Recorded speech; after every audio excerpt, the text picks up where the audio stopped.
It is that time of the year, everybody. The time when dreams of every team either rides or dies. You know, we're talking TI qualifiers. What is up, everybody? Welcome on in. My name's Cryptic here with Z Quicksox. I almost just said Zach, but Zach, how you feeling today, man?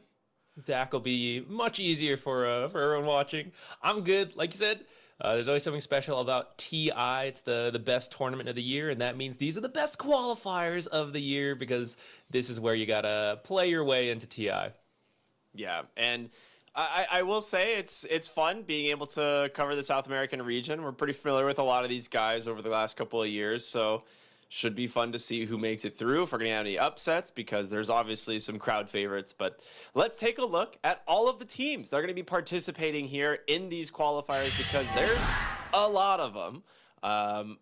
It's kind of cool seeing this. So there's obviously the staples, right? Heroic, Edge, OG Latam have probably been the most popular, the most well-known in very recent history. But we've also got some staple players on Team Den. We've got Team Sin Compromiso, which is also stacked. That is the new Parker, Dark Mago, Sacred, Genic, and Panda stack. So you really don't know who's going to win what. I would keep my eyes on Sin Compromiso. I think they are going to be a dark horse in this qualifier. If you have not seen these guys, they are very good. Certainly could be. We do have some recently formed stacks, some old players, some new players in there, just how open qualifiers go. And South America is actually such a strong region that, of course, we do have some favorite teams, like you mentioned, but the other players are pretty good themselves and would love to make a name for themselves, get to qualify to TI. So they're out here trying hard. And like you said, you never know what you're going to get. There can even be some advantage because you're like, the top teams, you know what they like to play, the drafts, you have all the replays to study up. Sometimes these strong players that are unknown, they can surprise you with a cheese pick you're not ready for, and there's only one qualifier spot at the end of this tournament. So that other team at the bottom, Verbro, they're known as the Veritas brothers. That's also a very good team. That is the Lumiere, Slatums, Oscar, Knight, and Gardic stack. So very excited to see how that's going to play out. We've got a pretty stacked schedule of games for today. I know that. So you and I are going to be here on the first two series, but then we've got some people wrapping up the second half of the day. So we're kicking things off here with Infamous versus Sustanica. And then we'll be going into All-Stars versus Team DK, which is a kind of a throwback name, not in reference to the actual Team DK, but for all you Chinese Dota fans out there, that one probably stings a little bit. Then we'll move on to Team Den versus Sin Compromiso, and of course, OG Latam versus the Veritas brothers. Yeah, should be some fun series, like you said, today. And no one is... Actually, we do have some people being knocked out from our first series. Or not knocked out, sorry. Yeah. Knocked down to the lower bracket. So no one's out today, but tomorrow, it's the qualifier, so we got to knock some of these teams down. We got so many here that, unfortunately, they can't all stay. We got to pick the very best team here. Yeah, so here is the bracket we're starting with. It is going to be that upper bracket round one, the two games for us before we move into upper bracket round two after this. So those first two will be Infamous and Sustanica. That's going to be happening right now. And like you said, the loser is going to go straight into the lower bracket. It is a double elimination bracket here for all of these teams. Heroic and Edge, they are going to have just like a seed into the upper bracket round two, where they'll play the winners of these first two series. And that's just based off of like previous performances, right? I think Edge and Heroic, these guys are pretty much well known as the 1-2 seeds going into this. So they're going to be playing against the last seeds from the open qualifiers, which makes sense, right? I think that so far bracket looks pretty solid to me. Yeah, I would say a lot of people would expect Heroic to maybe be the favorite. They have some of the most international experience. But in recent events, they actually got upset by some of these other teams, especially Edge beat them out to qualify to some more recent tournaments. So can't count them out either. Like we were saying, this is such such a stacked region. It is. It really is. It's an insane amount of players. When you could say like, oh, you may not know Veritas brothers, but by the way, it's all of these known players. They just recently decided to get together for this qualifier. Like, that's how deep the player pool is for this region. Yeah, and a lot of like some of these teams I don't even think participated in the first open qualifiers, right? So they didn't make it through on the first set. So that's why that's why they qualified through open qualifier 2. But to me, it's not surprising to see the teams that qualified with the certain players on them. Like even the one we're about to watch, Sustenica, they've got Pamplona, KXY, also known as Faker, as well in the mid lane. So also known players, right, from the region that have a lot of experience under their belts, going up against Infamous, who has Sladen and Chan and Lala. So there's gonna be, I think no matter what series we get, we're gonna have good games. Like these guys play constantly against each other all the time, so they know each other very well. A lot of these players have been on teams together. That's just the nature of the scene. So yeah, I'm excited to see how these qualifiers are gonna kind of wrap up, but I think we're in for a good run. Yeah, I'm really excited to see what the drafts will lead to, because I feel like South America always has its own unique style of drafting and playing, and I think in recent years it started to adapt a little bit more to Western Europe style, which has been the strongest region for a while. So I mean, of course you have to adapt a little bit and do what they're doing. But I feel like South America has always put a little bit more emphasis on lane counters and some fighting preference, early fights where other teams might be, we just all farm, we all wait. South America is usually ready to brawl. So I'm excited to see, especially with this recent patch that came out, 7.39 and then 7.39b. What are the heroes that these teams like to play?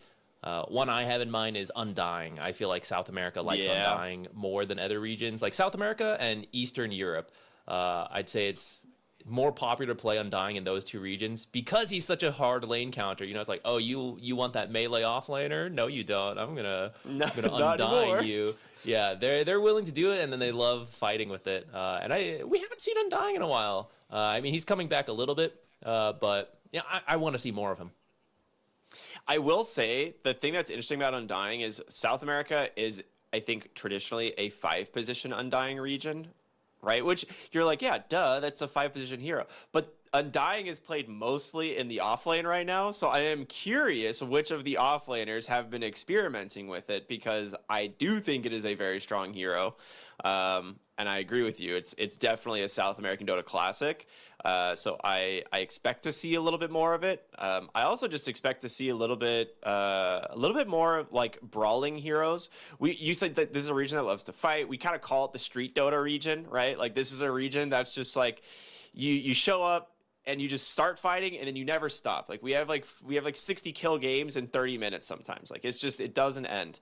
But I would love to see kind of like more heroes like the Axe maybe showing up a little bit here and there. I think the hero has started to climb back up on the radar of some of these offlane players.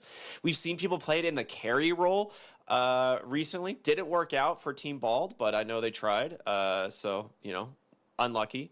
But and then we're seeing support Pudge. Dude, this, like, I don't even know what's happening. We're suddenly back into a meta where a lot more stuff is viable, which is fantastic. Because I think coming off of 7.38, like you mentioned, now that we're in 7.39, they really took like the S+ tier of hero and then just chipped it down enough to where you're like, yeah, it's still probably A+. Like a lot of those heroes are still like A+ heroes. But now like your D tier heroes are just like B. Like they really brought the extremes of both sides into the center, allowing things to be a little bit more even. And then with the B patch here, we got rid of or nerfed down some of the extreme stuff, like Omni Knight, who still appears to be a little broken. But yeah, I just want to see creativity, man. I think it's one of those things that when we get stuck on a patch for so long, you get a little bit like, all right, we can kind of predict like 7 or 8 of the heroes that are going to end up in the draft from each game, but now you really don't know. Yeah, I mean, this is the time for creativity. Not only is the patch relatively recent, I know it's been like a week or two, but in the scheme of Dota patches, that's still pretty early for a complex game like this, which allows for exploration, which, you know, you think this hero is good, they think that hero is good, you play it out, you see who's right. And then, you know, sample size of one's not enough, so you do it again and again. So this is the time for creativity, and then it's also the qualifiers. So you do have these new teams coming together, trying to quickly figure out what style is best for them, decide between, do we go with comfort heroes that we like to play versus, oh, this seems to be a meta hero that's good, do we want to do that? So like you said, hopefully we do get to see a lot of new stuff. Like you said, I was taking a quick look through some of their drafts. Infamous Gaming has done the Pudge. Core Pudge, actually. Might be some of the reason we're seeing some support Pudge, because you can, you know, flex it a little bit if you want to pick it earlier. And Sustancia has done the Undying offlane you mentioned. Only once, though, that I saw. But to be fair, Undying has been being banned versus them and many teams, because he has been pretty strong. Whether he'll be a support or core, like you said. Excited to see Core Undying's pretty fun. He opens up some really early objectives, like Roshan especially, Undying with the Tombstone and his ultimate. If you take Rotting Mitts, Roche just gets distracted by zombies while you just whack away at him. So good. You can get that tempo going for the old street Dota fights. You get that Aegis early. Can't get the Tormentor as early. That's another shift that I'm excited to see. Since that used to spawn at 15 minutes, 15. Now it's 20. Yeah, so you have a little bit more time, and what is going to be best to do in that time, I think teams are still exploring and figuring out. Potentially, it gives you more room to farm up. Like before, if you're not ready to fight at 15, what are you doing? You know, like don't be this slow hero who's too weak at that time, because we got to fight for Tormentor. But now you got 20 minutes to do so. So I would say someone like, let's say, Anti-Mage, you know, 15 minutes, maybe you got the Battle Fury. You don't really want to fight. 20 minutes, Battle Fury, Manta. Okay, now I'm ready to fight. I like that. I will say one of the things that might have been is like another part of that the change from Tormentor, like 15 to 20. I feel like is a direct nerf to the Radiant as well, because it did feel like Radiant was the choice for a lot of teams, partly because the safe lane camps were just easier to manage, but it also felt like it was almost like I don't know the exact numbers. I'd have to look back on it, but I do remember it being substantially in favor that first Tormentor went to the Radiant a lot of the time. And it's not like the draft 100% decides it, but map positioning is a big deal. And if you pick a team that can play for the Tormentor early, I think you're going to have a pretty good time. But now, with it spawning on the Dire side at 20 minutes, potentially balancing out the side difference, right? Because I think Radiant has been quite favored over Dire for the last, all of 7.38, at least the last 2 letter patches. It was like heavily Radiant favored. So yeah, it is time for the draft though. As we've got that popped up on the screen here, we can take a look at some of the bans. Not surprised by too many of these. I know Nature's Prophet still very strong even after the change. He's being ran more as a support, rushing the Spirit Vessel, which did get a nerf, removing the Vit booster in replace for the Diadem, so he just gets 10 all stats now. Yeah, so it's a buff for Universal heroes. You lose 175 HP but gain 10 all stats. Pretty value. So we're here for the damage, Ricky. Yeah, health didn't give me any damage before. Now I got 10 more damage. That's the way. Yeah, Oracle is maybe the newest ban. That's not something we saw in the past, but has been getting more popular with the recent changes. And unfortunately, not gonna get to see why in this particular game, but we got a lot of games still to go, and I'm sure it'll pop up later to show its strengths. Yeah, this is kind of cool. I'm excited to see what they come up with here. But Gyro first pick. To me, this is also like a staple of South America. Yeah, it's such a safe pick, and you can put it support, which is actually really popular in South America. I'd say more than other regions, even when it died out in popularity to other places. The gyro is still pretty common to go for. But it's also just a really solid carry. It got a slight nerf in the recent patch, but it doesn't really seem to have affected the popularity of it all that much. Still does what it needs to do. You know, like, what do you counter pick into it? They're going to go for the Dawnbreaker in the off lane, and it is a burst hero who can threaten the kill on Gyro. But at the same time, Gyro still has that fighting potential if you give him a strong support, maybe that Undying we were talking about. And in the worst case scenario, you just keep flat cannoning out the waves and go farm really quickly. Yeah. I do really like Dawnbreaker. Also, I think she started getting a little bit more attention towards the tail end of the last patch. People were picking her up a little bit more just because she is a pretty solid damage dealer. It was definitely still a niche pick, but like nothing's really changed in terms of the identity of the hero. It is still a global kind of response. But we're also seeing some teams be willing to flex this as a carry. And I think that is where I'm really excited to see where this ends up going because of the change to Star Surge in this last patch.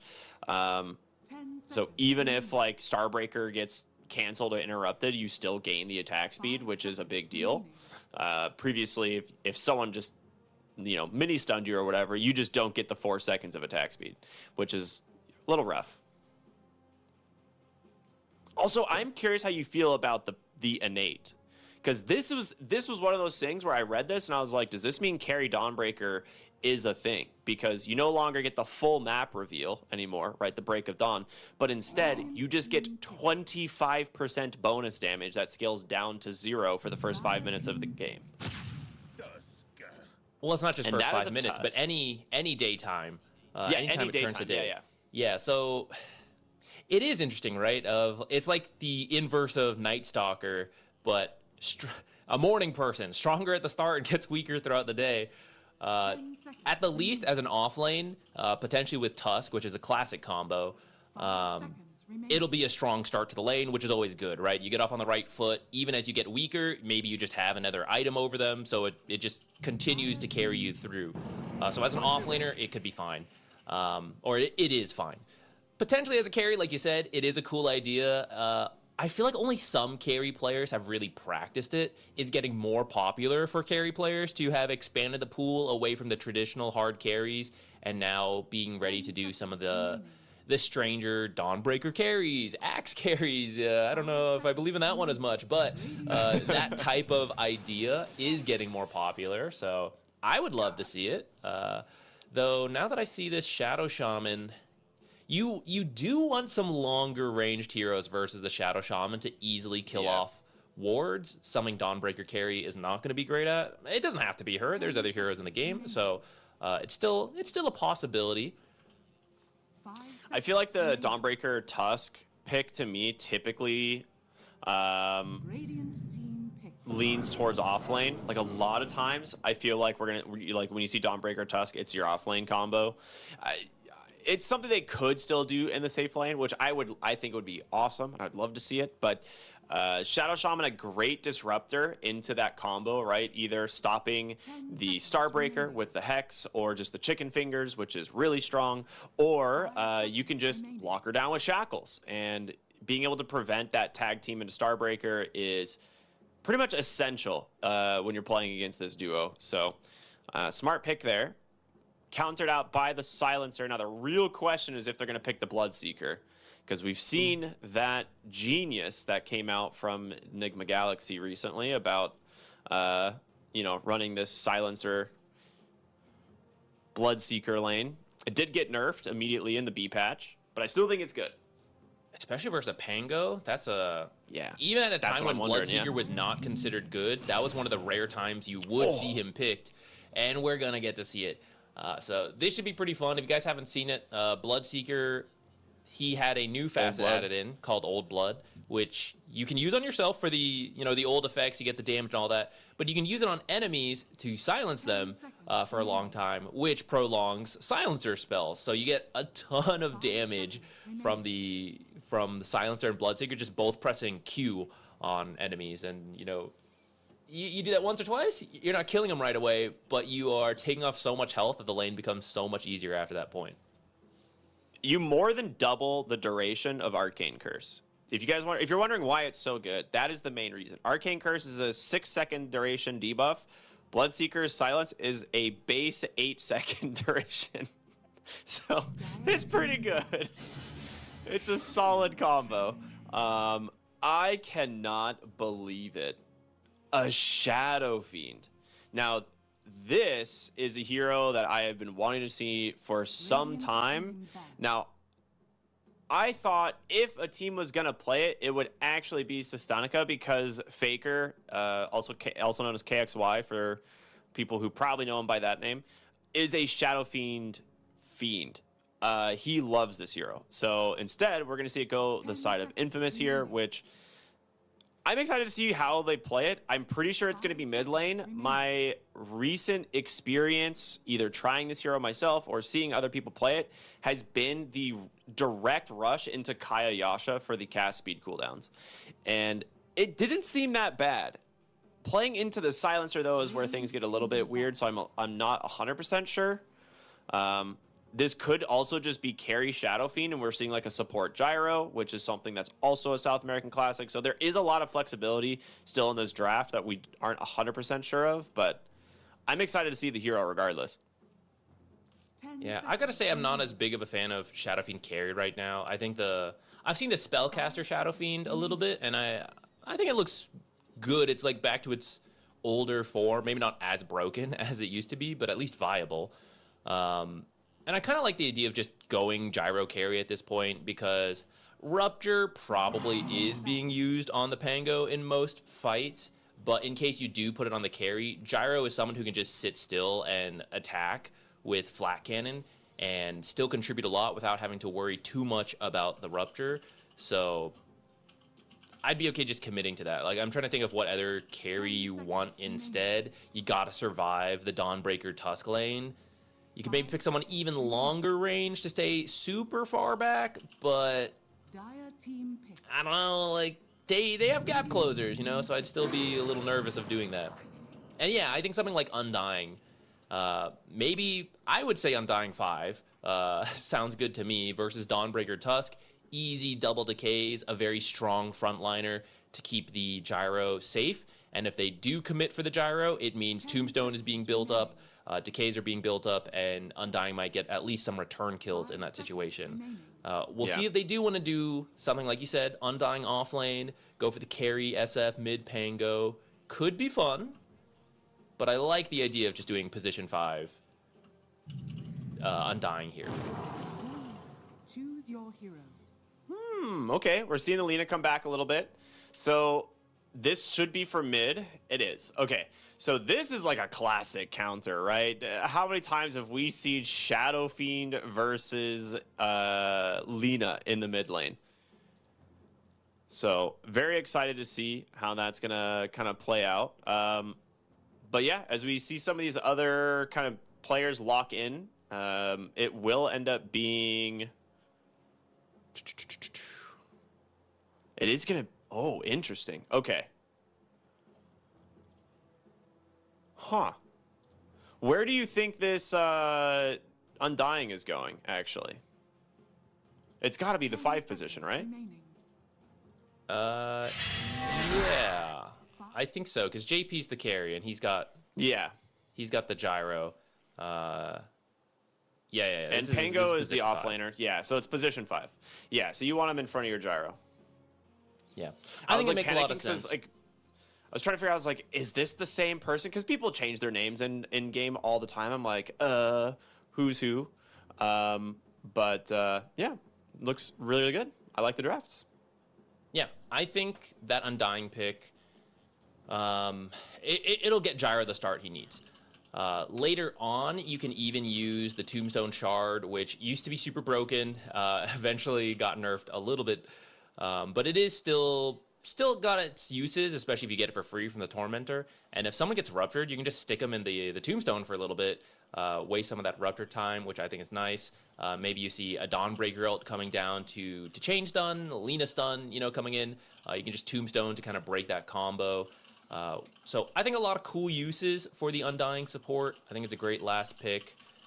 The Silencer does provide a bit of an issue for a lot of this stuff, though, which is that you can interrupt all of Undying's things that we just talked about. Shadow Shaman wants to lock someone down. He gets silenced. Maybe SF is trying to do his, his ultimate burst combo. Silence comes out. Pango, at least, is actually often picked into Silencer because if you roll first and then go in, you don't care about the silence. But still, if you don't do that, then you can't roll either. Yep. I 100% agree, and I think it is about that time we jump into game number 1 of our South American qualifiers here, everybody. So you have made it at a pretty good time here. Infamous versus Sustanica, our first game, and it should be a lot of fun. You are correct. I agree that the Pangolier often picked into Silencer for that very reason, but at the same time, you now have Bloodseeker picked into the Pango, so you have an answer to him just in a slightly different way, right? Kind of thing where I come from. See this early smoke leads to anything. Tusk was in that area, but has made a swift escape after blocking the camp, which this small camp block is... you can use a Quelling Blade to cut a tree and place a sentry pretty far back that the enemy is going to need to have a way to block through that. They got to cut through the tangos, use tangos to cut through the trees to find that sentry. So very annoying to get to. Potential fight over the top room. Without the Bloodseeker here, it's a little bit less damage potentially coming out from the Silencer. So when they see the Lina, though, might be enough to just push them away. So it is going to be, with that mid Shadow Fiend like we talked about, the Shadowmire facet pointed out by our observer already. So this is the one that applies the stacking slow as you build up stacks of Shadow Rays on an enemy. Now, it used to, but doesn't anymore, allow you to gain extra souls. That aspect of it was removed. So you do not have the extra soul mechanic when you kill people. Those permanent temporary souls, as we've called them in the past. Dude, I miss calling them that. They were too good, though. They were too good. They were way too good. It needed that nerf. SF players might disagree, but it needed that nerf. I think I saw Analog too many times go like 25-1 in the mid lane, and I think when that kept happening, it was a little too strong. The bottom lane, we're seeing the Bloodseeker Silencer here already get off to a decent start, doing this pretty typical combo here. There's your curse. They'll have the silence come out in a moment. He just needs to pick his target. They really want to get it onto the Pango. It's going to be close. It won't actually connect, and instead Sladen just kills the Silencer. Okay, got a little bit too greedy going for that. Otherwise, you just kill that. I mean, you at least potentially force the foul play out of Mr. Shadow Shaman, but yeah, that hurts a lot.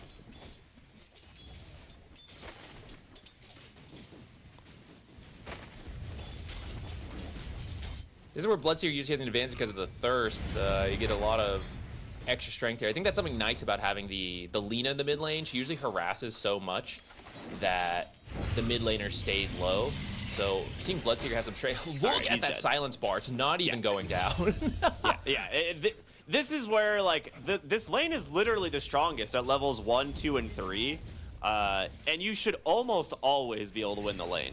So that first death is a pretty uncharacteristic start for that lane duo. A little bit of a mistake, or underestimating maybe the damage coming out from the Shadow Shaman. But yeah, as you can see, he's just going to get silenced again. It's going to continue to extend the curse duration. This Shadow Shaman had like 80% HP before 3 spells. And it's not like they're heavy spells. Like, they're pretty spammable. Yeah, it'll definitely be a strong start for the safe lane after that. Lina actually TP out. TP out doesn't make it. TP out. Oh, it was a long TP. Pamploma TP'd mid on the Tusk. No. Oh, that hurts really bad. So Pamploma came into the mid lane to help him, extends the TP duration.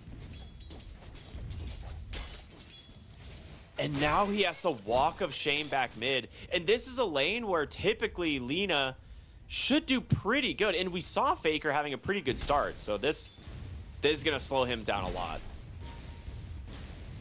Yeah, I like that Tusk came over, because once that Undying pick comes out, right, you picked Dawnbreaker and Tusk to be a strong lane combo, and then that Undying just completely shuts that down. So that's why he had that sentry trick earlier to try to, you know, get things going in their favor. And he's trying to roam, help out mid, shut down this SF, who usually is a pretty punishable mid, but actually Lina dies for it. That's unfortunate. Look at that. This is ridiculous, man. Yeah, foul play will keep him alive, but this is, the duration on this stuff is so long. All right, nice decision from Pamplona to stay mid to find a kill there onto the Shadow Fiend. A lot of fighting already, right? Which is kind of what we expect from this region in general, but also just these drafts. Pangolier stuck around maybe just a moment too long. He is dead as well, I think. That curse should kill him. Yep. Okay. Yeah. I need to play some Bloodseeker, man. Just watching this seems so toxic. I'll play some funny. Silencer. I'll play some Silencer. Yeah, you wanna queue up? We'll just you wanna press Q on people and win MMR? Yeah, I'm down, dude. Yeah, I mean, it's really strong. It will have its weaknesses later, right? Like, once you get Dispels, suddenly you ignore that combo, right? But there's very few heroes with Dispels at the start of the game. Faker in a bit of trouble here.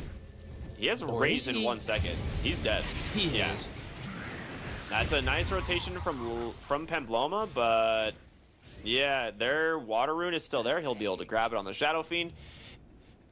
Yeah, I mean, the 3rd point in raise, a lot of damage, especially with the Shadowmire facet, is really hard to get away. Yeah, this matchup can go, it's very volatile, as we're seeing. The Lina has a lot of burst damage, which Shadow Fiend's a pretty squishy hero, but then that kind of goes the other way, where Lina does not have any escapes if the triple, or not even the triple raise, just like she's low and 2 raises can be enough to kill Lina, especially with that slow that got buffed on Shadowmire. Yeah. It's cool to see Shadow Fiend. He's obviously invested into a lot of mana as well here, right? Mango, the bottle, it's got a clarity, even the raindrops, now getting a null talisman. Just knowing that the mana regen is going to play a big part for him here in this game, allowing him not only to farm on the hero, but to potentially find kills like that as well. Holding the lane out, so at least Lina's not missing too much. That can be the downside of being killed mid, is not the actual death, but all the creeps you miss out on.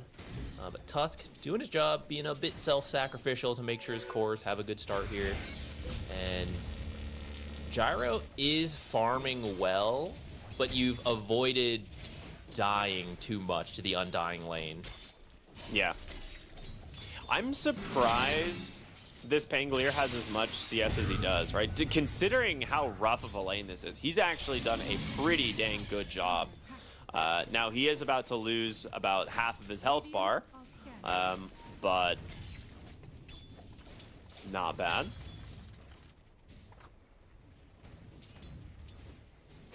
Dawnbreaker still just creep dragon. So a lot of the action is actually in this mid lane. Just both teams trying to get the mid off to a good start, secure the power rune, which it does spawn bottom. Amplify damage of Shadow Fiend's pretty big. With the raises, you can use that to get an early kill, or another one, I guess, because we've already seen some happen. Or you can just speed up your farm if there's a lot of stacks. Yeah. Kind of like this. I was going to say, you could farm Ancients with it. So, I don't know if he's going to use it quite yet. He can hold it for either a mid lane gank, or if they stack the Ancients one more time around, that would be fine.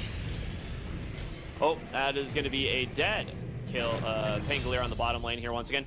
I mean, not only is this... Whoa, on the other monitor, a 3-hero gank into the mid lane using that Dawnbreaker ultimate. Gets the kill onto the Shadow Fiend. Very nicely done. Now, he didn't commit his Amplify damage, so he can maybe get a return kill later. He's got to pick up a couple of souls first, but good gank from the Tusk, setting up the Dawnbreaker ult coming in, which she is 6 pretty early because of being left alone. Silencer gonna fall first here, but Bloodseeker should be able to kill Undying. I think, yeah, oh, here's that Amplify damage. That's a big raise. Yeah. not make it out of that one. A little bit of a revenge kill there for the Bloodseeker. But, all right. Pretty good finds there from Infamous. I think overall, right? Your Shadow Fiend comes in, he gets a cleanup kill. They take the Wisdom Shrine still, manage to defend it. And you get this Bloodseeker, who's been having pretty good games so far. Now, during all of this, a lot of attention to these other lanes. We haven't really talked too much about top. Gyro is pretty much free. He's just 1-0, farming up. You don't have a lot of ways of pressuring him. Oh, bottom lane, Lina shows up, foul play procs, will still get the kill, so Faker collects another one on the Lina. We were talking about how there's probably going to be a lot of fighting. We're at 2 kills a minute right now. Let's see if that average keeps up. It's not going to disappoint, I'm sure.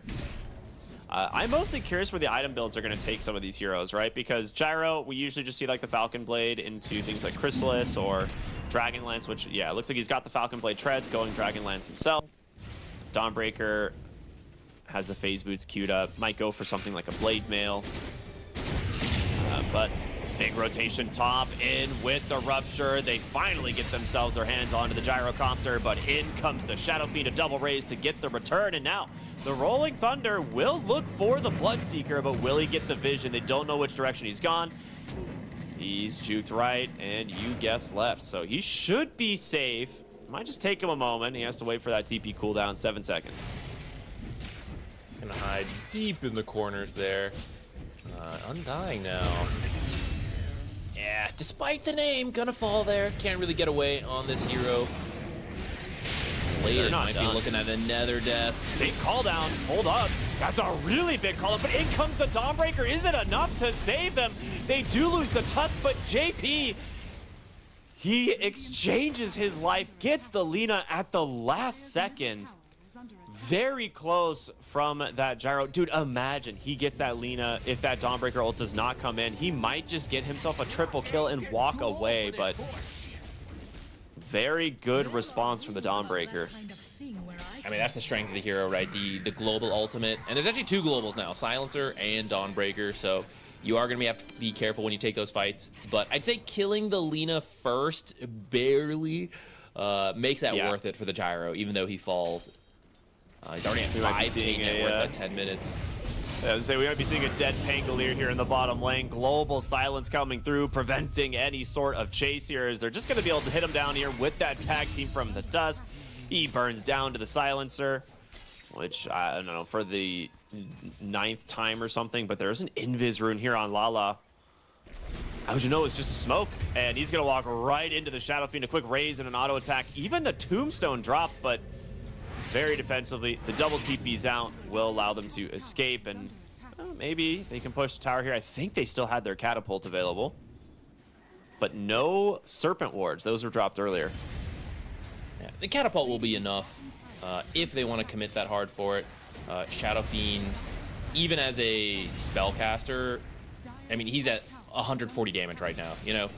So not bad. Certainly you've got the damage to take this, especially when multiple heroes have to rotate out. I don't think you can bring the numbers to defend. So looks like they're trying to pressure mid to at least trade towers. And let's see, they're fortifying. If you TP everyone, you can maybe hold it, but you got to go soon. They already took top on Dawnbreaker, and the catapult plus Lina, it's gonna get mid. They just traded 2 towers, and now mid lane, another silence into Rupture onto this Pangolier. Cook cannot keep him alive. And Flona will get himself another kill, as they're gonna die for the Undying. Well, not everyone's gonna die for the Undying. Maybe Pamplona has to get away here. Requiem being thrown for the moment. They will not get their hands on this Tusk. He can just shard block TP, he's out. It's still going though. Here comes Dawnbreaker. It is indeed. Yeah, Dawnbreaker comes through. There's your Requiem. It does catch them. Snowball is going to buy this Tusk some time, turning his attention over to Slated, but JP, another big call down. He'll be able to zone out the entire side of the Radiant. The Shackles will grab the Bloodseeker as they chase for the Dawnbreaker here. Do they have the damage? They do not. The slows from the Celestial Hammer will be enough. A haste rune. Hold up, Faker. He's going to get aggressive with this one, but JP putting his life on the line here to try and protect his supports. The Undying probably not going to be as lucky here. He does claim the kill with one more Dragon Slave. We're actually trying to increase our kills per minute this game, going above 2 per minute now. Just non-stop action happening here. It's going to lead to some pretty high-level supports, is usually what happens when there's so many kills, which... I'm trying to decide who that favors. You're going to get more lockdown for the Shadow Shaman, but Silencer, yeah, Silencer's already had a good start. He's at 9 brain drain stats. Yeah. That's what I was kind of thinking. It's like anytime you have a lot of fighting in the early game, it's like, and if Silencer is involved in the kills, I feel like it always favors the Silencer.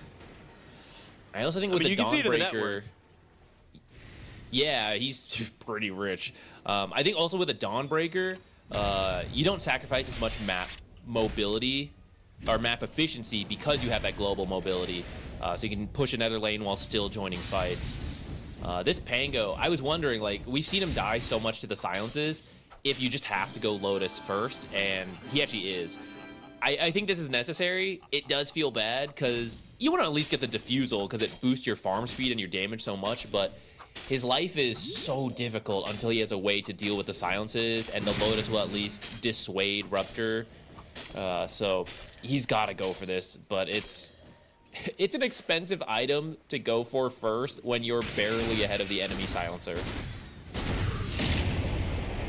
Oh boy, Rupture into the... I mean, it's a lot of damage, but Gyrocopter is still doing a lot. They're going to be able to get the curse off as well. That might just kill the Gyro. It's going to be so close. It's they close. extended the He's duration. ticking. 30, 50, 29 HP. He lives. They get the return kill onto the Tusk. Very, very heads-up play there from JP. Just turning around with a call down, dropping every little bit of damage he could. Faker's going to get the Arcane here right in front of this Undying. Look to chase here. Pops the Arcane. Going to be able to just go right in with the Laguna. As the Tombstone on the high ground will not protect him. That being said, rolling... Hold up. Hold up, hold up. No. He doesn't have the damage. Yeah. Not without a Diffusal. Like, otherwise you could maybe swashbuckle into roll and then swashbuckle again at the end, but with how rough of a game he's having, he's just not going to be able to do anything with that. He needs his teammate. Like, if he roll, probably the SF or the Gyro has to be there to actually get a kill. Yeah. So Shadow Fiend pulling ahead as the top net worth hero here. He's had a lot of space in the last few minutes to kind of pick up the farm speed, and again is going that Kaya Yasha build, or Yasha Kaya, whatever you want to call it. He's got that done on his way to the Blink Dagger, and I cannot underestimate how much this speeds up the farm speed on this hero. It's pretty sick. It does everything caster Shadow Fiend wants, and it's one of the reasons we're seeing it be picked back up again. So he's having a great time. And now has a Blink Dagger. 15-minute Kaya Yasha Blink Dagger. That is kind of nuts. Now this is really strong, like you said. It can also fall flat pretty quickly when dives like this on the Gyro show how much damage you can get out quickly. So if you try to blink in, and if global is available, or if they just happen to catch you with a stun, you will get burst down by the Radiant lineup. So you still have to be careful, despite being the top network spot on the Shadow Fiend. Cook. Oh my god, Yeah, he still gets him. And the silence is here. This will pop the foul play, but one more auto attack does come through. Global silence now, but it actually gets the roll in from the Pangolier. He really wants to punch Lena, but he gets stuck. You need some follow-up. Shadow Fiend does have the blink into the Requiem, but it gets canceled. He turns around with a stun and LSA. But with everybody on the high ground, they are afraid to look for more, and you will TP to safety on the Lena. I thought he was just going to go in with the Requiem the moment that stun connects, but he doesn't know what's on the high ground waiting for him. I mean, you have to be extra careful when you know you're having a good game on the Shadow Fiend. You can't be reckless with your positioning, otherwise you'll feed so much gold, lose those precious Necromastery stacks. Doesn't mean that's another role that doesn't really ones, yeah, these are just the regular temporary ones.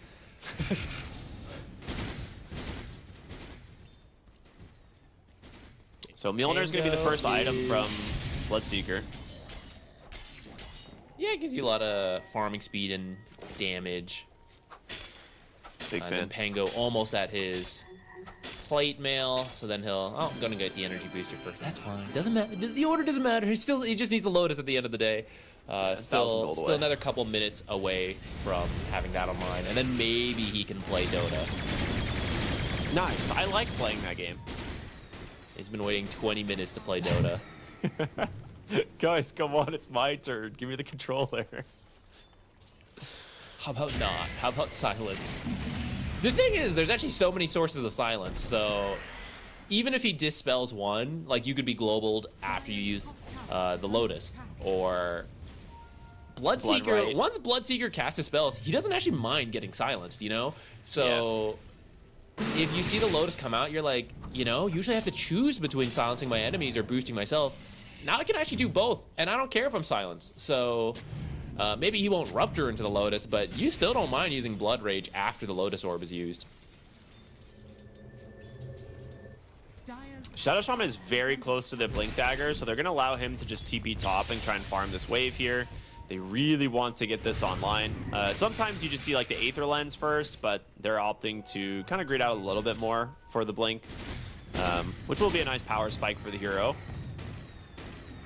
It's JP on the Gyro. We saw him finish up the Aghanim Scepter a little while ago, going back for that Hurricane Pike. And then eventually the Sange and Yasha.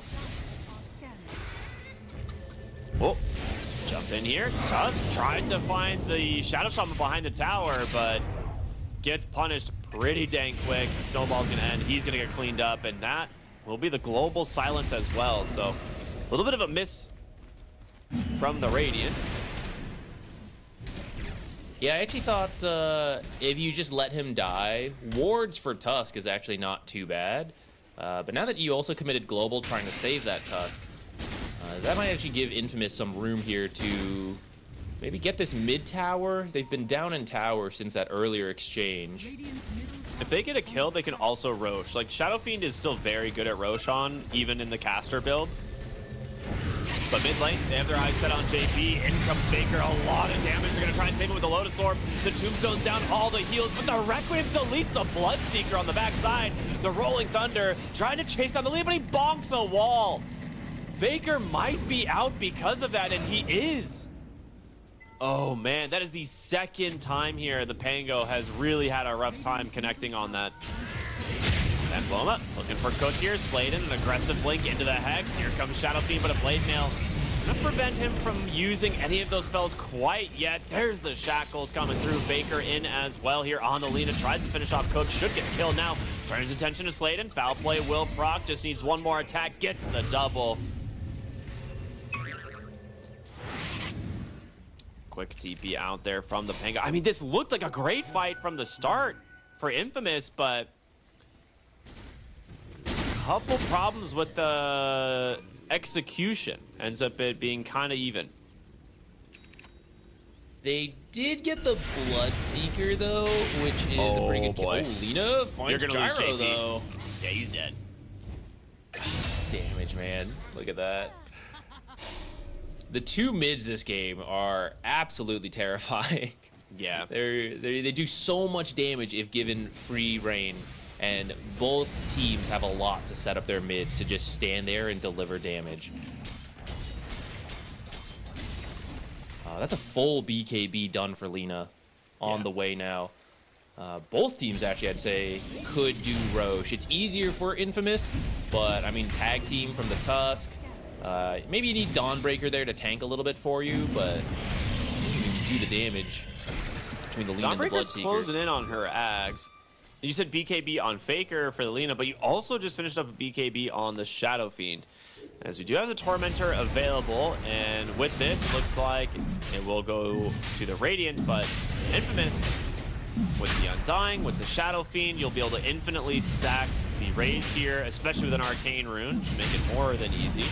So they should be able to grab themselves the first Roshan of the game in exchange for that Tormentor. This is something that used to not really be a thing. Only a few teams could do this based on the draft of like oh, they're getting Tormentor, we'll get Roche. Or Yeah. they're getting Roche, I guess we'll go do Tormentor. Because it happened at 15 minutes, and there's very few teams that can actually Roche at 15 minutes. Even though this was actually Infamous choosing to do the Roche first, I expect to see more of these types of trades in games going forward, where both of these objectives are viable and good at 20 minutes. Aegis maybe a little bit better, but it's no longer one team getting an early lead, getting Tormentor, getting Roche, and then just repeating that till they win. It seems to be more of a trade-off now, or you have to be real fast with how you go for these objectives. They have a ward. They get their hands onto the Lina, but he actually blinks into the Shard, into the wards. Lala, you need to get that Requiem off. No way. He lives on 80 HP thanks to the swashbuckle coming into the last second from the Pango, as now they'll grab themselves the Tusk. All right, Sladen with this Shadow Shaman being a menace. That was so close. That was so close. He had a miserable time in the laning stage, but now that he's got his Blink Dagger and he's got the instant Hex, he's setting up the kills, getting the work done. It was a little close with the Shadow Fiend dying there, but he does have the Aegis, so you can take some risks on that hero. I guess the point I was about to make before that fight broke out is like, there's two school of thoughts, right, when it comes to Aegis versus Tormentor. Tormentor is you're wanting to invest more into one of your supports and build your net worth advantage, whereas Roshan, you're investing into your next team fight. And it's like, if you get the Aegis and you don't do anything with it, it a lot of times doesn't kind of pay off in a way. But as a result of getting Aegis and moving aggressive into the enemy side of the map, they get the Lina. You still have Aegis for another 3 minutes, so that is just a bonus. But ends up being a great start. Now they're gonna get them hands onto Cook. In comes Lina, but there's the blink, the shackle, the Requiem, the Rolling Thunder to hold him back. Silencer cannot keep him alive, and now 2 kills as Cook is somehow still alive on this Undying. Will finally die, but another Hex comes through. The Gyrocopter and the Shadow Fiend just getting to work. Snowball will cancel the shackles as it's all on this Bloodseeker to try and do some work. A buyback in here from the Silencer as well. Big Bloodright. Gonna be able to zone out the whole side of Infamous. They're low, but who can you actually go on without being punished? Shadow Fiend barely misses the second raise. Smiles on his face knowing I just need to angle a little better, but yeah, you invested in your team fight and it pays off. It's, despite that, it's still an insanely close game because it's 23-22. Oh man, the Shard's coming into work there. So first, Tusk Shard. The extra slow and control in Ice Shard is very nice for them, especially against Pango.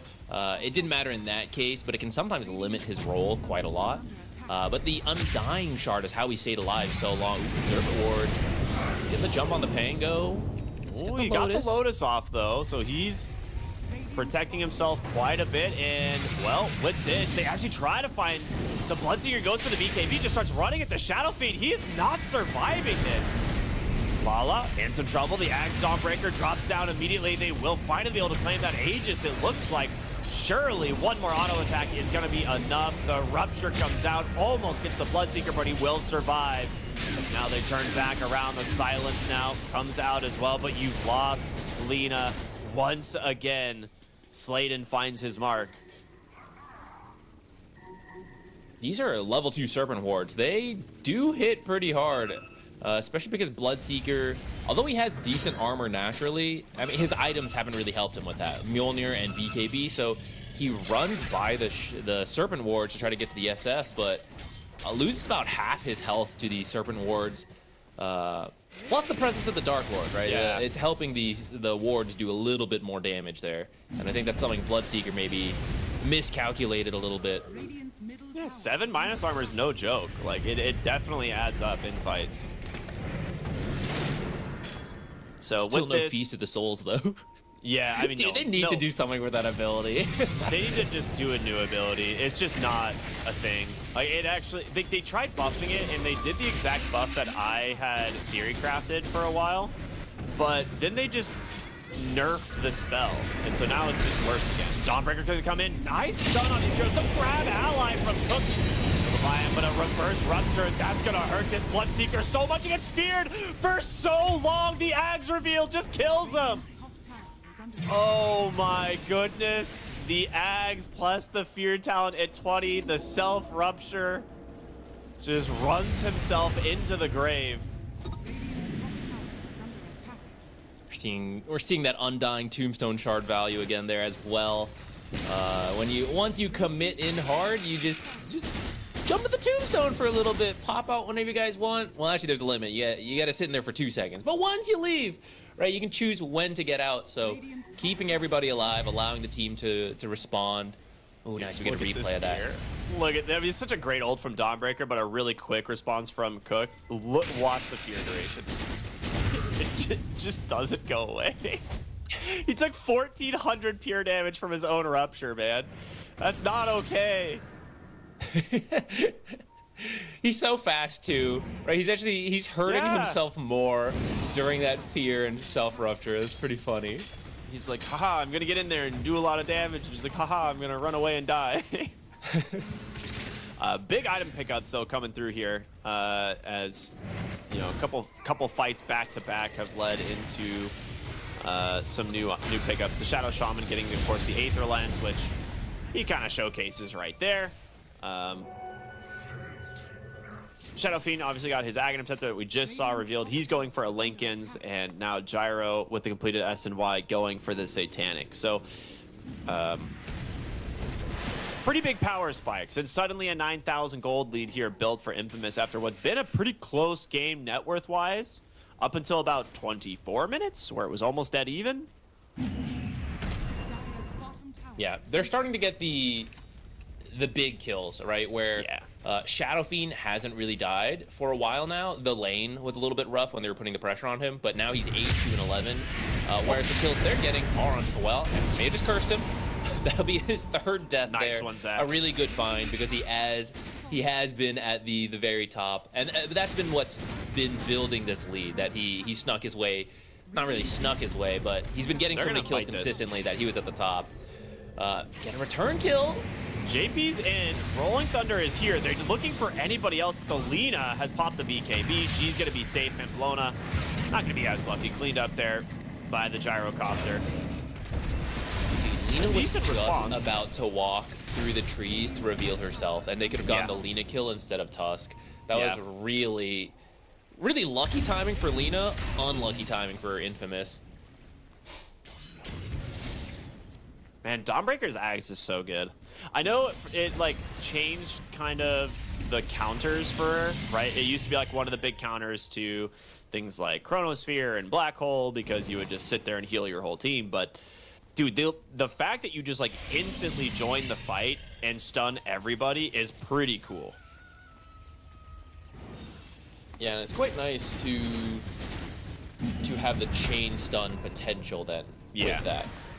That was a little lacking before. And in this case, you might even be able to interrupt a channel from the Shadow Fiend, the Shackles. I would throw out the Requiem as well, but I mean, it's so fast that it's pretty difficult to do that one. Maybe though, you know, you get a little lucky on the timings. Could be impactful.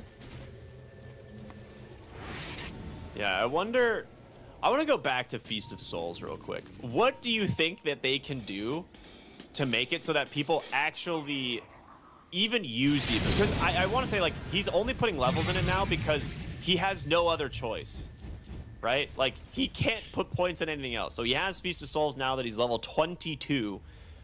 You don't even really use this ability. Even as like carry Shadow Fiend, it's bad. So I'm not really sure what the fix is for this thing. I think what, hold that thought. Big Lina, Rolling Thunder, great global though. Yeah, I mean, these wards are doing a lot of work, and in comes the Shadow Fiend. There's the Requiem, doing so much damage. Takes down the Dawnbreaker as well. And Pamplona will be ran down from the Pangolier, a 3-for-1, as the Bloodseeker will go to cut the next wave. It's actually looking okay to start because Alina lived so long and got her BKB off, but the rest of the team, unlike before, this time the rest of the team did not show up fast enough. And And Serpent Wards, again, doing a lot of damage to the Lina, allowing the SF to come and finish the job. And that was right in front of the enemy base. Bloodseeker is cutting the next wave, but there's enough creeps here from the mid lane that they're actually looking to pressure 2 lanes at once. You definitely Now, if buybacks were a thing, you would probably not get anything for splitting your attention like this, but either correctly predicting or just hoping that they don't have buyback, and you're going to get both barracks now. Oh, Actually, Bloodseeker, out for the he's going to get re-hexed here. Has to BKB. Does have a TP, so he should be fine. I don't think he has the damage for this. Yeah. But that will actually slow down the push here in the mid lane. So they're actually getting no lanes of barracks for this. Yeah. I don't know about that one, actually. I think you let Bloodseeker kill your Shadow Shaman if you get 2 lanes of barracks. Or just, this is where you said earlier, just focus and get 1. Right, you get 2 tier 3 towers, but now no lanes of racks. The Roshan is up, so they're gonna go straight for. They should get this very quickly. Tombstone is down. There's the Roar, which was buffed in the recent patch, which I was stoked to see. I feel like you tried to have your cake and eat it too, getting 2 lanes and a Bloodseeker kill there. Maybe some of the idea though was like, forget the lanes. If we get the Bloodseeker kill, we guarantee Roche. Which you didn't quite get the kill, but you forced him to BKB and run out, so they don't feel like they can fight the Roshan. So you do get the Aegis and the banner. And if you win a team fight now, I mean, you'll get not only 2 lanes of barracks, but the 3rd lane as well, or maybe you'll just win the game off of that, especially if you have Serpent Wards available to drop on the towers. You know, if you consider Roshan cake, they did get their cake and eat it too, you know? It's true. That might count. Topside, Sladen, trying to find someone, does get the Hex there onto the Dawnbreaker. There's the long duration Shackles. Dude, that's just a scouting Serpent Ward. That's crazy from Sladen. He was like, I know he's on the other side here, but I'm just going to drop the wards to get vision to secure this kill, because otherwise he ults out, right? He can ult out immediately. So kind of a heads-up play there from the Shaman. Yeah, I mean, at this point, wards, like in the early game, you want to use the Serpent Wards for towers because they're so good for that. But as you get later on in the game, your heroes do enough tower damage that as long as you kill a hero and set yourself up to take the buildings, you don't really need the Serpent Wards for it. So yeah, with this draft specifically, that makes sense. Yeah, especially with the Shadow Fiend and the very farm gyro at this point. And the other time is like, if you're behind on Shadow Shaman, you can just like rat towers, right? So like that's what makes this hero so good. He's good when you're ahead, and he's good when you're behind still. So we'll see Gyrocopter go up onto the high ground, take the last tier 3 tower. They're doing this the hard way. They're like, guys, we got to take all the towers before we're allowed to take any lanes of barracks. So banners drop. This will protect the creep wave. Smoked up here on the Radiant. No buyback on the Dawnbreaker, so she's still dead for about 10 seconds. Rolling Thunder primed. Getting ready to use that one here if they need to, but with the Dawnbreaker dead, the Radiant may be a little bit too afraid to engage right away. 3 minutes left on the Aegis here as JP is going to go up onto the high ground once more. They drop a nice ward, trying to scout out the back lines. It's just so, where do you initiate from? Well, maybe if it's Baker finding both of the supports, that's a real good way to start it off. Shadow Shaman as well as the Undying are going to buy back into this game. Undying just instantly respawns. JP comes up onto the high ground once again here, looking to chase for more. The Rolling Thunder is out, but Rupture's available. The load is preventing him from being able to really do a whole lot, but the Shadow Fiend comes in, helps find the kill. Gyrocopter isolated up onto the high ground, but just being bailed out by these supports. They're back into the action. You're gonna lose that Tusk as he buys back. That is gonna be mega creeps now for the side of Infamous. I mean, that was the best possible opening, but you just still don't have the damage, and boy, oh boy, your Lina looking kind of dead right now. You're gonna buy back now on this Bloodseeker, a refresh used from Lala, so another Requiem and another BKB at the ready. They will GG out, and I can imagine the Blink Requiem's coming up in a moment here. There it is. Eating health of the fountain. Ultra kill for JP to end this one. A 30,000 gold advantage. The game finishes with a ridiculous kill score of 28 to 38 in 36 minutes.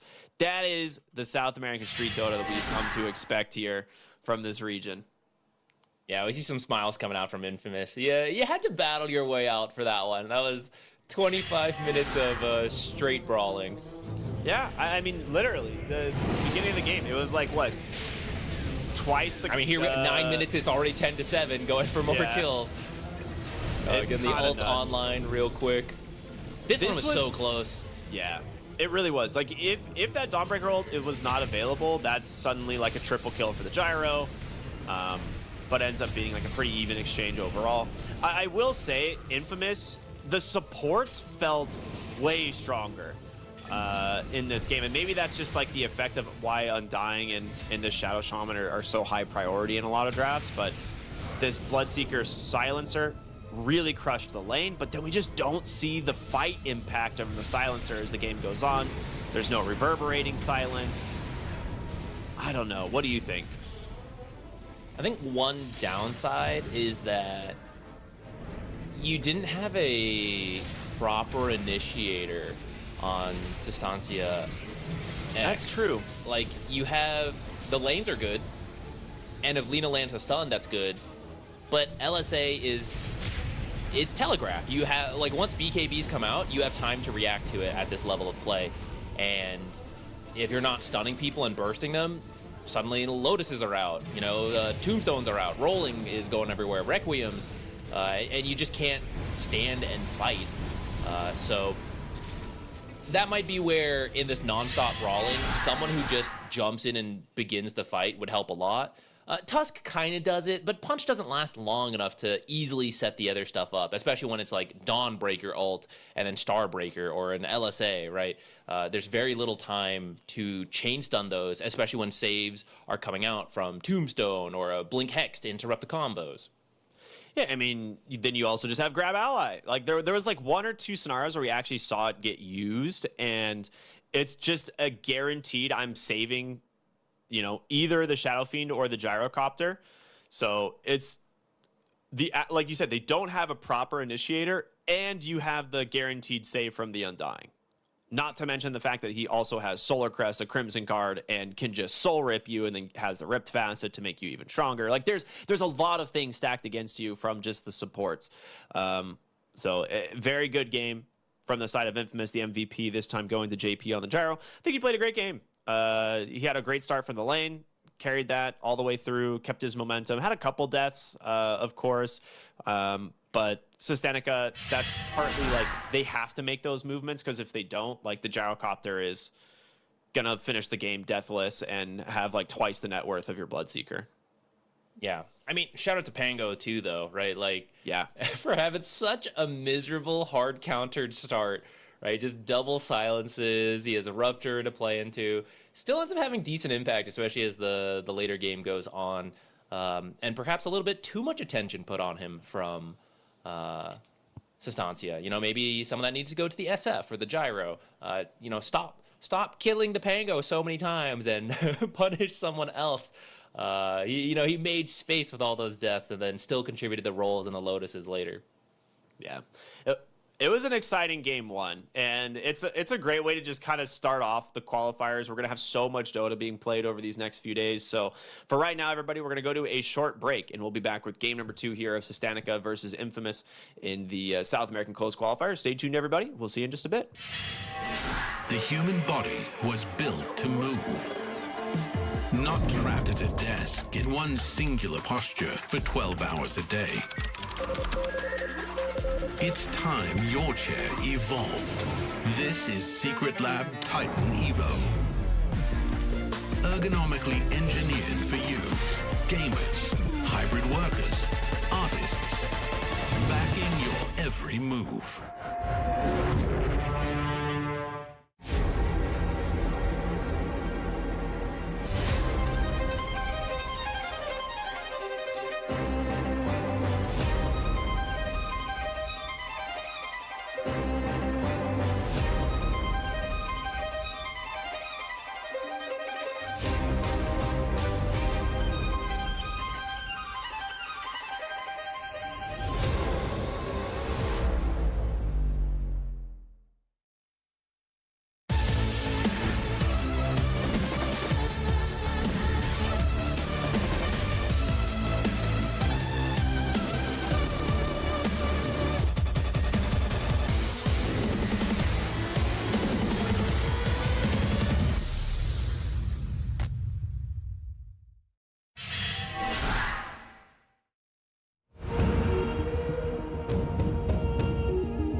Welcome back, everybody, here to the TI qualifiers of South America. We are jumping in to game number 2 of Sustancia versus Infamous, game 1.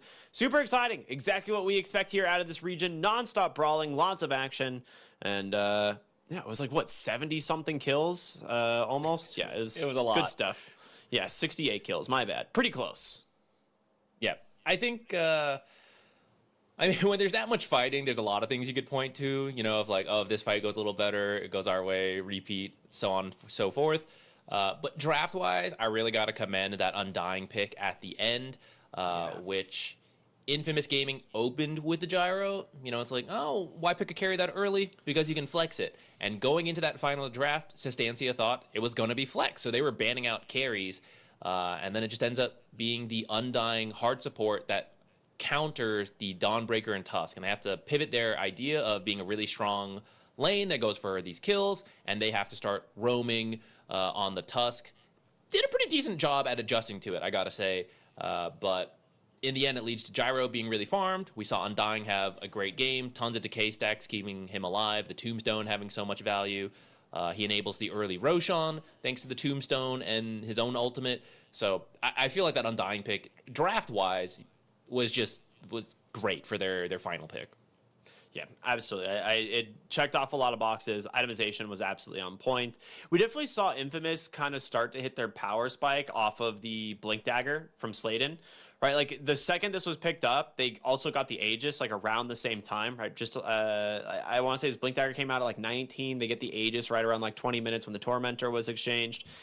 And then suddenly they're just playing on the enemy side of the map, taking putting wards in aggressive locations, and like constantly just playing around the Shadow Shaman's ability to just singularly lock down a hero, and you either are committing global to save them or the hero's dying, both of which are good outcomes, right? So I think that it was really good timings from Infamous, really good heads up play calling from them. I'm not sure who's making the play calls in that scenario, but my bet would be Sladen, knowing the hero or knowing the player. Like that's just definitely the way that he is. So as we jump into draft number 2, I am curious to see what adjustments, Sustancia might make, if any. You're right.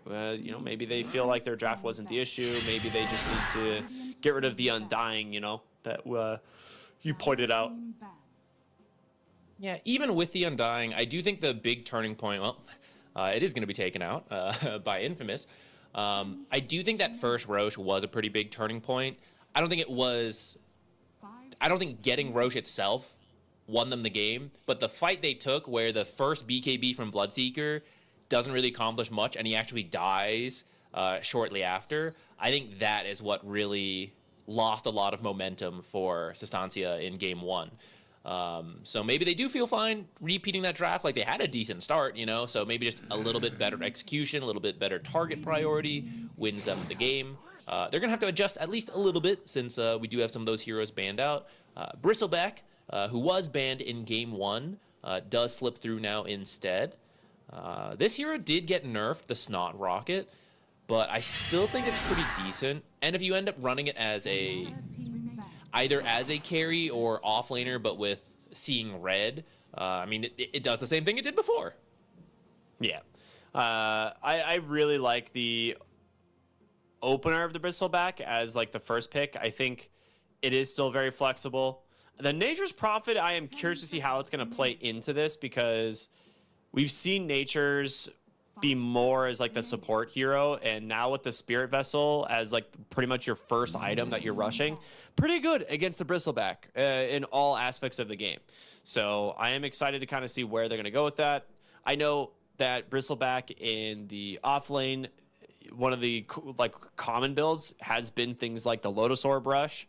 So that is a good way of dealing with things like the Nature's Prophet, but we'll see where they decide to go as we jump further into the bans and picks. 5 seconds remaining. Yeah, dude, but have you considered money bags times 2 in 7.39B? Money bags for the enemy team to pick up themselves, perhaps? That's where that facet, I like the idea, but it's just so inconsistent. I don't know if 2 times is enough. 10 seconds. I think the heal is a lot safer. If you've seen this in your pubs and it hasn't seemed that strong, it's because you have to be near trees And so you got to like coordinate a little bit around it. At this level of team, I'm sure they'll work around it. You got to be eating the sprout trees for the 2x tango regen, being your trees every cast so you get the healing, and then it works as a support. In pub games, if the carry does not want to move over to trees, you're getting half value from it, essentially. Yeah.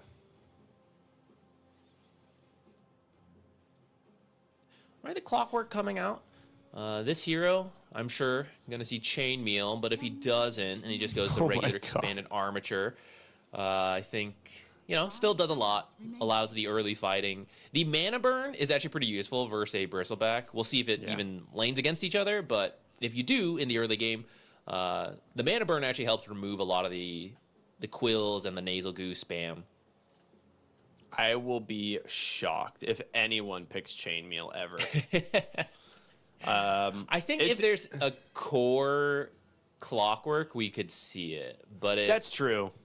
I think it could only be picked as like a 3 position for Chainmail. Yeah. The thing that's so weird is like they replaced the like useless facet that like no one ever picked. They're like, yeah, no one's ever gonna go this. Like it was a good idea, or they didn't replace it, right?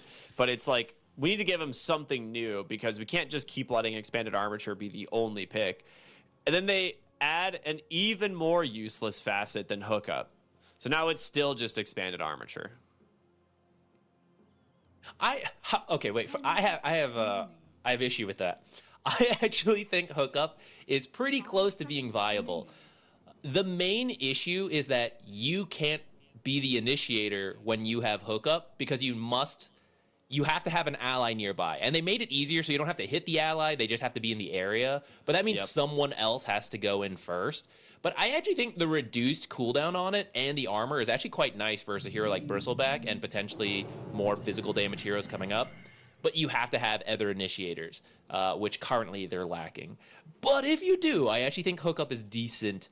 Still worse than expanded armature because expanded armature is just so good. Yeah.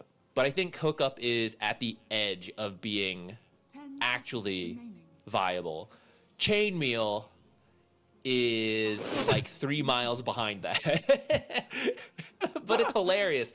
I really like the sound effect when he eats chainmeals too. I really want it to be a thing, but it's just so bad by the time it actually becomes doable. Like it's 25 to 30 minutes into the game by the time you're thinking about eating chainmeals. Like that's so late for a facet to come online.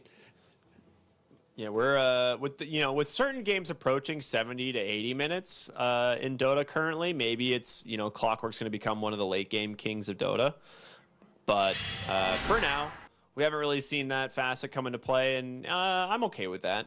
We're going to see the Phoenix though come out. The one thing I'm very interested though, the Ricky ban as a fellow Ricky enjoyer, kind of sad to see that.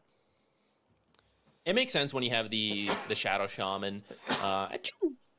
Excuse me. Bless you. Ricky Smokescreen is really good versus the Shadow Shaman to prevent the spell casting, but also you run in as the Bristleback, you want to be spamming your spells. Maybe even the Phoenix, if they were planning to pick it that earlier. When he Phoenix dives in and wants to egg, is like, oops, into a Smokescreen, can't use my abilities. Now I got a weird egg placement.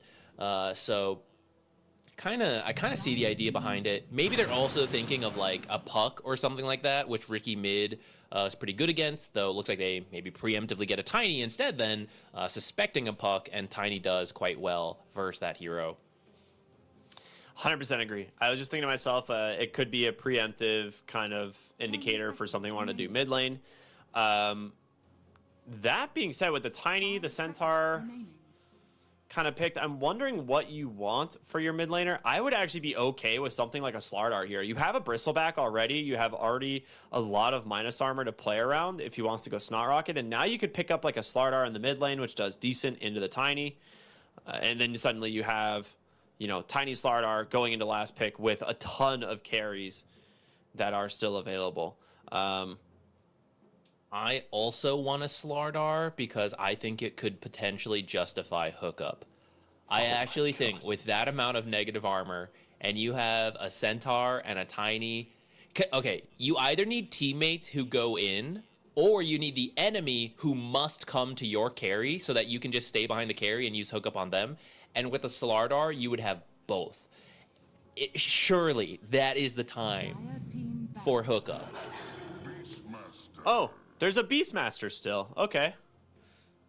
So this hero did get nerfed quite a bit, and rightfully so, as he was kind of just beyond OP for a long time. Nowadays, we're seeing a lot of people go away from the Drums of Slum build, that Aghanim Scepter, and they're going to go for things like Helm of the Overlord.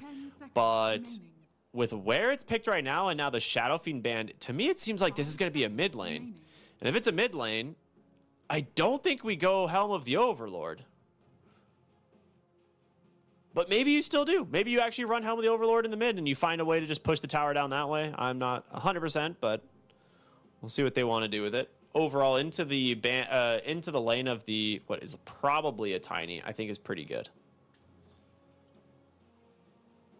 Yeah, usually from the mid lane, we would always see that Ags build. In the past, we've seen Tiny versus Beastmaster, and Beastmaster usually does well there. So I'm okay doing that. But like you said, what is the build? I would be interested to still see Helm of the Overlord from the mid lane, just because I think recently with the game being balanced and facets and innates, like we're slowly reaching the point where we are seeing this kind of flexibility and change up in roles. In a recent tournament, Paravision did like Drow mid with a carry Mars, right? That's crazy. It's out there. But when you move out, it's like, well, we still have a carry hero. We still have a playmaking hero, right? They're just in different spots than they usually are. So Beastmaster, usually in the off lane, doing that Helm of the Overlord build. Now he's in the mid lane, but surely a tempo auras can still be good, and Bristleback as an off lane does go for a more carry style, doesn't really build utility if he doesn't do Snot Rocket. So maybe that's what they're thinking. In the end, this could just be a Bristle off lane, a Beastmaster off lane, and we're theory crafting a whole bunch of nothing. But I think Dota's evolving to the point where you can do that type of thing. I actually do really like the Storm Spirit ban. I was thinking to myself that like also. Go ahead, sorry. Sorry, go ahead. No. After you, Zach, please. I was gonna say it looks like Infamous is also unsure because they have the Lifestealer ban, then they have the Storm ban. They're not sure what Sustancia is looking for in this final pick.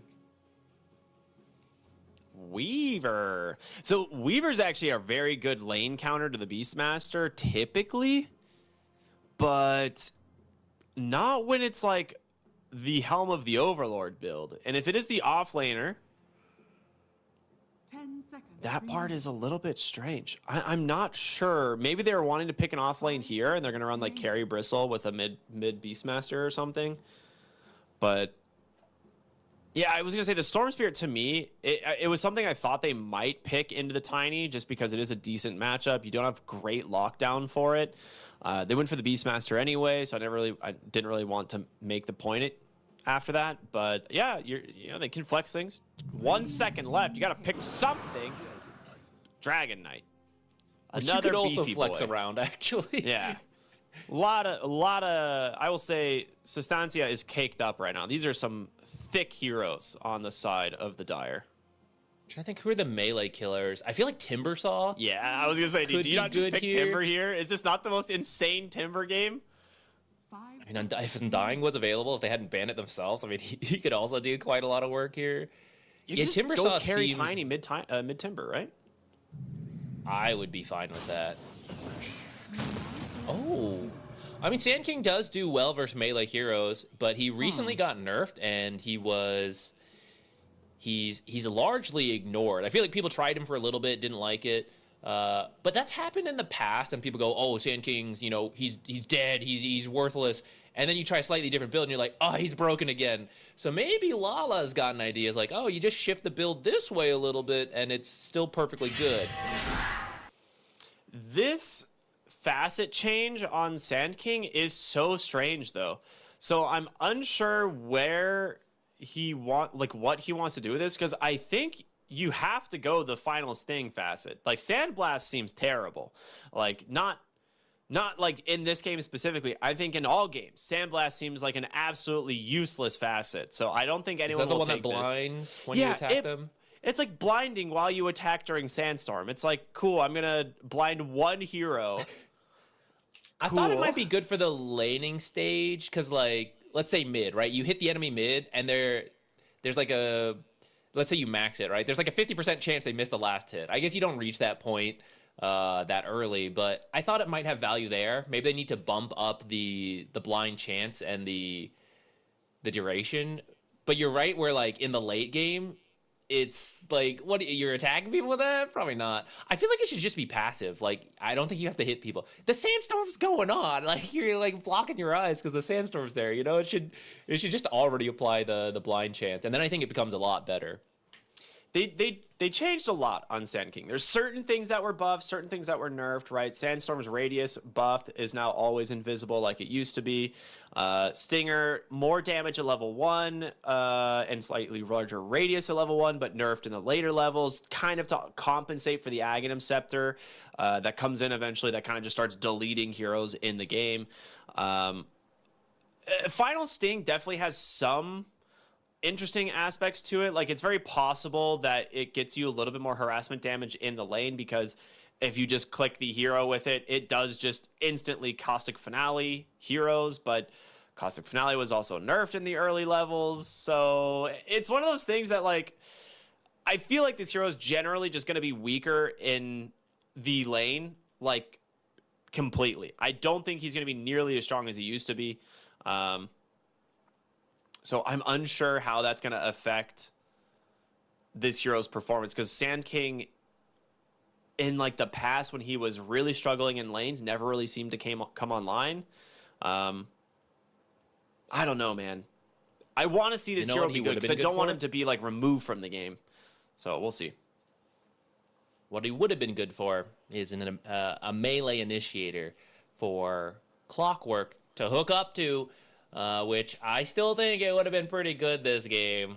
In the end, it's not as much negative armor as like the Slardar, so I kind of get why, you know, okay, we don't need the bonus armor that much. We don't have to take it. Expanded Armature is just too good, but I really want to see it. I really think the low cooldown hook shot is actually quite cool. So I really hope it gets, like, I guess it needs one more buff to be good. What I actually think is going to happen, it's gonna take one more buff for people to go, okay, it's worth trying, and then they're gonna realize, oh, this is actually really good when you draft around it in the right games, and people are gonna realize it's too strong, and then it's gonna get nerfed again, showing that it was actually viable and people just weren't willing to try it. I firmly believe this, and then a couple years from now, Chainmail will be the same. Dude, how long do you think Chainmail will be in the game, legitimately? Do you think it's a facet that they're going to actually keep, or is this like someone saw a Reddit comment randomly and was like, guys, this would be hilarious, and then tried to put it in the game and was like, all right, maybe not. Maybe we remove this one and go somewhere else. I feel like sometimes Valve sees a Dota pun, and they're like, how do we put this in the game? You know, Chainmail wrote itself. Yeah. I think what will happen, a lot of the reason Clockwork came back into the meta is all around Expanded Armature. Without Expanded Armature, this hero is not played.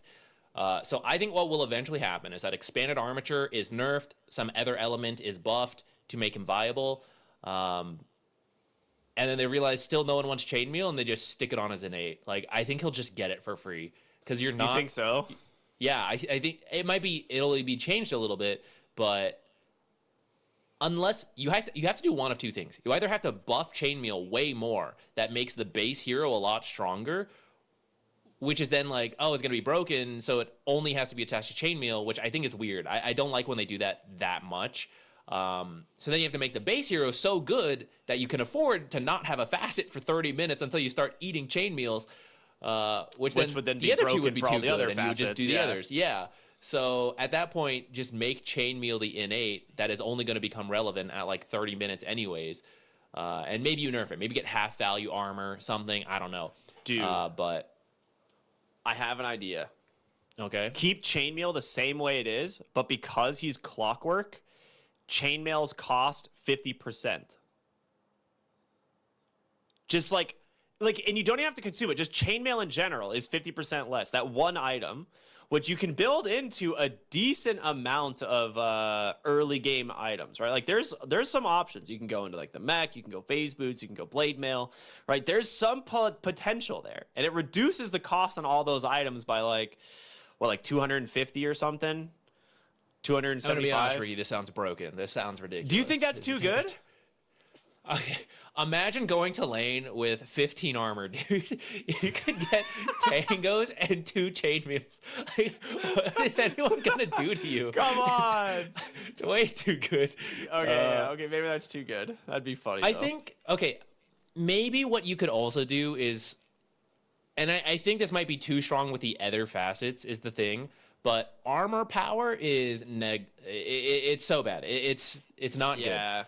I think if maybe you just buff the innate, you could double armor power, and then it starts becoming more of a thing. And if armor power becomes better, that's where chainmail becomes worth doing, because you're like, oh, I'm getting armor and more outgoing damage, so it makes sense. Or you give one of his abilities armor scaling, like Axe. I don't know if that makes any sense whatsoever on any of these abilities, but if you did, that would also give more value to chainmail, which I want it to be a thing. I want to be able to eat chainmails. Like, everyone's been dreaming of it. You know, no one was brave enough to say it before, but we all wish we could have been eating chainmails this whole time. And finally, it's in the game. But it's just not good enough yet. Valve didn't embrace it enough. It needs to be buffed a bit more, and then we'll be ready for it.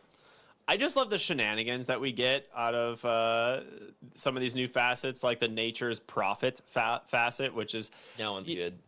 Equally as bad, but very the name, funny. Not the actual. It's just a gameplay pun of the facet. They're like, guys, how can we add more puns into the game? Like, do you remember the Bulls hit one that they had for Spirit Breaker that got removed? Good. Like, they love just these types of wordplay, like jokes, and they're like, guys, we're just gonna make it into the game. It doesn't have to be good, but we're putting it in the game. Like, it's too funny not to. Nature's Prophet was a couple things coming together. One, it's the great name of it, right? The meme of it. Then they missed Mango Tree. They're like, Mango Tree was so good, but it's too busted. Like, how can we bring back a tree that drops something again? So maybe money. Why money? Because we had money in all the fun game modes, and it was awesome. And they're like, how do we get people to pick up money? Everyone loved picking up the bags. Regular Dota. That's so good, you know? So here we have all 3 of them together. But it's just not consistent enough. It's not. I don't think it's good enough. Yeah, it's not a lot of gold. So let's jump into game number 2 as we're finally unpaused here. There was a little bit of delay, but we are underway as it will be Infamous versus Sustancia. Infamous currently up 1-0 in this series. They had a really good start off of game 1. They had a really, really fun draft, a lot of fighting. And as we look at game 2, it is going to be a Wild Hunt Beastmaster, which indicates that it is going to be the Helm of the Overlord build, which has just kind of been the standard now. I mean, it still brings a lot of tempo, right? If we assume he has a good lane, which I think you should, because you, I guess it did end up being a Sand King mid instead, so maybe that changes the math a little bit on how the lane will go. But I feel like Beastmaster will still have a strong start, which means the Helm of the Overlord is coming out quickly. Which means you get the tempo going. Dragon Knight went the corrosive facet, so a lot of tower pressure can come out if you group these 2 heroes together, not to mention the Serpent Wards. So a lot of early pressure, a lot of early team fight. I'm looking at this Nature's Prophet, going for the Spirit Vessel. Spirit Vessel's going to be so strong this game. Like, looking at these heroes, it's 3 tanky cores with the Phoenix healing behind. So Spirit Vessel can get work done. And I'd love to see an early Shivas from, I guess the Sand King makes the most sense. Yeah. Maybe Centaur could do it too, but I think it's better on Sand King. Maybe one day it'll be the Clockwork with Chainmail going for the Shivas, but probably not today. Probably not this game. It's a pretty good armor game, you know, pretty good armor game.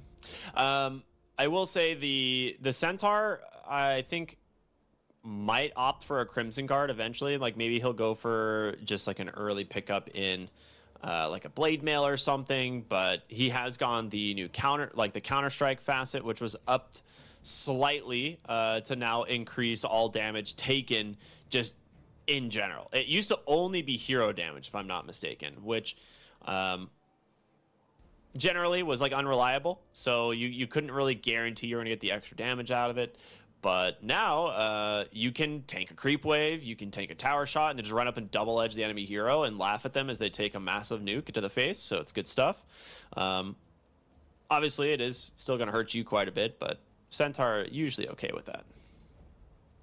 Very high. I wonder if part of it is the Phoenix as well. Like Sunray's going to do so much damage to you, but maybe you can make value of that and double edge one of these tanky. It really is going to be another brawl fest. I feel it's just like which tanky core lives, because we were talking about the tankiness of the Dire lineup. I mean, over on Infamous Radiant, it's Centaur, Sand King, Tiny, right? With the heals of the natures, it's just as tanky. Sunray may be a bit better healing than the Sprout, but still the value is going to be there when Phoenix, I imagine, will also go for a Spirit Vessel.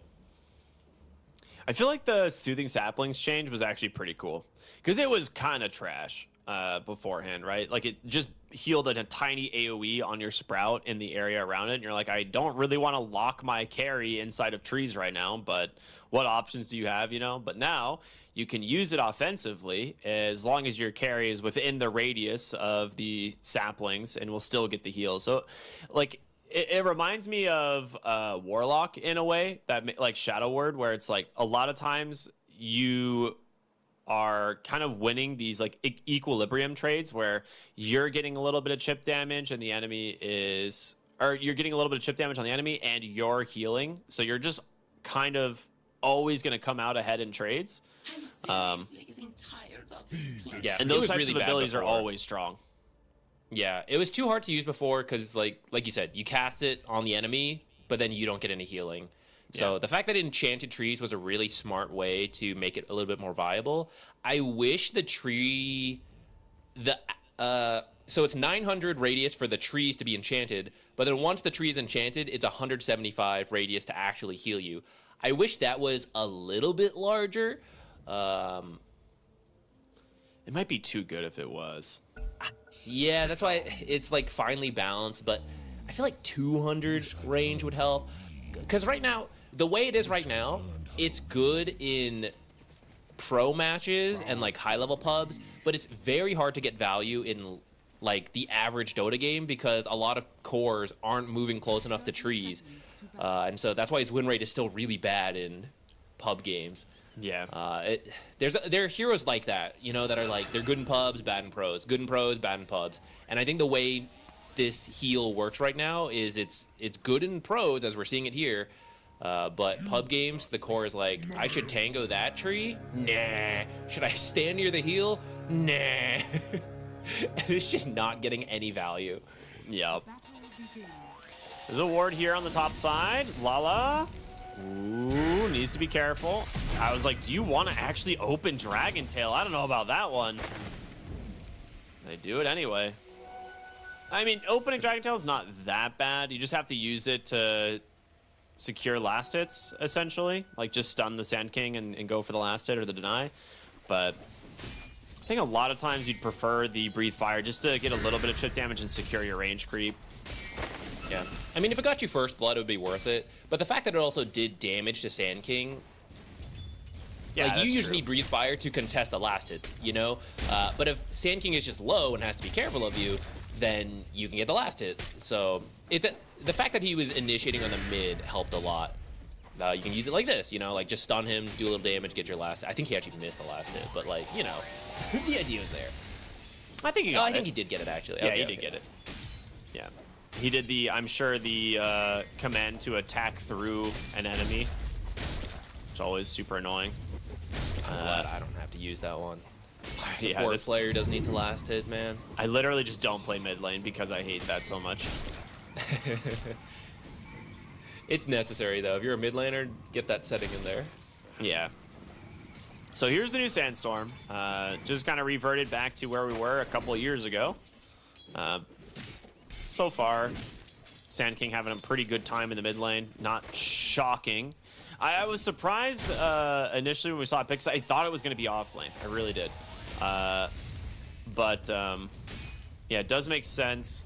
Or I guess I was like thinking about it in terms of an offlaner, but it does make sense that we see it mid here, and it should have a pretty good time.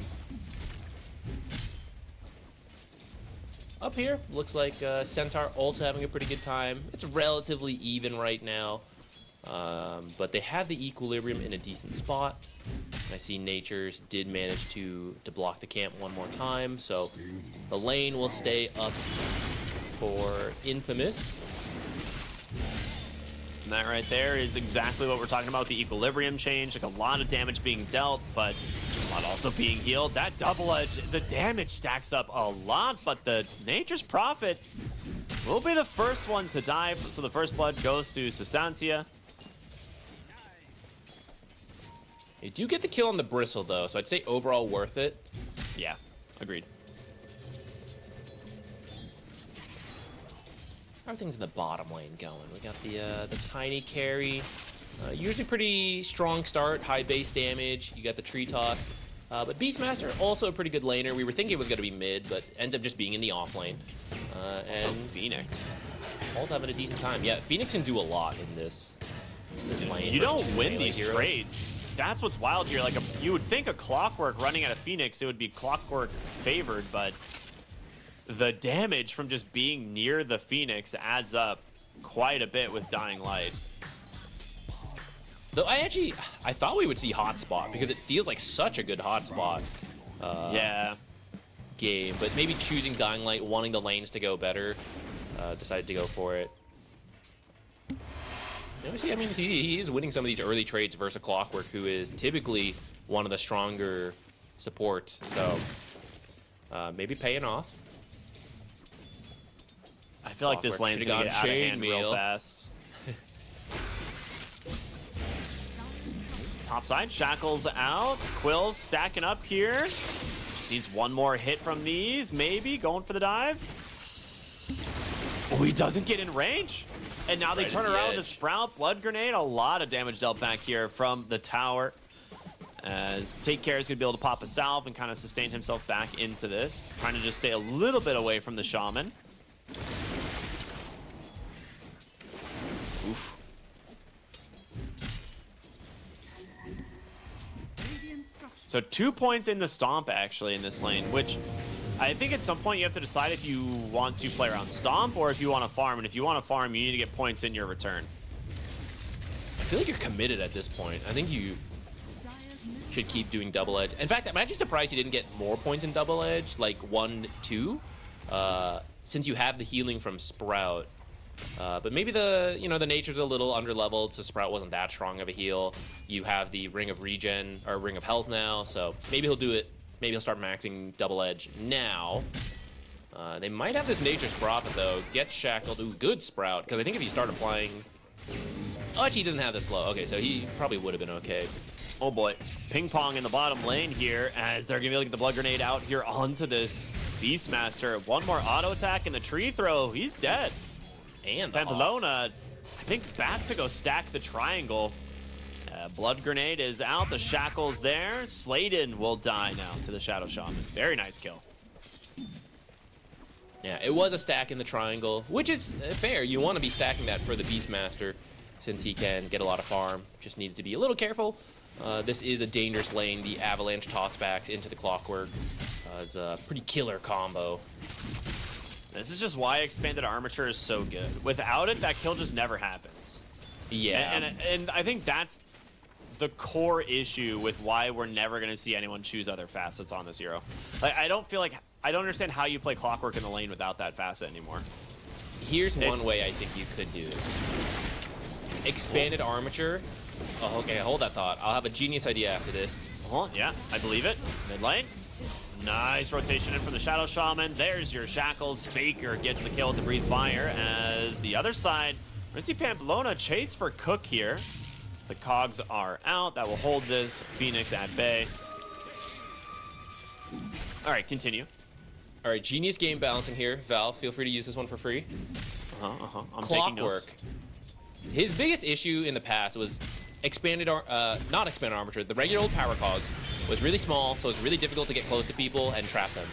So expanded armature is what made him good because it became much easier to pull people in. I'm trying to finish my idea here, and they're killing the centaur, getting real low. Needs to turn in double edge, like all the return extra damage, not in time. So a they lot finish of up the quill kill. sprays. Yeah, 4 points of nasal goo. Too good.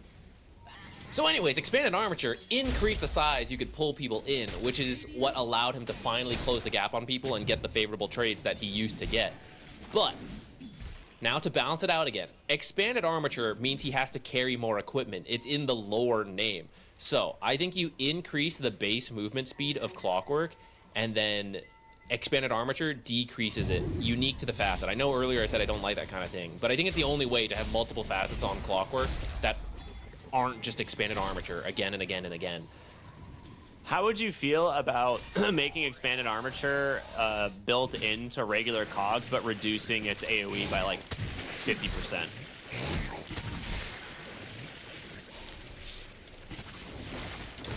feel like that would work. Top lane.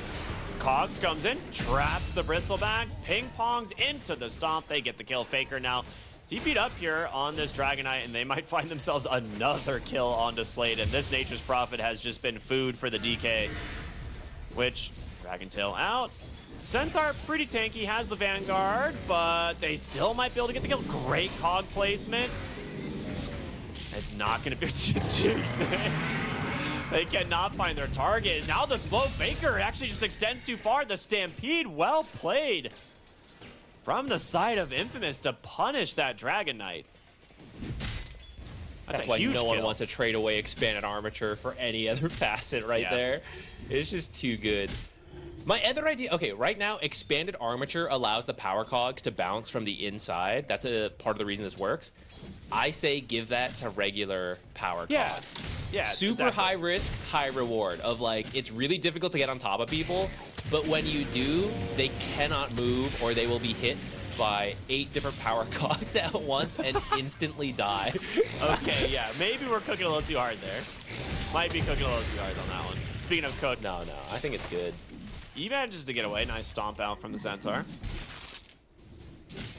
I think the reason you and I are just so fascinated by this facet, see what I did there, is that we just want the other ones to be good, right?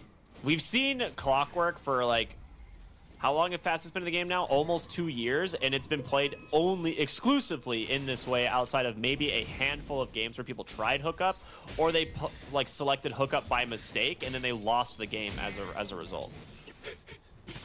I am dying to eat chainwheels over here. Yeah. The real thing is, I actually love expanded armature. I think it's so fun to play with. It's one of my favorites. And then he has 2 others that are really cool conceptually, and I want to use them, but they're just not as good as expanded armature. That's actually my biggest issue. I want to use the other things. I want to see them in these games, Bottom lane. but you just can't. Beastmaster is starting to become a little bit of a problem. Has the Helm of the Dominator. He's got himself the Ghost, Spooky Creep. They're going to bring down another hero here on the Dragon Knight. They really want to start pressuring this tower. There's going to be the Dragon Form. TP now coming in from the Sand King. Great cogs here from Cook to try and burn a little bit of the mana, but also just create a little bit of space. Avalanche here onto Do. Great shackles, though. In comes the Epicenter Law. He's got a haste rune, just rumps right into the backside, burning down these heroes. The Stampede, 2 dead. So Lala on the Sand King is Faker. He's all alone here on the front side. Phoenix should get picked up eventually. They do get the kill. Triple now for the Sand King. As well, Faker, he is stuck in a rough spot here, sprouted up, trying to find his way back home, but he's probably only getting back to his home in a casket at this point. Making them work for it, but yeah, here we go. They finally get close enough to finish the kill. What a time to get a haste rune on that Sand King, because I don't think you turn that fight without Epicenter on 3 like that. It was a double Burrow Strike plus the Epicenter, and then you run everyone down with a Stampede. That is the perfect rune for that situation. A lot of times you'd be like, yeah, give me an Amplify damage or give me an Arcane, but it allowed him to just channel Epicenter like safely behind the tier 1 tower. And yeah, it just zooms into the center of the entire enemy team. You're like, uh-oh, wait a minute. The Epicenter was not nerfed on this hero, right? Like, we still know that there are strengths to the Sand King hero. Epicenter is always going to be one of them.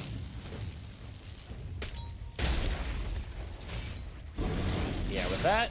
We talked about the Shivas, so he has his blink, gonna queue up the Veil, and if he continues to have the strong start he's been having, I mean, Sand King's at the top of the net worth, then we could see a pretty quick Shivas, which will be very strong this game. Centaur's getting a Crimson Guard, which is going to be really good versus the Beastmaster, who does manage to take the tier 1 tower before that Crimson Guard's finished. Roar onto Centaur in that bottom lane, but yeah, I mean, he's just going to stampede away. And Lona's got him, I think. It's close. No, Fire Spirit does not stay on long enough. I thought he would continue to Sunray for a little longer, but yeah, manages to get out.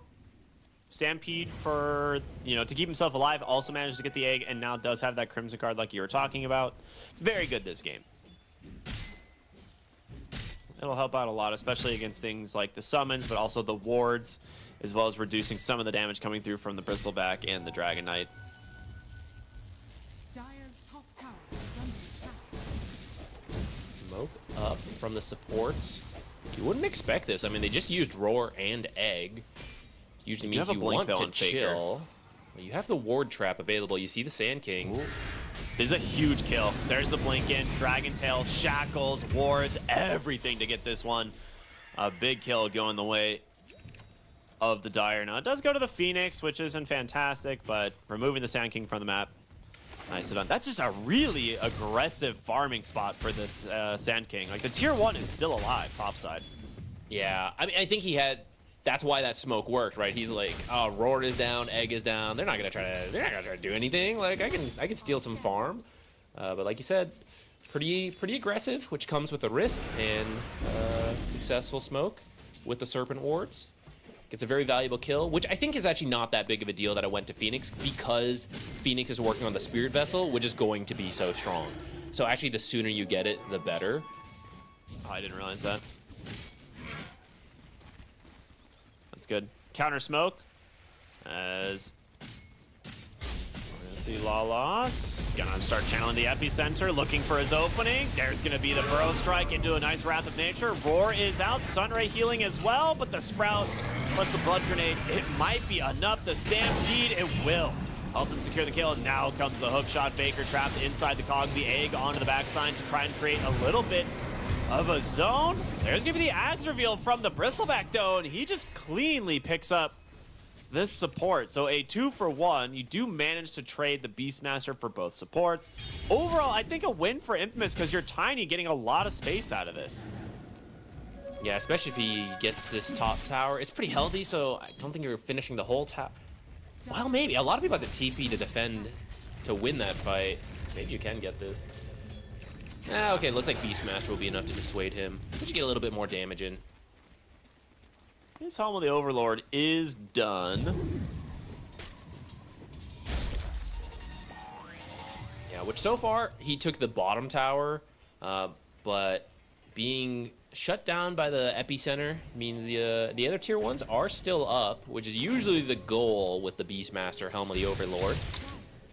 So we'll see if he can get back out there. He's got the Thunder Hide.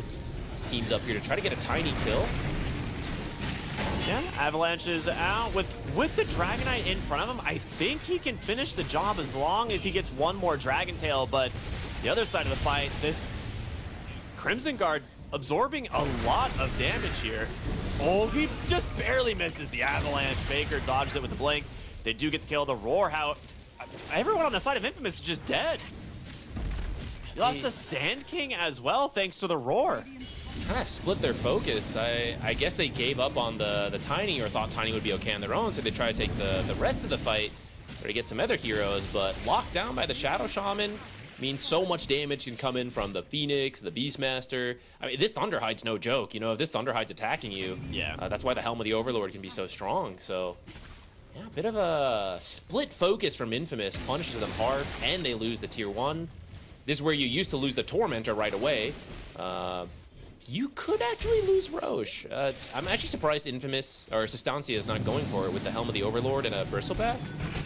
But I guess they had to use a lot to win the fight, and they killed Sand King without allowing Epicenter to happen, so if they come back in and epi you in the Roche pit, suddenly the whole lead you built is back the other way. That's true. Yeah, I think right now they're pretty happy with how things are going. Like your Bristleback's having a great game now with his Aghanim tip there. He's gotten very active. We're going to see them potentially find the Tiny here. As Quills into the goo, and now with the Shadow Shaman, you're going to get a lot of Shackle duration. Crimson Guard comes out, tries to sprout as well. There's going to be Toss, try and buy him some space. And with the Clockwork showing up, they might be forced to back away. Now Shackles comes through, big epicenter though. The Stampede is there. They immediately take out the Shadow Shaman, and nobody on the side of Sustancia is able to get away. What a turn from the Sand King, but he dies to the Elf of the Overlord. Oh no! He was not expecting the slam from the Thunderhide.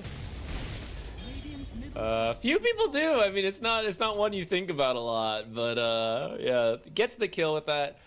In the end, I'd say it's still worth it. That was Sustancia starting that play, and you end up losing more heroes. Dude, that was such a sick turnaround from the Sand King. I didn't even realize how close he was. I thought he was much farther away from this fight, but a 5v4 advantage pays off. Yeah, this is where Bristles in the past would have easily picked up that kill and moved on, but he has been nerfed because he's been so strong for so long. He's been slowly nerfed to the point where that Tiny is just a little bit too tanky for him to kill easily, and it gives the time for those rotations to come in. Some of the Sprout healing helping to buy some extra time as well. Seeing the value from that come in. Off of that, though, the epicenter they were scared about got used, so it seems like they're beelining into the Roche pit. It'll be... They know about this. They did flare it. What creep do they have? I don't know if they're going to make it in time, though. We'll see. It's going to be very close. With the Dragon form, with all the minus armor, another flare does come through. Clockwork might be able to find a hookshot angle, but Faker looking to block it. Hookshot, no, it's just barely not in time. That was a really good close. attempt from Cook. Very close. You know what? Cook is gonna be kicking himself right now. He faked it the first time. Pump faked it. Yeah, if he actually sent the first one, he gets it. But I mean, he's totally blind because Flare had ended, so he was feeling it in his soul, and it was really close. I think sometimes you get the soul read and sometimes you don't, you know? Yeah, I mean, he was like 0.2 seconds off. If the hookshot connects just a bit sooner, he'll come in and he'll grab it, so really close. If only he had Chainmail, man. I mean, Chainmail would have allowed that to happen. If only he had Chainmail. Yes, I'm sure. Of course. Because if he had been eating chainmails, which he totally would have done at 19 minutes in, he would have just sent it way earlier, feeling invulnerable. This looks pretty aggressive. Now the question is, will the rest of the team make it in time? The hookshot comes in. They do manage to take down the Shadow Shaman, but Stampede is not going to get your Centaur out of this. You do trade the egg and the roar for that kill. The question is, can you find another opening? Looks like they're just going to back away. Dire's middle tower is under attack. They're closing on Ags for the Sand King. They want this. It's 1,000 gold away. But now you're going to lose yourself, not only the Aegis a few moments ago, but you're going to lose the Tormentor as well. Yeah, it's funny. We're kind of seeing a swap where it used to be get Tormentor at 15. That helps you build the strength to go do Roshan. But now we're seeing, as long as you have a draft for it, which Shadow Shaman's a hero that lets you do it, Beastmaster, Bristleback, and they actually have all three. If you can do Roshan earlier, you actually build the strength to go set yourself up to get Tormentor. So a little bit of a swap, but still good at the end of the day. You have both, and you get to build. Starting a 3K lead is actually not as big as we used to see in the past, but that's because it's been such a brawl-heavy game, 14 to 16. Somehow less than last game. And that shard ends up going to Dragon Knight, which is not that common for the core to get the first Tormentor. Oh, you know, maybe this is the true change from Valve. In the past, it was like, oh, cores, why bother? Supports are going to get it. But now supports, if their shard is too good, they're like, I can't wait till 20, I just got to get it. And that's what happened to the Phoenix. And now the cores might actually get the Tormentor shard, and now they're like, oh yeah, we should be doing it's a really important objective, guys. We should really be prioritizing it as soon as it spawns. Really good. Yeah, it's foolish not to go for Tormentor. You might be onto something. I think so. There. Oh, uh-oh, Sladen stuck. Uh-oh. Do they throw the axes? Throw the axes. You'll find him. You'll find him. He's actually going to survive in the trees, but on the other Teammates side of the might map, not. it's going to be a quick stampede for the Centaur to get. Okay, it's something. Come on, dude. What's the? He just dumped that slight. No way, dude. If he had spawned a Hawk, it would have found him. Mid lane, they do manage to take down the Sand King. The full duration shackles just lock him down, and now Cook, no hook shot to get away. He's dead. 2 pickups here for the Dire. Infamous on different pages What was there. the Sand King doing back there? Yeah, Nature's left because he was stuck in the trees, and he went to go push bottom. So at that point, you're stalling until they retreat to deal with that, and then fighting. But Sand King too aggressive. Now going to give the confidence to Sustancia to dive the Centaur. Uh-oh. Kill the Natures who tried to help him. This is getting out of control. Now you're giving up way too many kills. JP, Avalanche doing over here, toss though, under the Dragon tower. Almost gets the kill, but here comes the Sunray and the roar and the turnaround. He's baiting. Oh, Okay. boy. Who's baiting who? Dead for 50. No buyback as your tier 3 in trouble. Now, unfortunately, for your Thunderhide, it is stuck in some wards back there, so it can't help the push. But they will get the top tier 2 tower. Infamous. Oh, poor guy. He's like, I finally escaped the zoo, Dad. I did it. Only to get put right back in.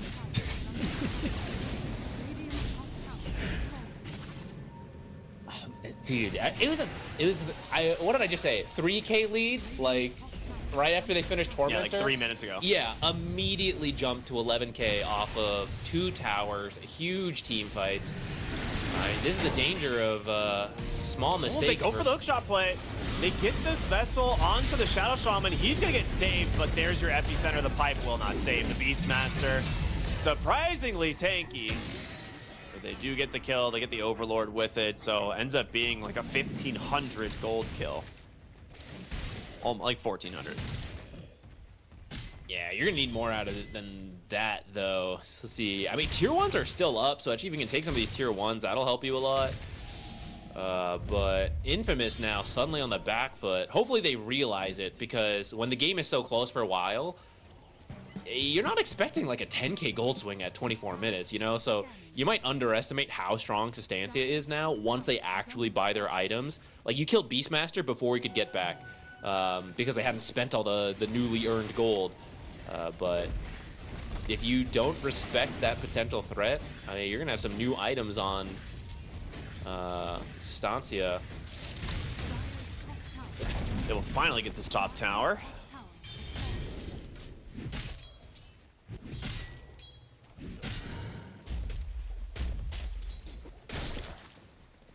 So Lala has his Ags going for the Shivas, like you mentioned.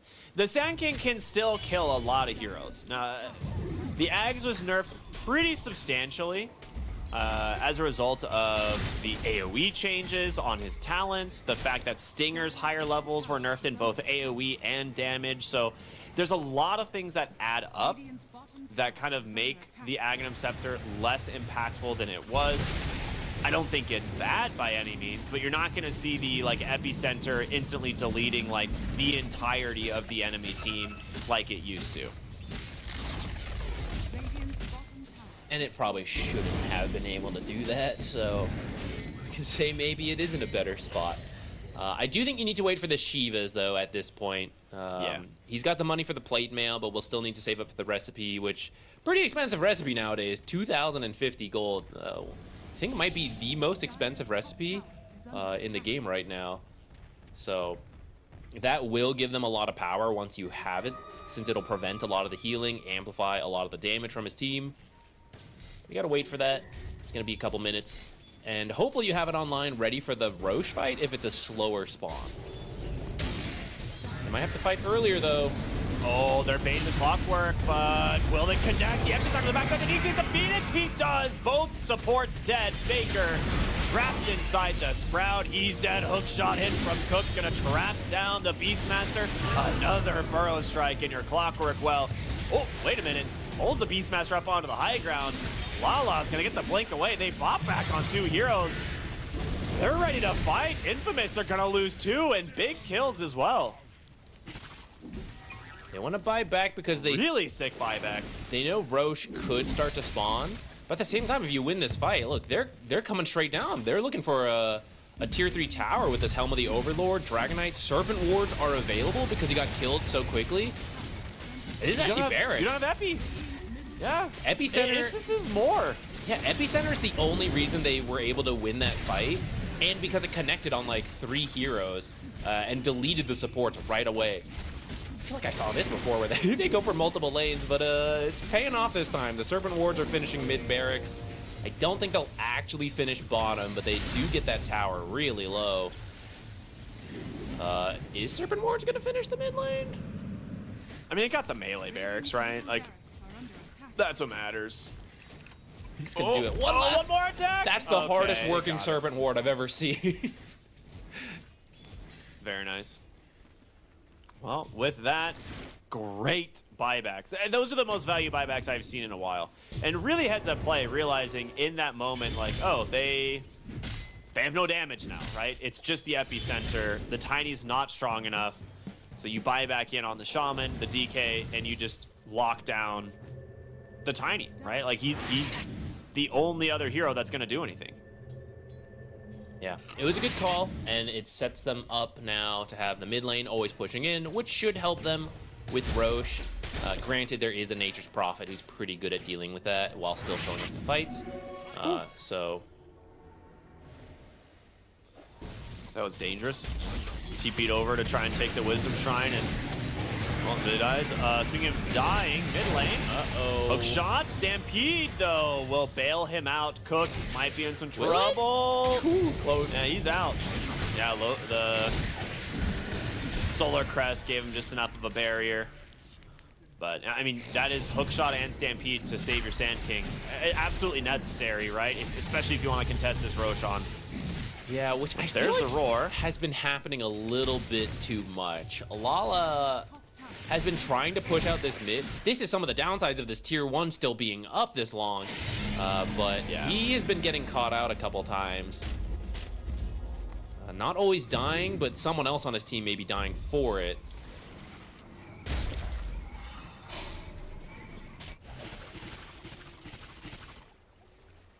So, second Roche on the Bristle now. I mean, you've already opened up the mid lane. If you win one more fight in front of the enemy base, it's megas, if not the end of the game. You gotta be very careful on Infamous now. This is where creep cutting helps a lot, and fortunately, they at least have some of the side lane Faker's towers. expecting this. Faker knew it was coming. He's looking for JP. He's gonna pop the Silver Edge, the dust. It connects. Very optimistic TP is. There's the roar. They've got everything here to find this kill. 70 seconds without your Tiny once again. Dire's bottom tower is under attack. Yeah, if the dust doesn't connect, maybe you can Silver Edge on out of there, but very hopeful. Do you think TP. dust is too strong? And I'm not just saying this because I love Ricky, but I do feel like it might be too strong. 75 AoE nerf. What do you think? I think it should shrink. I think the lasting duration is quite strong. I think after you use it, dust settles, you know? So, like, full range and then shrink over time. Yeah. That's actually a really good change. Everything on your epicenter here. The Shivas is done. You don't want to commit the epicenter just to get the Aegis out of your Bristleback, but they're going to be able to get a lot of healing in with the Sunray. Almost resets him completely. This lane of barracks, it's falling low. Now, you do manage to take all of the mana out of the Bristleback, but without a Tiny, they're just too afraid to engage, and there's going to be a second lane of barracks down now for the side of Infamous. You have Epi Shivas available. You have to win the next fight. I mean, the game's just over if you lose the fight at this point. Yeah. He's had some amazing Epi connections this game. You gotta keep doing it. I'd say you have to take out Shaman and Phoenix Especially the Phoenix. Like, if you ignore Phoenix and let the Sunray heal happen, I don't think you have the damage to kill the others. I mean, I know Shiva's reduces that, so that helps a lot, but still, I don't think you can allow it to heal what it can. You know, like, even reduced, it's still so much healing on these tanky heroes. Phoenix did just finish up an Aeon disc, though, so that's going to be difficult. You do have buyback cooldowns for Shaman and Dragonite for another just over 2 minutes. So I'm wondering if you can take the Shaman out, like you said, that's a big part of the fight. The lockdown that he brings the moment those BKBs are done is potentially too much. Or after the initiation. I guess that you don't really even have like a BKB on the side of Infamous, do you? Did JP finish one, or is he just going straight damage? Yeah, no one has one. Yeah, just straight damage. Yeah. You kind of need to when you're falling behind like this now. He does have it queued up next, but I don't think he's going to have time for it. You're going to have to win this fight without it. Last lane of Barracks. There's the avalanche, the toss, the break, the damage. It's just not enough. The BKBs now come in from Sustancia. They're going to try and turn this around with the roar. The damage just stacking up. They're forced to stampede, try and get away. Hookshot does come through. Great Cogs trapping 3. Oh my God. A huge amount of burst damage coming in from Lala as well as JP. They take down 2, looking for more as they're going to double buyback in this game, dive in, continue to slow them up, but can they get into the backside of this fight? Slayden TP's very aggressively. That's a dieback. But Faker's BKB will protect him from now. They really want this last lane of Barracks. The Mega Creeps will likely secure the game here. But Faker, he's on buyback cooldown. If they can get this kill, this would be massive. What a pike. Dodges the Burrow Strike as well. This Bristleback has still got a lot of HP. He's going to drop those quills, takes down Cook. He's going to buy back into the game. Lala needs some space. He's going to Burrow Strike to safety, but melee Barracks is dead. 1 Barracks remaining. It's gone. Sustancia get what they came for. Mega Creep secured.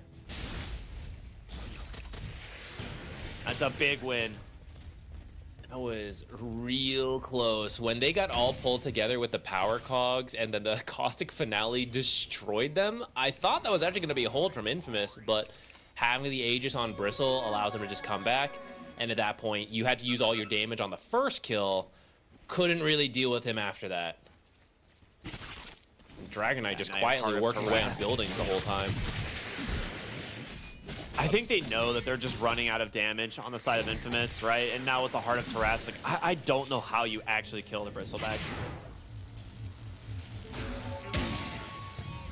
Perhaps he dives because he's so confident. You power cogs, push him backwards, and then toss him into Fountain. Sprout him to trap him. And then he kills you all because he reflects. Yeah. I was like, then he turns his back and your whole team dies? Oh, no. Nah, we'll see what happens here. All right. JP is going for the enemy Wisdom Shrine here. Because we have time to talk about it now, as Sustancia is in a really good spot. I think they're going to play it safe, wait for a pickoff and or Roche. Otherwise, just like slowly push in. So I think we're going to have a little bit of a window here. If you were Clockwork thinking like, why can't I get chainmail? Because you still haven't eaten any chainmails at this point. The game is decided at this point. And this is where your inventory is filled enough to think, huh, maybe I'll eat some chainmails. It just has no impact until this point to the game. But now that he could do it, do you think it is enough to allow him to tank infinite Mega Creeps with all of the bonus armor? You need, what's the amount of gold? You need to reach like 90 armor, and then you can just like tank infinitely. 90 divided by 4, quick maths. Like 20,000 gold.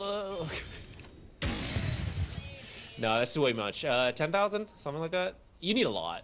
It'd be like 12,500-ish. It's just, you know, that's his 130% of his net worth right now. I mean, he'll get there any moment. That's not bad. Yeah, he's close. He'll get there. Just needs another 70 minutes. Oh, you need another. If there's any chance to win this game at this point, it's going to be at 70 minutes. You have to hold so long, and then Hope you get some crazy tier 5s and just win a big fight, rush it down. I do always feel like Tiny has that late game scaling potential. Like right now, we're not really seeing it just because they're kind of lacking the burst outside of Epicenter. But at some point, I feel like Tiny might be able to like bring in some of that extra damage. It's just right now it's a little rough. Clockwork also dead here. You just have Chain wheels would more not protect you sustained from that. damage. I mean, Clockwork kills enough. He bought back earlier, I think. Yeah, he's on buyback he did. cooldown, He's on so cooldown for 4. even though he's a support, that's enough to give you the confidence to come in here. You might not end the game, but you at least take a tier 4, chip it down. Committing the banner in the wards. Oh, they're going for it. That's a nice stun here onto Slayton. They're going to turn around with a stomp, but he's just getting burnt down from the Phoenix. Pulled back in from that harpoon. They get the egg off at the last second. Stampede's not going to save JP. He's got a buyback, but I think we're going to see some G's come out here fairly soon. Centaur walks out of the base, instantly shackled. The base, the throne, it's under siege. In comes another Burrow Strike, trying to make some space, but those Serpent Wards plus all these heroes is just going to be too much to deal with. We might have ourselves a game 3 here in a moment. There's going to be the Silver Edge, but they've got the detection. Diamondbacks now on the Tiny. They're going down, but not without a fight. GG finally drops. Estancia will take game number 2. We are going the distance to kick off the qualifiers. We were talking about South America being such a strong region with deep hero pools. Any team can take a game off of each other, and potentially the whole series, of course. So that's what's gonna happen here. Gonna get a game 3. Probably another game with 2 kills per minute. It feels like this one a little bit slower than game 1, but as we'll see in the highlights, just much. a lot of fighting. This is where things were still looking okay for Infamous. It was still a pretty close game. We see the strength. This was like the Sand King, like triple kill right off this Epicenter. Like this was huge. Yeah, this is a one right really here. good bait. The whole team coming in. We see Dragonite in the mid lane. So if they had the whole team, they might have been, able to win that fight. But easier rotations from Infamous. This is where they got the Aegis and things started to fall apart. Sand King gets caught mid, and you just need a clean retreat at this point. But Cook tried to help him out, so he's gonna die. Centaur, he sees them dying. He's like, oh, I better push top. He gets caught out in a moment here, dying off screen here while they're taking mid. Then they finish mid. They're coming here. They're like, oh, I guess we'll take this tower next, right? This was like a 10k gold swing in a moment, finishing up with this mid kill here, a dive on the Tiny. This is where things just absolutely fell apart for Infamous. Yeah, this game was dead even, 0 gold advantage at 18 minutes. And then by like 6 minutes later, it was an 11,000 gold advantage for Estancia off of like those series of plays like you were talking about. And at that point, it's just too hard to come back from because you do start to lack the damage outside of the Epicenter that we started seeing. Like Lala got a lot done on the Sand King, but the Tiny we never really saw the impact out of. And part of it's just the itemization and the heroes that they have, right? If you don't kill the Phoenix in the original Epicenter, which great itemization, he goes for Aeon Disc, so you're not going to kill the Phoenix. Sunray is going to reset anything that you're doing. That egg can't be killed by anyone on the side of Infamous. So you're just going to get a full duration Sunray on, your team plus the enemy heroes.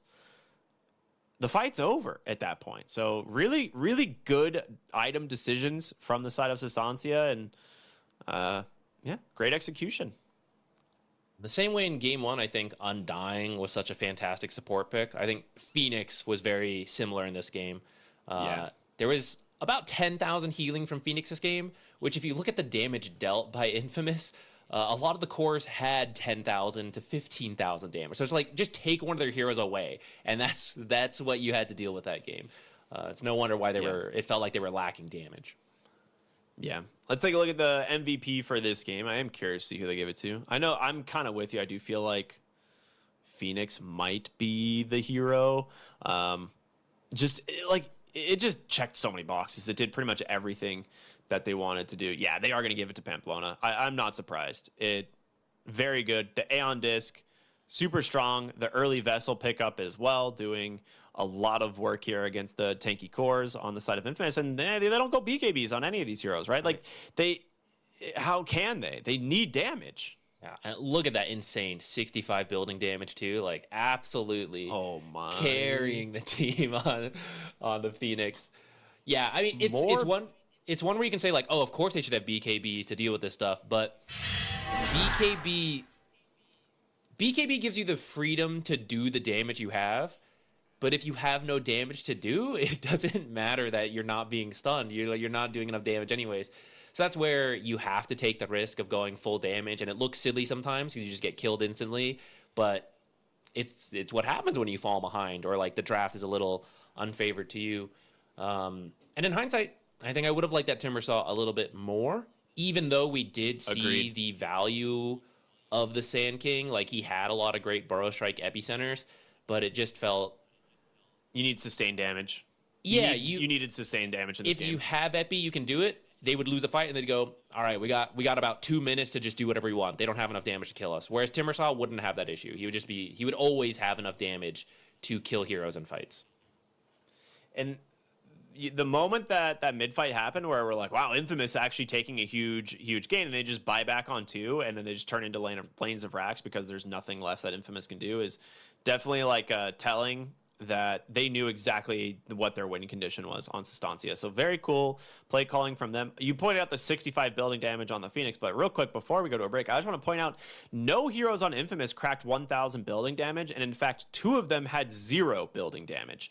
So they never really got like out onto the map like they, like we would typically see from heroes like Tiny and the Nature's Prophet, or even the Centaur, right? So a little bit disappointing there for Infamous, of course, but we're going to go to a break, and we'll be back with game number 3 here of Infamous versus Sustancia here in the South American closed qualifiers. We'll see you in just a bit. The human body was built to move, not trapped at a desk in one singular posture for 12 hours a day. It's time your chair evolved. This is Secret Lab Titan Evo. Ergonomically engineered for you, gamers, hybrid workers, artists, backing your every move.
We are back here at the South American Close Qualifiers for TI. This first series, it's proven to be a good one already. Sustancia versus Infamous Gaming, now tied 1-1 after a great draft and performance from Sustancia in Game 2. Good recognition of their wins, or of like how they could win the game. And they executed absolutely perfect. Did exactly what they needed to do. It was great stuff. Yeah, good adjustments from Game 1, which was also very close. I could have seen Sustancia being able to win it. It's felt like actually both games are quite close until they aren't. Like there's one key fight around the 20 minutes first Roche that has happened in both games that suddenly just snowballs it into the winning team's favor. So we'll see what both teams take away from that, if they feel like their drafts could have worked, but they just did a fight poorly, or if they do want to adjust the drafts. We talked about the Timber Saw instead of Sand King, which personally I would have liked, even though I do see some of the strengths to the Sand King that they went for. Kind of curious what Game 3 will bring, because the drafts felt pretty different. Like, Game 2 is a very tanky core lineup, whereas Game 1 had a lot more of the... Actually, I don't even know how to define it, but like the more usual drafts, I guess. We had like Pango, Shadow Shamans, but also like the Silencer Bloodseeker combos. Shadow like Fiend. strong lanes, I would say, from Game 1. Yeah, I agree. I would like. I typically, I think generally I've been kind of exhausted of the like 6 strength core meta for so long, right? Like it's just been in the game for almost 3 straight years now. That has been like the primary meta of Dota has just been like pick heroes that have more health, because health is the only thing that's scaled over time, right? It like strength just got better and better and better, whereas like things like agility and damage and items just got either worse or stayed the same. So we're just it's kind of nice that we saw like a refreshing draft in Game 1 where you see like Linas and Shadow Fiends and Bloodseekers and Silence, like heroes that have traditionally been played in those roles. And it was a fun game. Game 2 was kind of like what we've been seeing over the last couple of years, which is like eventually one team just runs out of damage and can't kill 4 heroes with 4,000 HP. And you're like, yeah, what can you do, Yeah, I mean, that's where the nerfs kind of come into play. Tiny Carry has been getting nerfed over time, and so is the Sand King. They try it out. We see some of the value, but there are some very close fights, which is like, yeah, the old version would have done it. This one doesn't. And that's kind of what shifts the meta over time. Just you slowly, instead of winning 70% of fights, drops down to 65, 60. At some point you go, yeah, it's just not worth it. This hero's just not doing it. I don't think they're totally dead. I think we'll still see some of them, but I don't know. When you see the Phoenix especially, I think that's where you need a lot of consistent damage, and they didn't quite have that. Yeah, and that's why I was not 100. I'd like, even if you wanted to run carry Tiny, it's like I think you could have just kept it mid lane and picked a carry that can actually deal with Egg. Like, was Ursa banned in that draft? Because like if Ursa wasn't banned, like you could have just moved the Tiny mid and gone for like an Ursa, and then you have an Egg killer. You have a hero that scales damage against these tanky heroes.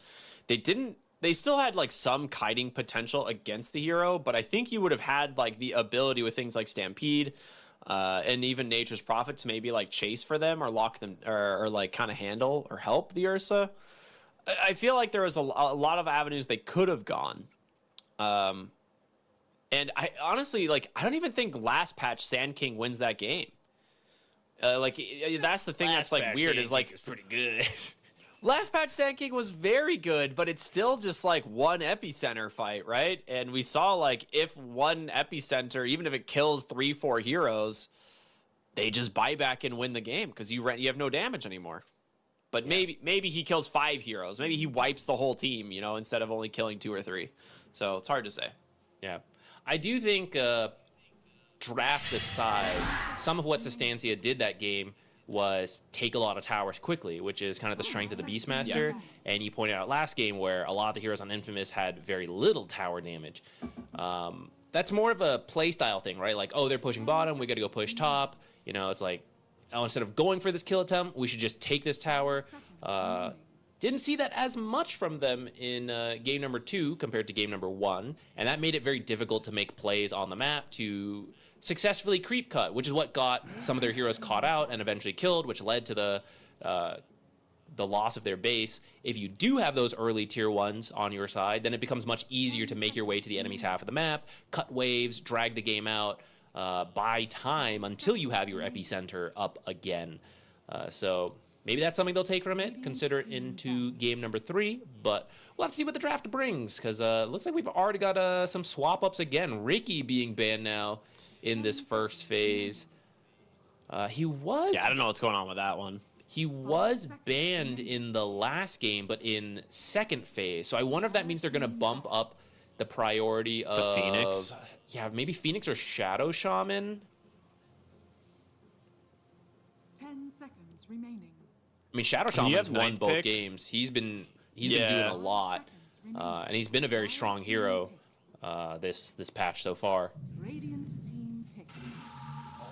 Okay, they get their Oracle as a response since this was banned out in the previous games. I'm excited to see Oracle. I feel like I don't fully understand why this hero has become so good again. 5 seconds remaining. Some of the buffs he got are that his W has more cast range at level 1, which you often left it at an early value point. And you're one of the few heroes with an early Dispel for something like Silencer. This matchup kind of goes both ways, which is that we might see a lane swap here to put Oracle in the lane with Silencer so that you can't just obliterate people with that Silence Bloodseeker combo we saw earlier. Even without the Bloodseeker, Silencer does a lot of damage, but not nearly as oppressive as with the Bloodseeker. Team back. But you can dispel that stuff, whereas most other heroes can't. Of course, Global is a huge pain point for you as Oracle to prevent you from saving anyone, unless you can see it coming and self-cast the Q before the Global comes out, but that is extremely hard. More luck-based than anything to do. Yeah.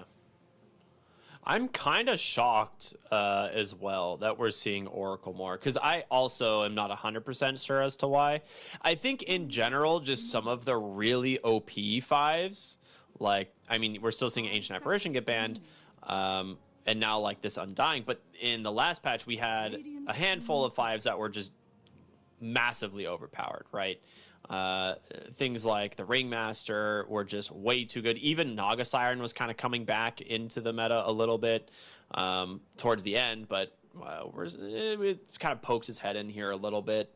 But 10 seconds remaining. I mean, Oracle's always got the ability to just kind of bail out a hero, and if you can maybe extend fights in this patch, maybe that's the reason. Maybe we're going into like more of an extended fight patch instead of just bursting down heroes.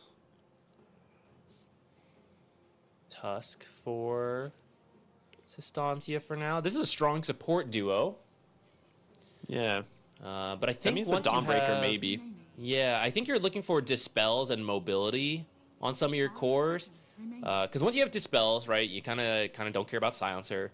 And Tusk's main thing is that he can get to you, and sure, he can BKB, Pierce, and like Ice Shard block you. But if you're like a Storm Spirit, you can actually dodge a lot of that. You're someone like Ember Spirit, you can dodge a lot of that. So this support duo, they work well together until they suddenly don't. Like once you have the items to counter them, they suddenly will not do very much. I think Kunkka still is very good. So I like this pick. Still very flexible. Some of the recent, like quote unquote nerf is just Grog Blossom. Or no, Grog Blossom was actually buffed in 3.9. That's right. Okay, I forgot about this. Kunkka was getting picked a lot, and I was expecting him to get nerfed in 3.9 or 3.9B, and then nothing happened to him, and I was like, huh. So yeah, Kunkka still very strong. We're gonna see the Marcy come out now, which I think a very underrated support at the moment. There are some ridiculous offlane combos with the Marcy if you do the pick-me-up facet. I don't know if they want to do it with the Kunkka, but you could very easily just go the pick-me-up. You could rebound into a torrent, almost guaranteed, into the cleave and the damage from Tidebringer, then the toss back. I feel like any of these like double melee off lanes that pair well with Marcy and getting on top of heroes is really strong. Yeah, Silencer has no way to get away as well. So Yeah. if you commit on him, he's just gonna die. Though if he has the Arcane Curse on you, I mean, you have to use multiple spells to get the kill. You might be able to get a return kill if you pick a strong carry. We see the return of the Dawnbreaker Tusk, and this time the Undying is banned out, so we might actually get to see them go for the kills that they were hoping for in game number 1. And there's the Ursa we talked about the beginning of all of this. We were thinking about him for last game. How do you feel about him in this game, Ricky? I think so far I like the idea because they know they're going to try and go for a Marcy match. But hear me out. I also think Batrider is a crazy good pairing with the Marcy. So I right now would go 3-position Batrider, move the Kunkka mid, and you go the Arsonist facet. And it absolutely crushes the Ursa, or you go offlane Venomancer here. I think those are like your two. I think offlane Veno or offlane Batrider like completely win this game. I don't even think it's playable for Sustancia if you pick either of those heroes right now. Like Dawnbreaker's ult will help stop Lasso, but the Lasso will still go through, especially since Global Silence like isn't going to stop the Lasso. Like you initiate with it, you're still going to find your opening onto the target. Or like you just Lasso the Silencer out of the fight or something like that. But they go Slardar instead. I feel like this is risky. So with the, like I said, when you pick up Marcy, a lot of times you want to pair it with like a dual melee offlane with the pick-me-up facet. The two that I've seen that are the strongest are Slardar and Magnus. Slardar's is hilarious because it's, you know, rebound into bash, into crush, into bash, into throwback, into bash. It's really, really dumb. Yeah, there you can get 3 bashes off in the combo because you just don't get to move. So I am curious if it's going to be strong enough into an Ursa.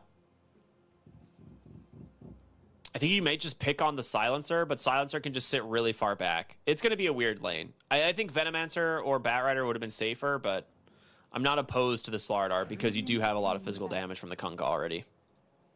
Yeah, I think I favor the Marcy and Slardar a little bit, but it's an easy lane to mess up, and once you fall behind, struggle a lot. So I think it will be a little bit of a skill-based matchup.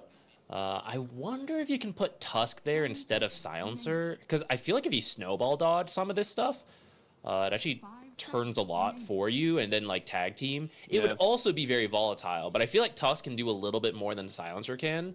And Silencer Dawnbreaker's not the worst lane, but you are giving the Silencer into Oracle matchup, which is like, maybe not great.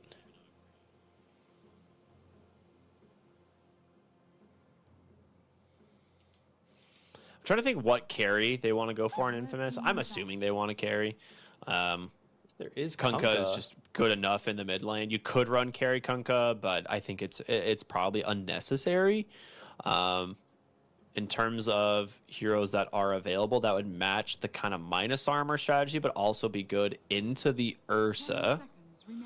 It's kind of a weird one. I think Doom is not bad. Like the Sanjin Yasha, like BKB Doom, like it actually makes the game really hard for the Ursa. Clinks is also kind of good here. The problem is that he just has to like get away from Dawnbreaker Tusk. Okay, they go Sniper. Interesting. Is that mid Sniper actually? Carry Kunkka, you think? I feel like Sniper is not good in the side lane. 10 seconds remaining. I guess you could have done Sven as well. Sven actually would have been pretty sick. If they try to make the play on Dawnbreaker Tusk, you just Stormhammer them. I mean, something Sniper's got going for him is that he's pretty long ranged.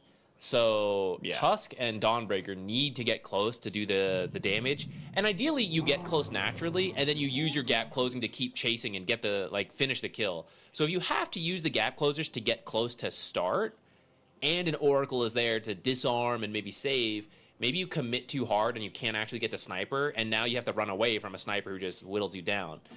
No, okay, forget all that. It is just going to be mid sniper, and then the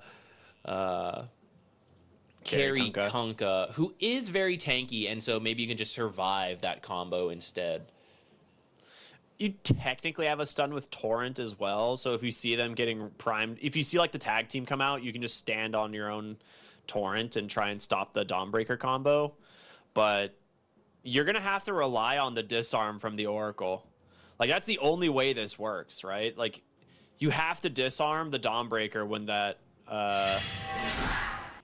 combo is coming out.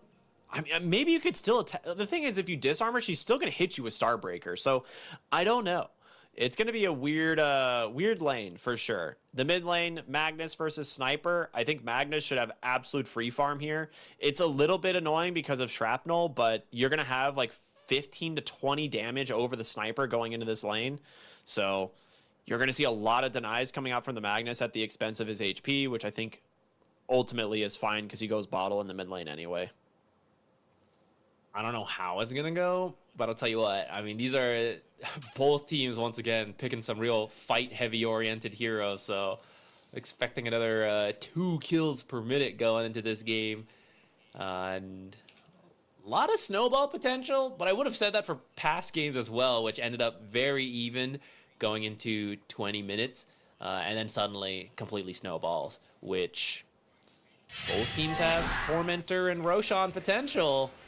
So we'll just have to see. I was so confused. We go into the game and I'm like, why do I hear basketball sounds? It's the Oracle taunt. Totally forgot that thing exists.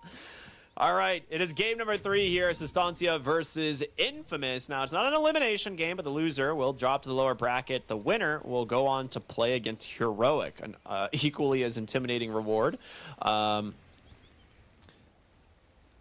As for the draft, the facets, it's Solar Charge, Dawnbreaker, Tag Team, Bear Down, Suffer, and Silence. Whoa, he went Diminishing Return. Wait a minute. I mean, we don't really see this facet that much. I thought it would be decent and people would kind of pick it up here and there because it does seem like a lot of damage, but most people have been taking the internal empowerment just for, you know, laning's sake, but Faker going for it in mid here. I think some of the idea... It's a cool facet. Yeah, I think some of the idea is that he's going to go for Spellcaster Magnus, because you have an Ursa carry, right? You know he's going to bring a lot of damage. You have supports that bring a decent amount of damage to amplify cores. Dawnbreaker brings a lot of damage. So rather than try to be another right-click damage source, you just need to catch the heroes, right? If Oracle is out of position, if Sniper is out of position, that's where the fight becomes really easy because you just kill them, skewer them out. And I think that's what he's going to prioritize. So going for the diminishing returns might also help him in the lane versus a long-range sniper. Not as easy to use the Empower to start. Yeah, I think I've seen... So I've actually, when this facet came out, I actually played it quite a bit because I really liked the old Shard. I thought it was really good. So I really wanted to try, you know, the facet that just gave it to you for free, essentially. It feels really strong. I think you have to rush Kaya. I don't think you have a choice. I think if you don't get an early Kaya on this build, you just run out of mana completely. So I would like to see an early Kaya pickup. And he might go... I think the build has typically been like Kaya into Blink or Blink into Kaya. And then you just finish your Kaya Yasha into like the Aghanim Scepter and stuff like that. And you just spam this ability constantly whenever you see a hero. I'm down for it. I mean, I think Spellcaster Magnus is a lot of fun to watch. Whether it's better or not, I guess we'll find out in a moment. For now, Sniper doing fine in the lane. Yeah, he's playing around the Shrapnel well, just making sure to stand inside of the Shrapnel, keep it on the wave, and get what last hits he can. Now, the Shrapnel, I'm surprised he still actually has quite a few charges, but yeah, as this goes, the harassment damage from Faker is probably going to add up, especially, like I said, since he's a hero that buys bottle. He's going to have that on the courier right now versus a sniper who just wants to get early boots and stat items. Top lane, they found the Oracle, but the Qs from both heroes just breaks up the combo. So he's out, but we see the damage potential. Oracle got pretty close to dying there. Yeah. Have they tried to make a play with the like pick me up Slardar on the bottom side, or has it just been Silencer kind of avoiding the lane? Haven't seen it yet. Marcy just hit level 2, so it's available now. But you go for the Silencer, like you said. Ursa, a little scary to go for. I mean, the lane's in a good spot for Infamous right now, so if they can keep it that far back, I think they're happy. Oh, yeah, she gets a good pull on the hard camp, so that should keep the lane in their favor for quite a while. She grabs the Lotus as well. Mid so lane. maybe with that, you can look for a kill. A little bit of a extra heal. I was going to say Tusk was trying to make a rotation, but there's a ward seeing him, so Sniper not going to get caught from that rotation at all.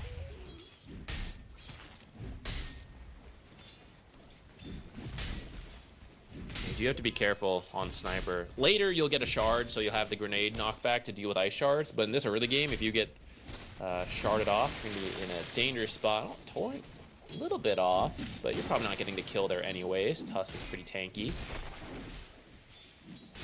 I'm surprised at how well this lane's going for JP. I thought they might get a little bit more out of the like Dawnbreaker Tusk combo, but 2 points in this Tidebringer has been doing like steady chip damage, and you still have the Oracle at any point to back you up. I mean, Kunkka, not only is Kunkka tanky, so it's difficult to kill him with that combo, but Dawnbreaker's very much a 100-0 type hero. Wants to kill you in one burst, and she needs enough health to do that. So if you're being constantly chipped by Tidebringer, even if you can kill someone, like say the Oracle, you try to go and you get the kill, you end up dying first. So it's actually a cool move. This time, Lala gets caught out from the smoke. Pamplona will get the first blood. Now, he probably dies here to the Oracle. He does Blood Grenade to get the return, but yeah, Pamplona getting the last laugh here this time. A very necessary kill on the Sniper, who is starting to pull away in the lane. You do want to punish him in these early levels. He also went Orb of Corrosion just to try and get more harassment damage into the Magnus. Oh, interesting. Bottom lane, they wait for a play, but a nice TP in here from this Tusk. Gonna be able to quickly bring down Sladen thanks to the tag team damage. Despite what we were expecting, we never saw the Marcy Slardar combo manage to find a kill down here. And ends up being killed by the Tusk first, who has been moving around a lot since top hasn't really led to much. Though that might have left Dawnbreaker on her own for JP to find a kill of his own. I'm telling you, man, should have been a Venomancer. I would have loved it. The offlane Veno would have been really cool. It doesn't really, like, synergize with this idea of minus armor, but mid lane, they're going to bring 3 heroes here to try and take down the Sniper. They do manage to do so. Pamplona will die once again. But more focus here on the Sniper. Oh, TP rotation in from Sladen as he will just pounce down the Silencer, get himself his first kill of the game.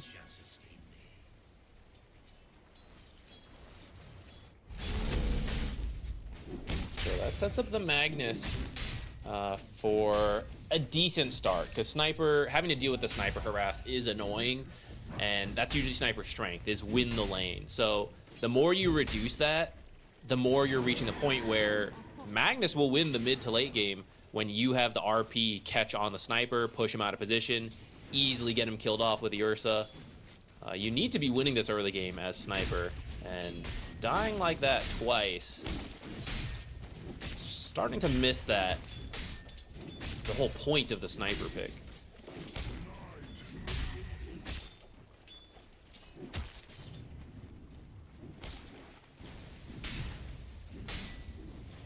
Slardar's pretty close to level 6. That'll be another big power spike. And They haven't been able to get a kill yet, but they do have the level advantage down here. And maybe they can start committing a little bit more once you have Corrosive Haze. Both supports pick up their own Wisdom Shrines, so they are not worried about that. Level 6 now for the Slardars, so Corrosive Haze online, mid lane. Lala in trouble. The Dawnbreaker does make the rotation in an RP. It only catches the Oracle, and now with JP coming in, X the boat pulls back Faker. I feel like we're going to see a tip coming through here in a moment. 2 dead on the side of the Radiant. A great response here from Infamous. Great idea to try to use the RP and the...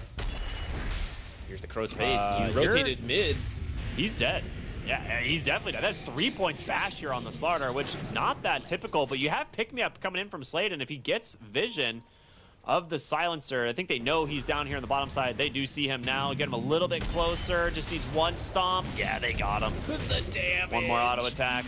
Yeah. Yeah, I mean, the idea of using RP and Solar Guardian right away is great, but like you said, didn't quite catch the sniper, and at that point, you're tower diving for a support, even if you do get that kill. So it doesn't really pan out, and then because you rotated so much, your Ursa gets punished too. Spotted by a ward. They are keeping eyes on him, yeah. This is follow-up kill would be really huge. sick from Sladen. If they get this second kill, his game is destroyed, and he knows they are hunting for him. He knows something's up. He's going to try and make his way to the Twin Gate, but they have all the info that they need.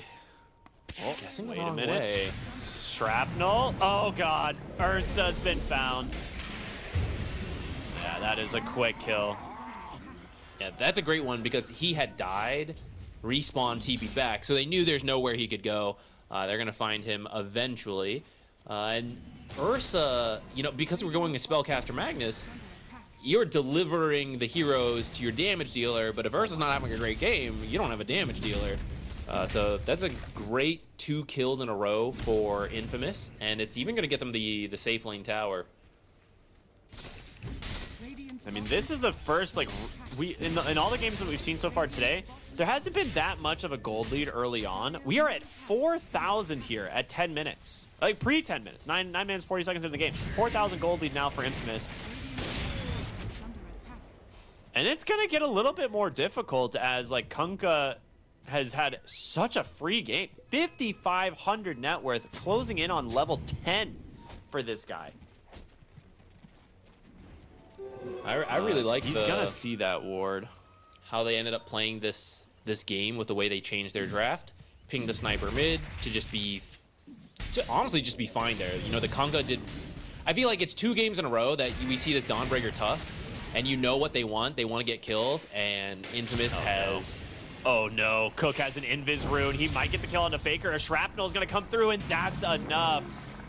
Oh, I mean, who expects the Invis ganking Oracle into the mid lane here behind your tier 2? It's just not that common.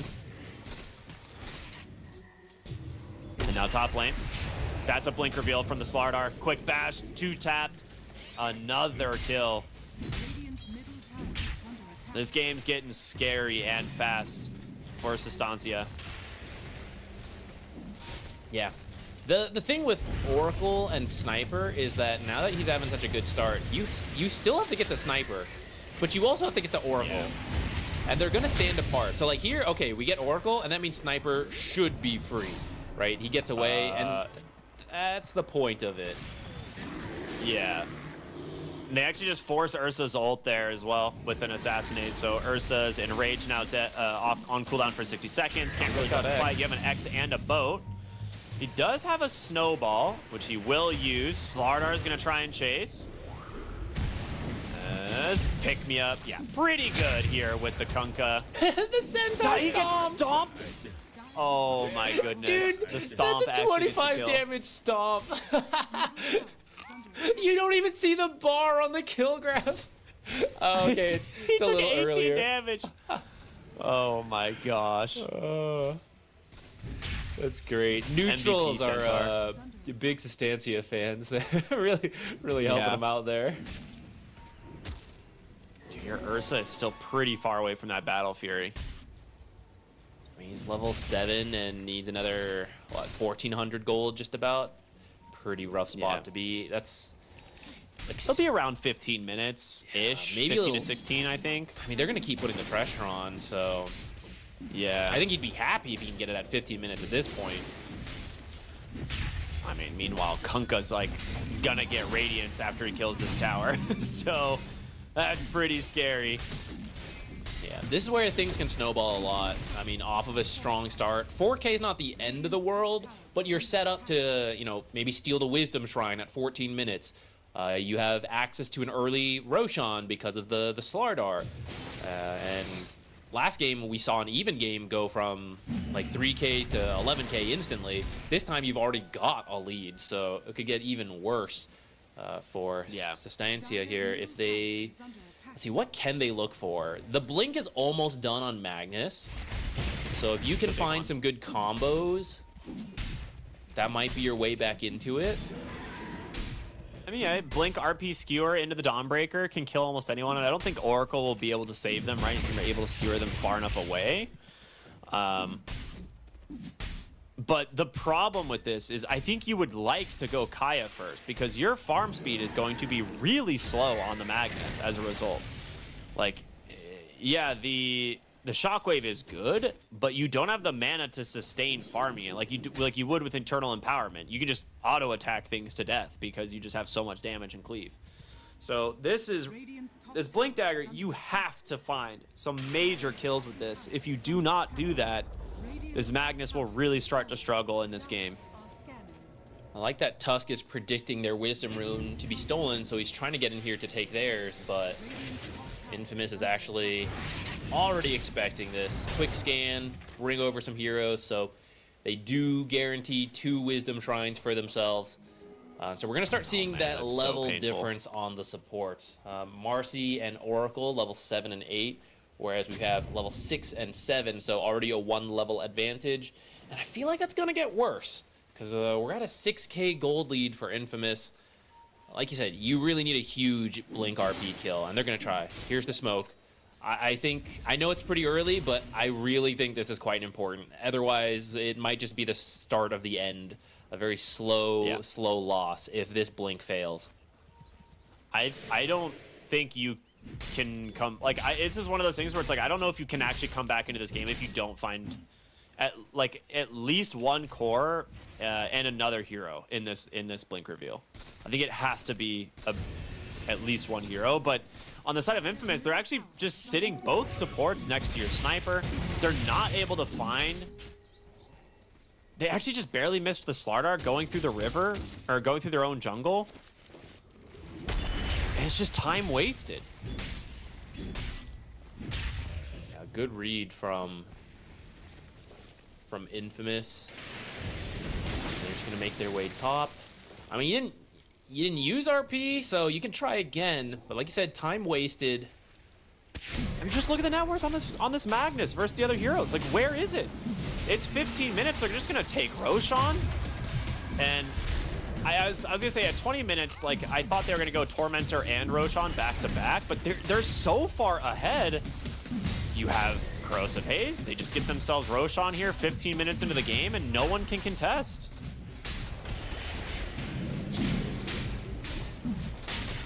And you're not even getting a tower out of this. Like, bottom tower is being taken by a Tusk, but they TP down the Kunkka.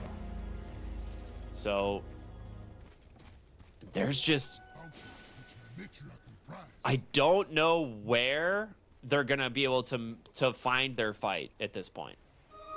Like, maybe the Tusk Blink, which is coming in like 50 gold.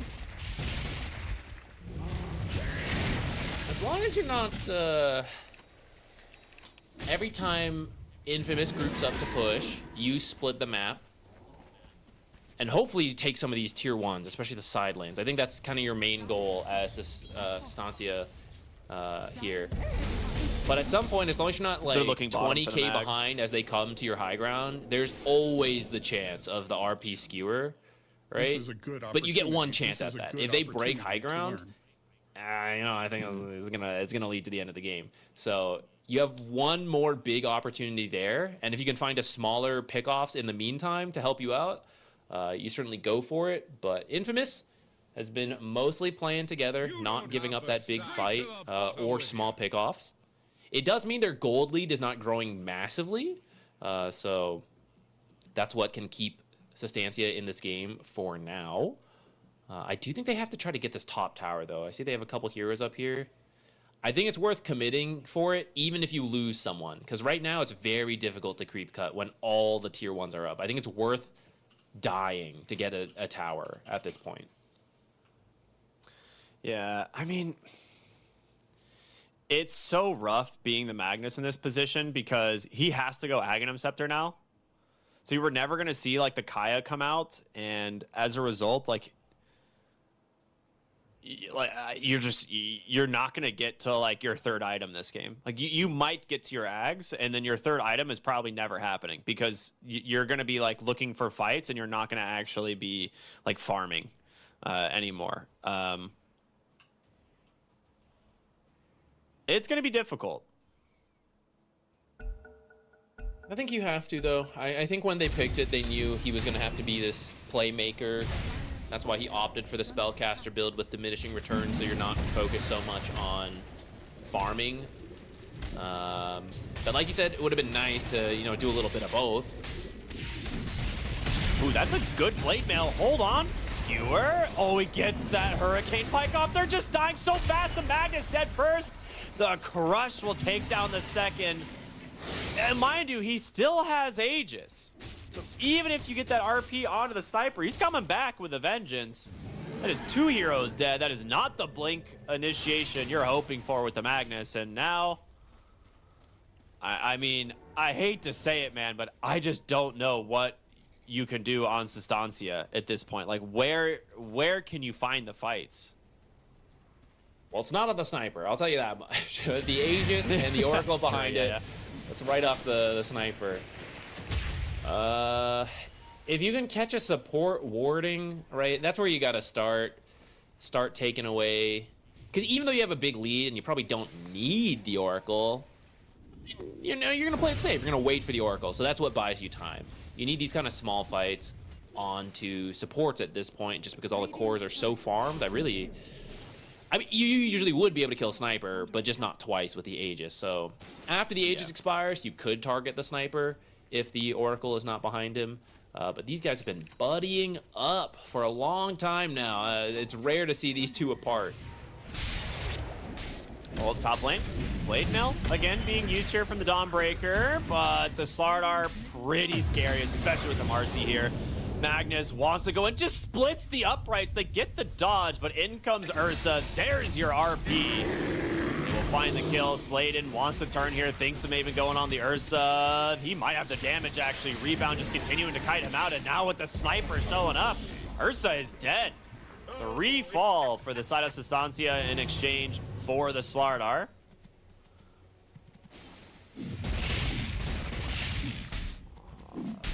It's getting scary, man. Yeah, at least they got a Slardar kill, I guess. You know, Yeah. But I was honestly, because it felt so bad, I was like, oh, maybe that was still a gold win, but it is not. It is not. 3 for 1. Yep. And they're looking for Faker. They want him. Shrapnel connects. Sladen almost gets the Tumbler into the tossback. But Lala is still just shredding this guy. They dropped a ward aggressively just to try and poke him a little bit more. We'll be able to blink dodge the assassinate. About sending the message. Oh boy. That might be a snowball save. All right, nicely done.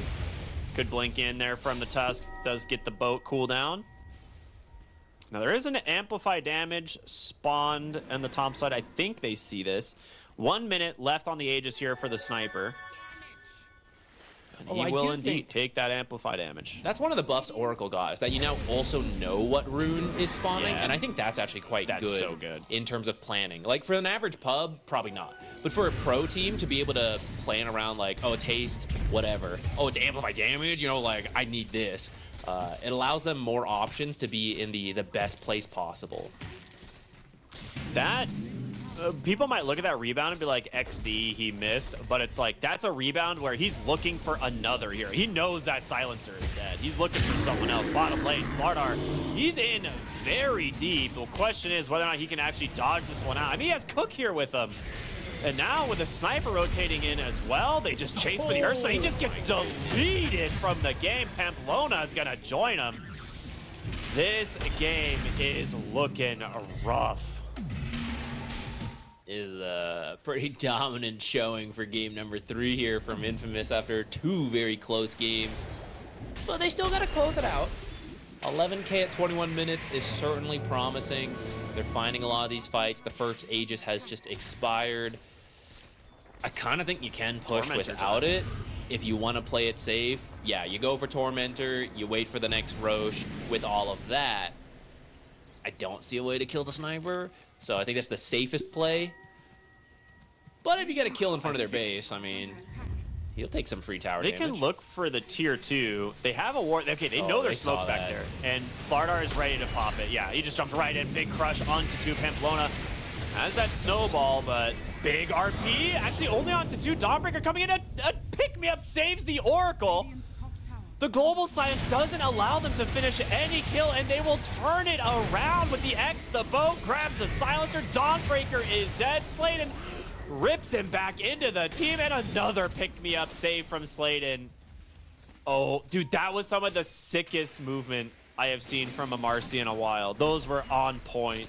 Yeah, it was a pretty good RP too. Like, you need to get the Oracle. You can't kill anyone if Oracle's alive, which is why Marcy choosing to save the Oracle is actually very heads up, knowing that you save Oracle, Oracle will then save Kunkka if it's needed. But in the end, they didn't even have the damage to finally kill the Kunkka. So after all of that, you still have False Promise available to you. Yeah. And that was with Sniper not being that close for that fight. So imagine that, Dude, but yeah. Sniper is actually there attacking the entire time. Slardar barely dodges RP, but the Marcy getting the pick-me-up, the frame before Global Silence comes out too, is actually so nuts.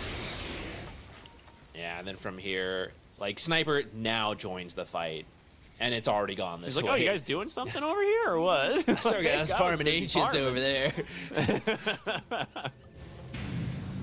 They're smoked up, looking for more. They know this top lane being pushed out by the Magnus. The Courier actually gets seen, and now they will go for the blink out. They should survive this.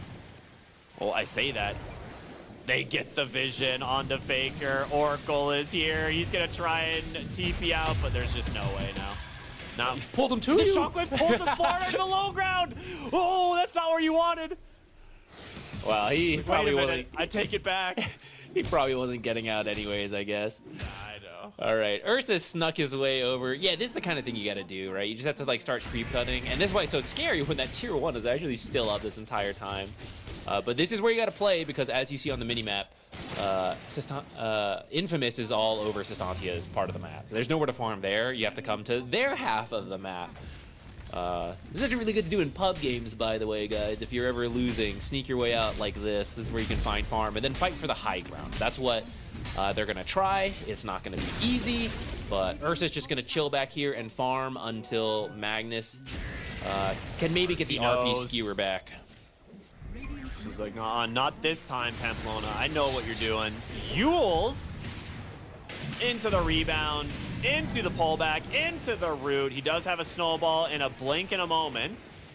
He's going to try and put him in an awkward spot close to his team. Where does he blink to? Up onto the high ground. The assassinate is there. That was close. Just in time. Godlike spree for Lala. And now the question for Infamous is, what do you do next? Roshan potentially up here at any moment, right? We saw them take this fairly early into the game at just 15, 16 minutes. So it's going to be respawning somewhat soon.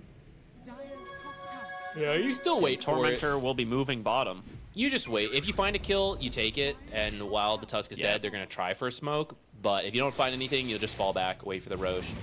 That Tusk move is still overall worth it, because it brought 3 heroes back. He only gave a few hundred gold because he's in such a rough spot. That's why creep cutting like that, although risky, when you're this far behind, the risk is worth it. And imagine he gets There's out, the right? axe. He gets all of that for free. and then it's even better. Ags for the Magnus, which is pretty good. They need this to secure pickoffs. That being said, Sniper has gone a very defensive build. This, I say quote-unquote defensive. It's like Hurricane Pike. He has the shard for the grenade, and now he also has Disperser. So he has 3 avenues to be able to dodge and move around in these fights, but also to dispel Global Silence. They will find themselves a Dawnbreaker here. Blade Mail, not being used quite yet. There's going to be a nice Walrus Punch into the Startbreaker, but it gets canceled. And now you're stuck on the low ground here. She's tanky, but not going to be tanky enough to survive this one. Ooh, Marcy teaming back. She saw the Ursa cut the wave. They're looking. They're scanned. They know he's there. Or I guess Ooh, blinked over. Ursa knows they're there. And hops back down. Oh, that's Wait. a sick dodge. That's a sick dodge. Very nice. Radiant's middle How come no one's done, specifically Infamous? Why have they not taken Tormentor? I actually thought Ursa was heading to do it when he ran up there. The thing is, it does announce it, and then you'll know, like, oh, Ursa's at Tormentor, let's go Yeah. look for him. So maybe he valued sneaking into the enemy's half of the map and just staying there. And I can't say it was wrong, like, now he had to leave, but earlier he stood there for, like, 2 minutes, which is a lot of money, more than the Tormentor would have given him. So, kind of worth it in that sense. And the shards on his team really- aren't that great. But like you said, I thought Yeah. Infamous would do it. I mean, at this point, when you hear the roar from Roshan, like, he was on his way heading towards bottom. Like, he could have gone for the Tormentor there, at least, and then get some gold for his team. But it is now a 16,000 gold advantage. They smoke up as they grab the Amplify damage. And another Aegis into the Sniper. You're going to have the banner now for the Oracle. Yeah, what I mean, talk about a change up from the last 2 games, where it was just a bloodbath going both ways. There's only 5 kills on Sustancia. It's a bloodbath for one way. I guess true. Just only one team is in the bath. One team's having fun. Oh man, Sladen. Another Yule setup here on the Faker. Does get the Aghanim Skewer. There's gonna be the RP. In comes the Ursa and the Dawnbreaker. Hold up, hold up, hold up. They might find themselves a big Gotta kill. get the but Slardar, no Slardar way. is still getting out. You're kidding me? The Oracle makes it in time to save him. Lala taking a lot of damage from the Dawnbreaker, but she's out of gas. How does the Slardar get out of that? I mean, when you're 16k up and you have Eternal Shroud on Slardar, not a common item, but he kind of knows his silence, his sniper is going to do all the damage. He just needs to apply Corrosive Haze and stun people, so he just needs to be tanky, and that gets him out of that situation, which honestly pretty good for Sustancia. I know that sounds weird, but like, all things considered, they almost got a double kill and bought a little bit of time. Unfortunately, not We've quite seen enough. this before. He's even denying creeps in front of him. That's so sad. Let him He's have like, some nah, XP, you're not man. getting any of this. Come on. Come on. That's messed up. I mean, Like here's where tier things one are just tough, being- right? Sniper can actually hit the tower out of range, and then Oracle's behind the Sniper, even further back. So it's really You hard. also just have X. Yeah. If you wanted to be even further back, you could do that too. Just X the Sniper every time. I mean, or he just like, yeah, X's himself, and it's like if Magnus tries to go for this like blink, you know, horn toss skewer back, like you just X the target he goes on. Yeah, that would be the ultra safe version if they were the team 18k behind, but when you're 18k up, you can take more risks. Slardar is just dumping damage here in the top side now. That being said, they will turn it around here with the Dawnbreaker, and they do get the kill, but it's going to cost you big in the mid lane as well. Snowball gonna come through. Boat does not connect, but your support in some trouble. E-Blade does buy him a little bit of space. Nice horn toss. They get their hands on the Oracle. There's the global. A great defense so far from Sustancia as they did buy back for this. The RP, it does connect. Sniper doing a work. Nice pick-me-up. Saves this Kunkka for now as they're gonna buy back on the Oracle. Look to get right back into this game. And okay, you have a sniper problem. Lala is having a great time. A great Hurricane Pike there to dodge the RP. Yeah, once again. Marcy with Aether Lens, and then she took the cast range on the enchantment. The longest range disposes in the world. She's using telekinesis. I was looking at that. Yeah, I was like, wait, what? Like the silencer just got gripped from like 600 range. Even now, she can pull sniper out. She's got big hands, you know? It's fine. Yeah. Really big hands. That's what it is. Pamplona, Oh, well, Tusk. It's rough. unlucky. What can you do? Sniper saw me. What can you do? This guy's got good eyesight for an old man. Oh, you got the Oracle. Horn toss, skewer, no RP, but do they add the damage to actually find the kill? Cook bails himself out with the false promise, and well, Lala, he's got the movement. Gets pretty far away. Pick Me Up gets the Oracle to safety. JP's in with a BKB, creating all the space. Now Dawnbreaker tries to get aggressive here, but there's the disarm. Pamplona dead to the sniper as he continues to look for more. And well, it's gonna be that Dawnbreaker. What insane plays from Slade in this game on the Marcy. Yeah, I think this pick me up has been it's pretty fun. It was not worth it for 1,400 gold to have to buy that item, but having it as a facet option when you think it's a good game has been much better for her. The Hurricane Pike to cancel. All right, that was sick.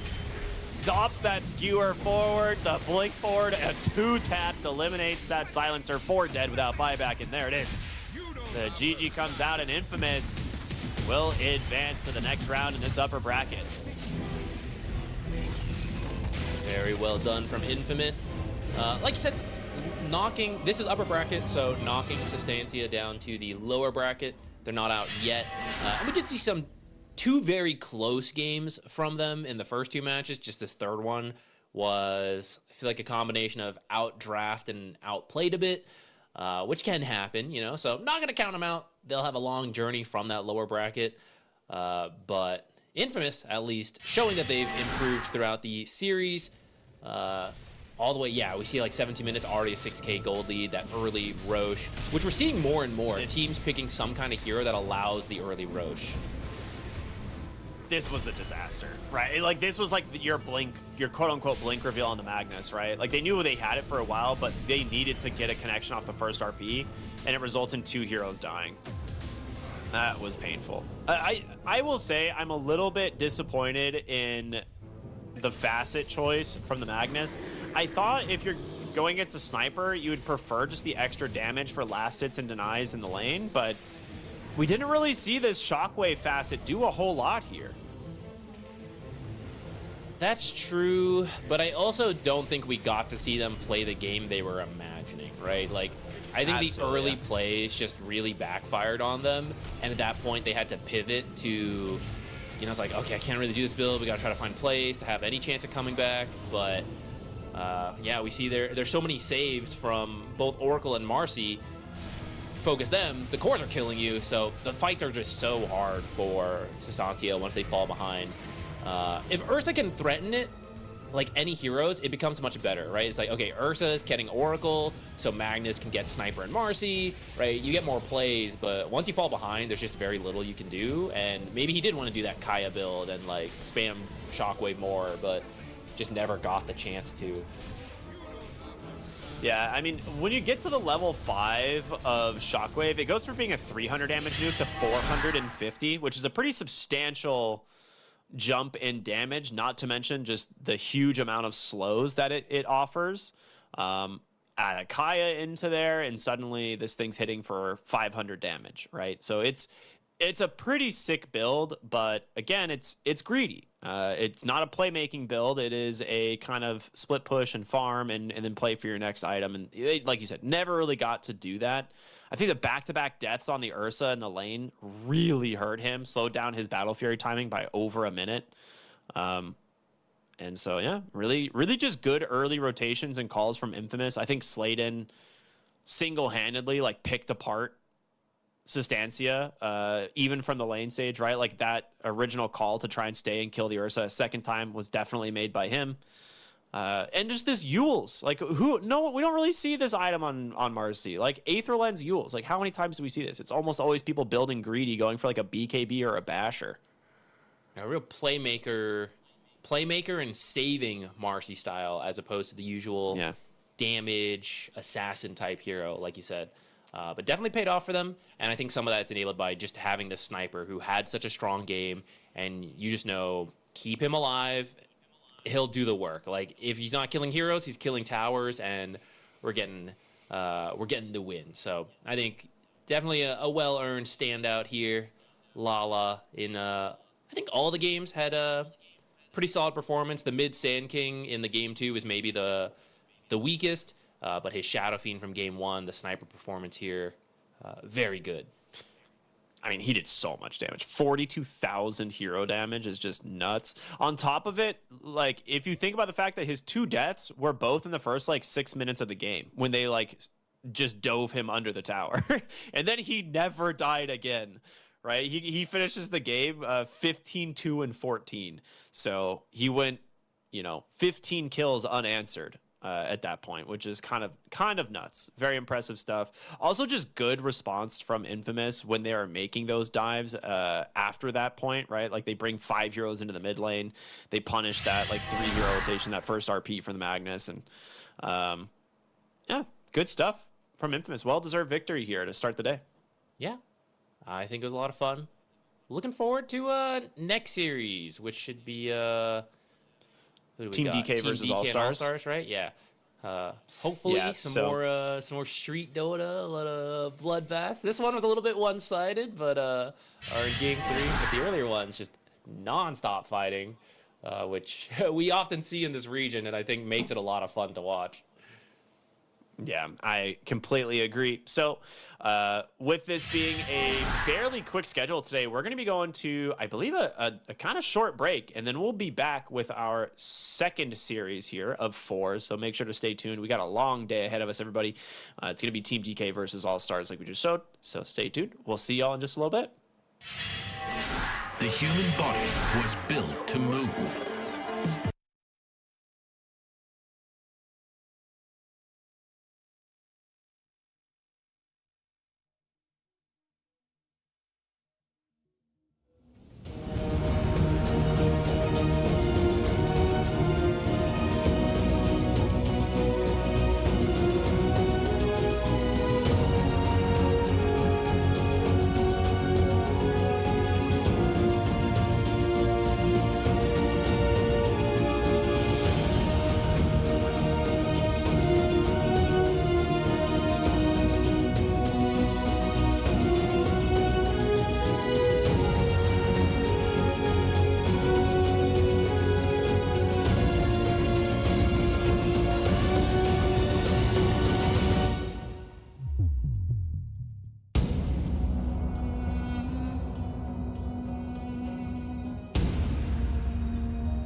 body was built to move.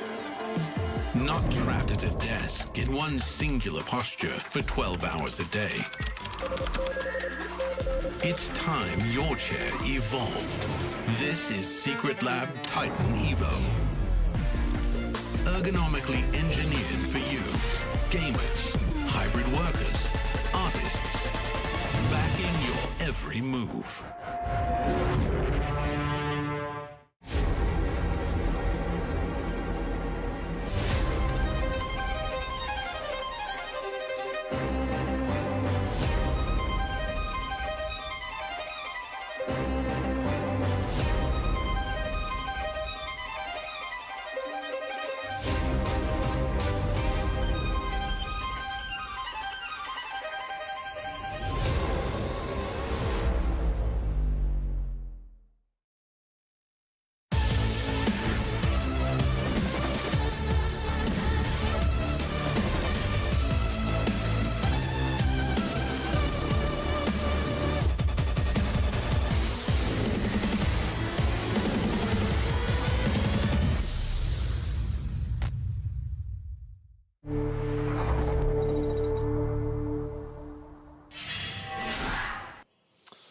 We are back here after just a short break. So hopefully you guys took that time to, I don't know, grab a little snack as we get ready for our second series here of the day. It is All-Stars versus Team DK, a blast from a past in terms of the names, but a very different team, very different region from what we're used to seeing them in.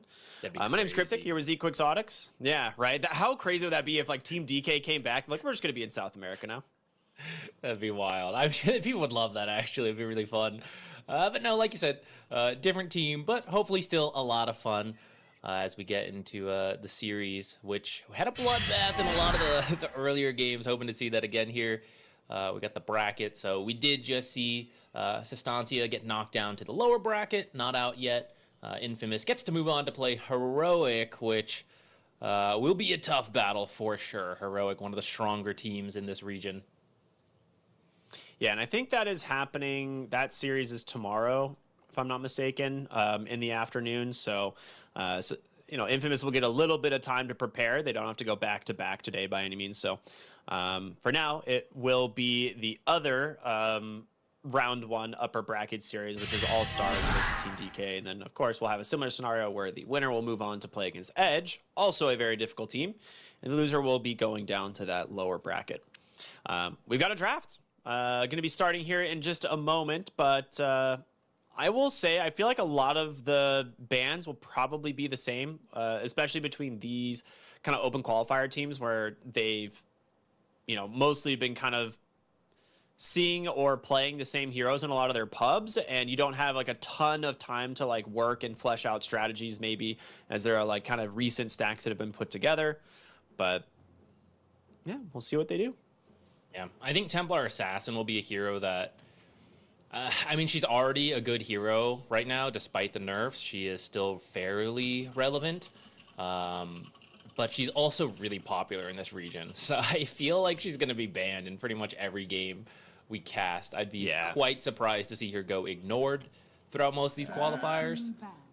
Some Ancient Apparition, Nature, Storm bans. Storm actually in this first phase is a little surprising. Maybe some targeted bans over at All Stars. Trying to think of, who does Storm? Storm's not really a lane counter that you usually need to ban out this early. Yeah, I'm going to try and look at some of their drafts just from the other day, because I'm wondering if this is something like All Stars was just like first picking in their games. I didn't see it in their games so far. Might be, like you mentioned earlier, like these players have played together on various stacks, teams, in pubs. So maybe they're just, don't let him have Storm Spirit. He's been playing Storm Spirit lately. Could be something like that. But maybe as we see the rest of the draft, we will come to realize why they wanted to target it. Omni Knight. They do get the Omni Knight though. Omni Knight's good. This is kind of surprising because we haven't, like, the hero did get nerfed a little bit, but he still feels very strong, especially when he gets ahead. So I am curious how they're going to deal with this, because I'm pretty sure we've only really seen it as a 3 position. But I am curious to find out if teams want to like maybe up that and make it like a 2 position in the mid lane 1v1s, or if it's going to get kind of moved down into the support role sometimes. I think we're more likely to see it move down to the support roles than see it moved up to the mid lane.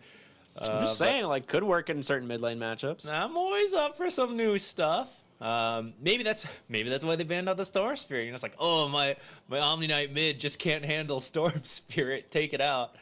I think maybe the bigger issue there is Omni Knight doesn't have a bunch of catch, and they might be looking for other heroes that also lack in catch, and Storm Spirit's one of the best mids that has a lot of mobility, very difficult to lock down, Puck being another one. Mm-hmm. If you know there's an Omni Knight in the game, whether he's going to be off lane or as a support, he's a very strong melee hero versus other melee heroes, since Hammer of Purity is such free damage. So you might be looking at some ranged heroes coming up here. People who can just keep their distance away from Omni Knight. People with mobility, since he doesn't really have that kind of lockdown. Of course, you got 4 more picks to grab some lockdown in that time. Though Shadow Shaman, one of the better supports for that, has been banned out. Okay, there we go. Okay. Ranged and mobile. But a very early Morphling pick that we don't see that often. I will say Morphling is one of those things that's a little bit interesting to me, because I don't feel like this hero is actually that strong. But I'm assuming this is just a straight carry pick, and they plan to lane it directly against the Omni Knight, because like Omni Knight is very annoying for sure in lane, especially if he's able to stay near you and get like the degen stacks on top of you, because that is where he starts to become very scary, right? If he happens to stay like within range of you for like 5, 6, 7 seconds, suddenly you're taking a ton of extra bonus damage, and those Hammer of Purities are just free. So I'm unsure if that's what they're going to end up doing, but Morphling did get kind of heavily nerfed in 7.39. Yeah, did get some nerfs, but I will say, copying Omni Knight, I mean, that's like free BKB and Hammer of Purity base damage. I mean, like, that could be a lot on a hero like Morphling. So that might be part of the reason, is that no matter what role this Omni Knight ends up, you can copy him, get some really strong spells for yourself. The lane should still be kind of okay for Omni Knight. I don't think it gets shut down by a Morphling. It's just the strength of the Morphling later on. So for All-Stars, with that pick already, they might be feeling pretty good about going later into the game. So some supports to help just get you through that early game, cores that help you get to that late game could be good for them. We actually see another Ricky ban. Ricky actually is, the smoke screen's very annoying versus Omni Knight. If you do want to play Omni Knight support, you can no longer target your allies if you get the shard on the Ricky, and that just kind of kills the hero, even if he himself is not silenced. So, Yeah. kind of makes sense. I'm really confused as to why there's so many Ricky bans. I'm going to be honest. I don't feel like this hero is that good, but we're seeing it now banned 3 games in a row here, and now I'm just really curious what the secret tech is potentially for a Ricky.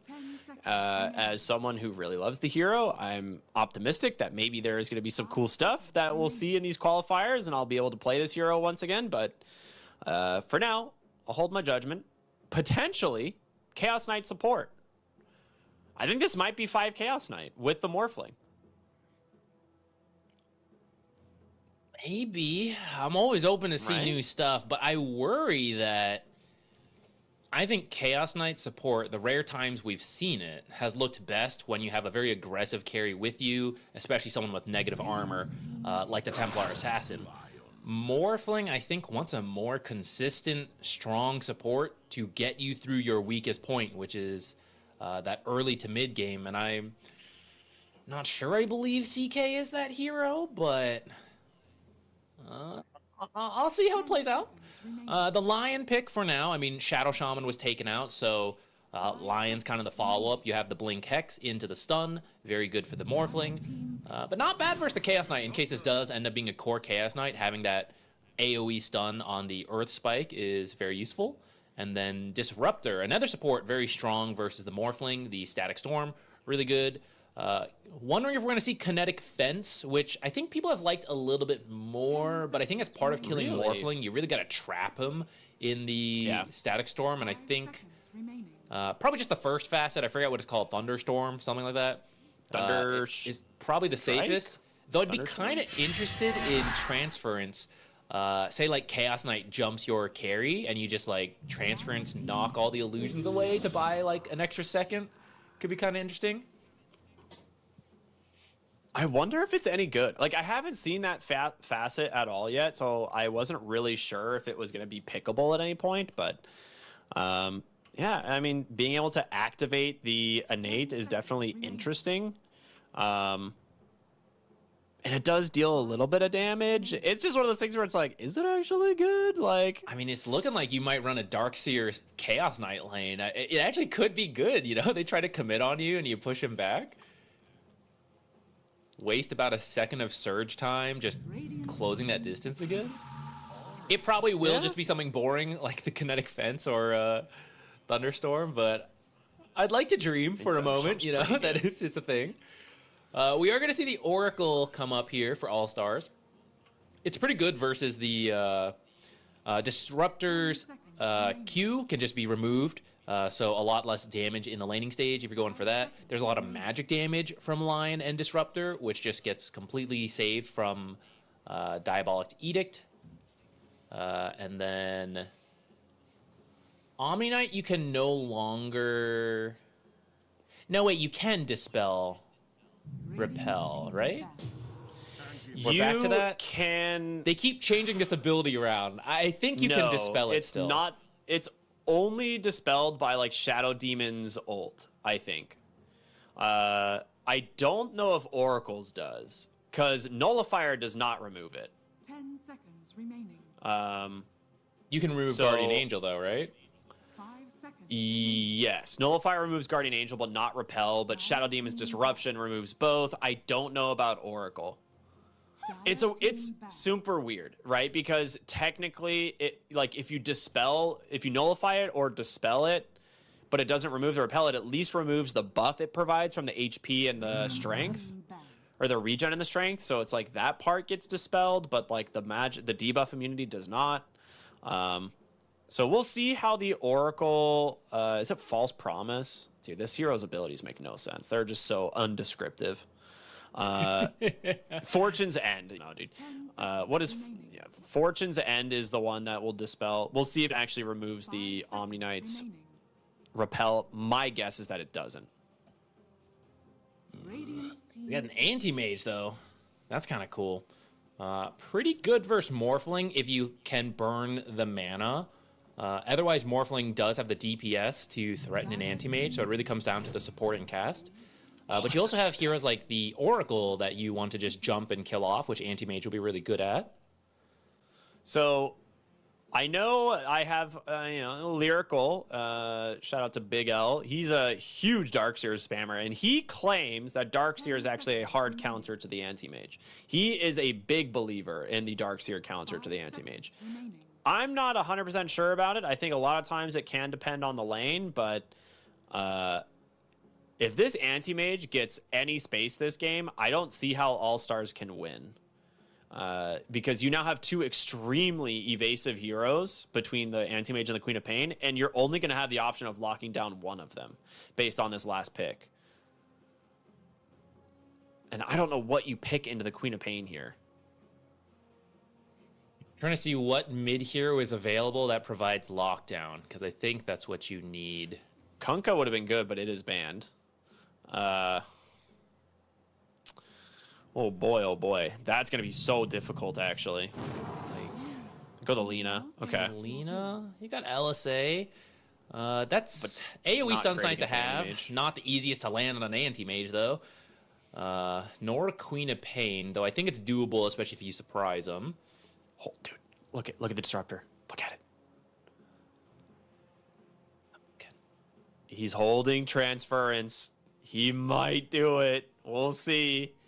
I would like to see it. I think if you're against Darkseer Chaos Knight, right, it's one of those things where you're like, it might not be bad. Yeah, I mean, you can just cast it on your anti-mage to give him the space to blink away. Or, get this, Omni Knight running to get a kill, hitting someone, transferring the Omni Knight, knock the enemies away from him. I see. Okay, you're onto something. I thought you were gonna say like he goes in front of them and then you pop transference and knock them back. You know? Yeah. That's a better way. Nice. Great. I'm glad we're on the same page.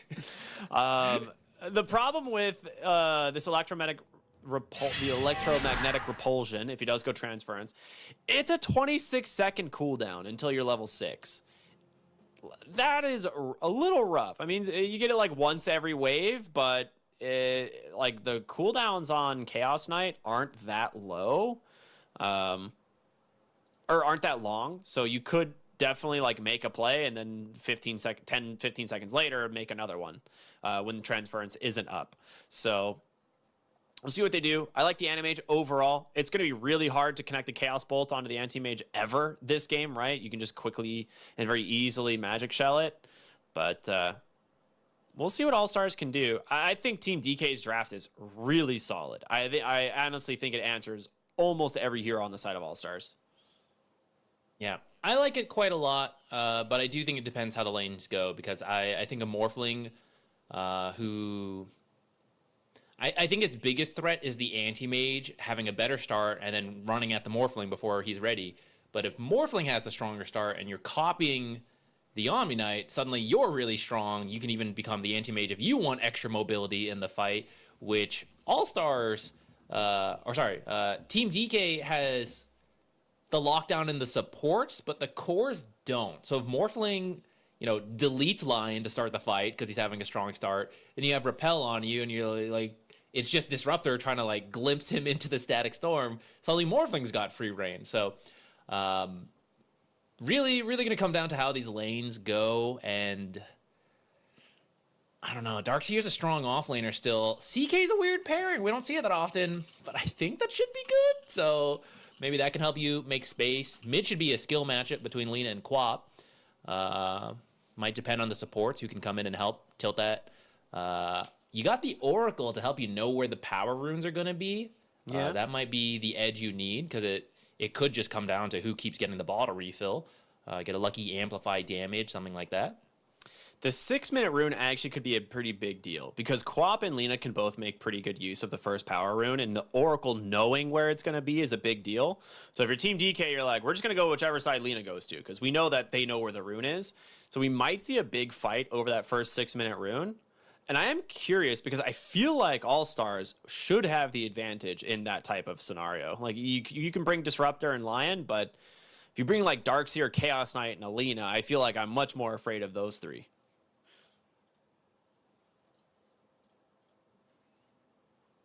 Chaos Knight actually went for Irrationality. Yeah, I saw that. I wasn't entirely sure how I feel about it. Very often. All right, a lot of people go the other one, Cloven Chaos, for the second Chaos Bolt being thrown around. But, I mean, Irrationality does have some potential RNG, right? Break, disarm, or silence. I mean, dude, you were never going to hit an Anti-Mage with Chaos Bolt anyways, right? Yeah. So, Irrationality, surprise, silence? Maybe? Is that actually good? Maybe? I don't know. Dude, when it gets the first blood, so good. I guess like the Reality Rift lasts the duration is not bad. It's 6 seconds, so it'll last for 3 seconds. Yeah. Yeah. I mean, either the effect is kind of good, right? Either you break him so he can't mana burn you in the trade, you disarm him so he can't hit you, or you silence him so he can't get away, though if he's not trying to get away, then he's still going to burn all your mana, and then you got an issue there. Who ended up being the 5? Disruptor? Yeah. I mean, you want the Disruptor into the Darkseer Chaos Knight lane, I think. And he did go the Transference him! Transference him! Transference! I don't think they're gonna transfer him. Oh He my ran God. ahead. I thought he was gonna transfer and some back. All right, that guy was definitely not paying attention to his hero at the moment. He was just running to try and get across the map, but smoke from Team DK gets your first blood for the Queen of Pain. That's pretty rough. Also, I'd like to point out that transference actually costs money. That wasn't too Wanna play bright. with fire? Or money, it costs mana. It's 50 mana to activate electromagnetic repulsion. I assumed this was free. Why does No, this it's have 50 the mana mana. cost? It's a spell, duh. Wait, is it only a 4-second cooldown when you cast it on allies? Is that just not part of the ability tooltip anywhere? 50 No, mana, it 4-second definitely it's cooldown? supposed to be. It's supposed to be higher than that. Someone just I think the just 4 cast the seconds is ability. if it. The 4 seconds is if it activates passively, like the base innate ability is. If you use it manually, it has a 26-second cooldown at level 1, and then down to an 8-second cooldown at max level. Dude, I think that's opposite. I think when you activate, when you cast it, it's 4 seconds. I think by default, when it activates passively, it's 26 seconds.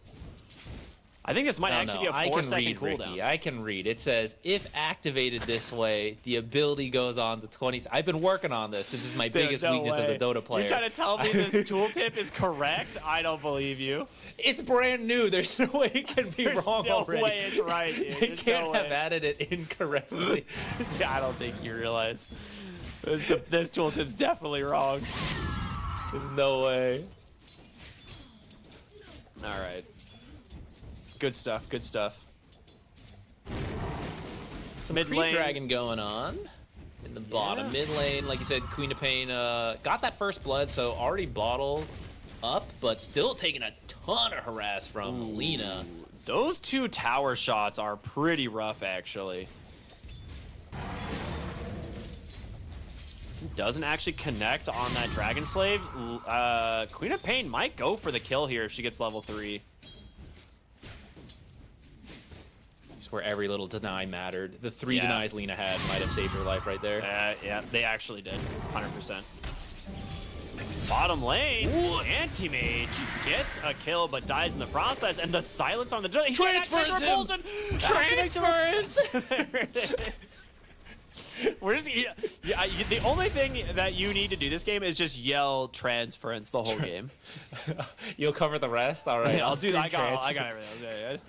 The ability is actually called electromagnetic repulsion, but the Yeah, it's fastest much easier to transference. yell. I don't know which one I should be yelling. Definitely electromagnetic repulsion. All right, all right. That's not it's not difficult to say by any means. I mean, it did actually save his life there, and we did, missed yeah. the start of it, but I assume he got a good reality rift that applied irrationality and helped them get that anti-mage kill, which even though it ends up being a trade, killing the anti-mage is super good. Yeah. Yeah, I am a little bit curious to see what the anti-mage is going to do for this lane in terms of itemization. A lot of times you just go straight into regen, like going for an early cornucopia, or buying even like a ring of health, just to have that early, and then you can turn it into like a basher or, I mean, well, you used to be able to turn it into a basher, you can't anymore. But Dude, disruptor play, he didn't do it this time. In the future, I mean, you wouldn't do it for Iron Shell. Walk into the Lotus at the last second, electromagnetic repulsion them out. Boom. huge. That's Lotus a secured. Maybe we'll see it for the Wisdom Shrine. Yeah. That's a big win for in terms of if like mana cost. 50 mana, you get it all back plus the heal. Not bad. Yeah.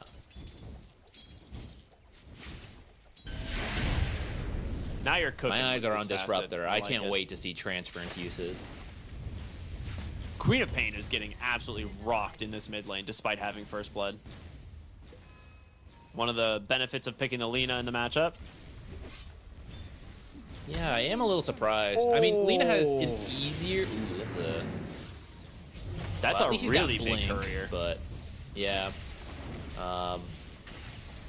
Lena has longer range, so it should be a bit easier for her to apply harass, but I didn't think it should be that one-sided, especially with the first blood.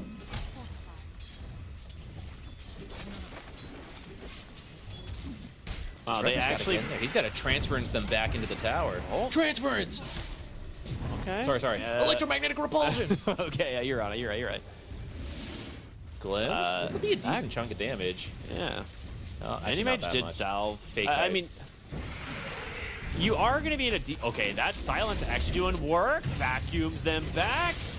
LGM in trouble. Nice TPN here from the Lion. They do get their first kill. Looking for another. He does have 6 stick charges and a mango. Oracle's here to delete him. Oracle from the trees. You're right. Gets him with the purifying flames. No one expects the roaming Oracle.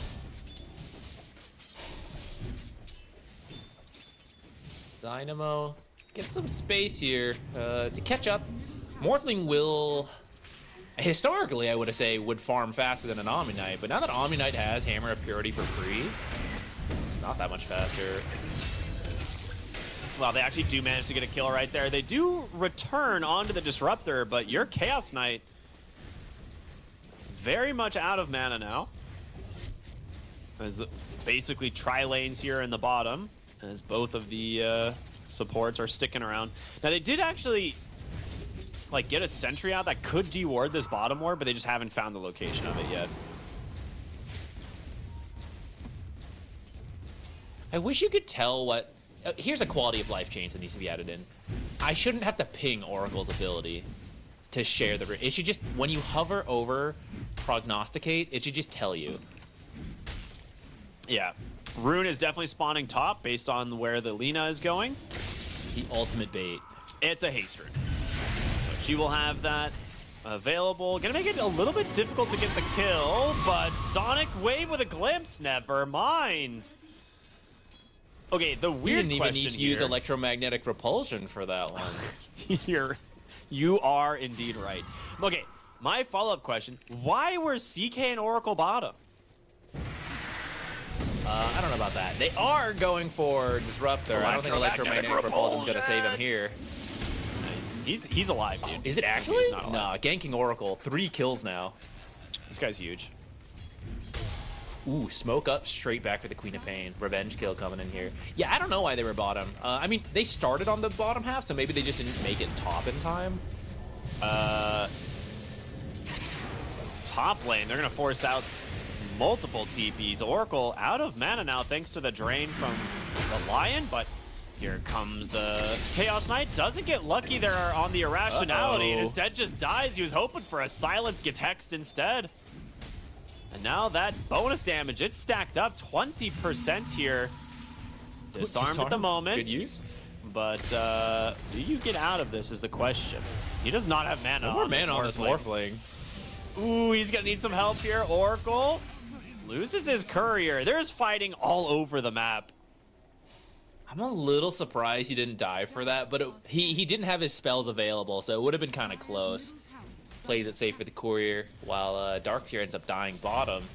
So, Anti-Mage starting to have that strong start we talked about, while Morphling, although he didn't die, definitely facing the pressure here. And there's already over 1,000 gold difference for the Anti-Mage to the Morphling. And I gotta say, I think it's all thanks to electromagnetic repulsion. Okay, how is the Lina at the top? Why is Lina Honestly. top? That's what Maybe it's a bait. I think she thought maybe the enemy team might go for it, and she like a support Yeah, might, it's she like might the get a next kill. level. But she's actually just gonna die. That's a big Sonic Wave. They do manage to get another kill for the Queen of Pain. And topside, Oracle solo killed off by the Omni. Bottom lane, reflected stun out from the Anti-Mage. He's gonna keep himself nice and healthy here. He did go Vanguard first. I love this. Yeah. Yeah, he went Vanguard, but he's also got an Echo Saber queued up. Yeah, this is... I've seen this build actually quite a bit. They just don't even bother going for Battle Fury. You just go like Echo Saber, Diffusal, and like Manta, and you just run at the heroes instead. I'm up for it. We were talking about the pressure Morphling was going to face. I kind of feel like with the start he had, he could have just done the Battle Fury build and he would have been fine. But I am down for this to see how it He doesn't How does it have to pan commit off? to the Echo yet, right? Like, he could still just buy out a cornucopia. That's true. But yeah, the Vanguard is not that uncommon, especially against the Darkseer lanes. Just like I said earlier, because you do want to get a Ring of Health, a lot of the times it's a very cheap and an effective regen item. And then your Vanguard gives you a little bit of effective HP against heroes like the Chaos Knight and the Darkseer as well. So I'm not shocked that he goes for this way. Dire's top tower is under attack. Radiant's bottom tower has fallen. Bottom tower secured for all stars, but Anti-Mage is about to grab the top tower to balance things out. In mid lane, you know, Lina outplayed the lane, but Those two deaths in deaths. a row. Yeah, got Queen of Pain back into this. Especially and the Dagon, since- just 600 gold away now. Yeah, I was gonna say, especially since she had First Blood. So she had the extra gold to play with. Glimpse in the mid lane, Disruptor, set up a kill here onto the Oracle.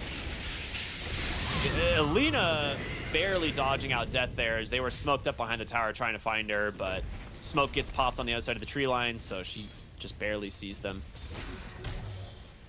Oh, that was a really strong illusion there. Trying to tank the tower here for a little bit on the Queen of Pain. Try and secure the kill here onto this tier 1 tower with the catapult. The illusion rune's actually going to give them enough time, and they just... Okay. I forgot you have a finger of We death in hate the game. Darkseer players. I was shocked. I didn't realize Lion was level 6, and I was like, all right, he's just going to get Sonic Waved, but then the Sonic Wave doesn't even connect. He dies so Queen of fast. Pain thought the same. She was like, oh, my Lion's level 6 apparently. 2 Finger of Death stacks online now since he has Fist of Death, gets the follow-up onto the Chaos Knight. That's huge. Oh, maybe this is why Anti-Mage skips the Battle Fury, because like, oh, the Lion Fist of Death, he's got the cleave already, you know, don't need another source of cleave. You're right. He's committed too. He got the, well, I guess he's got the broadsword. I guess he's still not Not fully committed one way or the committed, other. but he hasn't changed it. So it seems like he Yeah. is going to go for the Echo and just join these fights early. Oh, Chaos Knight finds a ward, but also finds the enemy team in the process. And he's going to get a little bit of help here from the Oracle. Electromagnetic repulsion.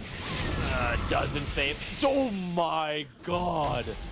All right, Dagon deletes the Chaos Knight. They do get the D-ward in the process. 999 forced to save himself with the ult. And, well, gonna do his best. I think he's out, yeah. Plenty of healing in there from the Oracle. He'll be just fine. I feel like False Promise Indicator has been broken for a while. Sometimes It's it never shows worked death. once, ever.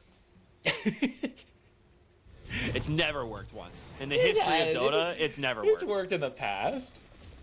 No, I think that is a false promise. I think they said it worked, and it never did. And it's even been in patch notes like, oh, we fixed it. And then it still That's the didn't work. false part.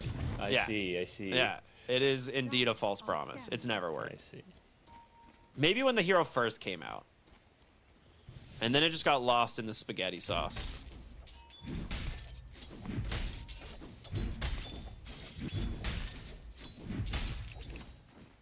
What's the play? What's the timing?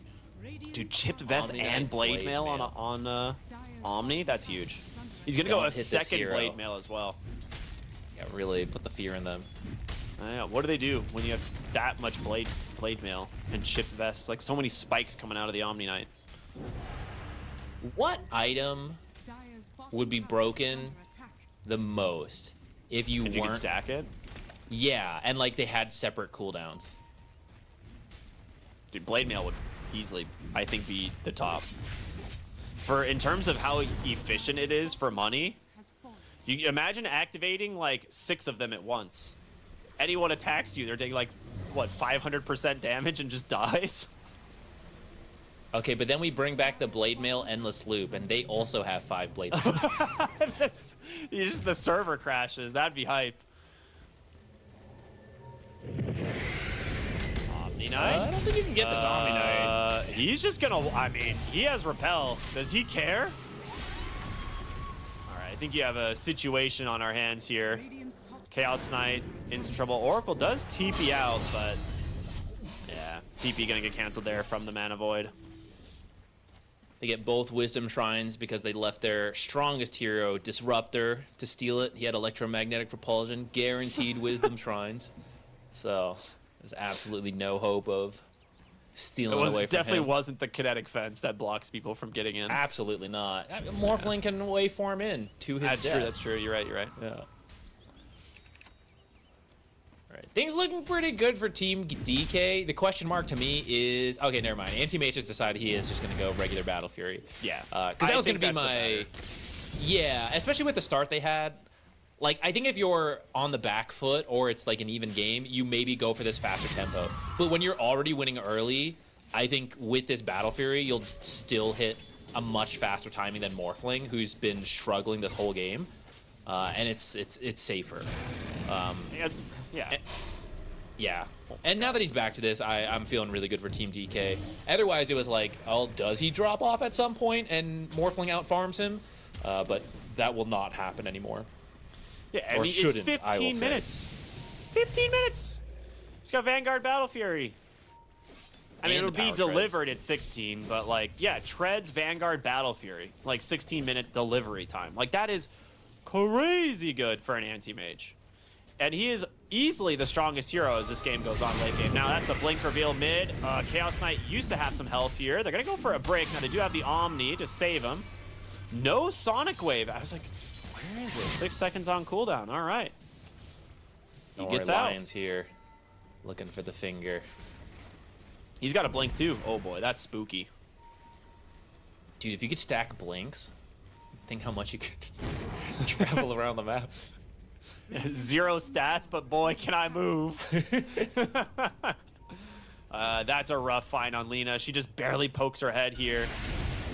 Omni Knight gonna look for her, blinks aggressively, gets the blocks. Oh my god. Delete the blade mail. Reflecting a Laguna and a Dagon? Alright, come on. Her health now bar. imagine if you had 5 more blade mails, how sick that would have been. So true, Come dude. on. So That would have true. been so good. But could you activate all of them that quickly, you know? Yeah, absolutely. You just bind them. You just slam your keyboard, right? Oh, okay, yeah. You just bind them all to like 5 keys next to each other and just slam the hand down. Boom! Instant activation.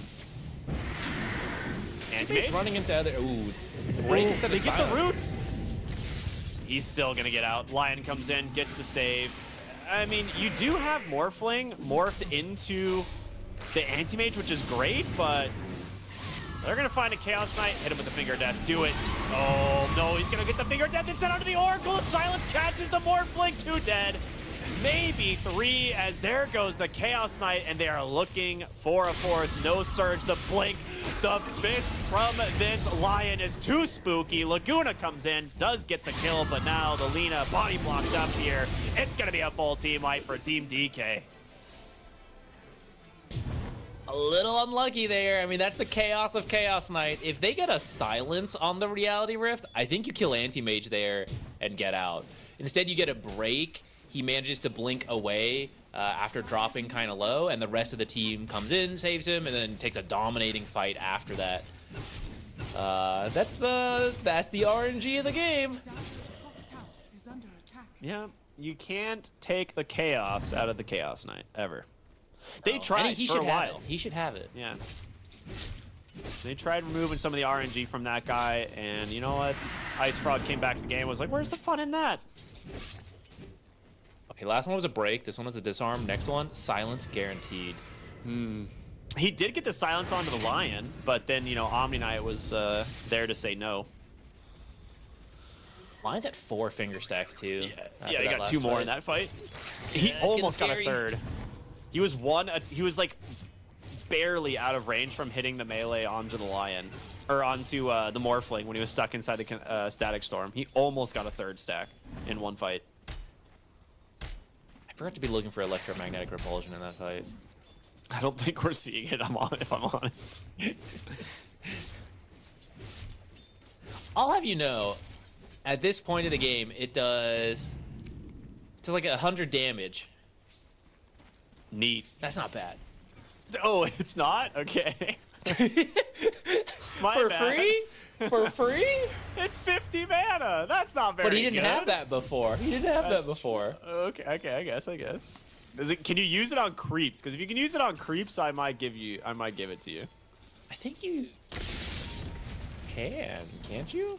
I've never I have no tried. idea. It just says allies. It doesn't specify. All right. Power Rune looks to be spawning bottom since Oracle's here. Here comes the Chaos Knight. He finds the Lion. He gets the disarm, though, which means he gets hexed. He gets stunned. Finger of Death comes out. Anti-Mage going to try and clean this one up. Mana Void is there, but on the other side of the fight, well, Lina gets Sonic Wave down. 3 heroes collide with that. Now, there is a really nice wall here from the Darkseer. That will burn all of the Anti-Mage's mana, but... Oh, feeling, actually. He dies to the illusions. Darkseer, he's going to try his best, gets blitzed all the way back in. The cage off the mark, but the numbers are there. Another big one team fight here for Team DK, a 4-for-1. I don't see this Lion. ever getting easier. Yeah. I mean, Anti-Mage, he's almost done with the Manta at this point. The one way he's almost died is if you got the lucky silence on Reality Rift into a stun and you had the damage at that point. But now you'll be able to just remove it, blink out. You can even dodge things like LSA if your reflection is on cooldown. You can even Manta dodge the Chaos Bolt. Anti-Mage should be pretty free for the rest of the game with his Manta being done in like another 20 seconds. This next creep wave should be it. Yeah. Oh boy, it's getting scary. 8,000 gold lead doesn't really reflect how I would say dire of a situation this is, because the supports also on the side of Team DK are very strong. They scale incredibly well, especially with the start Lions already had. And then you have this Disruptor, which, well, fantastic pick into Darkseer, and we've already seen the Static Storm pretty much secure kill after kill. Dire's bottom tower. Yeah, he's going for an Aghanims too, which is Yeah. pretty much. I mean, it's always tough to pick like the best in the game, but I mean it's one of the best Aghanims in the entire game. The fact that you can silence and mute in the entire area is so strong. Dire are Yeah, scanning. it is only balanced by the fact that Disruptor has no farm speed. Which Like, is that why yeah. transference. I see, yes. A The little bit more extra farm 100 speed. damage. Well, it's 10% of his current health, which I'm just estimating at 100. So when you stack blood grenades, a little bit more farming speed to get to the Ags. It now does 120 damage. It's pretty big. That's big. That's big. CK about to die. Oh, he also has the ring. If he pops the ring beforehand, Dude, bit extra you're damage? so right. right? You're so right. Pops the ring, then pops the transference. It's kind of big. Radiant's top tower is under attack. And then when you build the Ags, you don't even go Staff of Wizardry. You're just like, yeah, Ogre Ags. Ogre Axe, yeah. Is under attack. Looking for the Lina Anti-Mage. top. He's got his eyes on the prize. He really wants that Lina. I don't know if he should go. Oh, yeah, he's going to go for it. I mean, you don't with care. this one, Who's going to punish you? nobody. He just took 0 damage from that. What?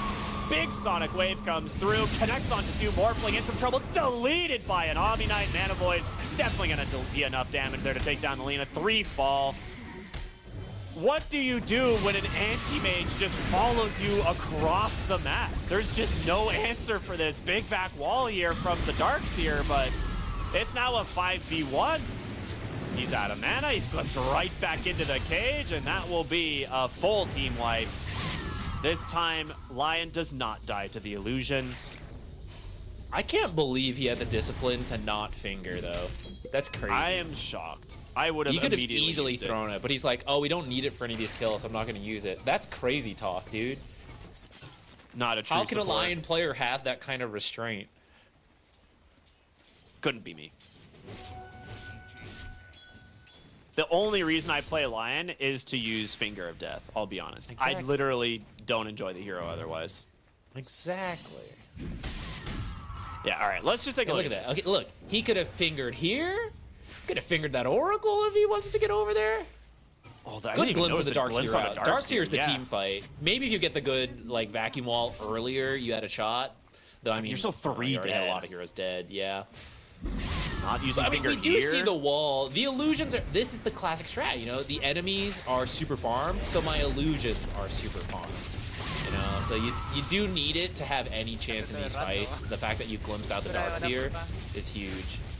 Some smiles here. They're having Wow. fun. Smiles all around. Anti-Mage almost has his Aghanim Scepter, which is one of those Ags we don't see that often, but it is super annoying. Reducing blink cooldown just in general by 1 second, but then also allowing him to... what's the other part of this thing? The What mana is it? break, every 5 seconds, your next mana break does 20% of the max mana and prevents people from regenning mana. It's not That's one we right. see a lot ever since it got added, so... Yeah, it's not Blink Fragment, which was the old one, where you like That throw was illusions ridiculous, everywhere. dude. That one was super annoying. That's just sad an life easy to solo be a kill there. CK. Yeah, this one's pretty brutal. To come back to this, you need the biggest vacuum wall of your life, and then you need to LSA on all of them. Morphling And then needs morph? like 10 more minutes to get Butterfly. And Does he not still I just think you die to the still Queen of don't have Pain the instantly? damage. Yeah, I think you still don't have the damage with this combo. We need more AoE. Roaming Oracle has to get back in there. Dude, he knew that Power Rune was spawning top. He's like, I'm gonna go yoink it real quick.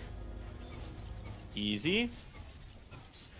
I'm kind of surprised because like this Lina, I felt like should have done a little bit better in the mid lane, but it really was those 2 deaths slowing you down pretty heavily. But Queen of Pain in the late game, she becomes like borderline unkillable. Yeah, at least with the lineup they have, right? You need the Yeah. lockdown to prevent her from getting anywhere and kill her off that way. The 2 deaths on Lina, like they picked Lina to deal with the Queen of Pain matchup, because otherwise you could go for a more consistent playmaker, but you would have struggled into the Queen of Pain. So they opted for, let's beat Queen of Pain in the lane and just go with that. But due to those rotations, you didn't beat Queen of Pain in the lane.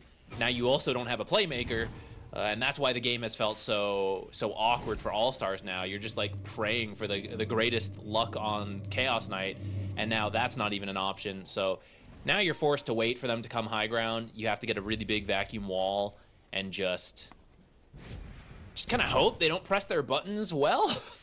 Because otherwise you have the answers. Like you have the Static Storm, you have the saves from Omni Knight. So It ain't great.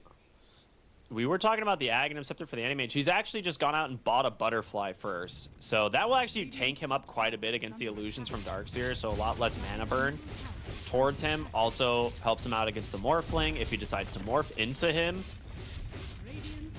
That And anti-mage you can illusion is gonna kill his supports though. Oh, yeah. Yeah. It's up to Lion to hex that thing, or else it dies. Are they strong now? Or is that a different ability? Under They still It's just die like to hex? mana burn doesn't kill them Oh, anymore, you're but the right, hex you're right. does. Yeah. Which was a good change, because getting shard against like heroes like Naga Siren and CK, and you're like, oh, what happened to all your illusions? Dire's bottom tower. Oracle stole the Wisdom Rune. That's something. Farming What the a enemies gamer. half of the map. We saw Is this he farming? earlier. I mean, it's better than just sitting in your base getting nothing. Worse than nothing. You're splitting with your cores who are farming the creep waves. So sneak your way to the enemies half of the map. Farm anything you can. Snipe a range creep. Why not? All right, here we go. We need some big. Uh-oh. Lena. Oh, Ooh. he was like 1 pixel away from vision, I think. Radiant's top tower is under attack. You would expect people to usually run down the river for the move speed. Yeah. So He took the safe bet, but Lina actually sidestepped it. Here's the mid racks. Are they waiting? Is there an item here? There's nothing they're really waiting for. They just need to somehow find an opening. Uh-oh. Yeah, that's a big uh-oh. He went in for the normal punch and just instantly died. Yeah, see, that was really good from Team DK, because like if you do that on the Lina or the CK, then Darkseer will come in and get you all. So they all stayed back until it was the Darkseer who walked up and they're like, no, we can jump him because there's no response to that.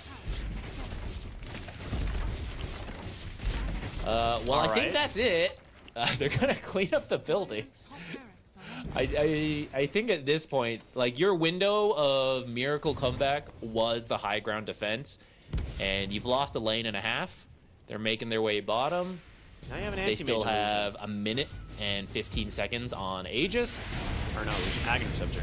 Oh, they're going to try for him in the mid lane. That's not going to work out super well, guys. That's definitely not going to work out super well. That's definitely not going to work out super well. 3 dead immediately. Glimpse sends Darkseer to the fountain.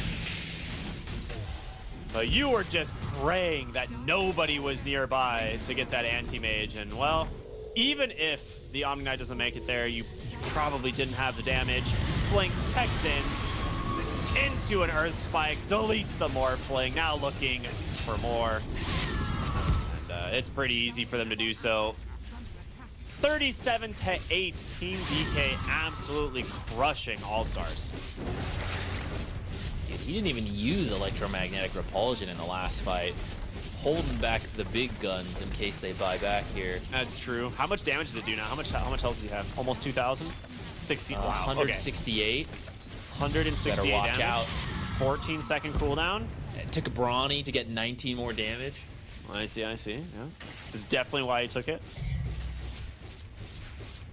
So Mega Creep's going to be secured now. I just also got to point out, Anti-Mage's Aghanim Scepter this game is kind of cracked. If you think about it. What does Morphling do if he just gets Mana Void at the beginning of a fight? Nothing. Yeah, he doesn't take a lot of damage from the Mana Void, but he also just can't regen for 5 seconds. Yeah, it's kind of cool. It's pretty strong.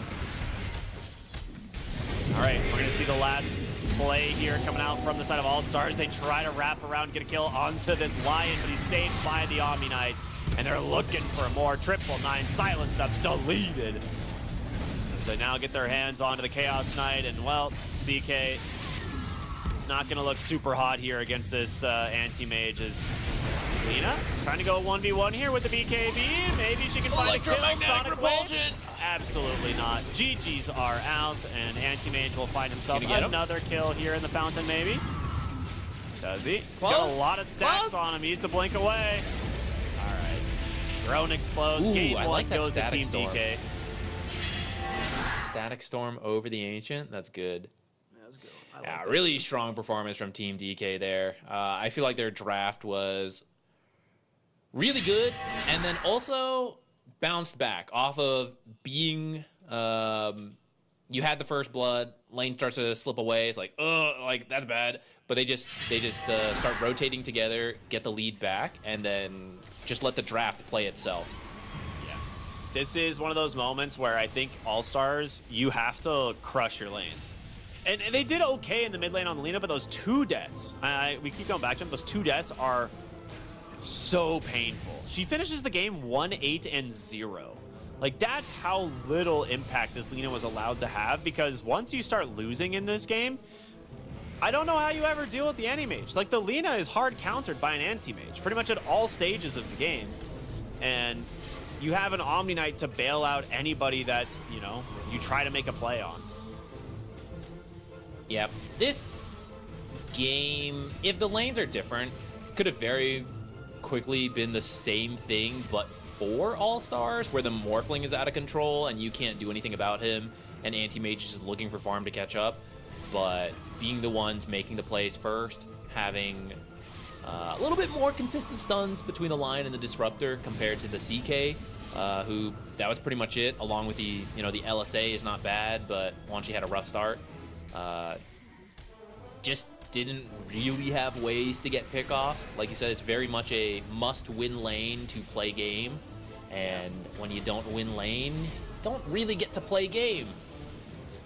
This is, again, just one of those reasons we see the anti-mage picked into Darkseers so often. It's the lane can be a little back and forth, but as long as you just don't play too greedy and you just pick up an early Vanguard, you're gonna get to your Battle Fury, and then what do they do to you for the rest of the game, right? Like, it's just such a straightforward game plan from Team DK here. Feeling also had some great plays on the Lion. Gets a really well-timed Blink Dagger, gets some really sick double Earth Spikes. It was a team effort all around. Like, every single one of these guys involved in a ton of kills. Yeah, they were just moving around together very quickly. Just no space over to All-Stars.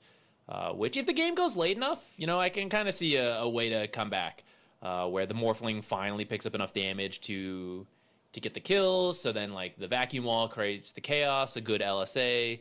Morphling kills a couple heroes, right? That's your way back into it. But just not being given the time. We see he ends up 1, 3, and 2, still trying to farm up to that point, which is why the tempo from Team DK was so successful here. Standout player goes to Zula in that Omni Knight offlane. He had just such a good free time, I feel like, from the lane, the Hammer of Purity. It even got nerfed, but we've seen it's just not quite enough. Even if you can't kill the Morphling, you just get the farm you need. And then at some point, the supports both rotate over, and you're getting support kills. Morphling maybe gets away, but Morphling's not farming. So, really strong performance. The Oracle Morphling lane just felt weak, right? Like Omni Knight was just running at the two of them by himself for a while, and he finishes the game like 12-0 and 17, like just never really under pressure. And I wonder if you're going to pick that Morphling first into the Omni Knight, which we know both of them were nerfed, but in my opinion, Morphling heavily nerfed after in 7.39. Maybe pick a stronger lane support that can like play more aggressive into the Omni Knight and maybe punish him and give more space to the Morphling that way, as opposed to just like, all right, we're just going to leave them to 1v1. And in that scenario, like Morphling can't do enough damage to push an Omni Knight out of the lane. Like, that's just never going to happen. So it's a little bit of a misread on the lanes, but overall just really good performances. So from Team DK, but we'll see what happens, right? Because that was the end of game one. We've still got a best of 3 here, so we'll see if All-Stars can bring it back and maybe force a game 3. But for now, we're going to go to a small break, and we'll be back with game number 2 here in the South American qualifiers. We'll see you after the break. The human body was built to move. Not trapped at a desk in one singular posture for 12 hours a day. It's time your chair evolved. This is Secret Lab Titan Evo. Ergonomically engineered for you. Gamers, hybrid workers, artists. Backing your every move.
Welcome back here, everybody, to the South American qualifiers for the International. We are jumping into Game 2 of Team DK versus All-Stars here in just a moment. But Game 1, seems like Team DK had a perfect plan on how to deal with them. A little bit of an outdraft, executed it pretty much exactly how they needed to, and All-Stars could never really get a footing in the game, to be honest. Yeah. I will also say, as can happen in these types of qualifiers, I think sometimes you form a stack to do this stuff. You don't have the best synergy formed yet on drafts and like game plan and stuff. And I think Team DK has a little bit more experience in terms of the support players, which helped to make the difference on that support rotation to the mid lane to change that matchup, how it was going, get the lead back going for the Queen of Pain. At the same time, you could also say All-Stars kind of slipped up on, oh, we know where the rune's going to be, but then it didn't really feel like they were coordinated on that to secure the runes for the Lina in a very critical matchup. And, you know, there were other issues, but it did feel like that mid matchup was one of their saving graces that then quickly slipped out of control, and then they didn't have much to work with. I would agree. I think going into Game 2, they need to try and draft for pretty reliable lanes. I think the first pick Morph it didn't really feel like it's an answer for the offlane Omni Knight. I'm not sure what that hero exactly is, but it just definitely didn't feel like the Morphling brought that damage that it needs or the pressure that it needs. Or, I mean, if you want to let the Omni farm, which, I mean, I don't know if it's a great idea, but if you do want to let the Omni farm, you need to pick something that can farm at the same pace or faster and take advantage of it elsewhere. I'm a little bit unsure of what that hero would be. You could go for something like a Razor. You go for something like Troll Warlord, maybe a Sven. Maybe you do something like the Omni or the Anti-Mage yourself, but you just don't pick it immediately, right? So we'll see, you know, how things change as we get into eventually the draft for Game 2. I think this time, I'm trying to see who has first pick. I think it's Team DK. Yeah. So, no. Yes? Does Team DK have Team first DK pick? first pick. Okay. Yeah. So Team DK will have first pick. So we'll see how that, you know, if they can adjust, you know, to the first pick Omni response, or if they'll just ban the Omni outright, which I feel like they might. You at least need a different response overall. Like, if you go for the Morphling first pick again, sure. But like you said, I don't think you can have a weak support like Oracle. I think you need something stronger. Undying was banned, but something like Undying, you know, which make sure your Morphling has a good start so you can get to the mid to late game point where, okay, I'm copying Omni Knight, I'm getting these free repels, you know, I'm really strong, blah, blah, blah. You need to get to that point, and Oracle isn't really that early game dominator. I think some of the idea, I did a quick test, so the Fortune Den can't remove Repel because you are debuff immune. You need something that pierces it, like the Shadow Demon, like you said, but it still works on the ultimate.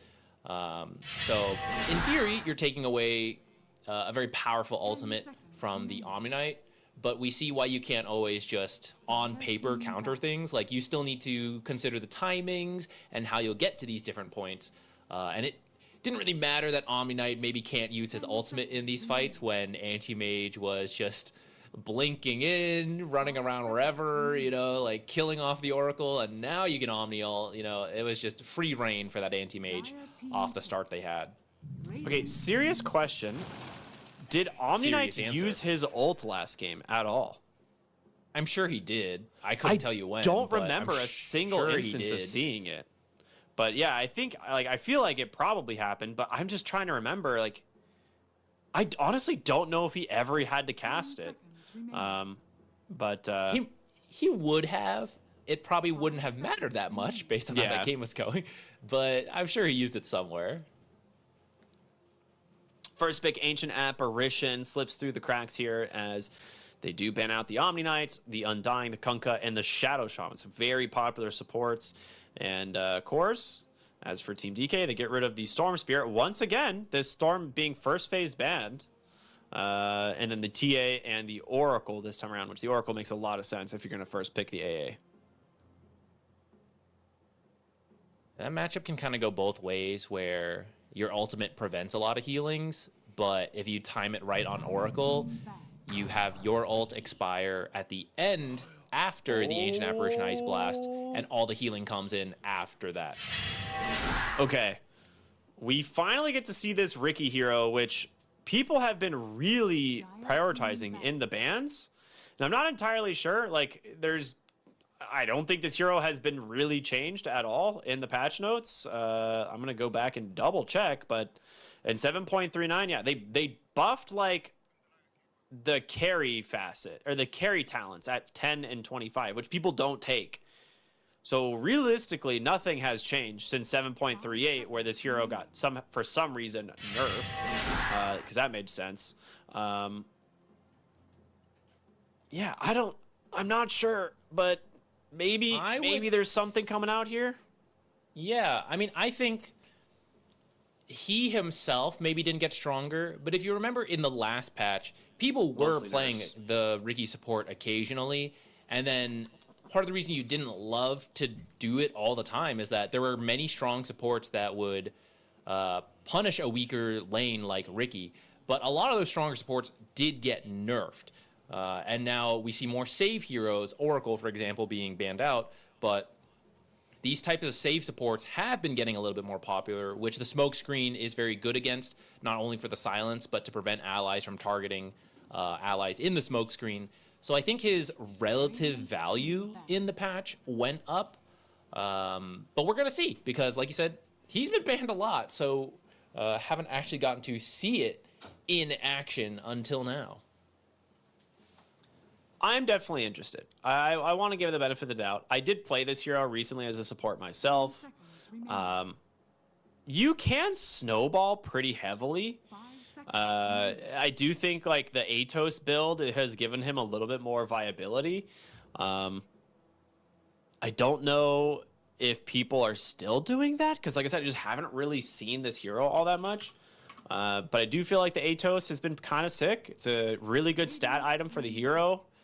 From the support role, he just needs more HP because he has terrible stat gain. It's like the third or fourth lowest stat gain hero in Dota. So he needs health, like, desperately. Especially against something like an Ancient Apparition. So maybe he does just go the Atos this game.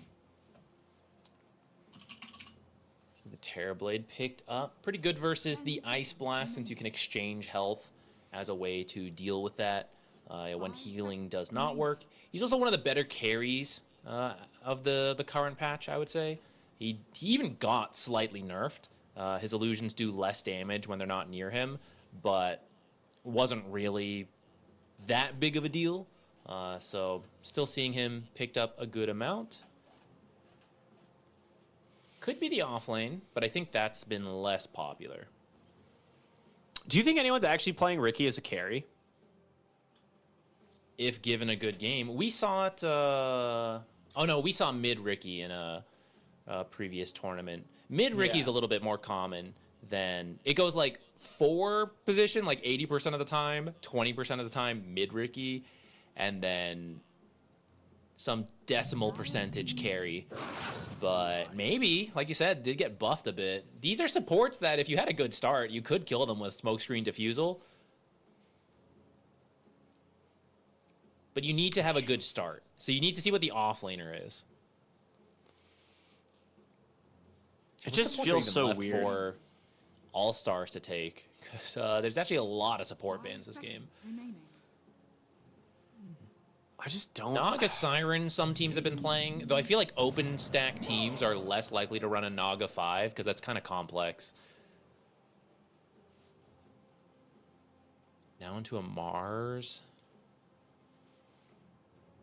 Tell you what, Ricky Carey can get out of arena for free. Yeah, but if he gets stunned into a spear in the lane, he dies from 100 to 0. 5 seconds remaining. That's also true. So that's a little rough. Walking into lane with like 510 health is kind of unlucky. Okay, hear me out. With a Warlock, it actually could be viable to run a Ricky Carey here.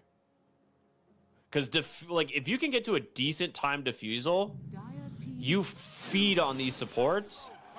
But they're just going to go Gyrocopter and have the typical Fatal Bonds, flat cannon build, and it will be a support Ricky. I mean, maybe he still goes to Fusel. I think you probably want to opt for an Atos this game, like I said, just because I think he's going to need the raw HP, but... Also, his team has no catch. Yeah, you have Terrorblade, Warlock, Gyro. You have no stuns outside of Golem. The flex is still there on paper, but I do think that's your off lane and safe lane right there. Gyro, Warlock safe, Terrorblade, Ricky off lane. Maybe a Ricky so mid bad. if Team DK reveals. I don't know, Like like they a just puck pick a right puck here. into it for yeah, some but reason. I don't think you do when you see the Ricky already, is the thing. Face the light. Dawnbreaker. Yeah, they just pick their... Maybe a Wait Dawnbreaker minute. carry? Unless that's Mars mid? Dawnbreaker carry would actually kind of go hard with an Ancient Apparition. It's a lot of magic damage in the lane against a Terrorblade, 10 seconds remaining. and they have no way of stopping 5 seconds. your remaining. Starbreaker. It'd be kind of cool. It's an interesting idea.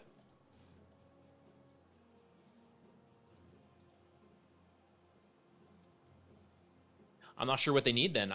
Either a carry or a mid. Radiant They have a lot of playmaking available to them, so scaling is maybe the thing they're missing more than anything, unless they want to play really fast, which they did last game with an anti-mage. They didn't even have to play that fast, but they did. That might just be their preferred style. 10 seconds remaining. Going fast versus Terrorblade's also nice. I mean, he's low health at the start. A lot of easy kills. Yeah. I like the Queen of Pain and Ember bans. I think those would have been very good. They get rid of the puck. You can also ban the Storm Spirit if you're worried here. It would give He's them a banned little first bit phase, of remember? catch. Oh, that's right. He is banned first phase. I'm stupid. The rare first phase storm ban. I don't think Void Spirit brings enough damage, so I don't think you ban that. Yeah, they go for the Pango. I like that. It's a little bit more lockdown. Decent damage as well. I just thought they might go for the Pango themselves, since he's usually pretty good versus the Terrorblade. And if you're already rolling, you don't care about Smokescreen too much. I feel like you just go safe and pick something like Tiny here for the mid lane. Like 5 seconds. It's fine with me. Good with Ancient Apparition. yeah, It it's did get also nerfed, like but yeah. still. Team pick. Yeah, okay, solid. I think it's just too good. Like Ricky can't ever threaten Tiny. If he shows himself, he just dies to Avatos. Warlock also very susceptible to dying. Same with Terrorblade. So you're likely going to see him have to go the pipe build this game since there is so much magic damage. And if he doesn't, well, 5 seconds remaining. you better pray you win all your lanes. Viper time. They do go the Void Spirit? Oh no. You needed some kind of catch. Yeah, but You're it's either just- you either are once again all in on lanes, or you pick a hero with catch. Last time we saw what happened when they went for the Lina, tried to win the lanes. So this time they're gonna go for the Void. You can at least try to set some stuff up, make some space.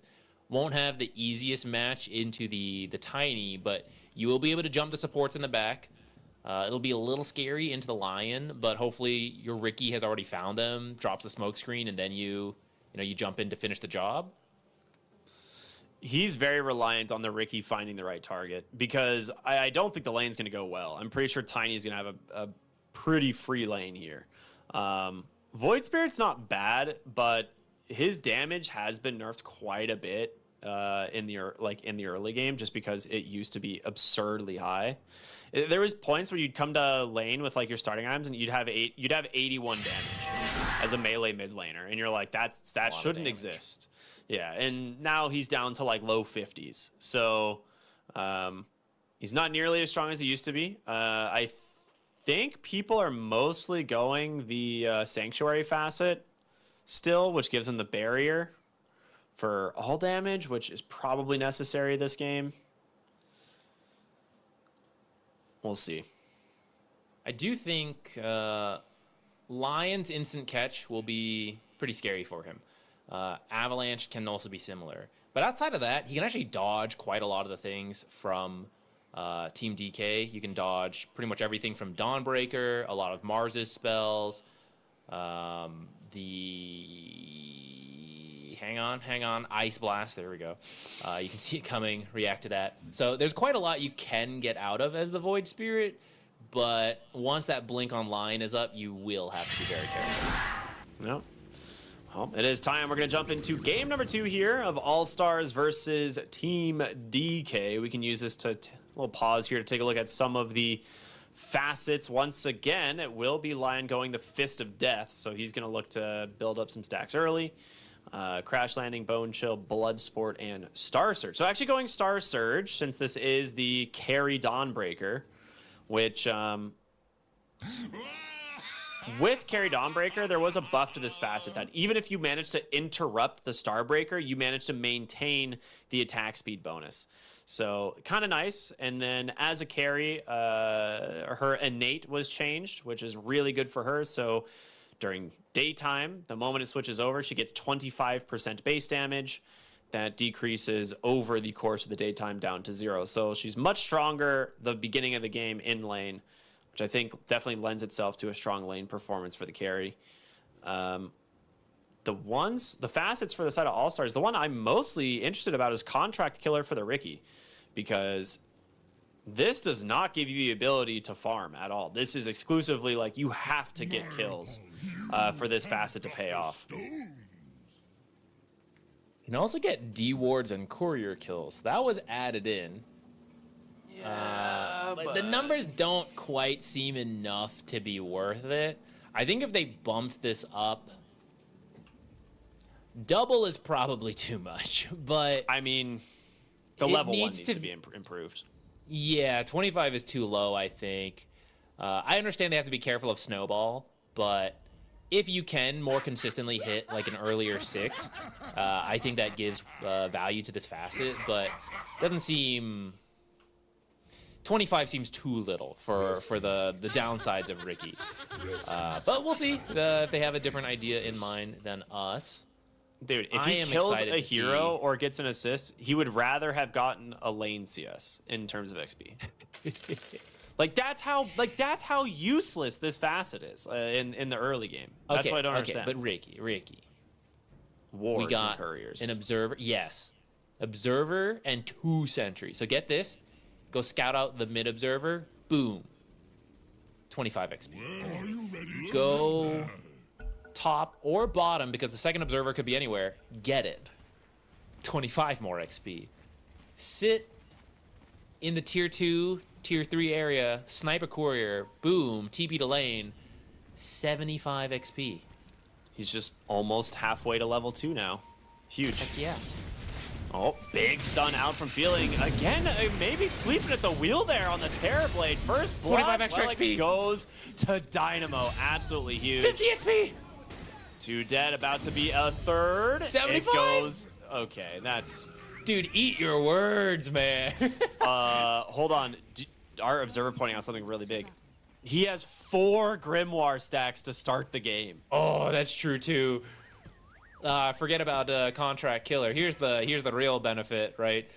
You want Black Grimoire stacks so you can hit a fast 6. 4 is honestly enough. That's like, that's pretty good for a Warlock. You're usually not expecting to get that many kills, so this is already like a 7-minute level 6 if they get their Wisdom Shrines and you have a decent time in lane. But if you find more kills, even better. Okay. Riki? Oh my gosh, he gets the bounty. He dies for it. But he gets a bounty rune. I don't know if that one's worth it.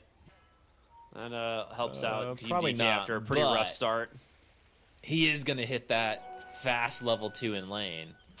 I'm not sure I like that ward he placed, because it's like, if you're going to play this with a Terrorblade lane, I feel like you need to scout couriers. So I would have liked it to be slightly higher in the lane to scout couriers coming across so that he can just kill the couriers. Yeah, we can actually... There's a courier walking by right now that is just at the edge of the observer, like you said. Exactly. So if it had been a little further up, it would have helped. For example, he would have known to head over right now, but... The level 1 team fight, though, from All-Stars, absolutely massive for their start this game, right? Flat Cannon plus Fatal Bonds. It's a classic combination, and when you get a 4-hero Fatal Bonds to start the game, pretty good. Not bad. Radiant's courier has been killed. I will say the contract killer might not pay off right now, but eventually you level up and you get to the next level. So you get 150 XP on hero kills and 75 for assists and wards and couriers. That can speed you up. And looking at the talents, I would say probably that level 15, like 10 and 15 make smokescreen really good. And you know, maybe you get that like a couple minutes sooner because of this facet. So maybe that's some of the idea that he's going for with that facet choice. Yeah, we'll see. I'm open to the idea. Tricks of the trade there, obviously to dodge the cold feet. He'll be just fine. Now, granted, Ricky has very good base stats. It's his stat growth that's really bad, so he's able to potentially get some good damage here into the Ancient Apparition. Mid lane, good toss back there from the Tiny. Avalanche? I don't think he has the damage here to finish this. Oh, what? He has a shield in one and a remnant as well. I think he's got him. Yes, he does. What a bait from the Void Spirit. 8 or an overcommitment. Yeah, I don't know. A little too confident there. Oh, Ricky solo kills the Ancient Apparition top. And he's gonna get the courier. Oh, and boots. 50 XP. Is he dead though? He's actually gonna live. No, I think he's live. he's gonna live because she doesn't have her boots that just died on the courier. That's true. He is 15 MS faster. That's all you need sometimes. Wow. All right. I wish there was a stat that we could see how much XP he's gotten out of this. I think it'll be possible at the end game breakdown is in the game. Like you can see it with Dota Plus, I think. Okay. Is that I'm Because I know you curious can about. see the Hive Mind XP on Weaver. You can see how much you get throughout the game. So I Oh, bet there's a way really? to see Contract Killer. Okay. To be comparable to Hive Mind, I mean, it obviously depends on the game and how many bugs you get off, but I used to track it because I found that one interesting. It's usually at least like 3,000 XP from Hive Mind, which is like a 10th to 20th. What am I saying? 10% to 20% of the XP you gain. I was really struggling there. Yeah, I was need like, the I don't know XP. what you're saying. I need the XP to level up my brain.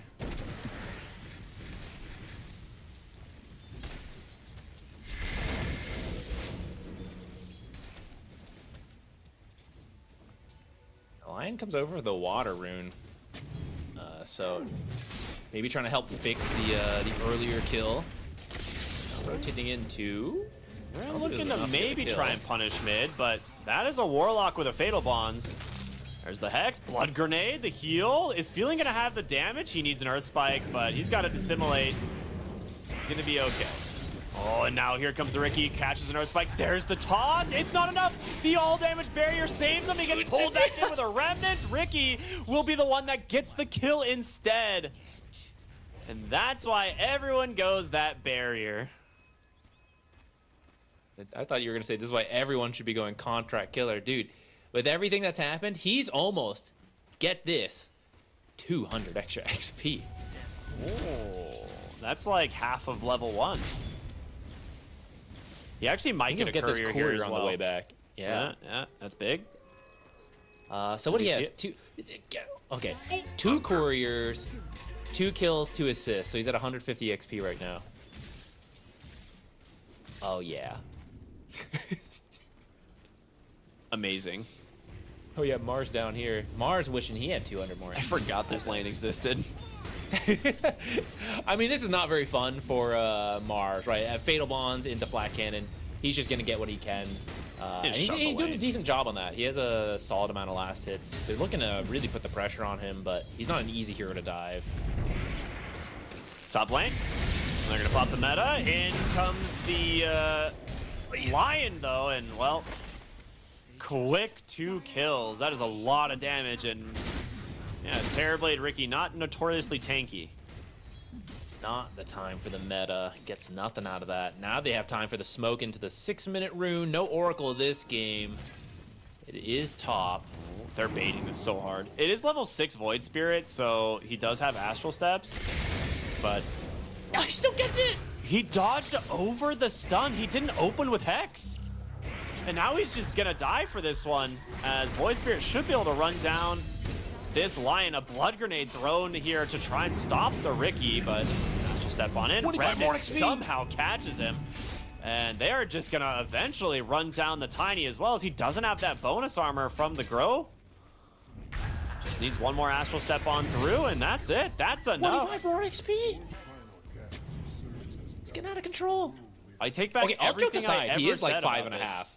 Yeah. He is 5.5 at, it's almost, it's not even 7 minutes. He'll get 6 off this Wisdom Shrine if he steals it. Memes aside, it's working. This is kind of crazy, actually. It's kind of Lion good. should get this. Might be about that feed to Lion, though. Well, he can't Tricks of the Trade because he'll get the Wisdom Shrine. So he has to just hope for evasion procs. He doesn't stick or Fairy Fire, so he gets nothing. All the evasion procs you need there till a I need- teammate gets there. Like 7. Right, a little hopeful. Well, Still, Lion's 5.5 very happy is about that. so early. Yeah. He just got okay, a ton of XP. Ricky aside, Warlock is at 7 Grimoire stacks, and he's at 5 1/4. So you have 6 whenever you want. You can even save it for a later timing at this point. Still hit a really good 6 timing. Yeah, the So 10 they're talent's trying to pretty find solid. something up here. Meta up in 30. Maybe you commit it at that point. Get the kill, get the tower with the golems in the meta.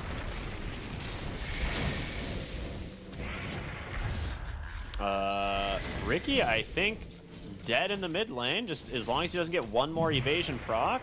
Give me that Tree regen toss. Oh, yeah. Did you just stick again? Oh, no.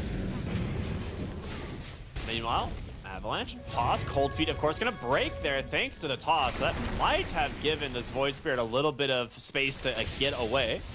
With that regen, we'll go right back in aggressively. Gets himself a kill onto the Ancient Apparition. Another toss here. Trying to drain his mana, but it is not going down at all. Under attack. That regen, very good.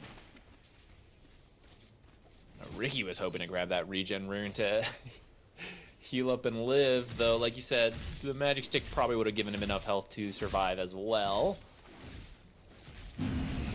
He's looking for a sun. Terrorblade? Oh, Oh my gosh. Dude! That He was... just died to a random hammer. Uh-oh. Well, He's he's just gonna gonna... Yeah, he's gonna die to a random Sunder! lion, is he? Sunder!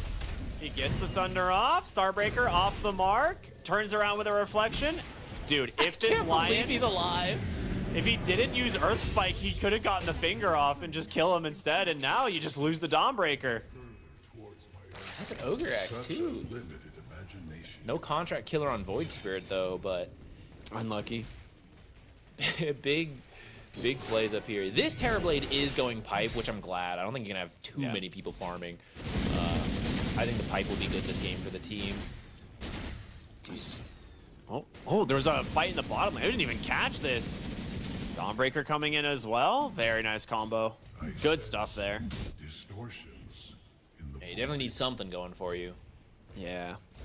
That was the first 4K arena, 'cause we haven't already really seen to, one in a while. Yeah. Need a kill when Contract Killer has helped build a 4K gold lead. So this guy was level 5.5 at like just before 7 minutes. Pre-7 and, minutes, yeah. And he is still not level 6 at 10 minutes. It's 3 deaths in a row. Pretty rough. 4 deaths in a And row, Yeah, potentially. it's like he might be dead here in a moment. If the lion finds him. Get that courier! Get the courier! Oh, they find the lion. Pull back here. They get the Dawnbreaker. Finger death. Just do it. Don't wait. Yeah, they're going to get themselves a kill. Now looking for the Ricky. He needs the Fist of Death stack. Give it to the lion, baby. Gets the Blink Strike away, but the Dawnbreaker will be the one that gets the kill. And they will smoke up immediately. I hate to break to you. That guy is Ricky did still level place- 5. Yeah, Ricky did place an observer as he was dying, so the enemy team didn't quite notice. So this smoke is scouted. Gyro should get out of here. It's a say pretty that. big miss if he still gets caught by this.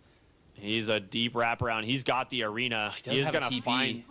He's going to find him. That smoke's going to pop. He's just going to drop the arena. Yep, catches it He goes right kinda inside close. the trees. Everybody here to follow it up. The TPs do come through, but it's not enough. Not in time. Comes the Ice Blast, does connect onto this Void Spirit as well as the Warlock, and the Tree Toss should be enough to get 999. You're gonna lose Lion, but a huge win for Team DK. Yeah, I gotta say, the start was really good for All Stars, but we didn't see Ricky just finish off level 6, and then didn't see the Warlock. This is he's level 8 now, but I feel like this could have been a 7-minute chaotic offering, take a tower, go orchestrate another play, second chaotic offering, get a second tower. Third tower, you know, falls at some point. Instead, this is the first tower. So it feels like they had a lot of potential. They're still in the lead, so I know I'm being like kind of harsh, but felt like they had so much more that they could have done.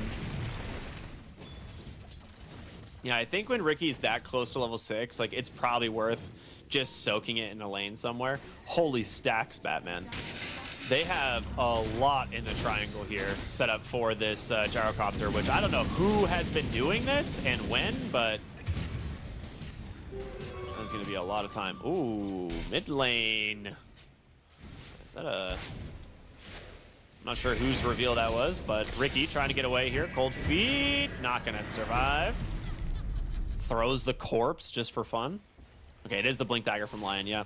Blink Lion and Blink Tiny. So now this game gets really scared for these like more fragile heroes, which Terrorblade does have a stick, but at the mana drain, never gonna get a chance to go for that Sunder. 2 more kills for the side of Team DK. As Gyro will finish up the stacks here in the triangle. His Butler in the Warlock bringing more creeps to him. Team DK feels like they won game 1 off of good rotations and team plays, and despite falling behind in the laning stage, those same plays have come back to get them just about even here in game 2. And we'll see if they can keep that up to actually pull back the lead. Oh my Starting God. with a Ricky kill to This- 2-finger death stacks. That is pretty much the Ricky experience if I've ever seen one. I don't know. You show it late for like 2 seconds and you get 100 to 0. He has 780 health right now. Yeah. It's, That's what I'm not a saying. lot. Radiant's Yeah. top tower And that's like with a raindrop. Mid lane. Warlock in really far here. I think he just gets tossed back, but nice kill. Yeah, Tiny has his blink, so probably toss back there. Radiant's bottom tower is under attack. Well, that said, Gyro is very farmed. Will be quite powerful this game. Though Mars is quite good versus Gyro, since your arena can block off so many flat cannon shots. Radiant's bottom tower. So it's not a guaranteed teamfight win just because your Gyro's farmed, depending where that arena lands. All right, I need your opinion. Contract Killer, has it paid off now that he is the lowest level hero in the game? It could have. I really think that should have been like 2 supports level 6 at 7 minutes. Radiant's middle tower. And then I Yeah. think you have the scouting power with an Invis Ricky, plus the team fight of the Warlock Golem, and it could have gone so much smoother. This is a nice play from the Warlock. He definitely didn't see this smoke coming, but he just saves the Gyro. Top lane, we're about to see it again. Blink Spear back. Don't need the finger this time. Dawnbreaker comes in. They get the dust. They need to kill the range creep. They don't, but Blink follow up with a Earth Spike. They get the kill. Radiant's courier has been killed. Oh, his courier got killed. That's the That's pipe not how courier it's supposed to too. work. A massacre. No XP for that, but Ooh. still really good. I was gonna say maybe that's the timing. You know, it's like okay, we get pipe on Terrorblade. You have a little bit more to work with in these team fights. But That's gonna be a pretty gotta big wait another delay now. minute and a half now. You know what? I completely forgot Dawnbreaker was the carry until exactly now when I looked at the net worth and she's at the very top. It's like, wait a minute.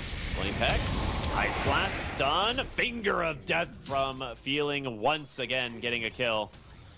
He's looking to punch some people to death real quick. Get another stack. It's like, Mars, go find me a Warlock. Oh, Warlock. Uh-oh. Punch him! Uh-oh. Punch him! Punch him. Punch him! Do it. You gotta! Back. Quickly! Oh, he didn't get it. Is it It fast expired. enough? Damn. It expired, but 999, not gonna make it out of this one. I guess we'll take a Warlock kill and a D ward. I guess. No death, no finger death stacks. Barely worth it, really. So that Courier is This still game- dead for 45 seconds, so still no pipe for a while. Yeah. This game, unlike previous drafts we saw today, there's no real early Roche potential. We've been seeing some like fast Roches into team fights, into Tormentor. This time you probably just have to do the old standard 20-minute Tormentor into Roche. You don't actually have to be worried about it being stolen since All-Stars doesn't really have a good land for it. boy. Oh boy. The triple blink on the side of Team DK is so problematic for Team All-Stars because there is nobody on this team that can safely hold lanes now. Nobody. Like, nobody is tanky enough. Void Spirit will die 100-0. We just saw that a moment ago to Finger of Death. Ricky, absolutely not. Terrorblade, absolutely I think not. you need the one blink for the Ricky. It's like your tankiest hero is your carry, and it's not like you want to dangle your carry on Death's door. Which Not yet, they're actually anyways. looking for him again, bottom lane. He might be walking into a ward here in a moment. Oh, the ward actually Didn't expired. use so he- Arena. They still have it available. Oh, Ancient Oh. Apparition showed in the way. They just walked Gyro right showed. into a creep wave. Yeah. Never mind. Gyro will get out of there now. They did scan it, though. They actually know BSK is back here. Oh, oh. I think he just overblinked. He just doesn't want to risk being there alone. But Arena's back up now.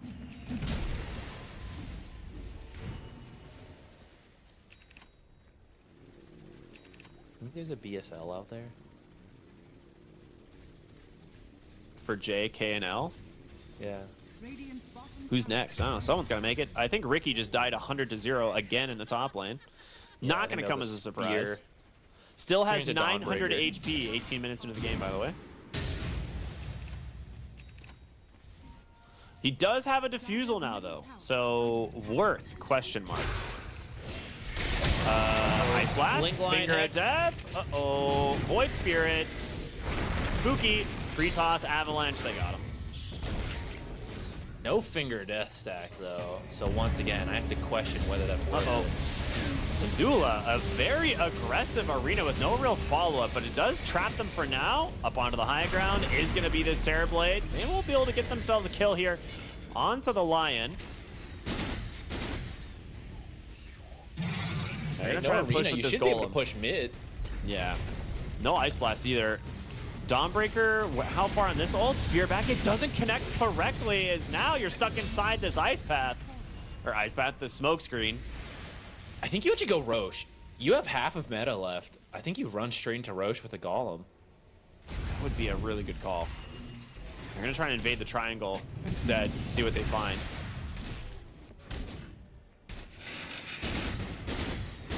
Okay, that was a really nice find. Yeah, I think what happened there, if I had to guess, I'm going to put myself in the team comms here. Lion used Finger of Death, didn't get a stack, and said, go find another kill right now. Go, go, go. And so Mars saw the gyro, went for the Arena, and then Lion's like, nah, actually, it's a really bad idea, guys. Yeah. They just paid the price for that.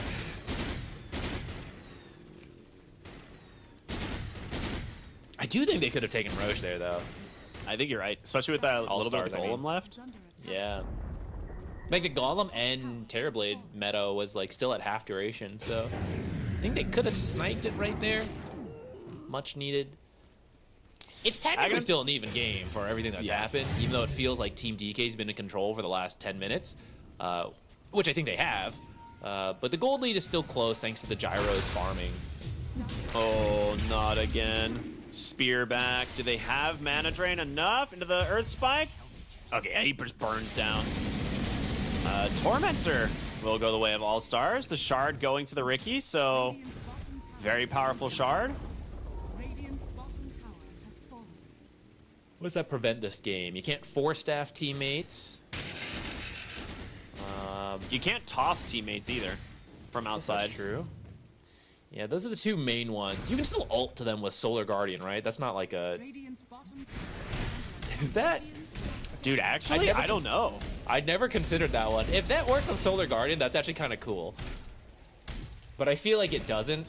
And Yeah, even I if also it feel did, like it probably doesn't matter that much in team fights when you have multiple targets to join. Radiant's middle tower Yeah. is under attack. But if that one works, that's actually... That's some 5-head. pick right there. Oh, smoked up. Arena, they get the spear right on to the gyrocopter. Ice Blast connects. They almost managed to get him away, but got the Sunder not in time. save. Sunder's available. The silences from the Void Spirit. They will be able to bail out the gyro as they're backpedaling here on this Mars. There's no way he survives, but they do manage to at least take down one. It's going to cost you 3, though. Really good TP responses coming in from the side of All-Stars, and the AoE silence doing work. Yeah, we see. Where did Tiny sometimes- go during that? I'm Like, I know he sure. TP'd out, but I don't feel like he started on the gyro. I feel like he missed his combo. I kind of missed that, but this is why, as long as you have one hero who's pretty farmed, you still have a shot. In this case, it's the gyro who's still top net worth, and so when you commit on him, he's so tanky that it gives time for the team to show up. The Sunder save gives him...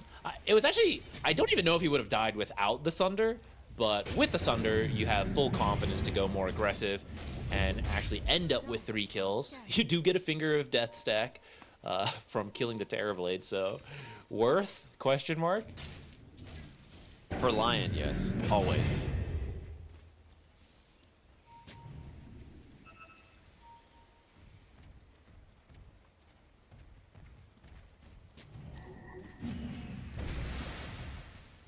$3,000 gold lead now for All-Stars, and honestly, they are feeling very confident. Feeling's gonna walk out here, get caught. He does have a Force Staff to get a little bit of space, but in comes the Void Spirit. He gets the kill onto 1. The Arena does come out. Silence is there. Here comes your Ice Blast, though. It's gonna connect onto 2 big kills, and Dawnbreaker, well, he's taken out the Warlock. They get the kill onto the Void Spirit, and now it is just the Gyro and the Terrorblade versus the rest of the Manta into the Dawnbreaker ult. Buy yourself a little bit of time. The Avalanche, the Spear, the Sunder doesn't... Oh, it's not even available. It's on cooldown. That's a full team wipe as the Dawnbreaker comes out with an Ultra. Bit of a scattered approach going into that fight. The Gyro and the Terrorblade do decent damage, especially into the Fatal Bonds, but they were the last to join the fight. Got a little split up on the team there, so by the time they join, we're gonna see in the replay, right? It's all starting, and Ricky and Void can jump ahead much faster than the rest, so they're just about dead by the time Gyro gets here, and then Terrorblade's still coming in the rear. We see the Arena value blocking a lot of the flat cannon shots. Otherwise, you probably kill the Ancient Apparition and at least get the Mars and Tiny a little bit lower. Maybe they'd feel like backing up instead of chasing for more kills here. God, the Dawnbreaker is starting to do a lot of damage. Just a reminder, still, this is Dawnbreaker carry, anyone just tuning in. So hits real hard, has reclaimed the top net worth spot after that last fight. Currently at Harpoon and Manta. Oh, and a full BKB just being delivered. Yeah. Also went Vast with Brigand's Blade, so she has that extra attack range. And then Starbreaker, of course, being able to proc Brigand's Blade is quite nice. So, doing a lot of work. Almost level 20, which is probably one of the bigger talents for this hero. Luminosity attacks required is correct. Well, okay, you did get the kill there onto the Ancient Apparition, but it costs you pretty dearly. As we're gonna try and escape here on the Void Spirit. Does get a nice One more remnant hit. pullback. Hold up, he's out. Okay, doesn't cost you anything. Very nice kill. Okay, so we did find out that it doesn't stop Dawnbreaker's ult. Good The knowledge, good the smoke knowledge. screen, yeah. At the same time, Lion went for a pretty aggressive jump onto the Gyro, which did beta rotation from Terrorblade, and then led to his death. So kind of a worth it rotation. Even tried to Arena to save the Lion. So maybe a window for All-Stars to look to play aggressive. Some ultimates are down from the side of Team DK. Yeah, Dawnbreaker is going to need to return to base here fairly soon. She has got 0 mana to play around. Tiny is closing in on Conda, by the way. This is not a build we've seen for quite a while. Did go the Phylactery, but he is going to have a Conda. And that item has been slowly getting buffed for quite some time. And I'm kind of curious how well it's going to do in this game. I mean, at 10-second... like empower, right? Or like cooldown on the empowered spell with a 4-second break.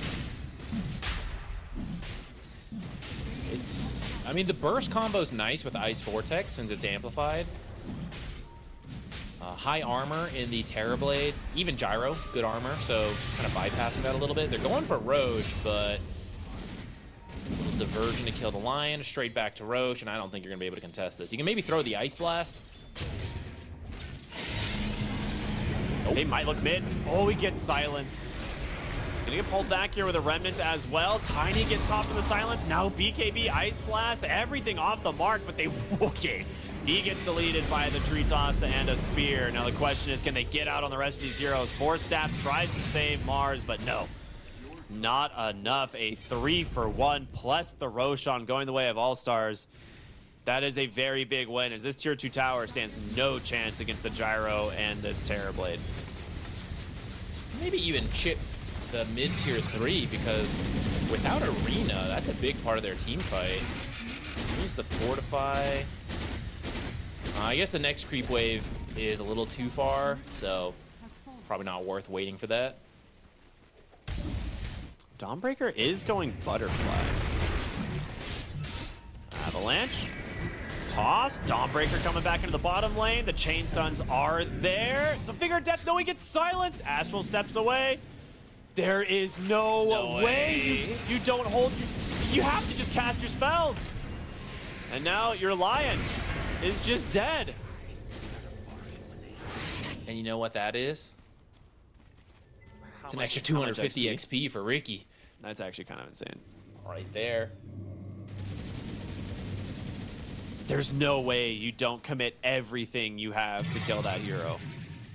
Starbreaker didn't get used, neither did Finger of Death, and he just gets out. Meanwhile, mid lane, they don't make that mistake twice. They take down the Terrorblade. I just realized this Lion went max mana drain before max Hex, but I feel like max Hex is actually better this game. Could have given a little bit more time to kill off the Void Spear there. Are scanning. Maybe he got it to try to speed up his Tiny, you know, like keep giving mana that way with higher levels of mana drain. But I think the Hex is very much missed against some of these heroes. You have a window to kill. Void Spirit before he escapes. Terrorblade before the Sunder comes out.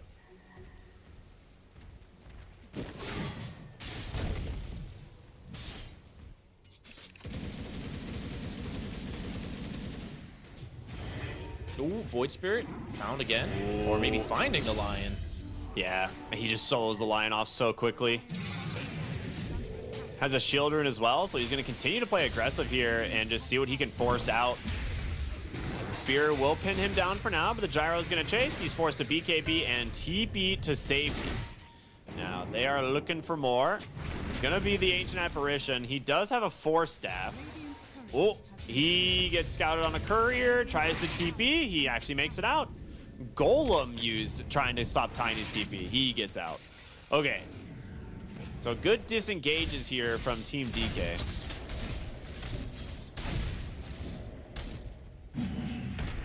Airblade's pretty tanky. There's the Arena Spear into the Starbreaker and enough damage to finish the job.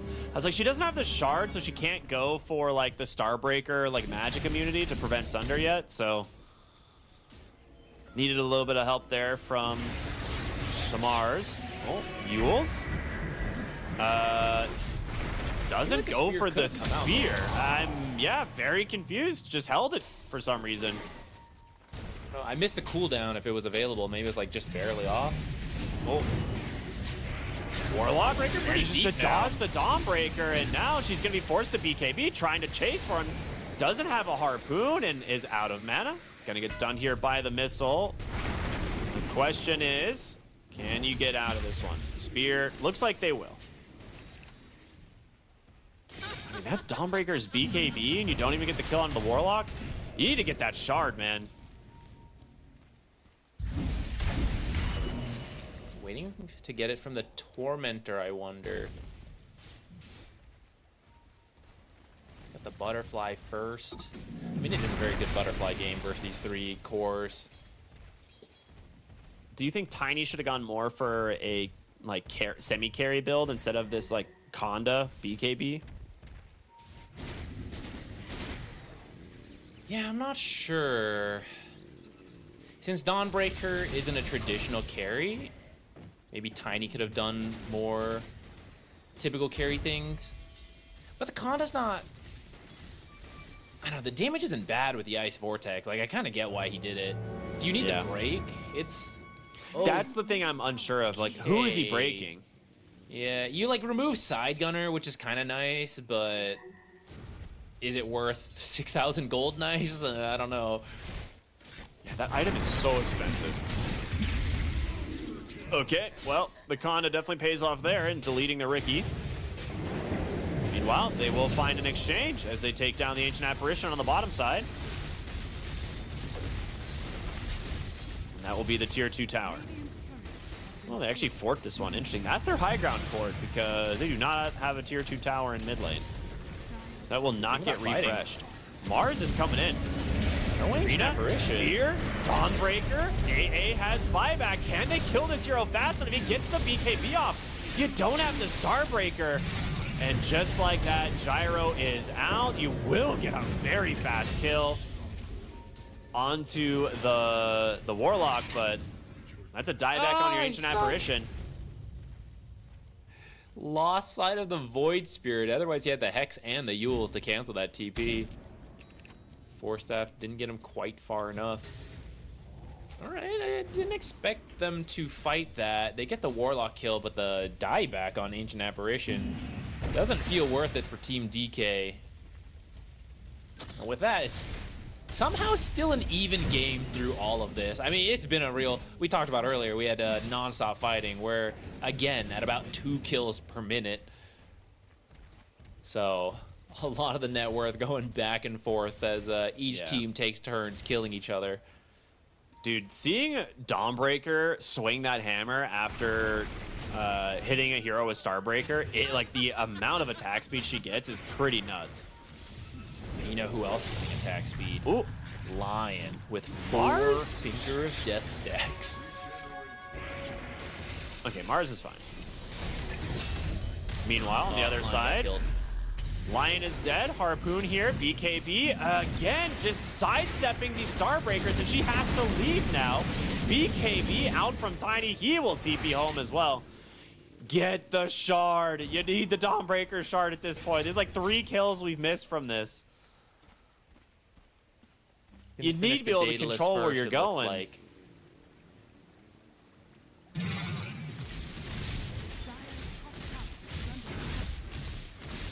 What can you do here? This time you do have a creep wave, taking the last tier 2 tower top. Oh, BKB from who? Mars. Okay. Mars. Oh Does get gosh, out Ancient alive. Apparition also dies. This Void Spirit is now just way too scary for the supports. The supports are just food from Team DK now. I think you can go high ground if you want here. Meta in 10 seconds. You can at least poke. You know there's no buyback on Ancient Apparition, so you're safe for at least a little bit. Golem Dude, is up there- in 10.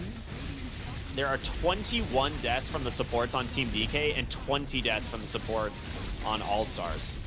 Like that's just like such a rough game to be a support here. Lion, dead to the Nullifier here, dead without buyback. That is a full lane of barracks. And they're just gonna continue looking for more. Your Ancient Apparition's up, but Lion's now dead without buyback. They don't know that, but I don't think you're that scared of a Lion buyback either.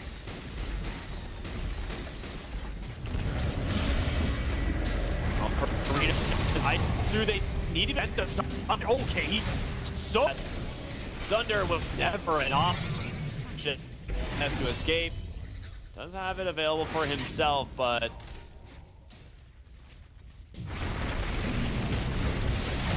Everblade. Couldn't help himself. Wanted to find a Sunder kill since he was so low, but just dies for it instead. In the end, you still get a lane and a half of barracks. Probably could have been a cleaner escape than that. Maybe just losing the gyro. I think they didn't expect that burst that killed the gyro. Otherwise, the Sunder save could have come out. What can you do with this? Team DK can get the next Roshan, steal that away. And despite losing barracks, I mean, they're not that far behind gold-wise. It really comes down to winning these fights.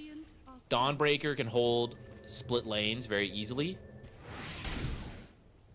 Dude, the 80% cast range and speed on Celestial Hammer is kind of cool. I didn't even realize that was the talents, because it used to be like Starbreaker charges, and then they nerfed that, and then it was Starbreaker cooldown, and they removed that, and now it's cast range and speed. I want to see how this actually works. Invis rune from Void Spirit, just barely scouting everything out, unnoticed. He's going to TP. Wow. So, Roshan is up. They did see quite a few heroes bottom here. Ice Blast will come through. It connects. So, Gyrocopter might back out for now. But they do need to make their way over across the map here. Oh, there's the roar. The question is, do they make it in time? You need the best possible arena initiation that you can find. The question is, will they get that smoke pops? It's by the Void Spirit. That is exactly what you want. Avalanche comes through. The BKB out from the Tiny. They get to the Gyro as well, but his BKB dropped immediately. Now they're going to just get on top of the Mars. He's in trouble. On the backside of the fight, they're looking for the Void Spirit, but they don't get in range for the stuns. He sends his attention on over to the Ancient Apparition. He gets the kill. Terrorblade is dead, and the Dawnbreaker is doing some work here. Takes down a second. Ice Blast, it's here onto the Void Spirit. Looking to chase for more, but Dawnbreaker versus Gyro. Who's going to win? She has a Manta to dodge this if she can.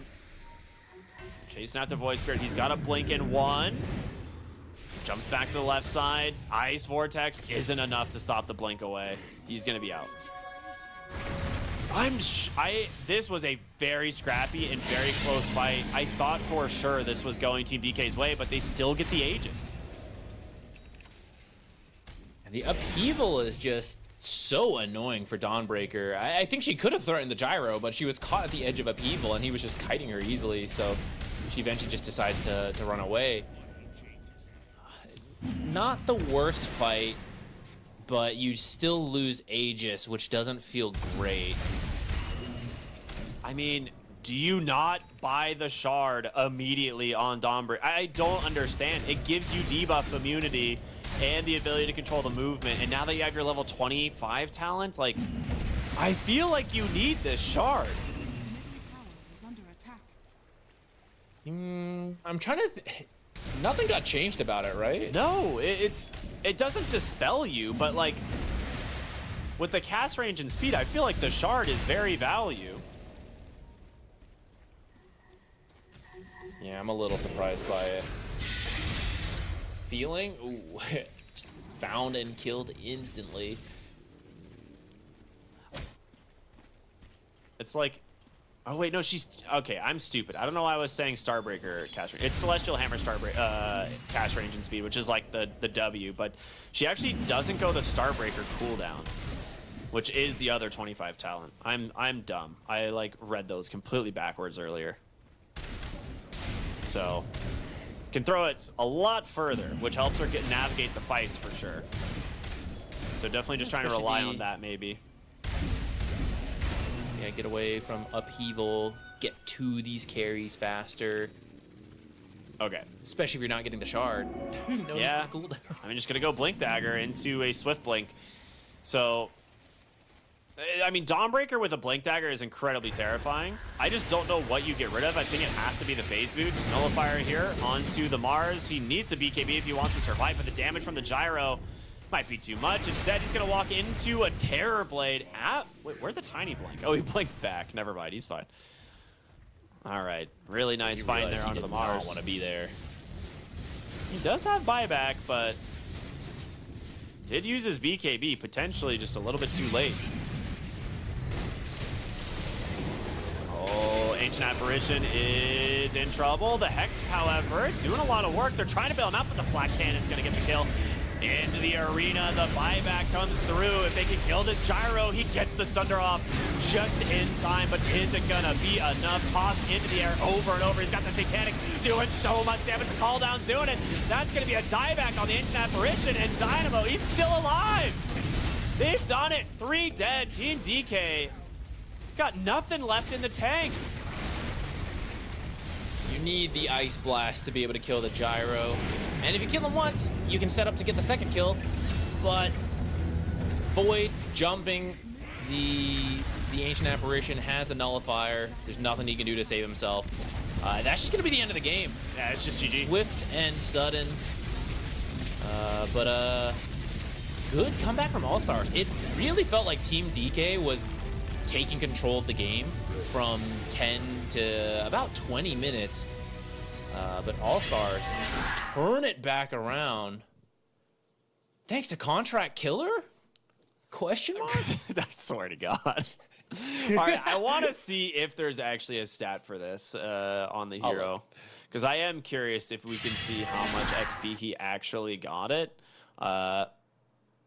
347? There's no way that's right. Is it? 3,125. 125, I think. Yeah.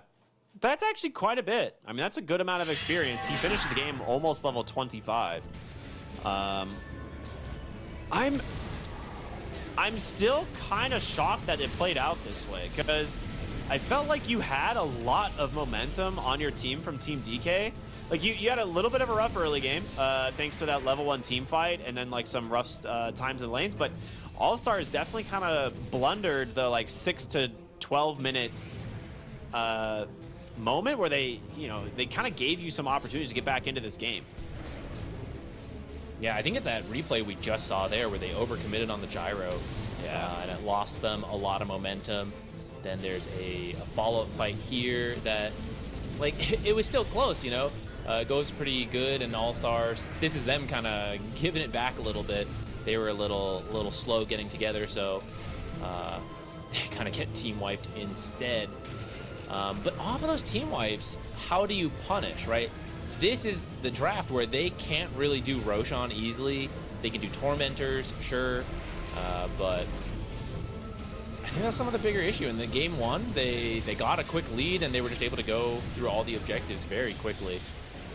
Good recovery from All-Stars. I mean, that game 1 was like a stomp, you know? Yeah. So good mental resilience. Stay in it. Still picking things that, you know, they like. Some stuff that we're not so sure on, like the Contract Killer, but they make it work. They realize how they have to play their heroes together. And Team DK not quite on the same page as much as game number 1. Yeah. I have to say, some of the itemization in this game confuses me. Like, you spent 5,700 gold on a Conda, and I just don't really see the value in it this game. I think if I'm playing the Tiny here, like,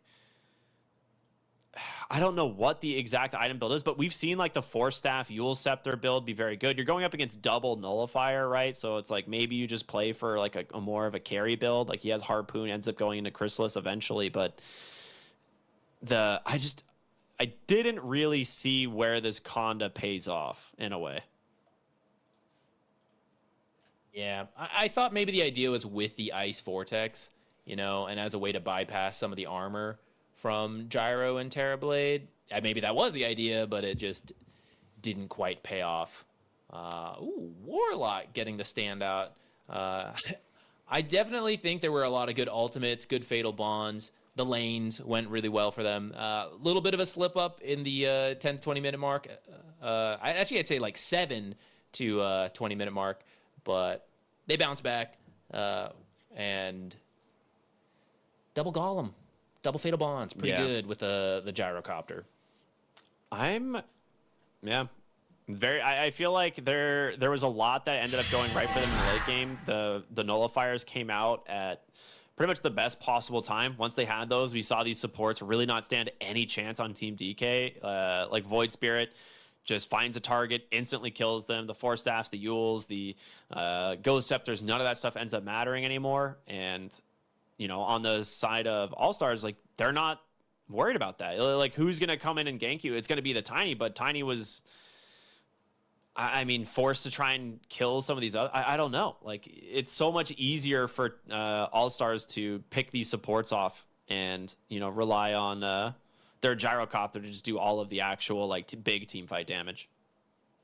Yeah, it's an easier draft to pull off with the classic Gyro Warlock, make plays in front of him, which in that sense the Void Spirit really paid off. We weren't sure if it would be enough, but between the Void Spirit and the Riki, they were able to find and start a lot of fights and bait the space so that Gyro gets to just sit there and use the flat cannon. So definitely making it work. He had a lot on his shoulders as the only playmaker. So I tried to do some I tried to do some research here. So he got the Conda at 26 minutes, and in like a 16 minutes of having this item, it did 1,000 damage. That I feel like there's something just not there's something not right. It's technically like 1,100 damage. I feel like something's not right with it. So it doesn't feel super good, but All-Stars, they force a game 3, so we're going to go to a short break. And we'll be back with our game 3 of All-Stars versus Team DK. Stay tuned, everybody. We'll see you in just a bit. Was built to move.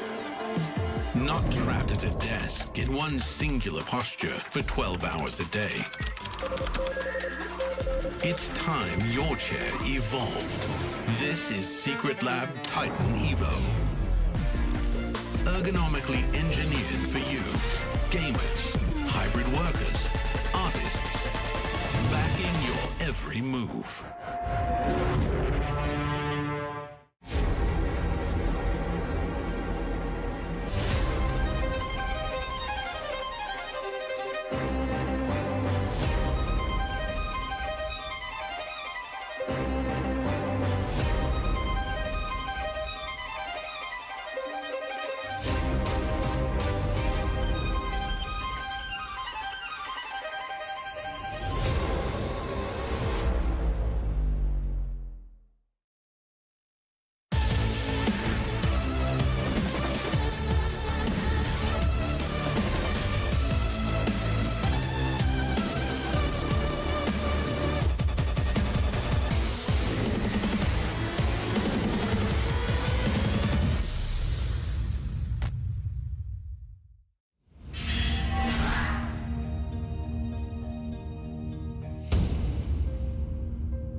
Hello, everybody. Welcome back here to the South American closed qualifiers for TI. We've had a long day already. We're not even halfway done, man. We've got 2 series after this. We're at the tail end of our second series here between Team DK and All Stars. It's going the distance once again. Yeah, I mean, this is a really packed region, so it's not too surprising if any team, whether they're an established team or a stack that's recently come together, they can take games off each other. This one, a little shakier. I think the game 1, Team DK looked very much in control the entire time. This one, there was a bit of back and forth and some misplays on some of the fights. Maybe some itemization could have been a little better to make it Team DK's game, but good on All Stars because the game 1 was rough. So to at least be able to bounce back, fight through it to get a game 2 win, momentum's now on their side. Maybe they can get game 3 and make their way onto the next round of the upper bracket. Yeah, it's going to be close. We'll see what ends up happening. I think last game, Team DK is probably kicking themselves. It did really feel like they were in a position to kind of control things for a while, but things just didn't really come together, and as a result, this Ricky pick ends up paying off. It eventually gets to a nullifier, and when there's a Ricky running around with a nullifier in the late game and a Void Spirit who is just waiting to see any hero and kill them, right? He has Blink, a nullifier himself. He got his level 25 talent for the Astral Step crit. He's going to kill whichever hero he sees. Yeah, I also want to, going back about an hour ago, All Stars started that game with, I think, a triple kill. Yeah, so they had a lot going their way, and the fact that Team DK made it close does speak to their strength. We'll have to see how Game 3 goes. They might be a little bit more careful on the level 1 plays to at least start the game even, because 3 kills is a lot. I mean, it can really change the course of the game. That was 75 XP for Ricky. So imagine how different that could have been without that.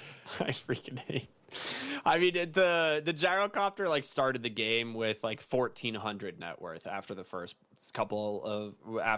team fight, and then the Void Spirit starts the game with 1,200 or something after the bounty runes. So you're already starting the game with a pretty sizable 1,000 or 2,000 gold advantage, which it shouldn't normally happen. In a game of Dota, that's one of the big things that can really hurt your lanes. But as we go into this last game, Team DK will have first pick, I think, for the 3rd game in a row, if I'm not mistaken.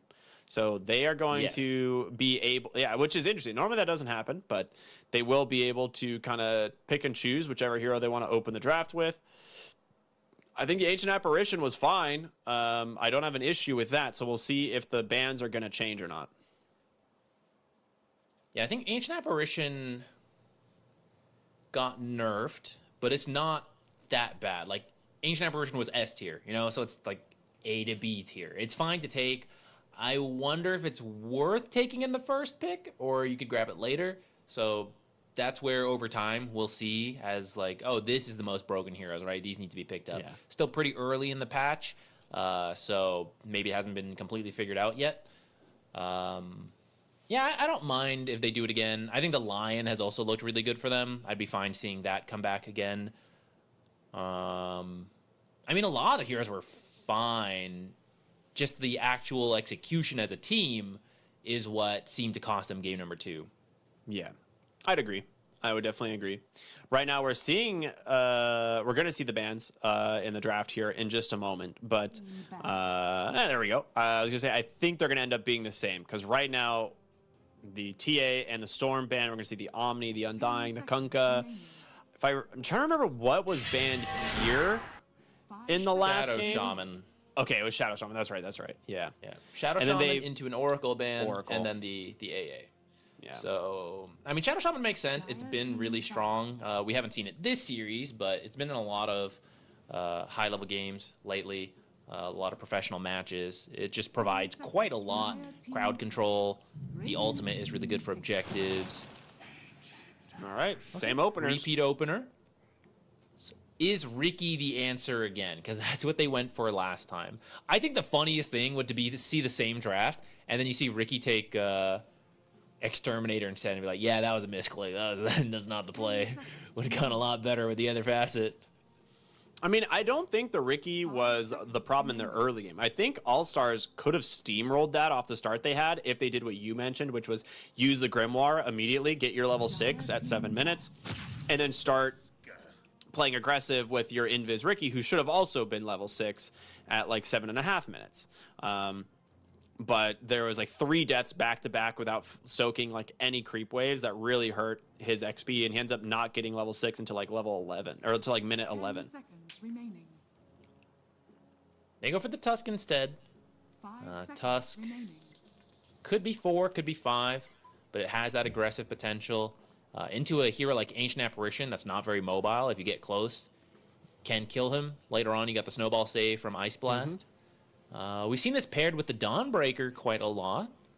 You know, take it away from something DK here? All-Stars thinking of, trying to steal it away. I mean, if I'm All-Stars, I'd give it to him again. After last game, I don't want to. I'm not gonna say too much more, but it's like you wasted 7,000 gold on a Swift Blink at the end of the game. That one's gonna hurt you. 10 seconds remaining. I think it's one of those Remaining. hard to judge until you put it into practice and see where it's gonna get you.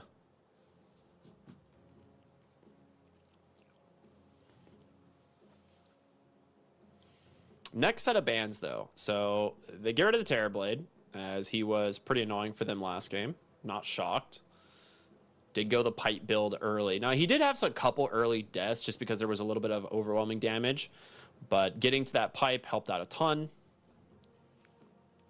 Radiant team. I'm glad he didn't skip it. And Nature's We Prophet. have lately seen offlane Terrorblades just go full carry mode from the offlane. And I can't say it's not effective, but there are many games you feel the lack of the pipe, which last game we got to see how it did help them out, so I'm glad he didn't skip it. They do ban it this time, since it would have still been an option. Terrorblade and Tusk is actually also a strong lane, and 10 Ancient seconds Apparition, remaining. we saw the Sunder save the gyro at least once, using the Sunder to swap health despite being affected by the Ice Blast. That fight in the triangle where they were just gonna get a freebie onto the gyrocopter that turned into like 3 heroes dying. That was like the first time I think in a while we've seen the Terrorblade show as like why it's such a good counter to the Ancient Apparition. Dire team pick.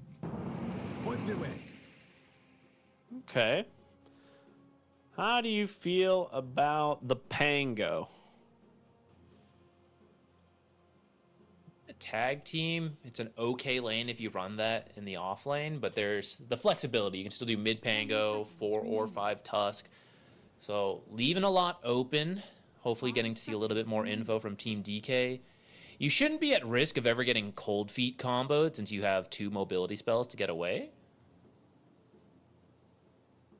I guess I don't mind it in that sense. It's usually a pretty safe early pick. Even though it gets nerfed, some teams have moved away from it, but some teams still like it. Yeah.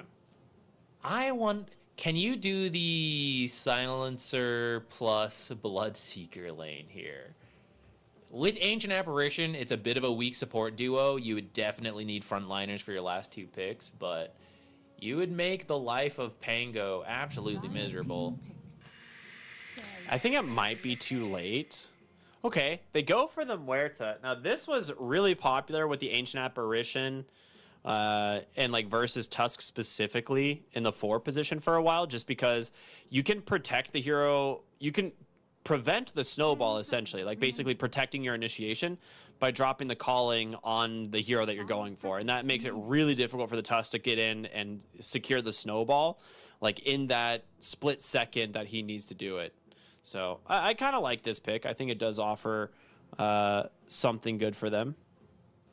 What I would love to see is that Muerta got a new facet that sounds like, oh, what a cute dog. Muerta got a new facet that is, it seems like carry Muerta oriented, right? Your gunslinger procs reduce the cooldown of your Q, and when your Q hits and someone is feared, You get more attack speed. Is that what it is? Like more attack? Oh no, it's more gunslinger proc chance. Yeah. So it seems like a cool combo. I would be interested in seeing that. But if they do just run position 4 Muerta with Mars, I mean, that's a very strong lane combo right there. Yeah, I imagine that's just what it's going to be. It's just such a staple. The alternative is you do run into carry, like you said, and then you pick something like a Dark Willow. And then you have the Dark Willow Mars, and Dark Willow does something similar against the Tusk, where it does give you some zone control to make things difficult for him to get the Blink Snowballs off. Tons of magic damage for the Ancient Apparition Ice Vortex, too. Yeah. To go that route. Might be too much all in on magic, but we'll see. Warlock, I mean, we might just see the gyro here again.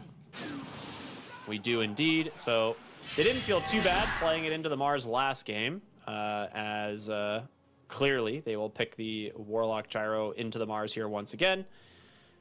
Now, Team DK need to come up with a better carry solution. 10 seconds What? remaining. Like, they went Dawnbreaker last time, which again, I don't think was actually bad. I think it was just maybe some itemization choices that could have changed things. I do like Razor quite a bit.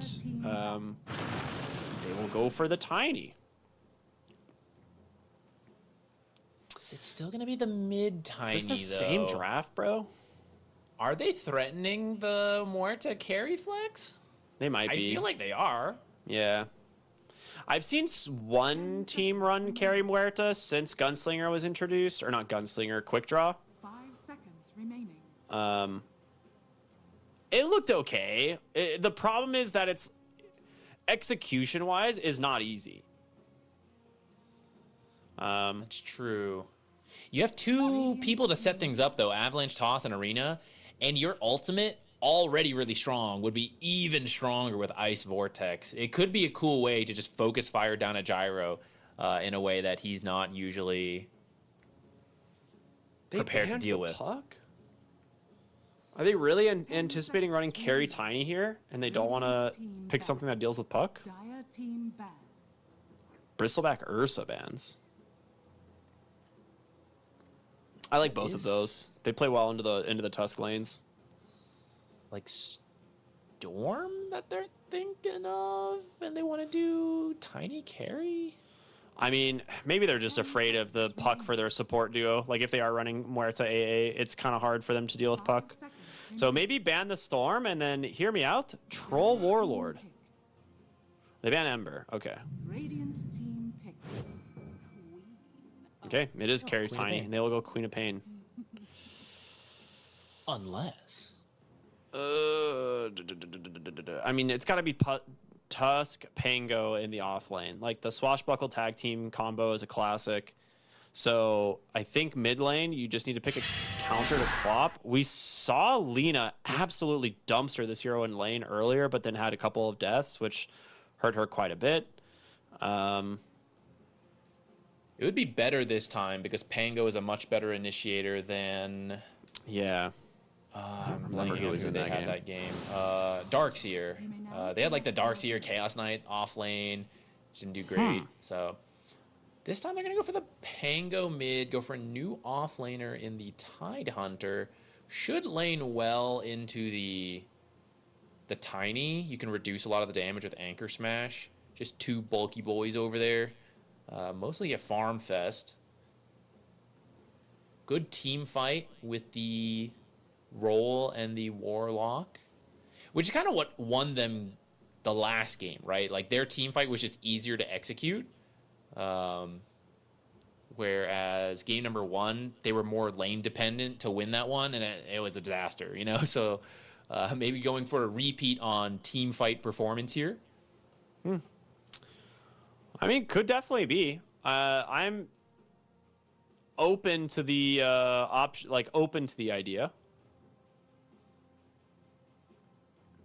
I don't know how I feel about the Carry Tiny, to be honest. I think Carry Tiny might be one of those things that, like, in certain games it looks pretty good, but is it actually going to do decent enough into Tusk Pango? Like, you're a 0 armor hero. They're going to have tag team Swashbuckle. I feel like you're going to get kind of picked on in this lane. That's true. You do have to be a little careful because of the Tusk. And AA is not the strongest. Though you also threaten it in your own way, like Avalanche, Cold Feet, Yeah. Ice Vortex is like pretty good. We'll see. It'll be interesting Yeah. to see how it plays out. I think Tidehunter's lane should be pretty solid. I don't think he's going to have a rough time this game at all, but... Oh, never mind. I don't know why I said it's definitely just Pango mid. I'm dumb. So it is just Tide off lane. Which, I mean, also similar idea. 0 armor hero against a very physical damage-based kit. But it is. Game 3. Smoke's going to pop as they walk right up onto the high ground. Who's going to be the winners this time? Off the mark there with the dead shot. The Avalanche connects. The Shards is there. A nice Fatal Bonds, but the wraparound on the backside from the Queen of Pain trying to do some work. I'm very confused. They're just going to die one by one on the side of All-Stars. Now looking for BSK. They do go on the flak. There's going to be your kind of damage coming in through those Fatal Bonds, but 30 seconds to battle. they tried to do the exact same thing that happened last game, but the Gyro and the Warlock were not together this time. So you don't get this flat cannon combo with Fatal Bonds. Yeah, the location of the fight was also not nearly as good. Last time, like you said, the Fatal Bonds and everything came together. This time they run into the, who was it? They ran into like the Tiny, I Tiny think? and the Muerta. Yeah, they actually had the numbers advantage. It was like 4 versus 3, but they didn't know because it's the enemy's high ground, so they got scared and kind of like backed off. And then like the Mars wrap around and it's like, oh wait, we could have fought, but now we've already been chipped down. Now we're at a health disadvantage. Now we can't. And that's where you can get a little lucky or unlucky depending on your route and when you run into people. Running into them at their high ground is a bad spot. So I can't say I disagree with backing out, but maybe a safer route needed to be taken first of all to get a better situation. Yeah, to make sure you have the numbers, right, to go for that 5v5 fight in the mid lane, or in that rune area. Yeah, or drop the ward like instantly as soon as it smoke breaks. But it's all right. We'll see how this affects the game, as that's going to very much favor Team DK. They get themselves 2 kills here at the start. First Blood, did it go to... It went to the Muerta. So Ana support is not the biggest deal, but the second kill went to the Mars. So this off lane in general, very wealthy in comparison. Though it is into a tough lane in the Fatal Bonds and the Flat Cannon. So it might just help them get by this lane as opposed to there's a lot getting of regen. shut down. But you still have to respect their spell combo. If you step up too far, Deadshot, Spear back into the Calling, God's Rebuke to keep you in there, that is a killer combo. So long as you have enough health to stick through it, which we see. This is why Fatal Bonds and Flat Cannon is a very tried and true combo. Pango is starting to take a lot of damage in the mid lane, and well, Queen of Pain, I don't think she's going to be struggling here ever.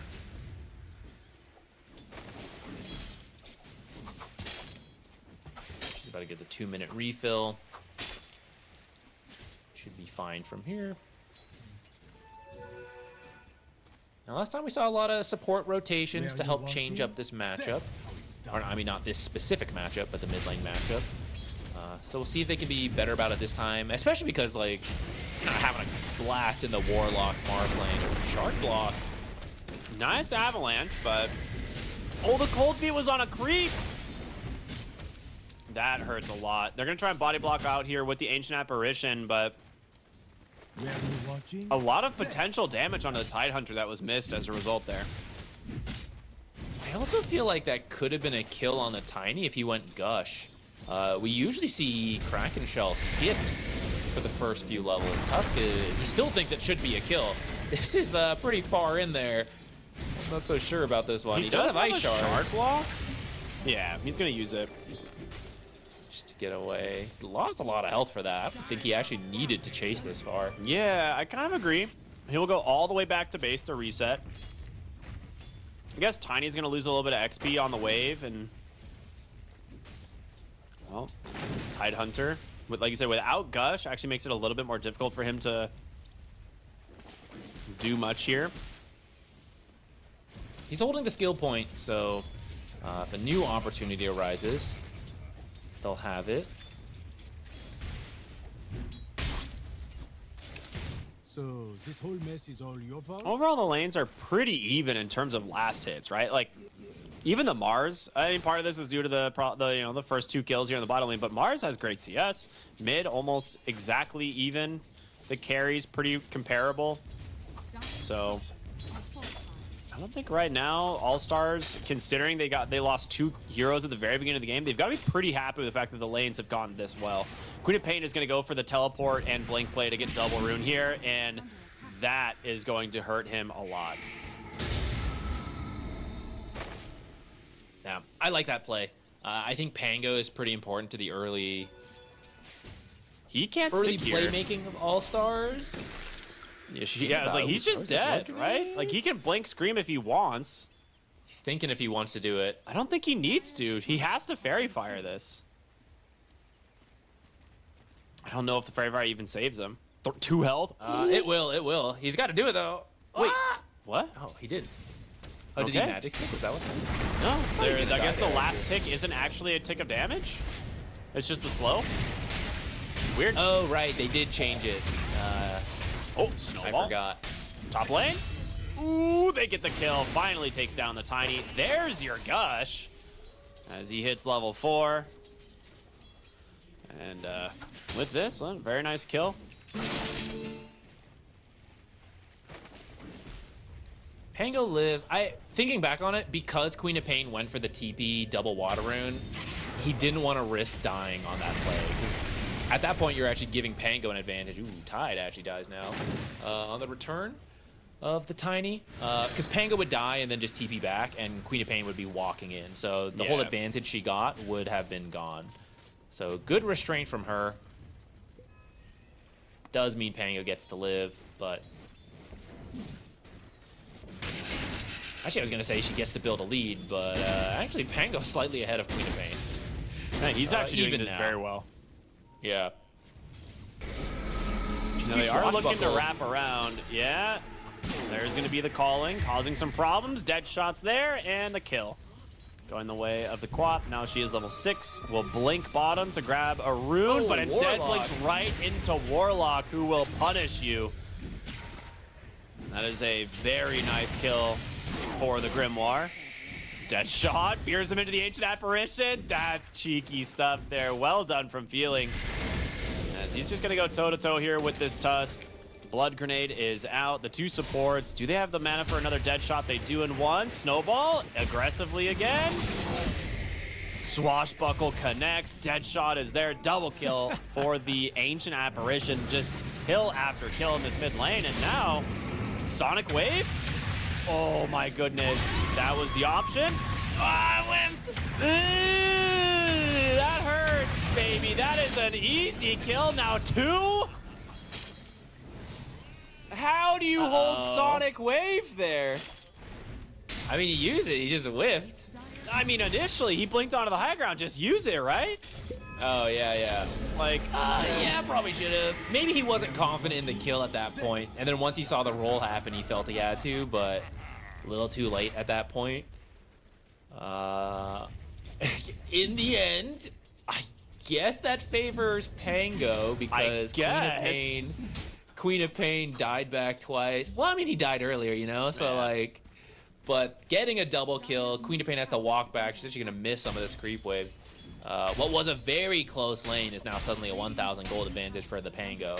yeah. I was gonna say, bro, Hobie just got 1,000 gold lead over the Quap from one big mistake. Yeah, that is very good for the side of All-Stars because your Gyro, he's having a great time. Your Tidehunter, it's a Tidehunter. What are you gonna do to this guy? He's the watermelon. He doesn't get pushed out of lane, really. He's fine. He's gonna find the Muerte here on the bottom side, and the Gyrocopter running down the lane will easily clean this one up. Tries to go for the deny, but does not get it. And Tide will just go back top, I think. Well, maybe. They're looking for a kill here, potentially. They do have the Ravage. Gush will connect. Arena, it's available, but not anymore. A double kill for a Gyrocopter, a very worthwhile rotation now for your Tide. Okay, it was a slow start for Warlock, but suddenly he's got 5 Grimoire charges. Doesn't even need to use them. He's actually already level 6. Last time, he had the same potential, and they never got around to it. I want to see this Golem used to take a tower, or like some kind of fight, you know, get a power rune, whatever. Like, you don't want to wait that long. Like, go just drop it on a tower and take the tower. Yeah, I kind of agree. I think you could just look to take mid. It's at half HP. Your Pango can shove the lane pretty easily.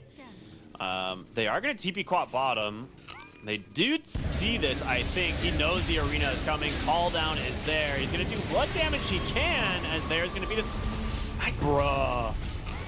Oh, I don't want to say it, but, like, you can't miss the first and the second Sonic Wave of the game. Dire's courier has That is devastating for the Dire, because you're not only do you not get the kill onto the Gyro, but you're now going to lose this tower because there is a Warlock Golem here. is under attack. Yeah, those are costly mistakes. I mean, it happens, we're human, but at a pro match, it's gonna be the reason you lose a match. Potentially. I mean, I know there's still more to be played, but it could be a very different early game if those 2 ultimates hit. This Quap would be like a couple hundred gold away from Dagon right now. You could swap their net worths. Oh. Rolling Thunder. You're okay. Seems our game went to Like, this wouldn't happen. You know, like, Yeah. Quap would have killed him already. Yeah. So now it's the Pango who's having an amazing start. He's going to hit a very good defusal timing, which is going to be very annoying this game, actually. These are not the highest mana heroes in the game, so just being hit by one swashbuckle kind of cuts down the amount of spells you get. And I thought... Oh, wait. Quick solo kill here. Yeah, Onto I the mean... the Ancient Apparition, who I thought, based on that early fight, was going to hit a quick 6 and you would actually get the chance to find some early kills. They might at least get the Pango. No way. They Is have he no just more out? fears. He just TPs. Aw, no. And they got the tower too, because the catapult was there the whole time. Top side, they're looking for the Tusk, or looking for the Tiny, but the Tusk optimizing the shards. They'll just drop the Ravage, the tag team. It's a lot. Has the Avalanche and Gush. Do they have the damage? They need Waller's Punch so bad. Ice Blast is gonna connect. Oh no, the tree toss. Snowball, there it is. But all right, third Sonic Wave's the charm. Surely. Okay.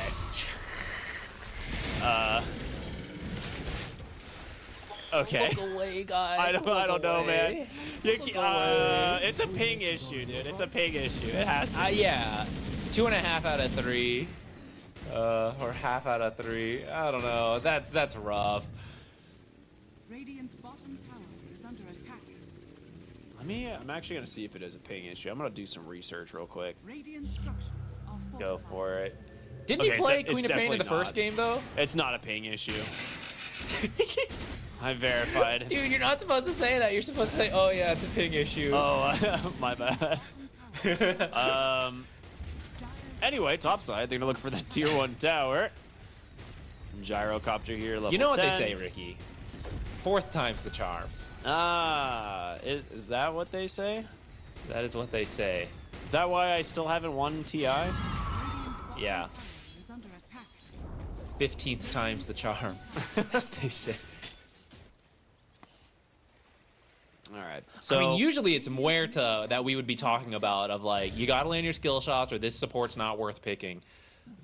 He's been doing fine on the skill shots overall. It's not usually the Sonic Wave. We sometimes see it miss, you know, and it's like, ah, man, you can't miss 1. 3 is kind of a problem. I don't mean to be too harsh on it, but it really is. his score is 2-3-2 when it should be 6-1-2. Dire's Yeah. Legitimately, he should have 6 kills from Sonic Waves and 1 less death. Like that is such a different net worth position to be in. He is 2,000, almost 2,400 gold behind the Pangolier as a result, and that defusal is going to make his game so difficult to play around. We'll see what they end up doing to try and combat the Ancient Apparition, because I think he is the scariest hero for the Pango at the moment, which actually might be finding him in the mid lane. Yeah, they're going to drop the arena, everything to make sure he does not get out this time. So really well found there from the Mars. The funniest thing would have been a Sonic Wave there. It's true. Just got to get it on the board. Golem gets dropped to the backside. Call down is there. I mean, the gyro, he knows there's not a lot left in the tank. Wait a minute, there is a Sonic Wave. Baby! The fourth time is, in fact, the charm. They take down the gyro. Tusk now in some trouble. Does have a blink dagger. He should be fine, but oh, no, he's not fine. He's going to try and turn back around, potentially. Has the Walrus Punch. In comes the Ravage. The damage isn't enough. He gets the kill onto the Quap. AA might die to Fatal Bonds. Ooh, no, creep isn't enough damage. Question is, do they get feeling here? He's gonna pop the goblet to try and get a little bit extra movement speed, but there is a Tusk coming on by. Ooh. Oh, wrong side? I don't think that's where you wanted Maybe to bring there's the Tidehunter to. They will get him eventually. He has no mana for a dead shot. There it is. The important thing is that we're on the board with Sonic Wave connection. That is So true. From here, we're online. Is it bad that I said there was nothing left in the tank before he died and then he got Sonic Wave? Probably being like conditioned to think it's not gonna hit. It might be. He's conditioning his opponents, dude. That's what's happening. Exactly. He's a fighting He game thought he player. was safe. He thought he was safe and overcommitted to aggressive farming. That fight started well for Team DK, not just the early kill on the Pango, but then the follow-up. Stayed around a little too long, ended up losing a couple heroes, but I'd say it's still better to get the spells rolling. You can't like not find anything. It's kind of a killer on team morale, you know? So even if it's a kind of back and forth fight, at least it feels like, okay, we're using the abilities, we're getting kills. Stuck in the trees, wait. Pango doesn't know either, actually. He's like, she's here somewhere, guys. This is actually an intentional play. Oh. Absolutely brilliant. And the blink away. Dude. Okay. Okay, let's Kind of go. sick. That's big. That being said, Pango just killed himself. Snowball to Sonic save him. Wave! Yeah, Sonic Wave comes through, secures the kill. Ice Blast even connects onto the Tusk, and there's the Dagon. Dude, let's go. Redemption arc. That is the redemption arc, indeed. Now they're going to find the Warlock. Avalanche, toss, plenty of damage. Mid tower.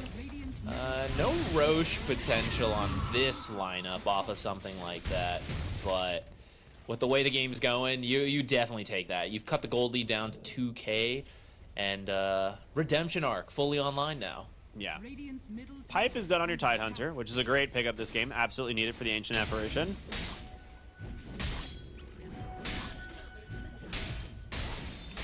The Gyro just finished the Aghanims. Okay. He's pretty fun. That is a solo kill here. Or rather, not a solo kill, but a nice pick off. The Ops. Yeah, he's put a ward here somewhere. There's no way he's just chilling over here. That really should be a low ground sentry, I feel. Tusk has Ice Shards to check high ground. Yeah. And a Blink Dagger. I would say and blink, yeah. Yeah, could have saved himself 50 gold there. And just a sentry to put somewhere else. Yeah, the limited sentry supply. Nitpicking, but Ancient Apparition is flirting with death right now. yeah, he actually slipped through all of that. That's actually crazy.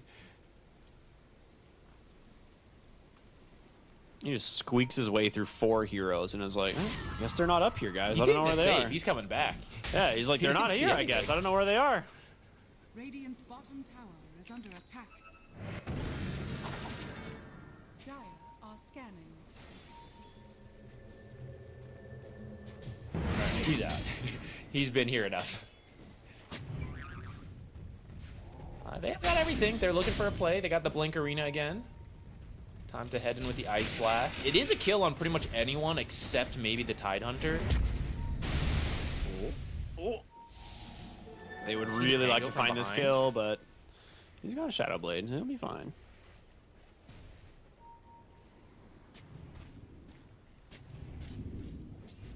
Okay, Muerta's gonna go shove in bottom. They should wait until. This is a really nice start here onto the Mars. He gets the arena. Call down will do some work.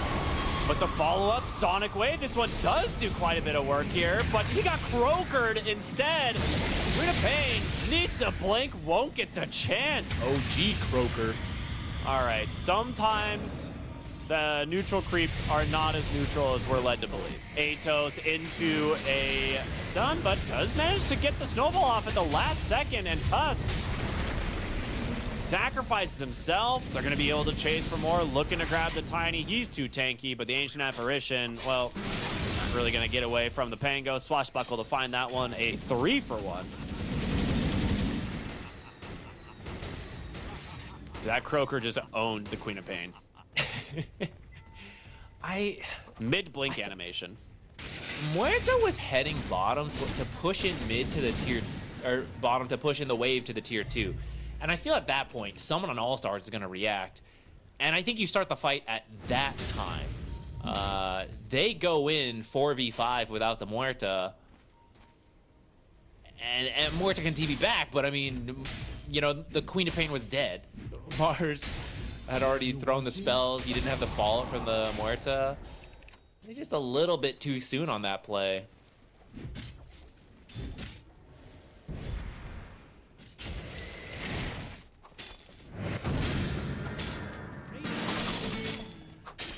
So Pangolier is very close to an Aghanim Scepter. We've already seen him have a pretty good game so far. They had like one unnecessary death, right? But he's still doing really well on net worth. The Ags is going to do a lot of work this game, as he's going to eventually be able to go towards a Basher. And sometimes that little bash is all you need, but we've already seen this Diffusal do a lot of work. And another form of mana burn just from Shield Crash spam is pretty huge. Uh-oh, Tidehunter, Tiny trouble in the top lane as they're going to make a jump here. They have the vision. That'll be a nice pick-off going their way.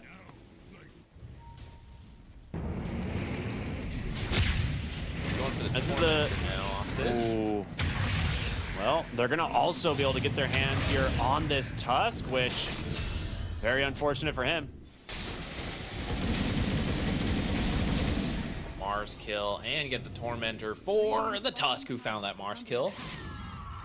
Well earned from the Tusk. Ice Shards, pretty good. I'd say first Tiny especially, because Tiny actually doesn't have an easy way to get out of the shards while he's stuck in there slowed.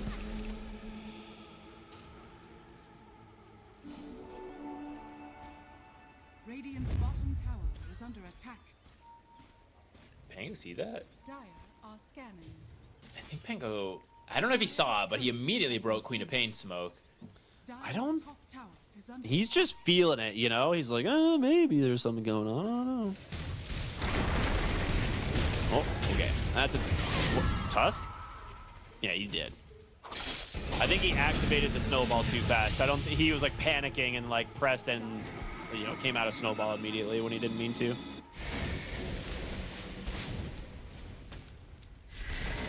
being tickled right now. The rest of the team is on the way. Big arena. That's my gyro Spear. instead. They do manage to get the Sonic Wave. A lot of damage. The pipe surviving at the moment, but the Gyrocopter takes that Ice Blast. He's dead, but the backline deleted thanks to the Pangolier and this Tide. Rolling Thunder going to keep getting canceled. He needs to cast this.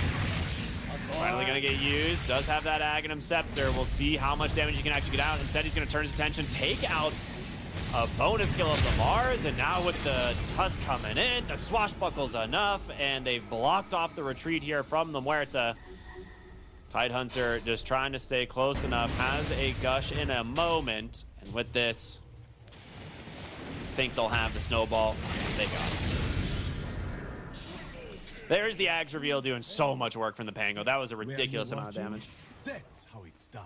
They almost killed him. They needed one more way to cancel the roll, but there's only so many in the tank. Dire's top They got the gyro kill to start that, but losing that many heroes in the end, not really worth it. Tidehunter being able to ravage over here. BKB's not quite online, so it helps to buy a lot of time for the rest of the team to show up. even as they do finish the gyro kill right there. Oh, God. The swashbuckle fatal bonds, dude. Swashbuckle fatal bonds and a gush onto the ancient apparition. He just dies instantly to swashbuckle and anchor smash. Like, just popped him. On back in. Tiny pretty farmed, but can't do the damage alone. A lot of it has to come from the Ice Blast, enabling either the Queen of Pain or the Tiny. Even though this is right-click Tiny, there's still a good amount of extra damage from having the Ice Vortex. Without all of that, especially when you're 10k behind, just can't really finish these kills fast enough. Oh, potentially. Good bait here. Ice Blast comes out. Rolling Thunder. It will connect. Needs to be careful, though. And Ice Blast is still on him. He wants to try and get the... Oh, my God, dude. What happened to the Ancient Apparition? Feeling now trapped inside the shards. Can't go anywhere as the Snowball will get the kill. All right, yeah. Pango is a little bit too strong right now. Does he have a Brigand's Blade or a serrated Shiv? What does he have? Yeah, he does have Brigand's Blade. Okay, there it is. I was like, that seemed like Brigand's Blade damage, dude. It's a dormant Curio Brigand's Blade. It's a even more better damage. Yeah, I mean, I thought it was a cool bait onto the Pango for the illusion rune, but he's just too strong. Barely behind the gyrocopter. How'd this game start again with 2 kills for Team DK, right? Yeah. Fought through that. Maybe too much confidence now. Actually gets speared under the tier 3. He is very dead. Stuck around a little too long. He did not get that roll up off in time. He was not expecting that spear back. So that's a big kill. Sure. That is 60 seconds without the Pangolier. They might be able to turn this into a big objective. Tiny's trying to push the bottom tier 2. They could look for Roshan. They could look for Tormentor, right? There are options. I actually think All Stars was looking for Roshan, and then Pango being killed off, they've decided not to go for it. Even though a lot of ultimates got used for it, it's kind of not worth taking the risk. Yeah. They're looking for the Tide. I mean, you can trap him in the big cage, but they're also going to find some big heroes on the backside. No, they don't get vision here of the Warlock, and they get a nice Fatal Bonds onto 4. The call down doing so much damage, and now with this Tusk, he's going to be trapped inside the arena. Doesn't seem to care all that much. It's 3 for 0. And you still have Ravage. If we used it, he just tumblers toyed up, and they had to make sure he didn't Ravage, so they threw everything to stop him, but that just gave the easiest Fatal Bonds flak ever, and he killed 3 heroes at once. There's like a 3-hero call down too. Yeah, there's so much AoE from them, right? Like, yeah. Even smaller things like just ice shards adds up when you're hitting multiple heroes who are all bound together. Sounds hot. Are they close to dispels? No. Yeah, you need the BKBs, you need other forms of dispel so you can start removing some of this stuff. Uh-oh, dead in the water in the mid lane. Yeah, I was wondering when we were going to see the shard coming out, especially against the Queen of Pain. It's one of those that some people prefer to pick it up really early, just get like a first item blink and then the dead in the water shard. This game, we knew they needed a pipe, so it came out quite a bit slower. But yeah, this is one of the best shards you could ask for against a Quab. From here, I'm gonna work down the last towers, I imagine. Get this top tier 2, make your way bottom, get those 2. You got a lot of time on the Aegis. I don't think you really have to force top, but they are in position and committed observers. They just got the Aghanim Scepter on the Tidehunter, and he's level 19, so he just hit it. His level 20 talent is very good. That extra Gush minus armor will give his team so much more to play around. Going for this. I mean, they're technically strong enough to do this, but if you were to throw, this is how you do it. So, ooh, flag. Gonna start with the dive onto AA. That's actually a key kill. Without the AA damage, that's a big part of this. And he actually doesn't have buyback. They're gonna just respond with a really quick Ravage. The arena does not save anybody. 2 are dead, or 2 additional are dead. The Rolling Thunder just cleaning up the rest. That is as big of a disaster as you could ask for. That is pretty much the end of the game. There's nothing left to defend your high ground. Maybe you can buy back when your Ancient Apparition's alive and look for an Ice Blast play, but you have 3 minutes left on the Aegis. One lane of barracks down, the mid lane likely in their sights. I think they even have bottom lane pushed in. I mean, Ancient Apparition just thought they were far enough back, but here we go. And without the buyback. Tossed? I mean, is that enough? You gotta get something here. It's not feeling like it's enough. Ice Enough Blast time is for the rest down. of the team to show up. Yeah, I was gonna say, I think you have to make this Ice Blast play with the Mars team. Spear and stuff, you know, but now Ice Blast is on cooldown. Oh no, it's about to be on cooldown again. Just in a different way. They might get the Tusk here. He's in trouble. The Pipe's buying him a lot of space. He's gonna get the Force Staff to safety. He is out. Pierce the Veil forced out of the Muerta. And with this, a second lane of Rax, the only saving grace is that a tier 1 and tier 2 are still standing in the bottom lane. They've now pushed this to a 20,000 gold advantage. Oh, This amount of gold difference is kind of killer. Okay, that's a That's really nice also pick. pretty killer. I would agree. All right. With a minute and a half on the Aegis, you got plenty of time to go take these bottom tier 2s.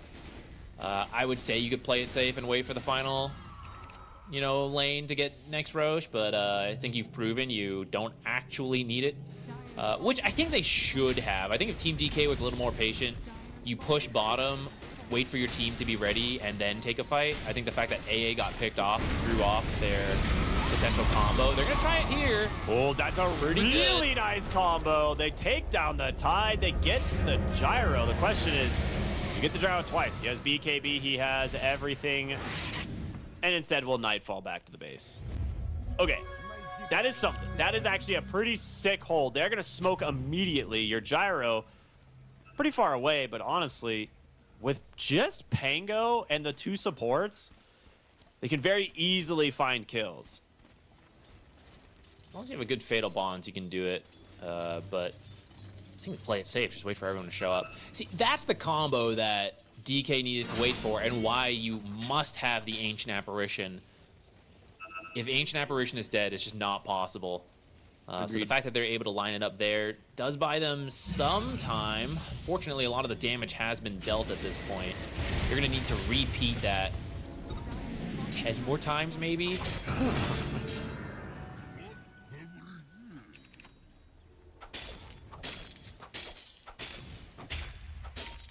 Be a courier. Oh, okay. I for a second I thought it was literally gonna say 52% win chance. I was like, what? But yeah, no, that is the old win percentage. That sounds about right. Let's see if this wraparound works, man. Finding this Pangolier is huge. The scan is gonna connect. Dust is out. And the Rolling Thunder, well, it finds the Tiny. The chain stuns are there. He needs to get the BKB off. He will. There's a Walrus Punch. Oh, he's just trapped in the shards. Oh, no. He popped BKB and he just can't get out. He's just getting bashed to death and beat to death by a Pangolier. They've already lost the Muerta. There's going to be the Gush. Snowball on in. And the second Walrus Punch to finish the job. Oh, that hurts. I mean, it was a great scan from All-Stars. At the last second, too, it caught the Tiny just in time for the dust to come out, and they were too scattered to do anything about it at that point. That's going to lead to the Megas here. There's no more Fortifies.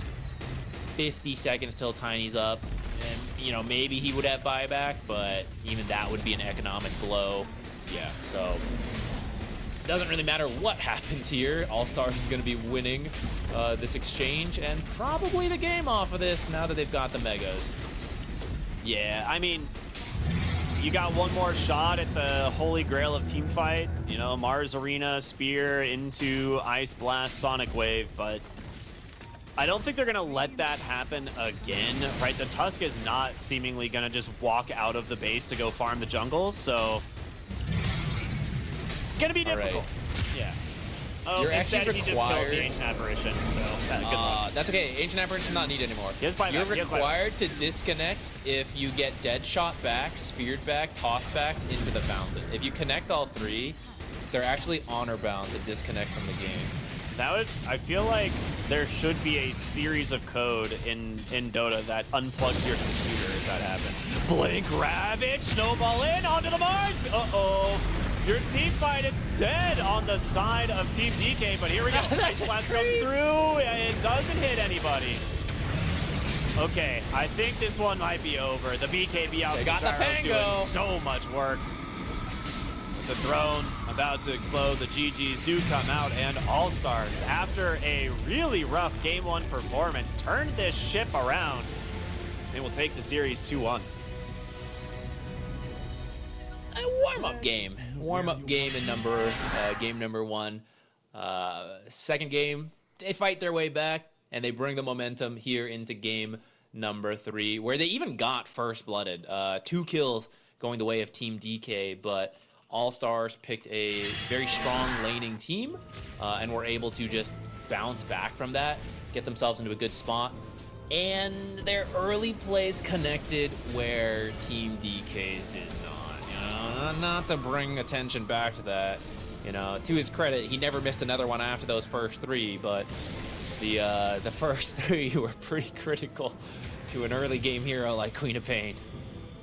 Yeah, this is one of those things that, like, your early game on Quap is such a big deal because that Dagon timing is the difference between you, like, solo killing the enemy mid laner when you pick it up before they have any, like, real items. And there was a time where they ice blast him and he just kills the Quap instead, right? And that wouldn't happen if she had those early items. So definitely rough. Here's the huge call down hitting 3, the fatal bonds onto 4 that we saw in the triangle. And the team fights just become so hard because you have to find so many critical targets, and it kind of requires that All-Stars be split as well. Like, if they're actually grouped up as 5, I don't know where your actual angle is going to be.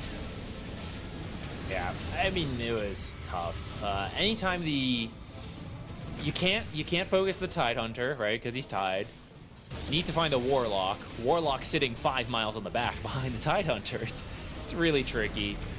So once they fell behind, it's why this kind of team fight lineup is a classic, right? Get an early lead, just group up and go together, take Roche, go tower to tower, and it's really difficult to deal with if you've fallen behind. Yeah. This was a very fun first and second series of the day. This one, like we said, goes to All-Stars, so they will advance in the upper bracket, which we'll take a look at later, as they'll be playing against Edge. As for Team DK, they're going to drop to the lower bracket. They still have another chance since this is double elimination, but the series MVP, I don't know about you, or series MVP, but the game MVP, I don't know about you. I feel like it has to be the Pango. I don't know who else, like, in your eyes, but I feel like the Pango did so much work this game. Like, managing to get some pretty sick rolls off. He got a lot of kills as well. I mean, and this is also going against a First Blood Queen of Pain, right? Like, I feel like that just shouldn't happen. Yeah, I mean, he did have a great game, but I will shout out the supports as well. I do think they had a big impact. We saw a lot of playmaking from Tusk, snowball saves, Fatal Bonds especially, right? So the reason a lot of this damage looks so good is because of the Fatal Bonds connecting. And it's really easy as Warlock to kind of panic, quickly press it, but he was consistently getting multiple heroes in the Fatal Bonds to set up all the AoE damage to then delete the enemy team. And it's easy to overlook, but it is important on when you choose to use that ability. So in the end, team effort. They all did a great job. Like you said, very rough game 1, but they stay in it, they stay focused, and looking pretty good. They're going to need that going forward because with that win, I believe they'll be playing Edge tomorrow, right? Yeah. And that's going to be a big step up in difficulty. Yeah, they're Very, very, very good team. So we'll see what happens. We are only halfway done with the day, which means there are still 2 more series left to be played in the upper bracket. Some very good ones as well. You guys will want to make sure to continue watching. As for Zach and myself, we will be calling it a day. You guys will have some new casters in the form of Aries and Fear, so make sure to show them some love. As of now, we're going to go to a short break, and we'll be back with our 3rd of 4 series here today. Stay tuned for more in the South American qualifiers for TI. We'll see you after the break. The human body was built to move. Not trapped at a desk in one singular posture for 12 hours a day. It's time your chair evolved. This is Secret Lab Titan Evo. Ergonomically engineered for you.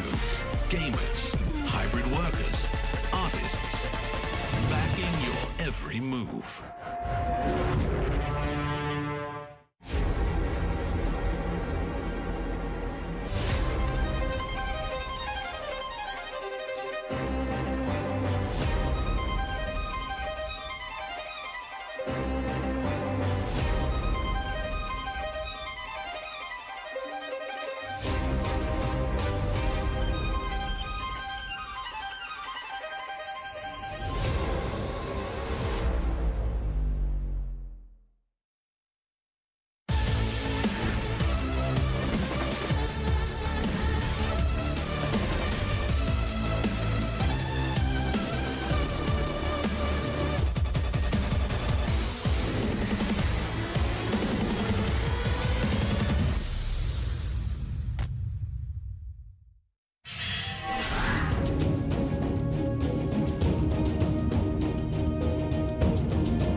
As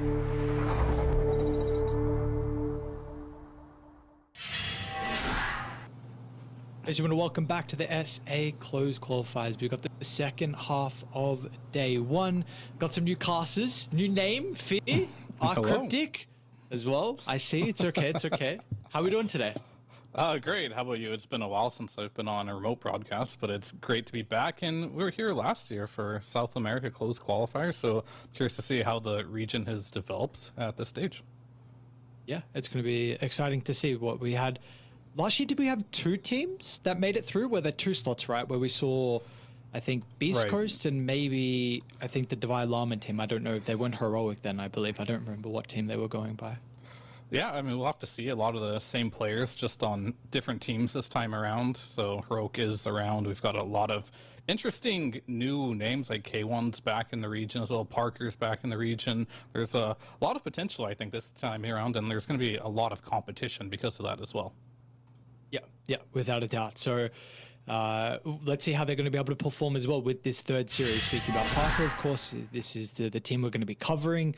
And as well, he's got some very, very well-known players and teammates on his team as well. So we'll take a look at the bracket. Of course, we saw earlier the upper bracket round 1, but we're going to be moving over to the upper bracket round 2. So we've got Team Den taking on Team Sin Compromiso. And then after that, we got OG Lardem versus Veritas Brothers as well for our final series of the night.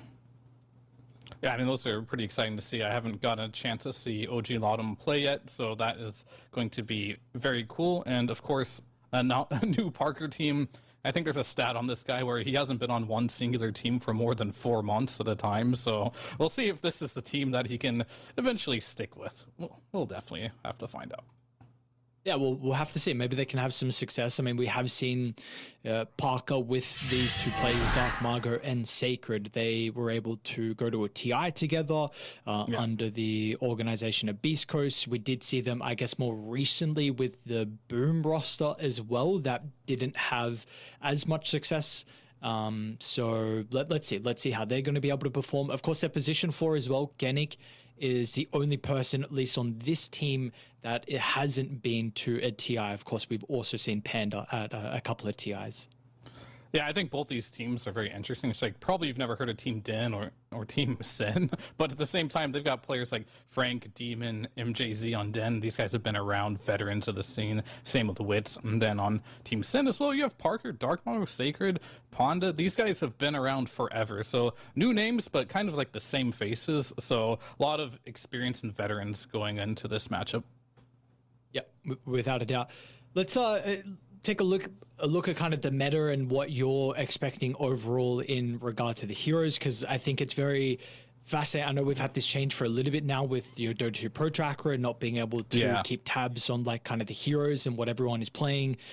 There's a recent patch, of course, with Dream League. We got some data from that event, but it still wasn't a lot of time for people to experiment with a lot of heroes and see where they're going. Of course, we saw the Nature's Prophet, which is something that I think we're going to be looking at in this series, but there are some other ones I was seeing in some pubs getting played, like Bat Rider. Where is this hero? People are attempting to maybe play it as a carry, play it as a support.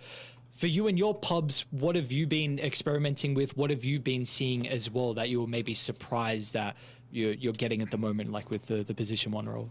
I mean, I think when position 1 role is very interesting right now, because before we had like this trifecta of heroes where you're going to play Morphling, you're going to play Terrorblade, some Medusa or TA, and that was pretty much the hero pool. But all those heroes have been nerfed absolutely to the ground. And looking at Dream League and even some of the pubs, I'm seeing more Kunkka carries, I'm seeing more Doom carry, I'm seeing a lot of heroes that aren't traditionally carries being put in the carry role. I don't know if that's because like there isn't like these heroes figured out on what is good right now, or these are just the strongest heroes in Dota at the moment, and these are being put in this position. I think Doom is a hero that you can look out for. In the carry position, his innate ability, where you do 25% more right-click damage if you're higher level than your enemy, makes it an interesting carry choice. You get the Alpha Wolf too, so perhaps we'll see a bit more of that. The Kunkka has been pretty popular too, but I still think heroes like TA are still very playable. Terrorblade, still very playable. It just is a question of how early on do you want to pick these type of heroes? I mean, Lina has been rising in popularity too from the carry role. So it's in a spot right now where I feel like it's not clear cut what to play. And this, as I mentioned, is the first patch since no Dota 2 Pro Tracker. Before, this is introduced in the middle of a patch, right? So we already kind of knew what the data was and people were just like piggybacking off it. Now everyone just has to find something new. I think every role is struggling a little bit. Yep. Which makes it very exciting for us to be able to see that there's always been, of course, going across multiple regions. Everyone has their own kind of meta, but now I feel like that's even more so without really being able to see what's being played in pubs in other regions, unless maybe you're watching people stream their game. So specifically speaking about, like you were mentioning, with the carry pool being pretty versatile at the moment, getting these like Dooms and Conkers and even Abaddons, do we feel this is because of that Lina being super popular at the moment? I know you said it's being played as a carry too, but we're seeing a lot as the mid. Templar Assassin is really strong. Are there any other like mid carry-esque heroes that you think, besides the Lina and the TA, that we could see as well to enable some of these off-meta or off-brand kind of carry heroes? Yeah, I mean, the other one was kind of like the Kunkka I talked about before. This Abaddon has potential too to be flex. I think when you're thinking about pubs and you're thinking about competitive, there's much different, right? Because in pubs, typically you have to pick a hero that's hard to counter and you just pick it because it's strong, where in competitive, you need to have flex picks, right? So having the ability to put a hero in one or more role, such as Lina, such as Kunkka, such as Doom, all these heroes allow you to pick it very early on without committing to a lane. I think that's we're generally going to see that for pretty much forever in Dota, because I think strategically that has proven to be the best way to draft, just keeping your draft open instead of hard committing to heroes.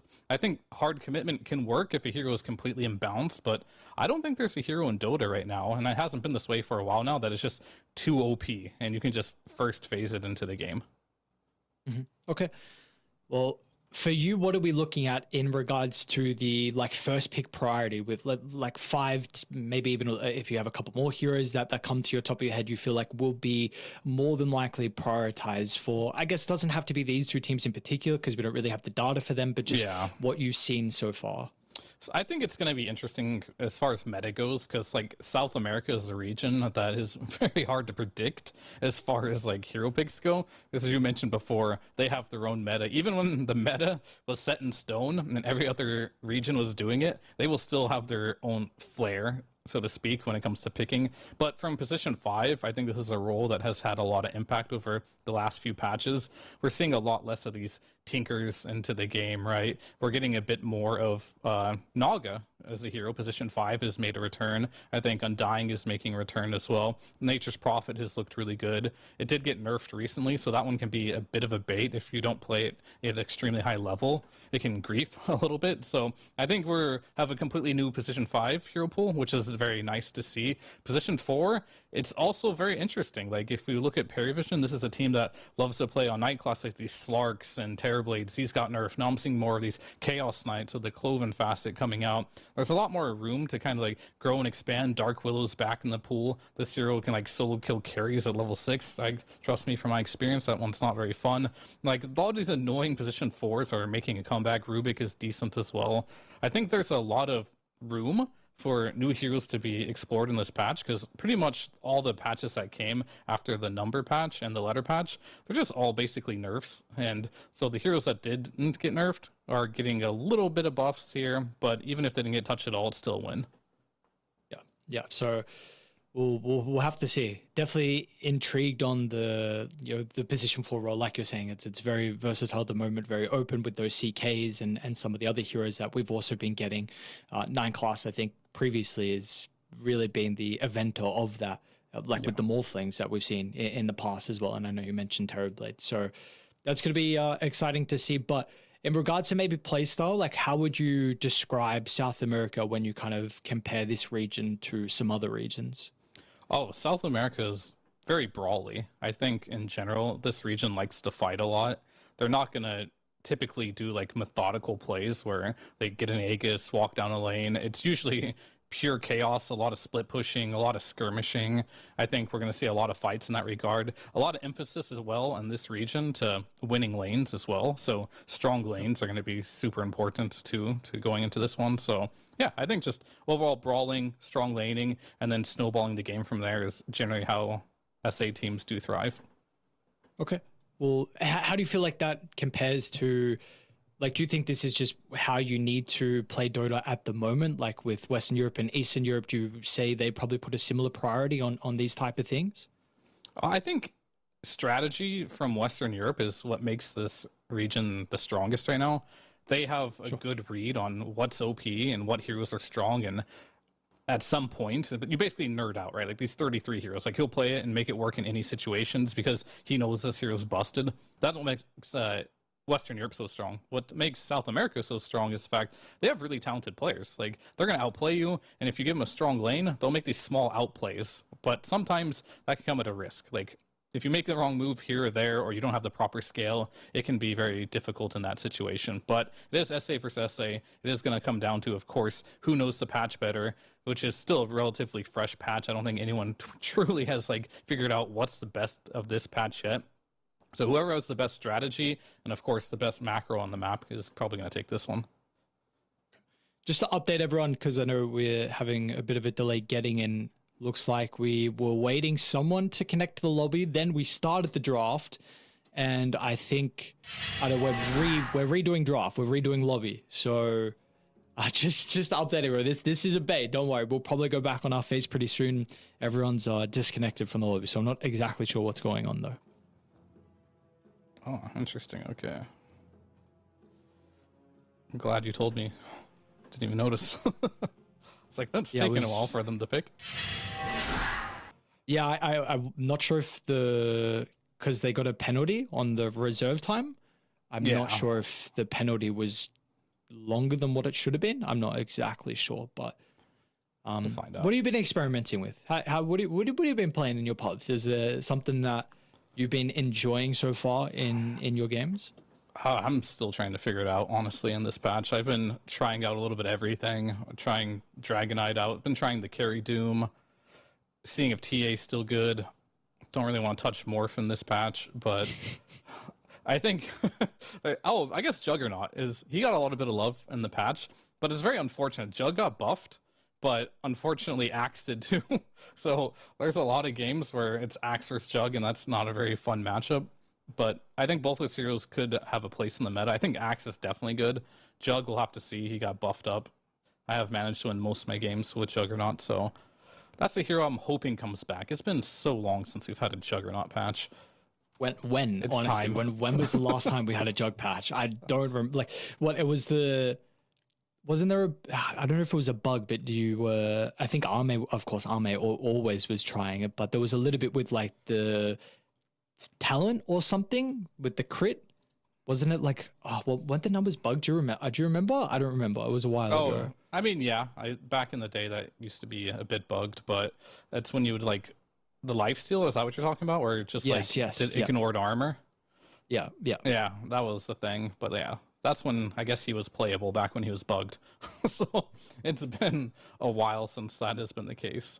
So I'm going to try to reconnect here. We're having some issues. Can you see the lobby? I can't. I did, but it said I was in another lobby that I just couldn't leave. But now I was able to leave it. There we go.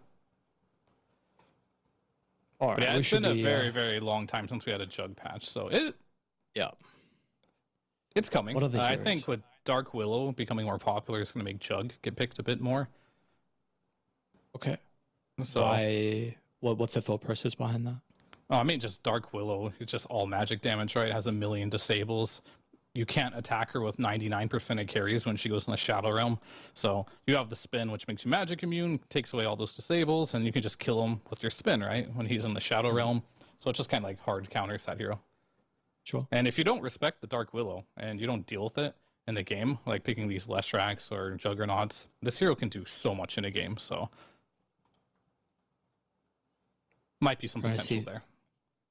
Trying to see some other carries that we haven't seen in a long time. PL, oh man, that hero's garbage still. when was that hero ever mentioned? There was I a don't know. time. There was a time. It's been like 8 years, I'd say, though, but there was a time where it was good. I mean, they changed his ags, too. Like, that was the only viability of the hero, just spamming ags. Now, you don't get the bouncing lance anymore, where you could just turtle. It's like a full commitment. Like, you now get a longer rush range, and you can make illusions if you go through heroes.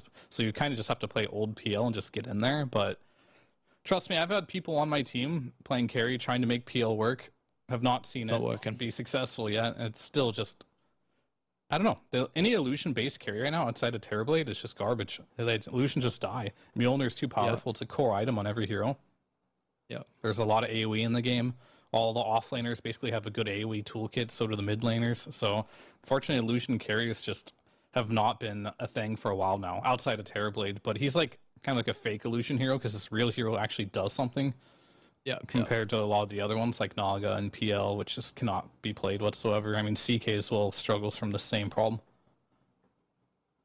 Yeah, I remember when I first started playing Dota and always was worried about a PL. Like you run into the heroes, Sure. your Vipers, all the kind of the toxic ones, and then your Necros, and I think the PL also came into a similar category. And now I don't know. This hero just doesn't get discussed. I mean, another one is, I had it before, I saw it, but there are multiple heroes that you just have not seen in such a long time. Like Troll, like hasn't really been viable in quite a long time as well. Yeah, I mean, I think my theory on a lot of why these heroes like Troll and PL aren't good anymore is the fact that they get countered very easily with items, right? And I think because the map is so much bigger and the way supports play, there's just more items in the game, right? So you're playing Troll and there's already like 3 Yules or something on the supports. They're always going to have them in the game. These PLs as well, like there's so much farm on the map. Everyone's going to have a Glimmer Cape. You're going to be able to survive, or you're going to build some way to kind of deal with illusions. So I think these heroes that are really good at one thing but get countered by small items are very hard to play. Ursa's kind of the same too. This hero is very playable. It still can be very good, but it's the same problem. You're going to play versus multiple Ghost Scepters, Yules in every single game, and it can be very difficult just because there's so much gold on the map now for everyone to obtain. Sure. Speaking about this, I was actually going to mention or bring up the question maybe if we got a pick, but now that you bring it up, I'll ask it now. What has been your experience with Ursa so far in pubs? Because at least the games I was seeing in some of the open qualifiers and at Dream League, Ursa looked very good. I mean, the stats are 25 games, 17 wins for this year, at least at Dream League season 26. So what's your experience been so far? Because he's looked very, very good.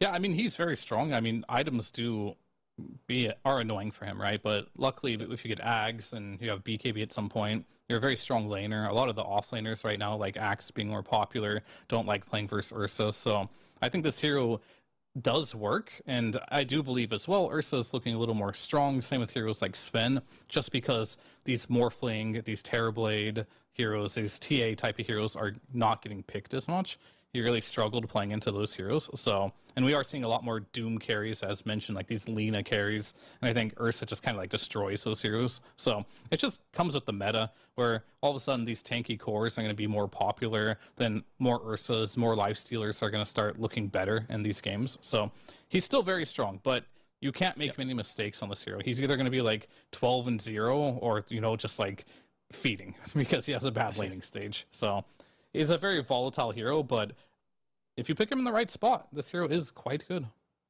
All right. Well, we have seen that. We'll see if that's going to be the case so far with the upcoming games. It looks like we do have everyone in the lobby. Should be starting pretty shortly. I mean, in the previous series, all games, 3-game series in the first and the second. So again, just to kind of recap for maybe people tuning in, for the second half of the day, we saw Infamous get a 2-1 victory over Sustancia, and then All Stars were able to get the victory over Team DK. So that was, of course, starting with the upper bracket. No team is going to be eliminated today, but compared to what we had last year, it is only 1 slot in South America. So we will get that full best of 5 grand finals later on, but we've got a couple days to get there.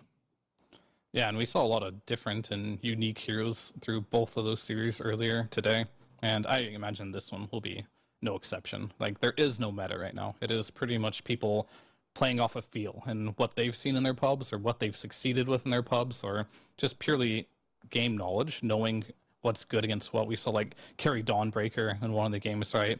It's been a while since I've seen that hero. I mean, we talked about the Ursus as well, but it's been picked twice today. It lost both the games it was playing in, and both those games it was versus like a sniper, another hero that can be kind of difficult to play against. So yeah, I mean, there's going to be I don't know what to expect, I guess, but I'm expecting Parker to maybe pick up some of his signature heroes like the Gyrocopter. He likes that one a lot. Maybe he'll still play the Morphling, even though this hero has been nerfed into oblivion. Like, he was like super nerfed, right?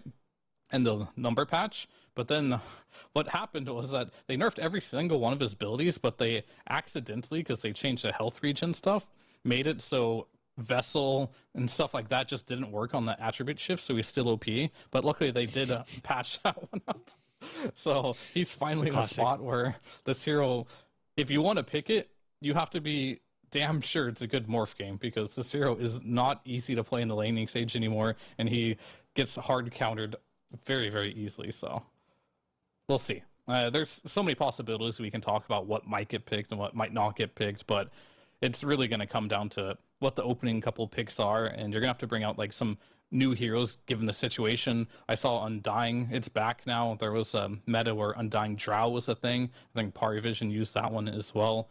A lot of cool stuff you can do. Old metas will come back, new metas will be formed. Very curious to see. But yes, yeah. Time will tell. Did we connect in? Did you get in? I don't know if we got in. As it, I wasn't sure if I wasn't sure if with the game started and I didn't connect in. I was concerned that I've been one of the problems. You know, but when you load in and then sometimes like if the players or one of the observers don't connect, and for a while I wasn't able to work out if it was ever me or not. So I was always worried, like, do I need to leave the lobby and reconnect? I don't know. But hard to say. Yeah, I don't know. I'm just chilling. We're chilling. We're waiting. We'll see. We'll see. I mean, from my personal standpoint, is I would love to see the meta shift back to non-carries from the carry role, if that makes sense, right? Where we have like these, you know, Doom, as I was talking about before, these Abaddon carries. Because I feel like the last patch, their carry players got to have their fun. Like the hard carry players, they had a moment of fun, right? They got to play their, you know, TA, Morphling, Terrorblades every single game, these Medusas. And I think it's time now, you know, we get some more action-packed Dota hard carries, thing of the past again. And it's nice to see, you know, a lot of the other players who don't like playing that playstyle get a time to kind of like show what they can do.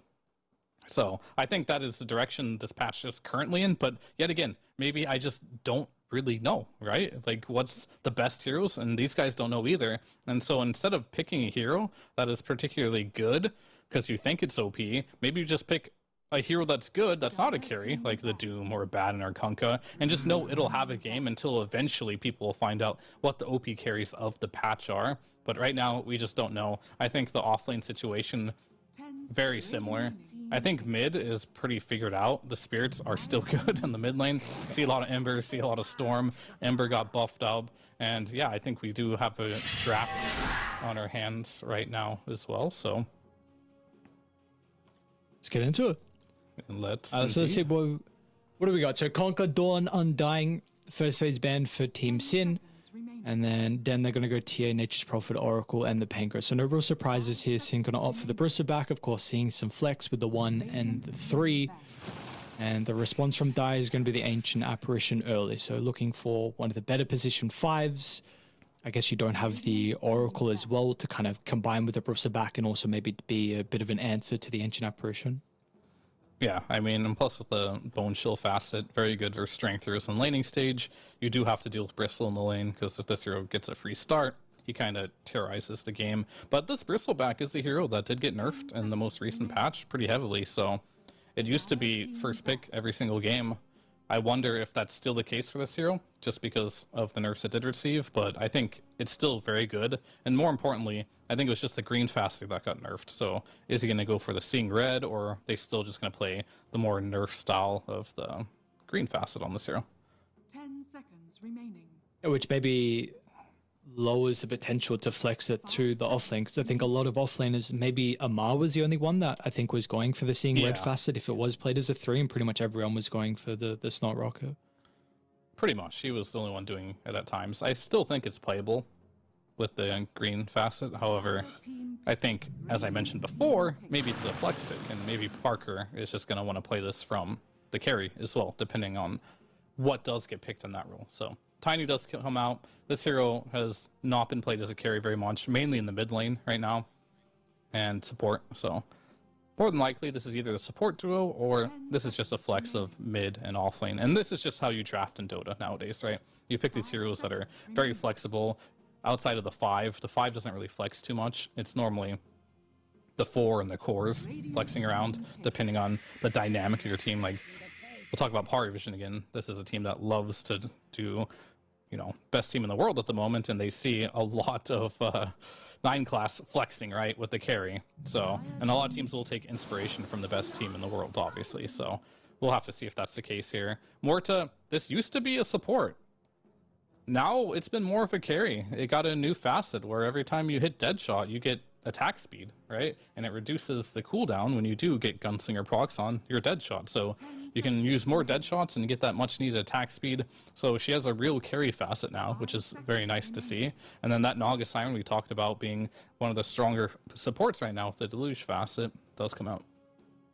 Yeah, what happened with the Naga? Well, because she was strong, she was getting picked a little bit, and then I saw with Dream League all of a sudden, like the win rate in the games, she looked incredible.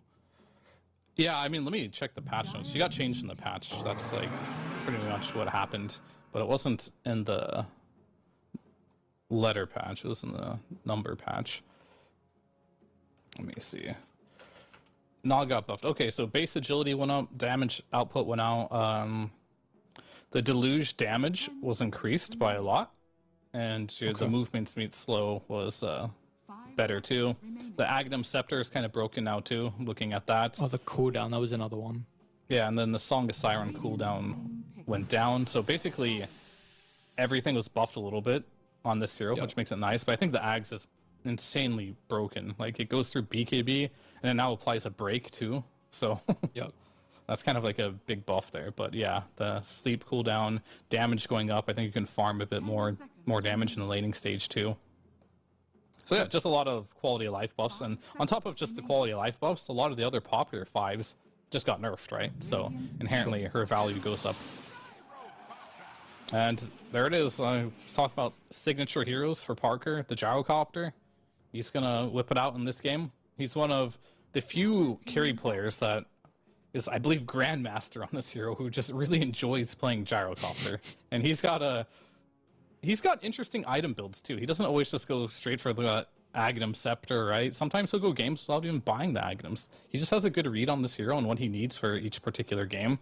In this game, like, you might be like, oh, he's going Ag Satanic. That's not good for Say. He's probably not even going to go Ags, and he's probably not going to go Satanic. He's probably going to have like some Silver Edge shenanigans running around the map getting solo kills, right? He just has a very different read on this hero than everyone else.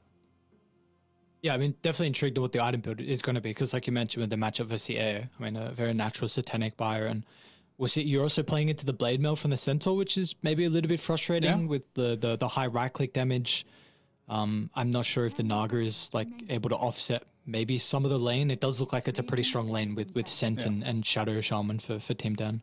It's also a flex pick too. Like, he could also just play the Morta, and this could be a position 4 Gyrocopter. So they have even more flex there with this Gyro pick. Because, yeah, Morta also seems pretty good. Also has issues with Blade Mail, but I think every hero in Dota kind of has issues with Blade Mail outside of like these Juggernauts and Lifesteers have built-in like BKBs. That's why we see a Blade Mail in almost every single game. The item is just so OP at countering carries, because you don't want to commit a BKB just to hit a guy with a Blade Mail. It does not feel good.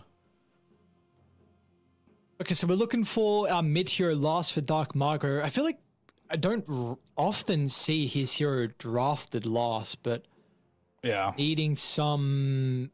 you really don't have ways to start fights. That's the big problem at the moment for them. Yeah, Dark Margo, when I think of him, I think of Kunkka band, Tiny band, Ember Spirit. He's very good on Ember. And he's very good at Bat Rider too, actually. That was like one of his signature heroes. And that's a hero that did get changed a bit. Not sure if it's still good. I mean, I've seen a couple mid bats. It seems very snowbally still, so maybe versus Tiny it might not be good enough because he does have like multiple ways of stopping you from diving him.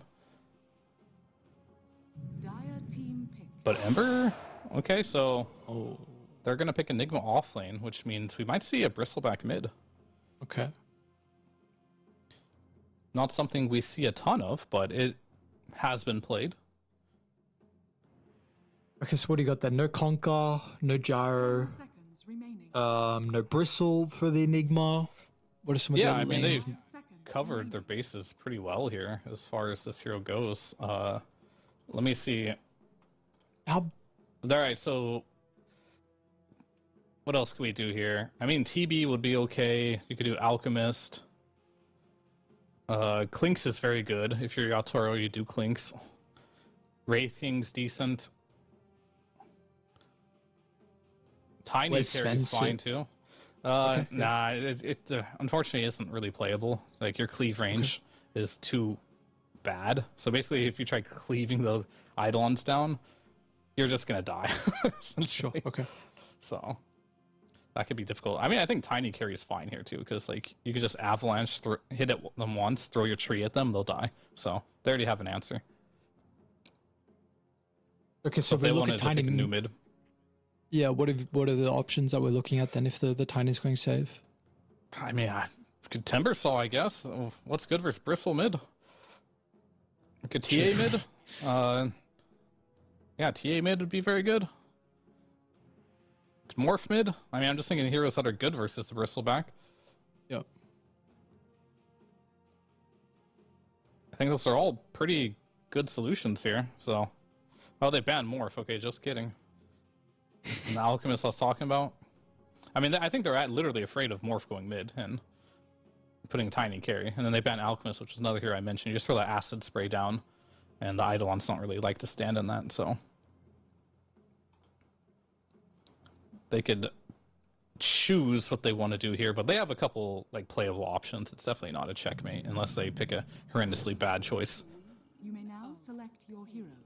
And they're gonna do Quap mid. Okay, that's fine. That should punish the Bristleback, right? You can never dive him with the goo. You have Blink. Shadow Strike spam will be very annoying. I think the Tiny, as I mentioned, completely fine against Enigma. In fact, it might just counter the Enigma. I'd go as far as the laning stage goes. So looks pretty good, honestly, I think, draft-wise. Yep. And Where Parker do you will sit be on playing the- Shadow Camp. Where do you sit on the Quap as a hero, though? I mean, I've always, when I see this hero, I'm just super pessimistic. I feel like I've seen so many games where it like does well in the lane in the early game, and you die a couple times, and the game's just over. It does look like the only thing you have is the Moeta, probably like Atos into the control that she's able to offer, but besides that, there is really nothing else from Team Sin to be able to deal with the Queen of Pain, though. Yeah, I mean, they do have Ensnare. They have a couple stuns from Enigma. It's not like a free Quap game, but I think the hero's strong. It's if you have a purpose in the game, right? If you can just get to the backline and assassinate a hero, you can control the tempo in the early game. You can easily just walk to a lane like Gyro and get a kill. So I think it's really important Quap has a good lane, which she does this game, right? And then you have squishy heroes who can burst. You've got Enigma, Gyro.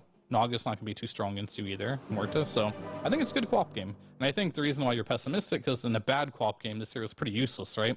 You don't really have control. You don't really do a lot of things mid laners do, where you can go in with like a Puck or an Ember or a Storm, and no matter how bad your game is, you have some impact. Your impact has to come through snowballing the game, getting farm, and not falling behind. Because if you do fall behind on this hero, I agree with you, it is quite a burden. So the conditions are met, though, I think, for this Quap to have a good game. I definitely like the draft a little bit more here on, I would say the Dire. I think this is going to be a little Dire favored in this particular. So Team Den compared to Team Sin, I have a little bit of edge going to this one, just draft only. Okay. What do you feel like is the win condition though for Team Sin? If you're favoring a little bit Team Den, like what are we seeing from the boys on Radiant that need to go right? Who needs to have a good start for Radiant? Yeah, I mean, it's going to be more about the team fight magic, right? You've got Enigma, you've got Gyro, you have this Naga sleep, right? You sleep in a black hole. It's a tale as old as time, right? So no matter how bad the game is going, you've got a win condition there. but that requires a lot of execution, and definitely if you don't do well in the laning stage, which they're not really set up to do super well in this laning stage in my opinion, but maybe they can just outplay that problem, right? We'll have to see. But yeah, Sleep, Black Hole, really OP combination. Okay. We'll see if they will be able to get the team fight set up here for the boys on Team Sin or not. Should get ourselves into the game very shortly. We're going to have a Bounty Rune fight. Looks like down by the bottom, Bounty Rune potentially. Both sides have a ward set up and multiple heroes converging in the area. Radiant feels strong enough to actually be able to take this fight at the level 1. And the dead shot's is going to assist with Frank being pushed back. It's a pretty decent stun. Avalanche as well, clipping on all 4 heroes. Panda's going to go down before Frank hits the deck, and Margo as well is in trouble. 2 kills early here for the boys on Dire. They're going to push Parker away as well. Avalanche still on cooldown for quite some time. They got the shackles though. Is that going to be enough? It's a nice dead shot. Genic holds this for the last second. And now Dire, they've committed far too deep. They're not going to be able to get the kill into Parker, and as a result, we'll even up the trade. 2 kills apiece. And that is, when I say SA is very brawly, there you have it right there. But a lot of this does have to do with the fact that the Watchers, right? They are no longer spawning at the beginning of the game, as we will see Shadow Shaman go down. And there we have 5 kills in 52 seconds in this game. Not bad at all. But that's just the laning stage. We'll see. And the Queen of Pain actually took the Bondage facet, returned spell damage. So against a hero like Bristleback, kind of a unique approach. This Bristle is going to be outputting a lot of spell damage, but receiving it right back at him. So interesting. More sustain instead of going for the Masochist. Okay. I don't remember the last time I saw the Bondage facet. Yeah, I mean, it's pretty good. And it's the right game, it makes you more tanky. And I think in this game, that's going to have a lot of value. But it will decrease your damage output a little bit, which Quap is usually known for, so. And I think that he's mainly going for this just for this laning stage, knowing these quills are going to be spammed on him. And a couple points in Dagger with that facet. Dark Mago, I believe, is not going to have a fun time in this one. Okay. Let's see how Margo is going to be able to get out. You know, what the stacks are going to look like as well. Maybe if they're free to go back and find some stacks. But like you're saying, you know, maybe Wits has a good lane versus Sacred, which could make it a bit difficult for Genic to go back into the triangle and start to get some stacks going potentially for the Bristle. Yeah, you can always leave an Enigma alone, though. That's just kind of one of the nice things of the hero. He's not a hero that requires just constant supporting, especially if you're in a hard matchup. I would just say if you want to win your lane, then yes, maybe you probably should stay with Enigma at all times, but this is probably a lane where you're pretty happy if you just draw with, if you are on the side of Team Sin. Already see Margo having to run all the way back to base. In trouble in bot lane here. It is Panda. Or is it a bait? It'll be a trade though, Does go maybe. down. No? Guess not. Marco? No, not going to go to the left. Tries to get the kill into Demon, but that's not enough damage with the Rocket Barrage. And Demon's just turning back a little bit, doing a little damage to Parker here. The 3-minute Lotus is coming out. It'll be going to Team Sin. They'll get both of them. One on Enigma and one on the Shadowcopter. So you do lose your Naga there, but you use pretty much all your resources on Team Sin to do so. So I think you're pretty okay with that as Team Sin, especially Parker. You want to make sure Parker's happy. It's rule number 1 playing with Parker. Rule number 1, make Parker happy. Oh no. Yeah. I feel like it's not good if we've got to be considering this. You got to make Parker happy. This is the criteria for a good team. They should be able to get a kill though. I'm sure that's going to help out with the morale. There we go. They even make sure they give it to Parker. Panda knows his role. Very important. Everything going as planned. I think this mid lane here might start getting really hard very soon.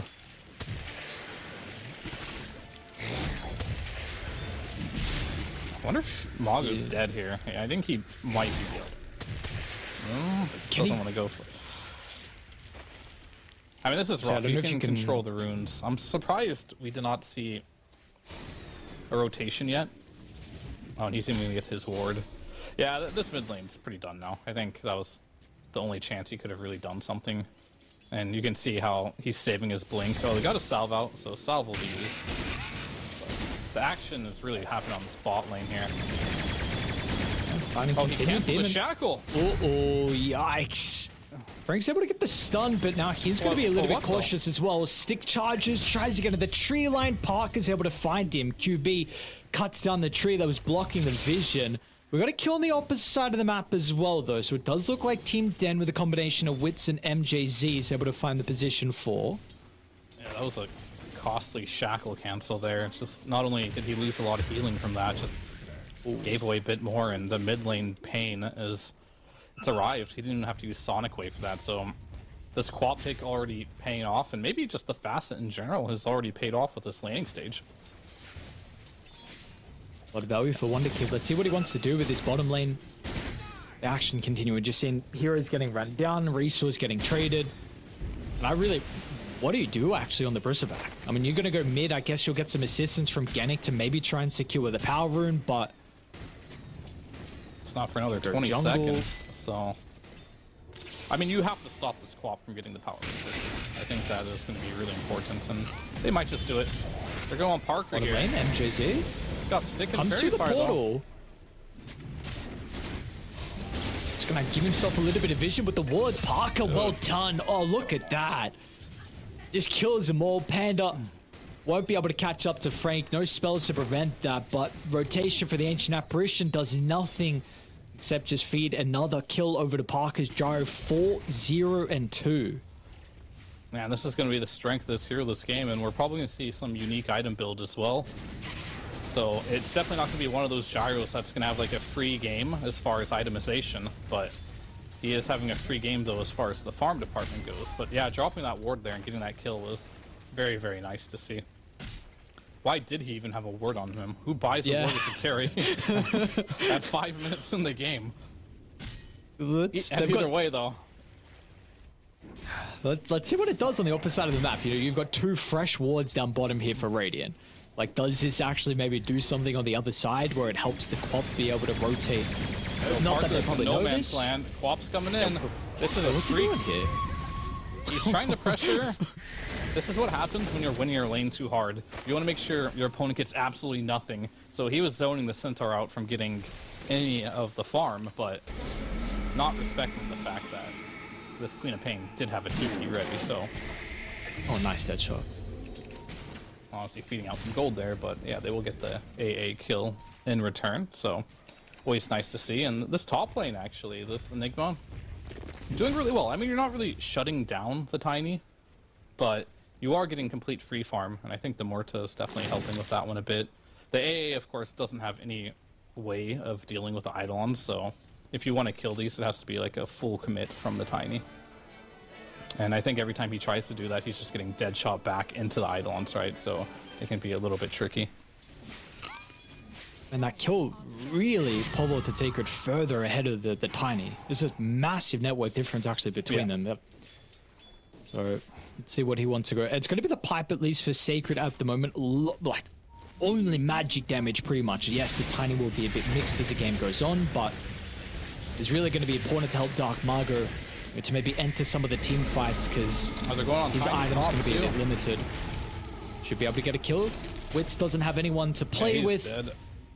He's being slowed by Enigma's facet of the event horizon, so you can't really run away. This is the facet you choose when you want to dominate the lane versus other melee heroes. Makes it just so there's no running, but yeah, Tiny, his game is getting harder and harder now. I mean, that might be his first death, but bot lane onto the Centaur. Oh, nice timing with the deluge. What? Oh, yeah, I didn't know that's how it worked. Okay. Yeah, it slows your max move speed, but we'll get a return.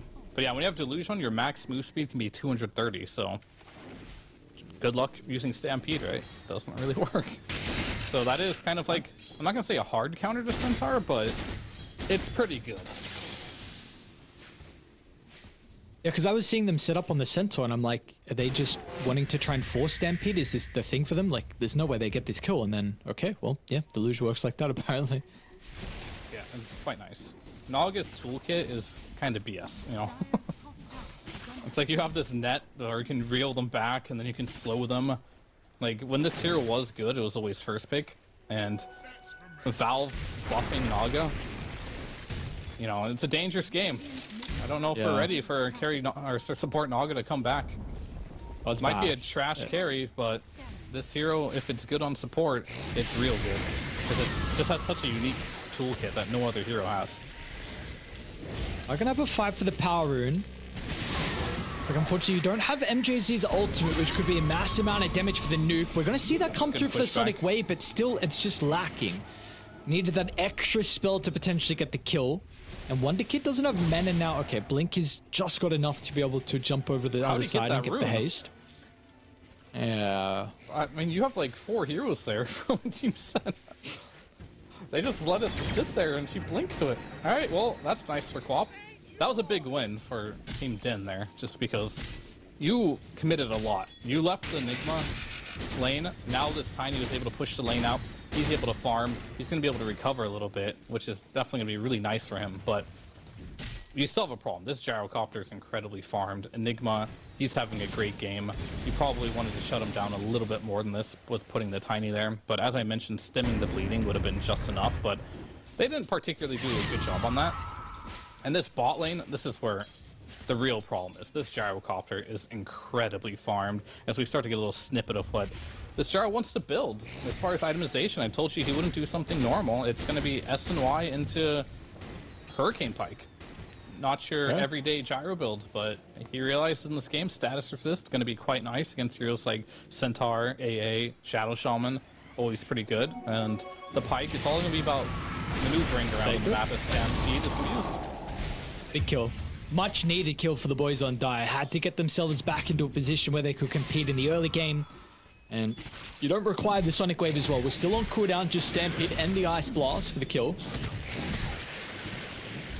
Yeah, I mean, it's definitely really big. Any kill on pretty much any hero at this point is going to be nice for Team Din. You're down 3,000 gold, but the big hero to get a kill on is definitely going to be this gyrocopter, but he's building tanky, as you can see in this build.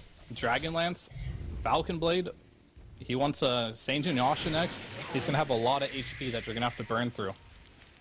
Especially the Naga behind you, right? That Song of the Siren is really good at bailing heroes out of trouble. So I mentioned Team Den and their lineup and how well they could do in the laning stage. Didn't really happen this game, so you have less late game potential, and you lost the early game. Not really a spot you want to be in for Team Den here, but everything's going great for Team Sen. It's already confusing me. Team Den, it's a tough one. I mean, what can you do? Yeah, I mean, just that's what they're could called. ask them to name a bit different. Or we could call them compromiso. Oh, I don't know. That's even more confusing. That's even harder. No, maybe not more confusing. Maybe it's just harder. It's harder. My pronunciation is. I don't know. I remember last would time be worse. your Spanish needs a little tuning. Yeah, it's all right. You know, we'll keep it with Team Sin. All right, Team Sen versus Team Den. It is. Mid lane. Shackles to be able to set off the Ice Blast Sonic Wave. Oh, I thought maybe it was going to push him out, but Margot's probably going to live by the looks of it. Deadshot back into the silence. It's nice for the Muerta, but just no one is here. Wonder Kid actually leaps in for the finishing blow, and then Naga. Oh, she's fine. Okay, never mind. Yeah, she has Song, so shouldn't be able to kill her. But the nice thing about that play is you had an Arcane Rune on your Quap. And I've actually seen this build before on Quap. You go for the Bondage facet, and you go Blade Mail. And you just kind of get in there. That's going to be his kind of view of this game and what he needs to do. He's got a Chip Vest as well, so he can just farm neutrals very, very quickly. Very interesting. I mean, she's all just about reflecting damage at this point, right? So you Gyrocopter, right? No BKB. You just blink on him, and if he wants to use Rocket Barrage on you, oh, Bondage, Facet, and Blade Mail, what are you going to do? You can't really fight against that. Not for a while. So there's a huge power spike right now. They have He's getting chased down. Oh, this Stampede is looking too for the far. turn. Dark Margot blocked on the high ground. The song's going to come out, but it's too late. But the spells already connect. They've lost the mid laner, but the song sets up for the black hole. Sacred's able to enter up on the high ground, but the damage will be there from Parker. They're good for one, and they're going to be good Sonic for a Wave in second. 3. Can they escape, though? That's the problem. Low heroes and Wonder Kid, he should specialize in this area. Sonic Wave not required for these heroes at the moment, and he may now have this available if they can catch up to Parker. Wits has been able to spy up the gyrocopter, but they're going to lack at least the ability to help close the distance. So Parker's able to scurry away, and Team Den took a pretty good team fight around their triangle. Yeah, considering that's Song and Black Hole used, I think you definitely consider getting your resources up and going for a smoke. Those are two really big cooldowns. I mean, unfortunately for Team Sin, they overlapped a little bit. The Song made the call down completely miss too. So that was not ideal. And they're gonna go. This is the blade now. Parker, he's TP out. dead. Okay. Uh-oh. The big Witch streak. got that kill, yeah. And this Tiny, he's now same net worth pretty much as this Enigma after the bad laning stage. And that's a importantly, big- he's got his Ag Shard now, so he has that farming accelerant into the Shadow Blade next, where we're going to be able to see this Shadow Blade to combine with something like the Ancient Apparition. If he wants to get involved through some of the early fights, offers an avenue for him now. Yeah, and you can see Parker immediately queued up the BKB because he's like, what can I do if this co-op links on me with Blade Ball? Like, if I don't have a BKB, she's just going to exploit that. And they're going to go onto the Naga Siren here. Hexed up, shackled up, dead. Alright.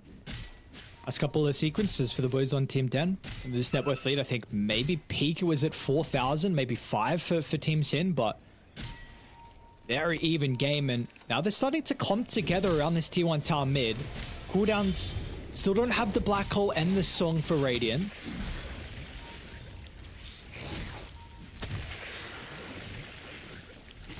Yeah, I mean, I saw Shaman put a smoke in. Yeah, he put a smoke in the backpack. They are now smoking. They want to kill Parker again. I see a ping. Nice game. He's gonna try and TP. Avalanche. He's gonna throw it. Oh, they he got did. him. Almost the read was there. Radiant, they scanned the smoke down to bottom. That's why Parker tried to TP out instantly, but they saw him go into the trees, and it's another one that's going to drop. Demon and MJZ. The supports combining together with the use of the Serpent Wards finds the Naga. That's 6 deaths for Panda. Yeah, this lead that you have, like we talked about, you have Song on cooldown, you have Black Hole on cooldown. You got to be a bit more patient. Maybe Parker has to go sit in the triangle and they just have to turtle up a little bit, but they don't. Got a little bit greedy, and they paid the price there. They're going to try and chase down Frank here, but not going to happen. And this Queen of Pain, you know, you had some doubts on this hero. Are you still disbelieving in the quality game state? This is cool. This is a cool build. Let's see. Yeah, I mean, these builds where you get a little bit tanky definitely are a little bit foolproof, right? Instead of like being that squishy Dagon co-op.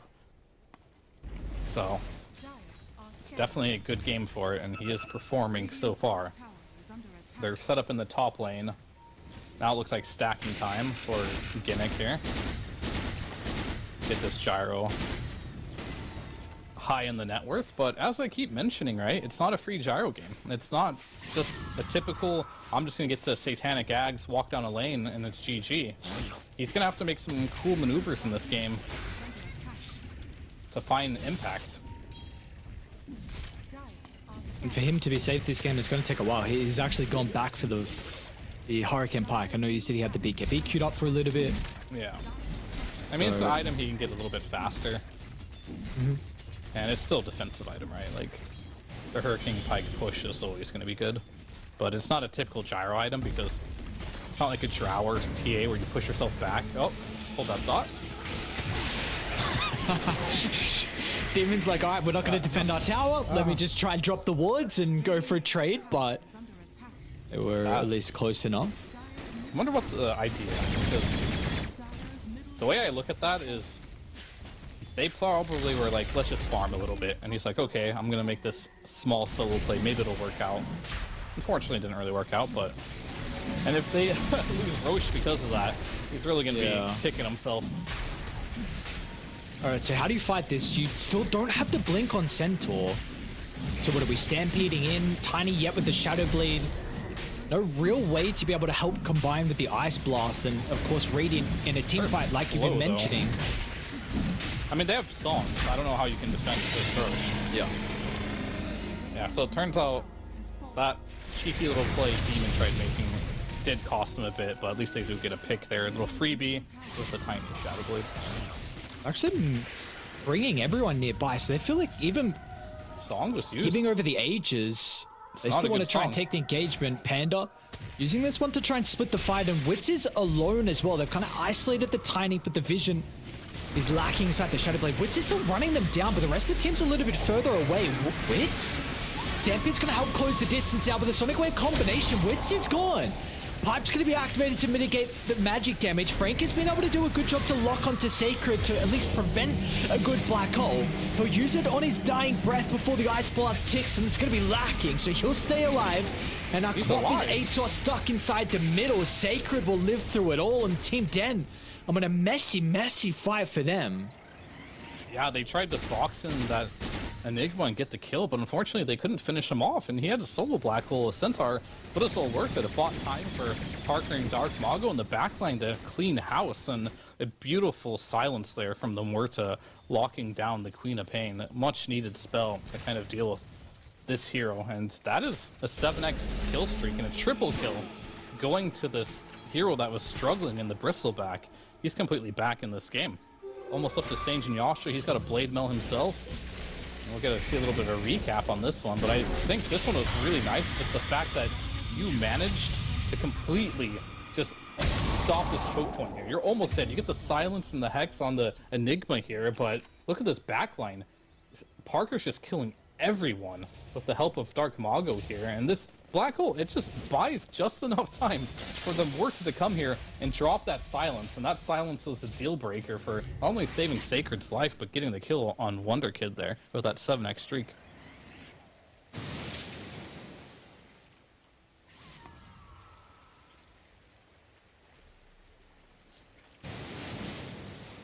Quite nice, and before watching that highlight, we did see the wards get dropped and a little bit of a snipe on the Muerta. Would we get the Tormentor as well? Radiant was able to claim while we were watching that highlight, so Ag Shard for Panda. Are scanning. What's that one do nowadays? Is it still the heal? Yeah, heal. okay, so now you get more heal and some mana regen from the Song of the Siren, which, you know, arguably isn't very great for Say, but if he times it properly, it could have impact. Yep. Just gonna start walking it down. T2 tower. And Parker's actually going back for the Aghanim Scepter now. He's decided BKB is not on the menu. Dyer's middle And usually you see this item very early on Gyro to help him farm more, but as mentioned, Parker does prefer to build very tanky and then go into items that give him a bit more damage. But that is now online. Aegis has 1.5 minutes left remaining. 2,000 gold for Team Sen. And more importantly is their combos back up. Black Hole with Blink is available. And goodbye, my friend. Or MJZ, sorry. That's not Panda. Sorry, we used the same Panda die. 7 deaths. He's okay right now. He's doing his job with the Naga. Radiant's top tower Yeah. is under attack. I mean, I want to see at some point this Naga go for a Blink Dagger, because I think when you have Blink, you're going to be able to set up this Black Hole, because you also have a Blink on Enigma, and I think that's going to be like very high impact, so it's going to have to Radiant increase the farming a little bit and reduce the dying if he wants to get there. Yep. Which, I mean, the Searing Signet helps a little bit with the farming. We'll see if we can just chuck the illusions at some of the waves. Doing a pretty good job at the moment, at least with this position, trying to cut mid with the map in a state where they can continue to pressure towers. T2 down bottom's going to go. They'll steal the wisdom. And they're able to try and walk up high ground as well. 30 seconds left on the Ages. Frank just blinks in and double edges and doesn't even bother stunning. X's you, so that's the Okay. shack orange. 10 seconds on Aegis. Yeah, you don't want to try and kill him yet. You don't want to kill him now, but you know, you'd have to be smoked up for that. They're just using this time to get Tiny a BKB. So I think that's pretty much go time now. Aegis is down, BKB is available. Smoke immediately from MJC on the Ancient Apparition. BKB Tiny, BKB Quap, but it's versus a black hole. Radiant are scared. They've got a pretty decent ward to play with if anyone runs into it towards the bottom jungle area. Haven't seen anyone there just yet. They're going to go to the opposite side towards a triangle. Unfortunately, this will be off the mark as well. The lane's not in the greatest position thanks to the Nagus Iron. Mid was pushed in. Bottom, they still didn't address after the push. Yeah, this is what we call a very obvious smoke. So Naga is just gonna probably body here. They're going to but brute force it down. Wits. you want your hero to go in there. They're going to be able to get the jump on the second support as well. Organic offering a lot of control against the Quap. So this is a pretty important target to enable Wonder Kid inside the team fights, and they'll be able to do so with ease. Yeah, you kill both supports, but there's no real objective from that. It's nice to get a little bit of gold. I think, okay, Parker, it's a lot of damage going on to the Quap here. That's also being returned to Parker, but he's gonna be fine. He's gonna get out. He shoved out bottom lane. They shoved out. Luckily, the Naga didn't feed her illusions, so she was able to push out mid a little bit during that time. So, a couple of good kills, but not the objective that you really wanted on Team Den there.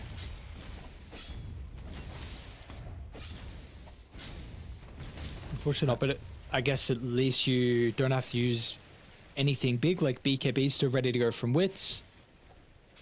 See how they look to try and position.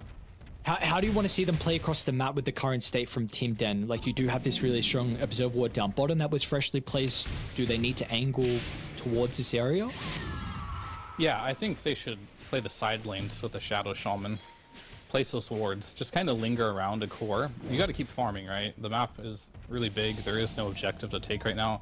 You're looking at Roshan as your next objective, but it doesn't have the opportunity to spawn now. So I think, yeah, you play side lanes, allow your Quap to push out. And if there's any stragglers, Shadow Shaman has to be there with the lockdown, +1 core with an AA blast to get a kill. But other than that, I don't think you really force anything. Not yet. You're limited on how many smokes you have. Roshan will be up in the next couple minutes here. We'll see in the next 20 seconds. But what they're doing is fine. Yeah, Quap is just pushing bottom. Kind of dealing with mid as well. The AA is actually the one cutting mid lane of all heroes. Probably wishes he had the other facet that had AoE cold feet, but it is what it is. Gotta do what you gotta do. And now there's a nice ward from MJC2 that sees Parker make a rotation. Dire's top tower has fallen. And I think at this point, if your team Den, you just want information and you farm. That's it. And if your team is Sin, you would love to take a team fight, right? But I don't think Team Den really wants anything to do with this black hole sleep combo. It's going to be a very difficult combo for them to deal with as this game goes on. Margot is starting to run down MJZ. Wits is nearby. Nice combination to set up for the Ice Blast. That'll assassinate the Moeta. Quap's coming in from the back line here, dude, but the Eidolons do see him.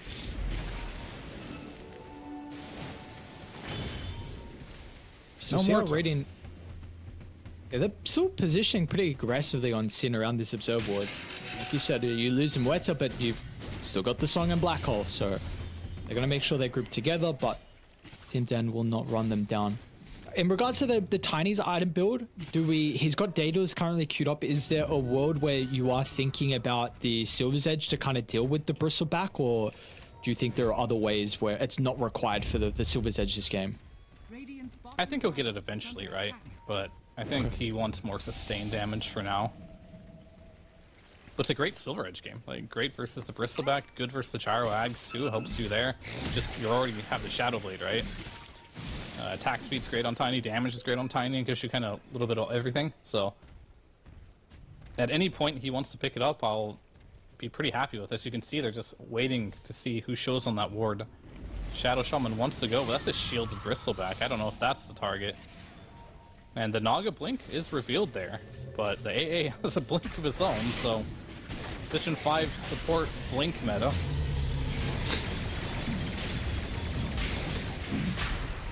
AA will throw out the blast here. It's a good time to reset now. They're going to smoke up immediately. Either go fight or commit to the Rosh here. You can commit to Rosh because you do have Naga. This is another one of the unique qualities Naga can do for you.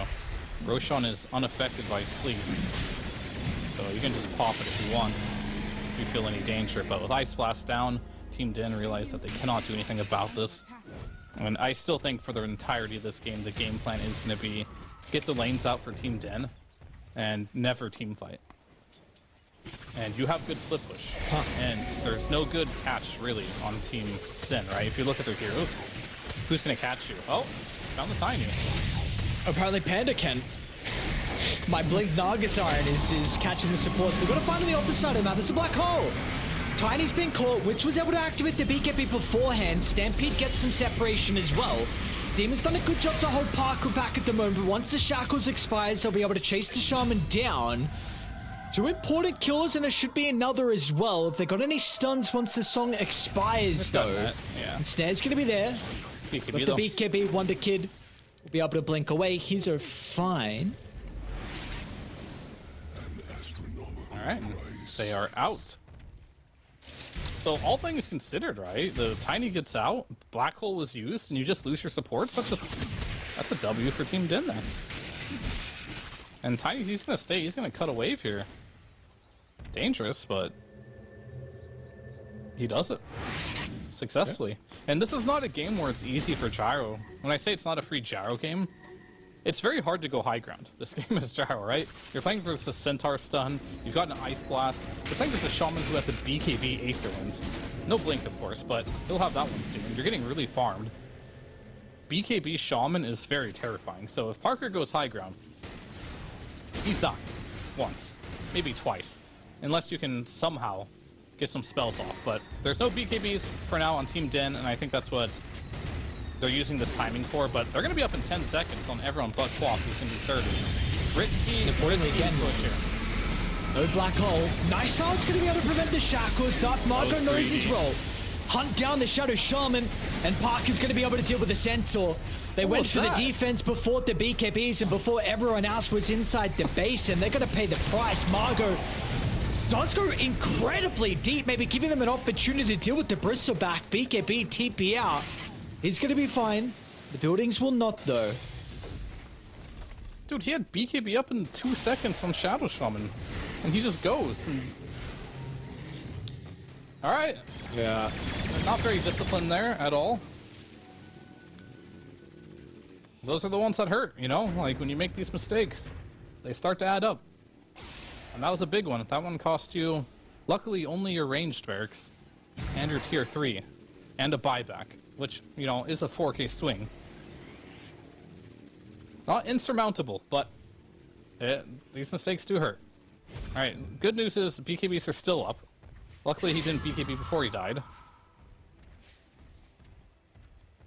And now he also has max disables. He did max Ether Shock. That's why he is so farmed. I mean, he was like literally like 400 gold away from Blink, but with that death and buyback, that Blink is nowhere on the horizon. But it's okay. He's got enough items. His toolkit is still fine. The Tiny can go first. The Centaur can go first. He just has to control. And they're going to see him. The Hex has been used. Is that a Hex break? But I know the BKBs are on cooldown. So, level 15 is coming from Shaman, and that Hex will apply a break. So that'll be one way to... this Bristleback will feel very squishy. And maybe that's the thought process of not getting the Silver Edge on Tiny. He's like, okay, when Shaman's 15, we'll already have a break available for us, so I'll just wait for that. Still trying to see the way for Team Den as this game goes on, because it feels like the entire game you're painting this picture that Sin have this overwhelming team fight, just the ease of the combo of the Song and the Black Hole. So how do you look to play like the later game fights for Team Den? I know you're saying like at the moment you're kind of avoiding 5v5s, playing the side lanes, but there is going to come a stage where you will need to 5v5. And how does this kind of look for the boys on Dire? Well, you're just going to cut waves, right? So what Team Sin has, and as far as team fight goes, they're kind of lacking in catch, right? So you're pretty free for Tiny to just split push with Shadow Blade. This Quap is going to keep all the waves out. And I actually think it's very hard to go high ground if you are on Team Sin, right? So you basically just don't want to take any fights that are outside of your base. But if they're walking to your high ground, you have Ice Blast, you have the Shaman Hex, right? That's going to apply a break. You have this potential Tiny Tossback. Centaur can get people out with a disengage. They're really strong defending on their high ground. So the whole way that you want to take this game for Team Den is just don't take team fights outside of your base. And try to get solo pickoffs and just keep the lane shoved as much as you can. As you can see, mid is shoved, bot is shoved. Not much you can do for Team Sin right now, except for just go as 5. And that's why we'll probably see the more stagnant this game is, the more net worth advantage is going to go to Team Den. However, if you're going to get every objective, right, on the side of Team Sin, there's nothing you can do about that. And Parker's going to kill himself, potentially. Yeah, he did. I think that was calculated, because now he wants to lose the Aegis, and he'll still get the Tormentor, so honestly, it's fine. In fact, it's a pretty cute play there, just getting some value out of that, and they only had to do that with 2 heroes. So yeah, every objective, as I mentioned, every Tormentor, every Roche is going to go the way of Team Sin, and that obviously puts you in a great spot as far as knowing you can do all objectives, but the question is, can you end the game? Completely different beast. Okay. And from the looks of it, this is going to be a game that's going to go quite long. Okay, so then how are you looking? Are there items that need to be considered for Radiant on their ability to end the game? Or is it just, like you're saying, we really can't think of our way to go high ground when Dire is still alive? We need to somehow force a fight outside the base. Are you looking then for ways to get pickoffs across the map, like hexes or something? Or what is the call for them? I mean, that's one way of doing it, but I think you just continue to get Roche, and I think on the next Roche, sure, you can do a smoke here and there and hope you get a catch, a pick. It's definitely very possible. But I think you just need to execute the high ground pushes really well. Like, we have Ags on Naga, which is going to be really instrumental for that.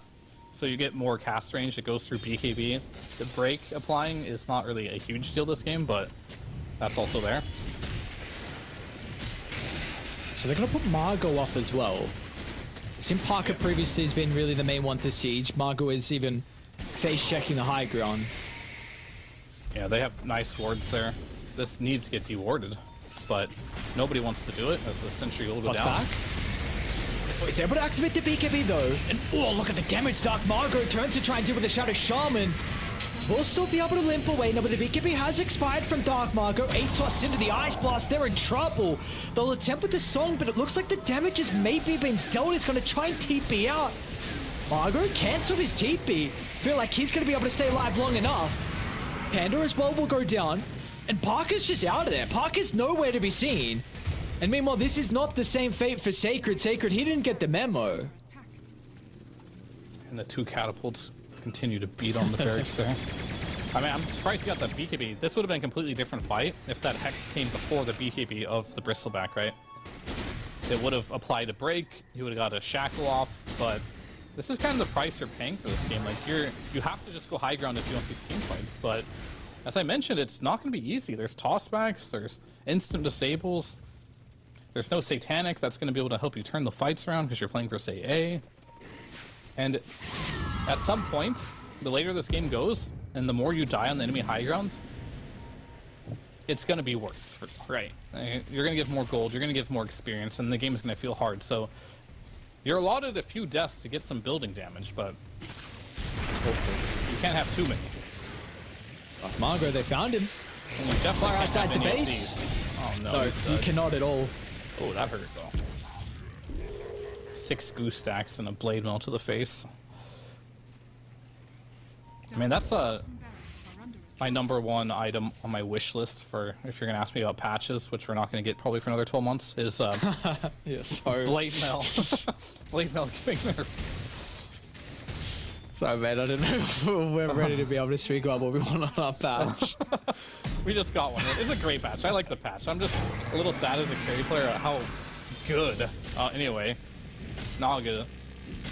She's dying really slow here, but she's gonna die. Okay. Wonder Kid gonna steal that with the shard. I mean, as a carry player, this Blade Mail tanky meta, I've had enough of it, man. Oh, yeah. I mean, the tanky meta has been around for a while. Maybe it's not as bad as what it was maybe I'm a fine couple with the months ago. tanky Even meta, longer. but I'm not fine with being tanky and just being able to kill carries by just doing nothing but being tanky. That's the Blade Mail. You want some skill involved. If you're gonna die, at least like be impressed by dying instead I of don't just want to like, just kill get it. myself, you know? Yeah. That's the sad part. There's no way to get this Roche. Okay, so Naga dying there, this was not part of the plan at all. You were not supposed to give away any Roshans. You have the superior team fight. You have Naga Siren. I have Roche for free button, which is the R, but if you're dead, that's not going to happen. So this is a massive Roshan that Team Den is going to take, and a huge blunder from Team Sin. Even being in a position of dying, knowing Roche could be up. That's cheese, that's refresher, that's cheese, and that is also a banner. That's 4 items you gave away. Yeah. Refresher Frank? Quap. Oh, we blinked into Dark Margot. Will Lotus be able to get out of the ATOS? Stampede Got a might cheese, be I required guess. here. Cheese is currently in the backpack. We'll see if he's going to put it in. Wait, Frank? Isn't disengaging with the Stampede. What are we thinking about here? Frank is now slowed down with the Goo, and he's gone. AA's going to be run down as well.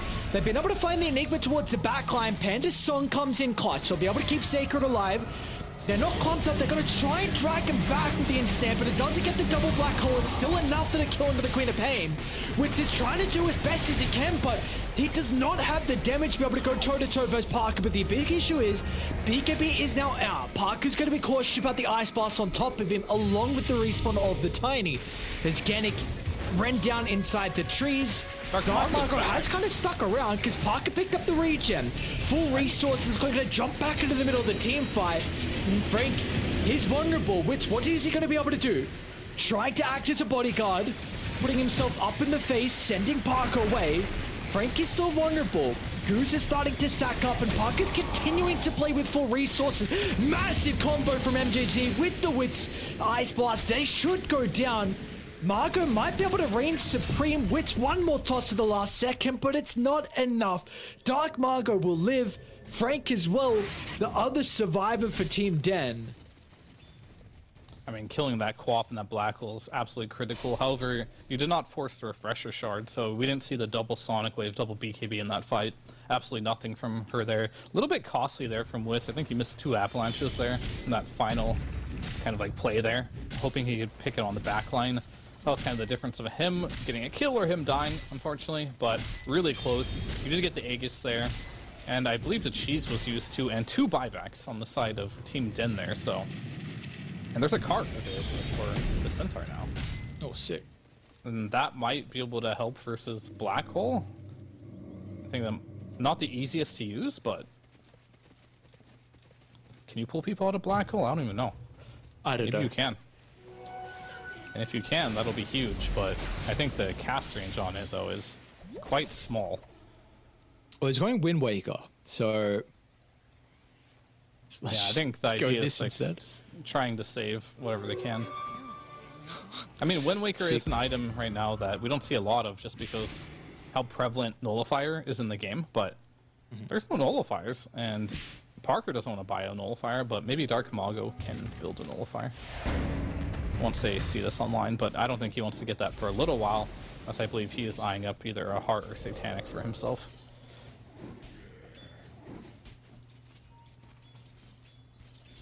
See, what is he going for? Satanic, by the looks of it. Yeah. Margaret 26, a couple of the 25 talents. Unfortunately, I mean, like you were saying previously with the Ages getting claimed from Team Den, Sacred is incredibly poor, so he's never going to get a refresher. If he is, it's going to be super late, so would have loved to have that from Roche. Unfortunately, not the case. Yeah, I mean, them stealing that Roche was absolutely huge. I mean, obviously, the way they used that Aegis probably wasn't ideal, but the fact that you didn't give it to Team Sen may have just secured you a late game, right? Because you're not going high ground without a pick.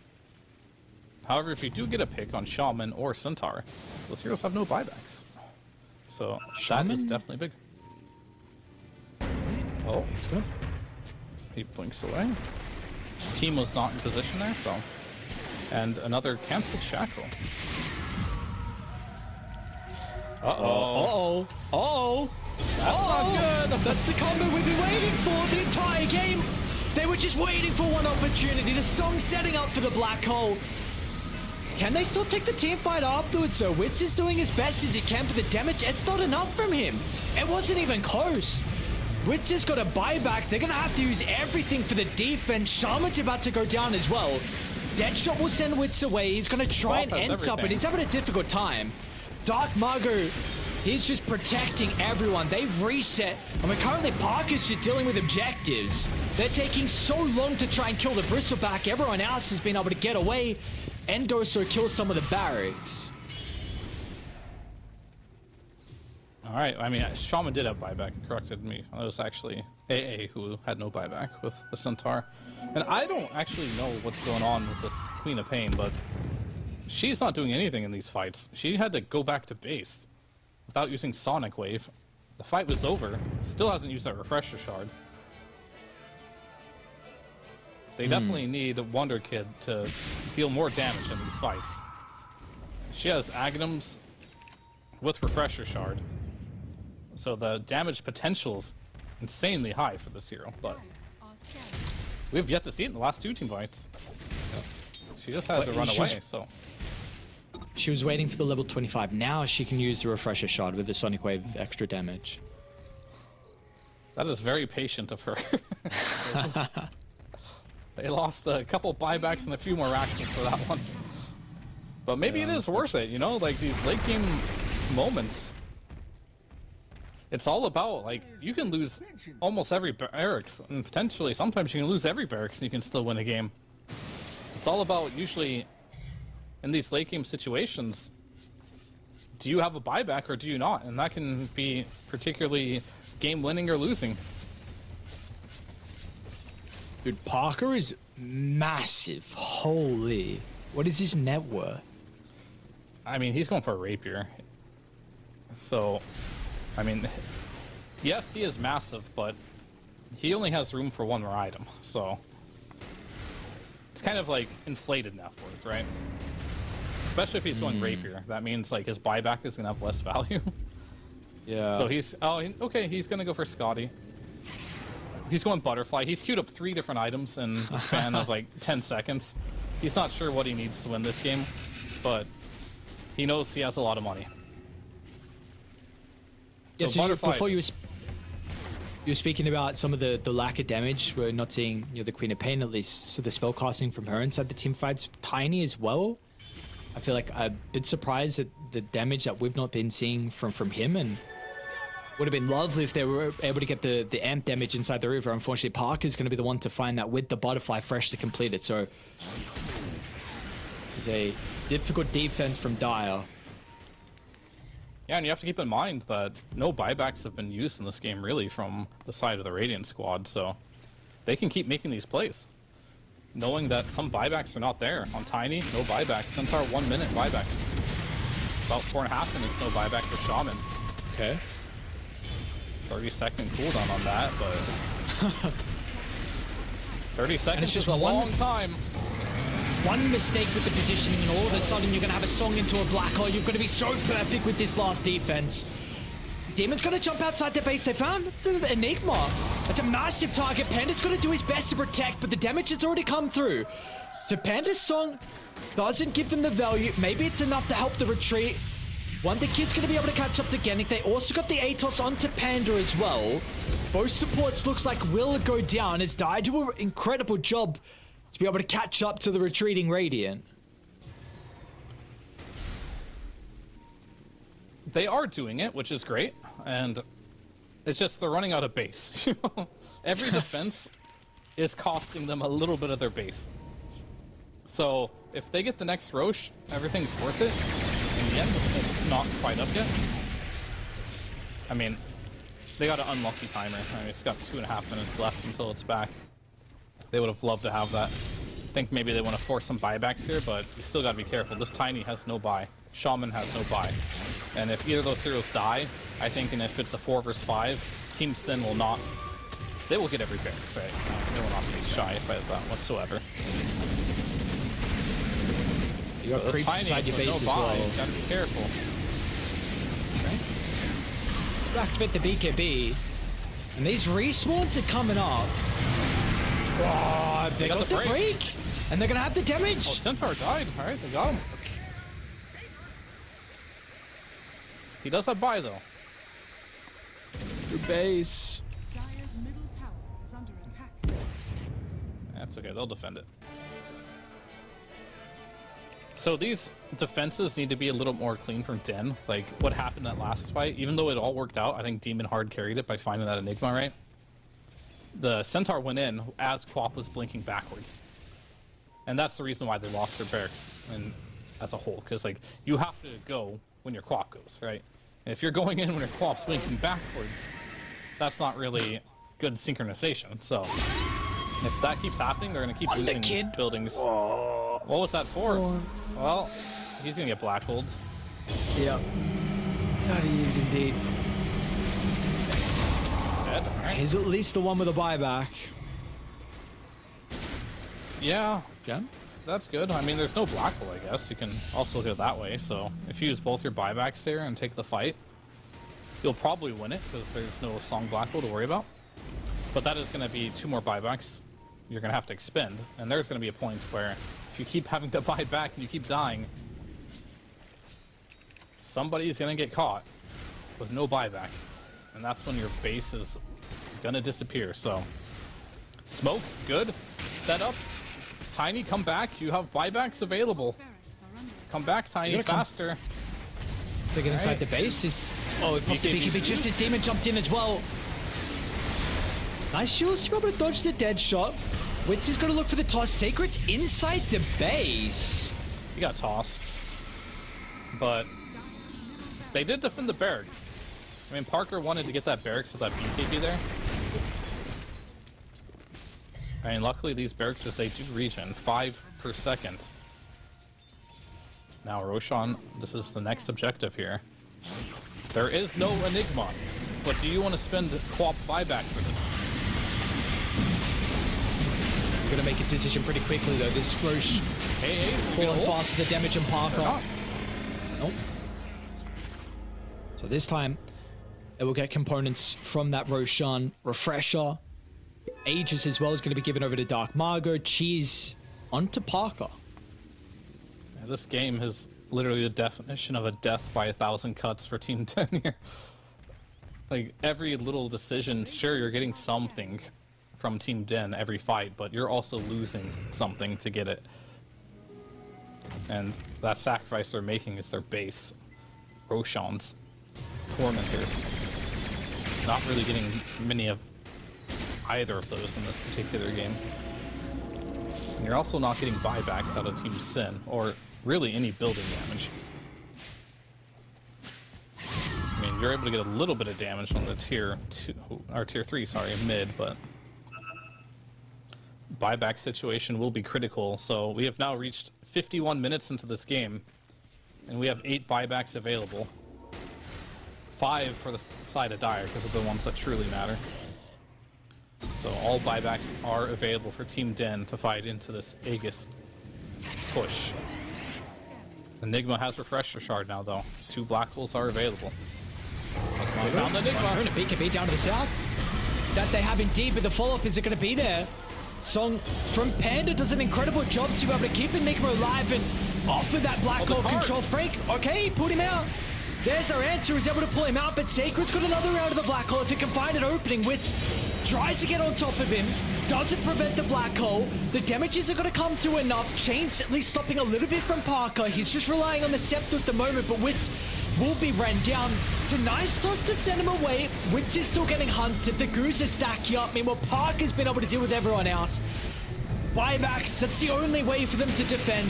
One last fight for Team Den. It's going to be a costly one at that. Control from Wonder Kid. Ice Blast will come out, but they don't have enough. That's 6 buybacks. They do not have everyone nearby.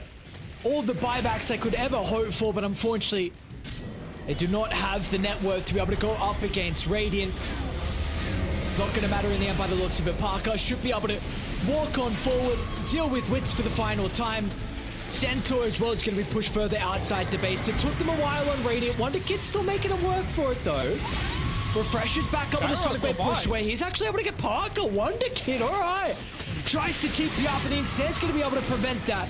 No way to keep him alive though. Wits doesn't want to put his Bonnie on the line to toss him out. They can probably hold this, to be honest with you. Oh my. Dire's middle Absolute bloodbath. We had 8 buybacks? What happened? Yeah, 8 people bought back. Only 2 that didn't buy back was... Okay. Oh, if Centaur dies here, this could be over. Or Tiny. Can he get BKB? Okay, gets BKB off. Wits has, I guess, got Refresher at least for another BKB. Shaman's up in 20 seconds. No Glyph though. Parker's pinging attack. Attack. He's like, end this game, please, before Shaman's up. It's a risky one, though. Oh, they're gonna be able to dead? buy him. Wits. No, Oh, we got Satanic use? Satanic. A little bit more damage. Dark Margaret. Just alive, importantly. It did buy time for Shaman. Is it actually going to matter, though? Because you also need Wits for the damage inside the break. There's the Hex. There's the control as well. Another round of the break with the Silver's Edge. He's got a buyback, but they are not going to use it. That's a Refresher Tiny, not something you see every day, but realizing how important it is to have that double BKB. I mean, I guess with the toss, too, you get 4 toss charges. That could come in handy quite nicely. Nice.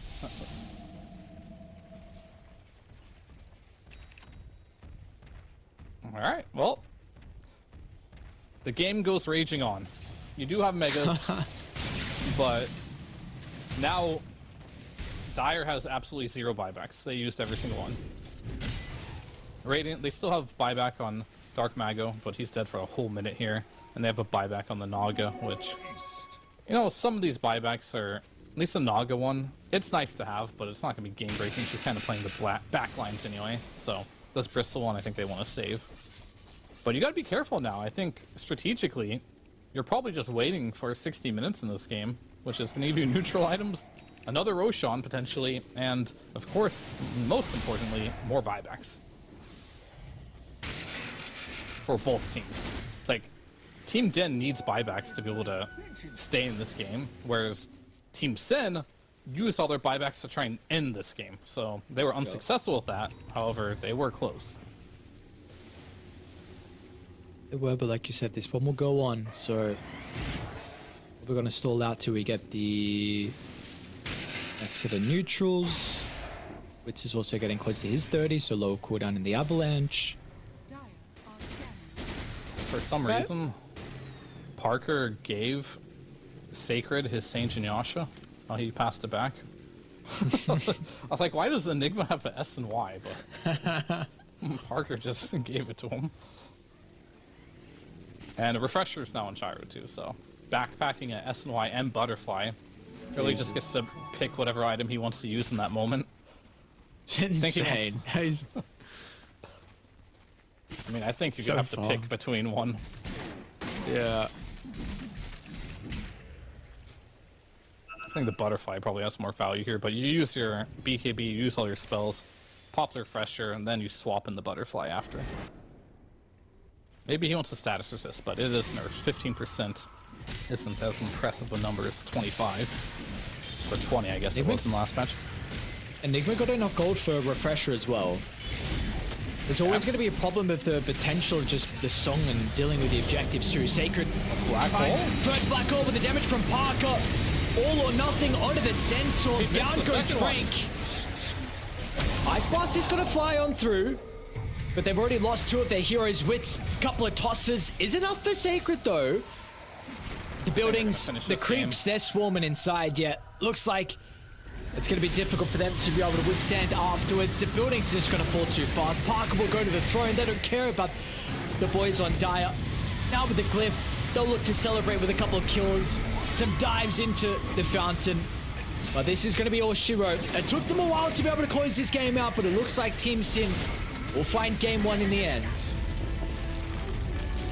Yeah, I mean, a lot to really break down with this one, but I think it just really came down to just having a great early game, really. This Gyro got insanely farmed, probably much more farmed than he should have, and then that really just translated into, well, we got a better early game than needed. We managed to have heroes have better team fight, and then at some point they just kept throwing bodies at the high ground, and it worked. You know, it took them a while. They died a lot doing it, but you got to end the game somehow, right? And I think they realized this is how it needed to be done, because if they would have just played the map over and over again, it would have been in the favor of Team Dent. They had a better team fight lineup with the heroes that they had, so it was a hard game to go high ground, but it's exactly what they needed to do at some point to end this game, so it worked out. I think we saw from Team Den a little bit. This is like a newer team. Didn't look completely polished in some of these high ground defenses. I feel like some of the initiations were very good, but they, like this one here, for example, like you're going in when your BKB is on 2-second cooldown. You end up dying for this one, having to buy back. This kind of happened over and over again for them, so yeah, you're putting the pressure on, I suppose, for Team Sin here, but Team Den, they cracked a little bit under that pressure, and that's the other fight I was talking about, where Centaur goes in while Quap is going out. Not exactly what you're looking for, and you're losing barracks because of that, because all you have to do is just back a little bit from Team Sin to really make this happen. But, you know, Demon, he did a really good job finding this Enigma in every single fight and really slowing him down, so good things from both teams here. But I think just ultimately the early game and drafting from Team Sin here put him at a late game advantage. Okay, so how do we look for the adaptations inside the draft? I mean, are we wanting just a little bit more late game security for Team Den when we look towards the second draft? I think this Enigma was a problem for them, right? I think leaving it in the pool might be something you consider on not doing in the next game. I feel like you did a pretty good job at stopping a lot of these black holes, but you had, in theory, good answers for it inside of like the tiny and the laning stage, but it just didn't really work out. So it's either you ban the Enigma or maybe you potentially take this Naga out of the game, because I know Naga is very difficult to play against. It isn't a very strong support right now. So I think going into this next game, you can really make a completely different game just by kind of dealing with either or of the heroes that kind of have these team fight presence. Okay. We'll have to see. Maybe they even have the ability to play the Naga themselves for MJZ. I mean, I have to imagine there's been lately, if Naga's getting played, it's been as a support, and so we'll see if he's done his practice or not. But if this is going to be something that they can pick, maybe they just have to ban it, like you're saying. Yeah, I mean, I think everyone should be able to play it just because, like, I mean, I get it, right? Like, the last TI, I think Naga was pretty good, but that was your time to kind of learn how to play Naga. There's already been a Naga support meta, and if you didn't learn how to play Naga during that time, you're just behind and really gimping your team. So I feel like every team should have a Naga support player, because this hero is incredibly strong right now, and it does need to be respected. And I think the team fight is very strong when it comes out to that particular instance. And yeah, Parker, he is definitely one of those players that is very good on gyrocopters. We saw in that game, very farmed, won his lane, continued to farm, got really, really ahead. His reactions were very quick as well. He got BKB off before getting hexed in one fight, got BKB off before the Centaur stomps in these high ground. And I think more importantly, he just had the balls, all right, to just go high ground in a game where you're playing against so many instant stuns. So I think he played a really strong game here. Yeah, Parker looked good and the boys look good as well for Team Sin. Like you were saying, it was still a bit of a difficult showing from them. You know, it took them much longer than probably what they were expecting and hoping for to be able to close this game out, but they were able to do it in the end, 50 plus minutes in. So let's see what the adaptations are going to be from Team Den, because still it was a decent showing, but unfortunately there were some cracks, and like you said, maybe just the inexperience. It's not as polished of a team, but Team Sin still pretty new, but they have played together in the past previously. So we will see what we have in store for us. I believe we do have a break ready. So with that being said, just game one here for our third series of the night. When we come back, we've got our second game. We'll see you guys soon. The human body was built to move. Not trapped at a desk in one singular posture for 12 hours a day. It's time your chair evolved. This is Secret Lab Titan Evo. Ergonomically engineered for you. Gamers, hybrid workers, artists. Backing your every move.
Team Sin Compromiso is able to find that game 1 victory over the boys on Team Den. We'll see if this will be a 2-0 or if it repeats the previous 2 series where we all went game 3 in those series. We'll have to wait and see. That game in particular, a lot of team fight and the strong laning prowess were the big things, at least, that we were, and you, I should say, were mentioning towards the end of that game and when that game ended as well. So we'll have to see what the adaptations are going to be for Team Den now. Yeah, I mean, we'll definitely have to see as well. I think it's not ideal in this patch to have Tiny carry either. I think you kind of saw in that game, the damage output is very limited. This year it's been nerfed to the ground, like patch after patch. It used to be super strong, but Insurmountable got nerfed, the Grow has been nerfed, the Tree has been nerfed, all the other spells have been nerfed, the Avalanche has been nerfed. There's just been so many nerfs, and I feel like they were forced into going for Tiny carry just because of Enigma pick, right? They didn't have any better hero against it, so we saw the Bristleback and Gyro already taken, so some of the common counters were not there. So going to this game, you're looking at the Naga, you're looking at maybe not giving away that Enigma second phase, potentially not even giving away Parker his Gyrocopter, because you had a strong lane. Like, Shaman plus Centaur should be a strong lane, but he had way too free of a game. Talked about how that's his signature hero, so a lot to think about here. But if you are Team Den, though, if you don't want to look at draft, which is totally fine, the game was winnable, you kind of have to look at synergy-wise and how you want to take team fights, because they were a little bit off in that regard. So 2 approaches. Either you fix it in the draft or focus on yourself, because that game was definitely winnable. Okay, well, let's see if what they're going to be able to do heading into this upcoming one. Where is the priority as well? So they've got first pick for MJZ. I don't know if it's too early in the patch to mention or to even ask a question on how you're feeling at the moment in regards to like priority, first pick, second pick, and Radiant and Dial. I mean, honestly, I have no idea. I think AA was a fine first pick. You know, the hero's good, but it's an old pick, right? I think this Naga might be slightly better to first pick overall, just because of what it can do in the game. We kind of saw in that last game, the team fight that it can bring. So, yeah, I mean, maybe the Deluge as well. We saw versus Centaur, a couple of things they didn't really account for when they went into this draft. So, whatever needs to happen, I feel like they should be in a position where they feel like they can take better fights, right? Because they were just unable to fight pretty much at all in that particular game. But as I mentioned before, like, they're winnable fights still if they were all just on the same page. How many times do we see the Centaur go in with the Queen of Pain? Like, very rarely, right? They're all kind of just doing their own thing and kind of jumping. Shaman is going in by himself with not much follow-up. So as much as there is things you can do in the draft to make Team Sin a little more uncomfortable, you also can't ignore the fact that you need to polish your own play style. So I think their draft was fine. There's some tweaks they can definitely make, but mainly focus on play and maybe just take away some comfort picks and some big meta stuff. I think Naga right now is just, don't give that hero away unless you have a concrete plan of how you're going to beat it. And I wonder then with seeing the Naga for Team Sin, I mean, if they increase the priority on it themselves with how strong it looked. I mean, they first picked the Bristleback, so obviously Flex. Yeah. I mean, I don't know. I imagine Parker can play you, but it's probably Sacred and Dark Margot. And now with the Naga Siren, like maybe in some different games, different series, maybe that hero is considered as a first phase for them with how it looked. So we'll have to see. I know you mentioned about the Gyrocop they even banned out, potentially being banned out to put Parker on at least a hero maybe he's not as comfortable on. But there's only so many heroes, unfortunately, you have the ability to be able to ban. True. Yeah, I mean, it's really just a pick your poison type of situation, but Team Sin just looked way too comfortable on the heroes that they were playing, so either that's a sign of you didn't do a good enough job researching and denying heroes from the opponent, or your opponent just has a massive hero pool, right, and you can't really ban them out. And if that's the case, then you're just going to have to play better, because it can be scary playing versus teams that have big hero pools. But I'd like to see, as this is the first game, some type of change, and yeah, I think that's a great start to making a change in this game. Banning out the Naga as their first overall pick. Or ban, I'm sorry. They have a drop penalty again? Am I missing? Like, why are they going to drop? What did I miss? Why are they going to drop penalty? Well, I don't know, but 10 seconds either way, remaining. it's not that Doesn't big matter. of a deal. They're fine. You don't they're really fine. you don't really need that much time to draft, to be honest with you. Some of it you're just like you already know what you want to pick, but you're just chilling. Doesn't affect them too much. Team pick. Whoa, first phase morph ban, huh? I thought you said this hero was was bad for you. Why is it first phase ban? It's called respect right there. I see. I mean, I There's don't think also you a- can, I don't think first pick morph is really something you can get away with in this day and age, but it is a hero that's really good versus TA, but 10 seconds. I feel like there's more heroes. There's like Terrorblade. There's a Bat Rider in the pool, as we saw. They potentially could pick up a Darkseer. It's a bold pick, and I think the one thing I really like about this bat is if you can hold this for as long as possible, which your first pick, unfortunately, you can't hold it for the entirety of the draft, so the second pick TA is going to have the potential going mid or carry. But as I mentioned, this bat can go mid. This is definitely a Dark Mago classic, and if they want to put it mid 10 seconds. and TA goes mid, that'll be not a good matchup at all, so. But it shouldn't happen, right? Because you have last pick TA, so I think you pick something good for mid that's also good versus TA, and just put bat on position 4. And already, you're good. These are pretty strong heroes against the TA. Radiant team ban. Oh, DP, that's another one. Have you been seeing this here in your Yeah. pubs? I know, yeah, it's looking Yeah. very strong. I mean, it's strong, but not broken, in my opinion. It's playable, let's put it that way. Which is good. 10 seconds remaining. It's like Juggernaut now. It's playable. And I think 5 sometimes seconds that's good enough. remaining. Radiant team Yeah, well, I mean, we haven't seen these heroes in such a long time, so at least the fact that they're playable instead of we can't even consider about these heroes inside a draft. With the tiny. Yep, this time it'll be on the side of Team Sin. Compromiso. 10 seconds remaining.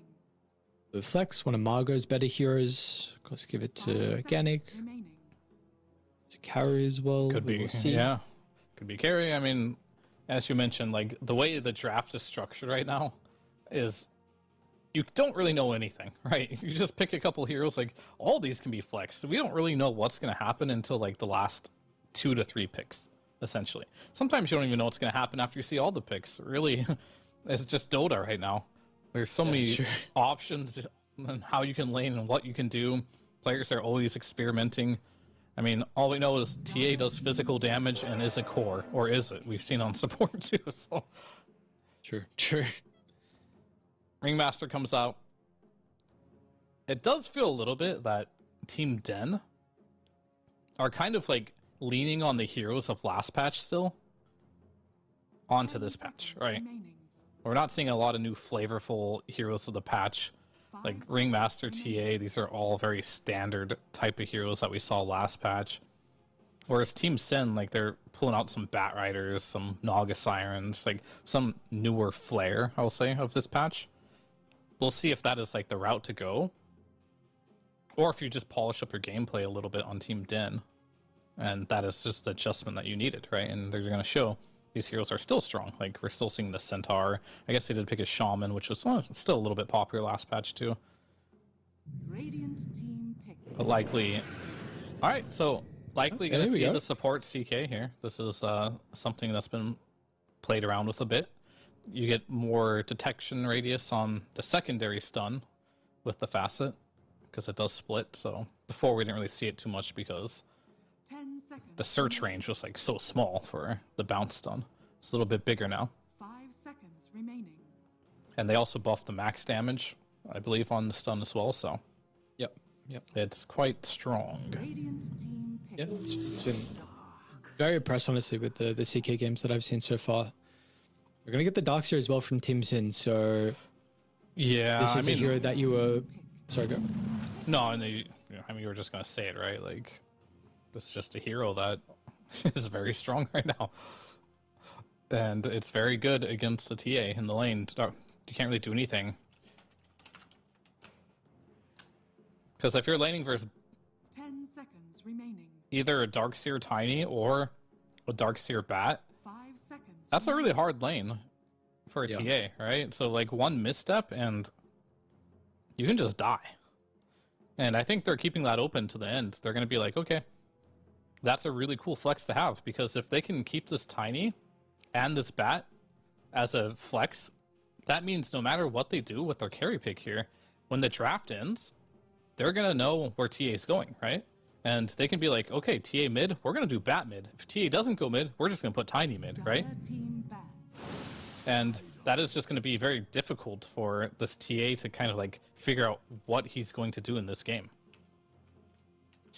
It's a very cool position when you pick the Darkseer as well. You already have your double supports from Team 10 with the Ringmaster CKs, so there's no real potential of something like an Oracle to maybe assist with the lane versus the Darkseer. I know it's a little bit better because Darkseer just has such high right-click damage now. Oracle's banned, actually, apologies, so never mind. So maybe a different lane. I think Enchantress is probably a little bit worse than the Oracle, but just a support that can make that lane better for the TA.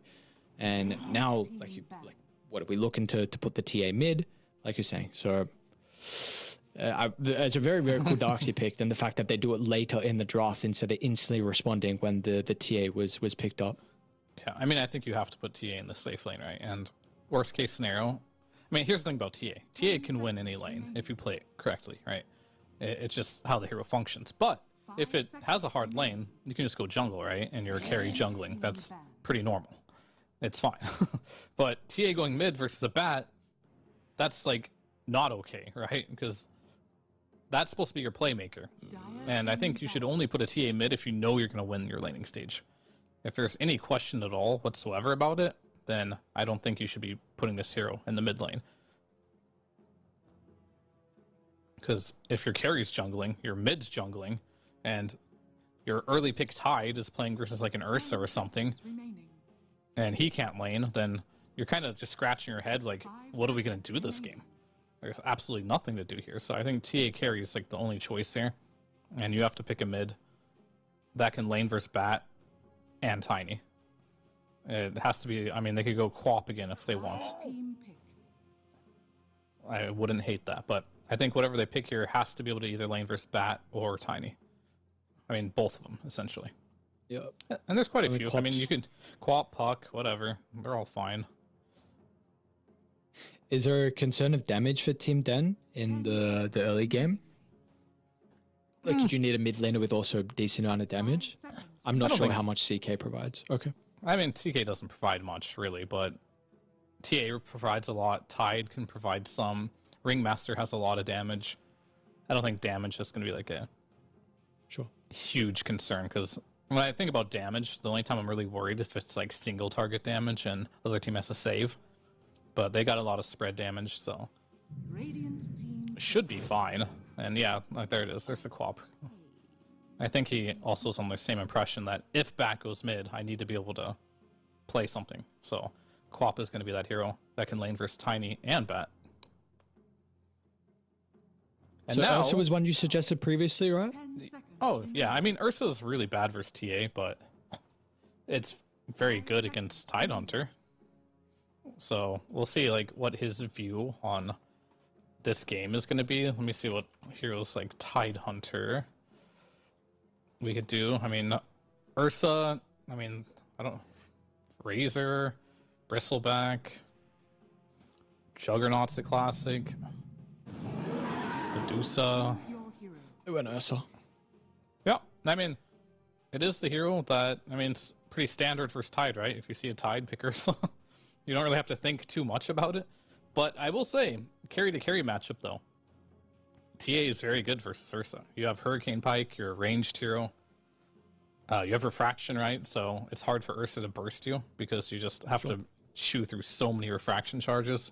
And by the time you do, he already piked you away, right? So, but I think putting a lot of importance on just winning the lane, I think is really important if you're last pick, so... And if you have a high enough net worth, as we saw in the last game from Parker, counters don't really matter, right? You're just too farmed. you can buy your way out of any problem. Could they also maybe feel like at least because how you've been painting is the fact like this Darkseer Batrider should have a very good lane versus a Templar Assassin. Do they feel like TA is going to be playing with a decent enough disadvantage where the carry to carry matchup isn't as much of a concern? I'm a little concerned this game because you're losing your off lane and you're losing your safe lane, right? And we saw last game that happened to them.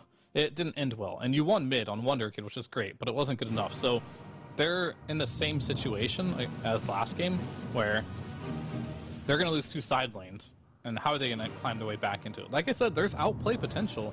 There is a way where potentially you can win this Ringmaster or TA lane, but I think there's a 0% chance you're going to win a tied CK lane versus an Ursa lane. Like, that's a double melee versus Ursa. That lane's just done. It's dusted. So you gotta maybe make some rotations on CK to top lane. I think that could work. Okay. If CK goes top and helps TA win a lane that she shouldn't win, that definitely is something that should happen around maybe the 2.5 minute mark would be ideal. Okay. All right, we're gonna have to see then if Demon's able to make these moves, through the portal, TPing in to assist with the difficult lane for Wits on the Templar Assassin. I don't know. We'll see what Frank can do. Maybe they can make some stacks as well later on inside the jungle. I guess that's also a bit of a problem with the CK Tide lane, is the fact you can't just play off stacks. Maybe early. Even went for the Refractor facet too, so I was thinking maybe this is a game where you max meld because your refraction's garbage. But nope, he's kind of committed to that. As I will. Yeah, I'm a bit nervous here for Team Den side lanes. Very, very nervous. Can you play off pulls on the side lanes? I mean, CK's 340 movement speed with Windlace. How does the CM kind of deal with just a position 4 play? I mean, just frostbite him, I guess. That's a good start. If you can apply some pressure here. And get down to the low ground. They're going to be able to keep up the pressure, though. Frank's got another round of the gush in a couple of seconds. Looks like Demon's also going to be able to get here. And yep, he's done indeed. So first blood for the boys down Dire. And Demon's also going to be the one that gets it. Good start. Starting 3 heroes bottom, getting a kill. They needed to do something about the laning stage for sure. They couldn't have continued to have static lanes. That would not be great for them. So any creative thing you can do to kind of like mix up the laning stage is going to be good for you. And that was definitely one of them. But we're going to definitely need a couple more of those as well, because one cheeky little kill is not going to really win you bot lane, right? It just kind of gets you a little bit of an advantage going your way. Especially because it was the CK, right, who got the first blood. Doesn't really benefit the Tidehunter too much that this guy now finished Magic Wand with the one he bought and bought more tangles, right? One shot for Tide? Mm-hmm. I don't know if you mentioned, Wonder Kid went for the bondage facet again. Yeah. That's just how he likes to play Quap, it looks like. I see less of a reason this game, because you're not playing versus like this gyro uncontrollable damage. And the bristleback too, so it was impressive last game, right? But we'll see if it can be impressive this game too. Because I honestly just haven't seen this facet in this build enough to really have a read on whether you can go this every single game or if it's very situational. We'll have to see, but maybe we get more games from Wonder Kid on the Queen of Pain. I'm sure we will. He seems to really enjoy this hero. And he does seem quite good on it as well, as we saw in the last game.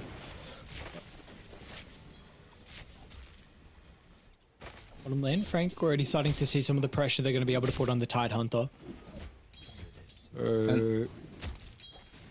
And this top lane, like, I expected it to be bad for the TA at some point, but usually level 1 Darkseer is garbage, man. There's This hero doesn't do much, but he is rocking the CS board right now. Yeah. 19 CS, completely free farming on this offlane Darkseer. And I think you're super happy at this point. On Team Sin, the fact that your Darkseer had a really strong level 1, 2, and 3. And if they give up the... Okay, we have a fight on the bot lane for...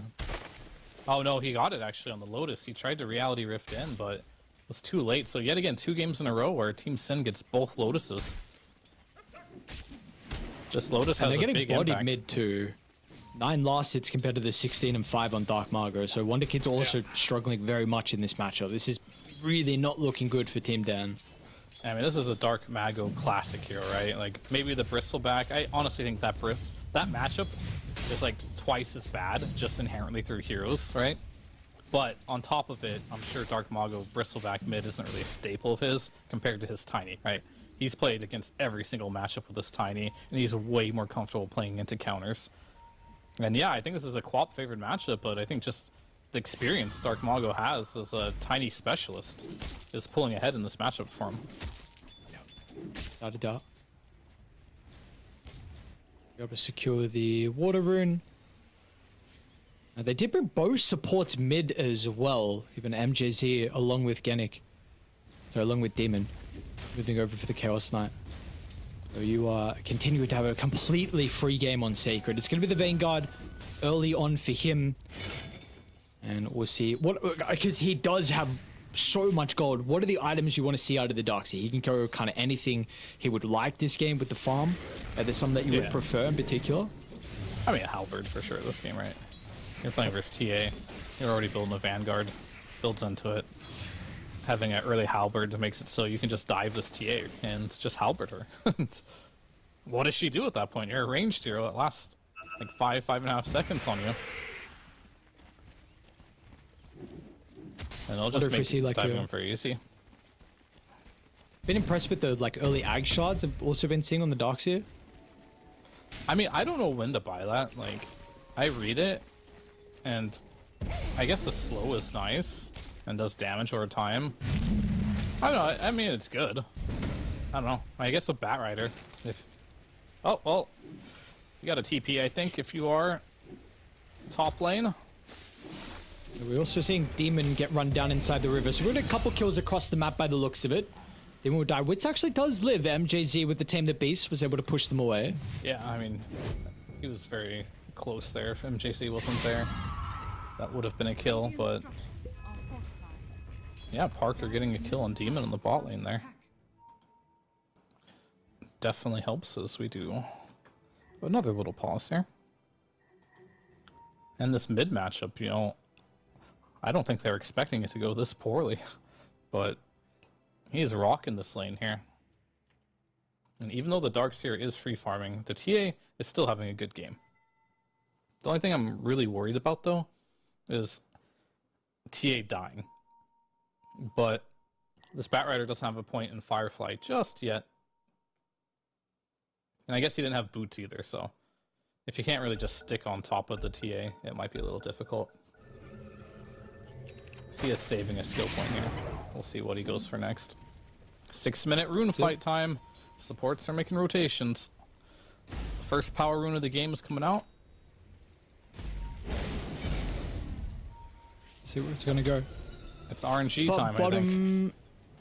It is a top spawn. We've got a shield rune. Genic may need it himself to not die. He's fine. It's funny, like, you bring heroes to try and take away a little bit of the RNG of the rune, but it still was really. Yeah. Even with all the heroes, you do it correctly. If it was a bottom, it would have been Team Din. If it's top, it's Team Sin. But if you don't make that rotation, right, then it's a guaranteed free rune for either side. So you just got to make the rotation and just go for the RNG.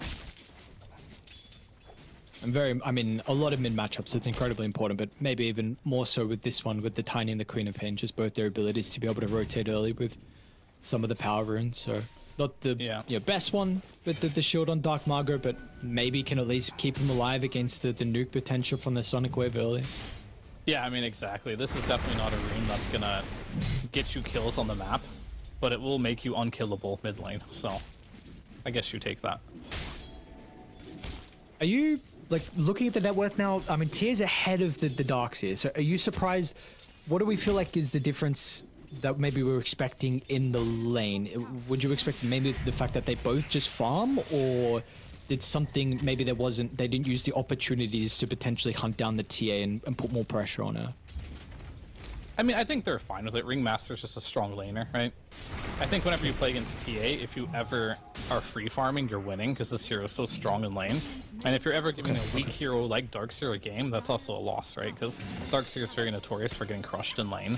So yes, they might be even in net worth right now, but given the nature of this matchup, okay, Parker, not level 6 yet, but he will grab a kill. He's got another Earthshock. Wonder Kid's here, okay. Is under attack. Not gonna let that happen. And Panda, does this work? No way. Dire are scanning. And move. Oh, They scanned. Yeah, no. Yeah, they got it. almost. And that'll be a double kill here for Wonder Kid. And he's teleporting back mid, but 8-minute rune. Shield is active and Arcane is on Tiny, so Is under attack. I think with all the runes he's been getting, he is going to probably just use these to farm, and he's just gonna have a very quick phase blink. I mean, he could use this Arcane to make rotation to Top tower has fallen. honestly any lane, but I think going to this TA might be the best. But as you can see, the Darkseer is now ahead. You made a small rotation. The tower is dead. It looks like Crimson Guard is going to be the item of choice for the Darkseer, which is also good versus heroes like TA. It's not like crazy good versus TA, but it's, you know, any armor and damage bottom lane? mitigation's good. Double stun. Position from Demon. Yeah, that's kind of Is the he power getting- of that facet. We've got another rotation as well. Dark Margot looking to try and utilize the Arcane Rune. Frank has been able to get back towards the T2 tower. Unfortunately, Demon, bit of a stutter step from him, so he's not going to get out of the firing range. Frank still feeling confident to be able to drop the Ravage, killing off the Crystal Maiden, but now Parker as well has shown up. Got to be cautious about Wonder Kid. He's ready to go. Even Wits has actually come down, so if the Templar Assassin wants to stop her in farming, she sees some free kills, and well, Parker's going to be one of them. Maybe even looking for more as well, Dark Margot. They've got the Sonic Wave ready to go if they got a way to cancel the TP. They do not, so nice read from him. Margot's out. Yeah, the Arcane Ring did a lot of work there, but with the rotation of the TA, Parker, unfortunately, he's not having a great game here. That's 2 deaths in a row for him. Gonna slow down his Battle Fury a lot, whereas TA, she doesn't need a Battle Fury. Gonna go back and do some stacks, and...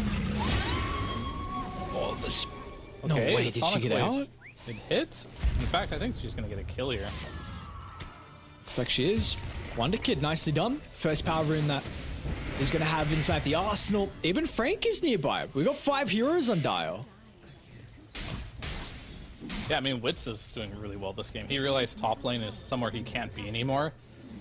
TP's bottom, makes a play happen, and just because he's in the neighborhood, he decides to just go ahead and get a kill mid too. So he gets another kill. Forces Darkseer back. He'll probably go back top now, knowing Darkseer has went mid, be able to farm that all out. His TP will be back up, and then he can TP to the triangle to do some stacks. So right now, this TA is quite happy with life right now and how things went. And yeah, him not dying in the lane was very good for him. And him getting 1 or 2 of these kills and a couple stacks, this bot lane doesn't really matter anymore. And I think pretty soon here in this game, he is going to surpass this Darkseer in farm. It's not going to take much longer here, as he does have Dragonlance online. And looks like more stacks will be happening as well in the Ancient camp that he will inevitably go take out. So how does the game then look for Wits? You mentioned about the carry-to-carry matchup. You spoke about then the lane matchup with the Darkseer. Is it still a little bit frustrating with like the Iron Shell and maybe the Firefly to be a bit of an issue for the TA through the early to mid game? Or do we feel like Wits has gotten out of the most dangerous part of this game? I mean, he definitely got out of a dangerous part of the game, but it's by no means a free TA game, right? If you get lassoed, that's not great because it's going to kill your fraction. Tiny will immediately break your fraction and toss you out of position, also not great. So those are the two heroes that he's worried the most about. And those are two heroes that can just have an Ion Shell put on top of them, right? Just to make things even worse for her. So, yeah, it's still going to be all about positioning for TA. She can't really just be that TA where she can just show wherever she wants, right? And just blink away the moment you try to go on her. Like, yeah, if Ursa jumps to TA, TA is just going to blink away, right? Because none of that damage is either a stun nor a root. So it's going to be Batrider and Tiny that she really has to worry about. Okay. Well, speaking about the Batrider, Genic struggling a little bit to be able to find his farm across the map. So I've always been impressed when Batriders have played a little bit more greedy for their own game. Maybe it's a bit easier with the tower going down top pretty early. You could just farm this out relatively safely with the Firefly, maybe get the small camp or the hard camp as well, but would like to see him prioritize a little bit more of his own game. Yeah, I agree, and I think he would take that big stack that they have in the triangle, but with like a smoke. But I think Parker, you know, it's Parker, man. He's having a bad game. I think they're gonna give it to him. I think you might need to as well, as he's gonna finish Battle Fury. I mean, his Battle Fury timing is still good. It's 12 and a half minutes. But he didn't make any small items in between, right? No Orb of Frost, no Orb of Corrosion. So it's just pretty much just like a Battle Fury rush.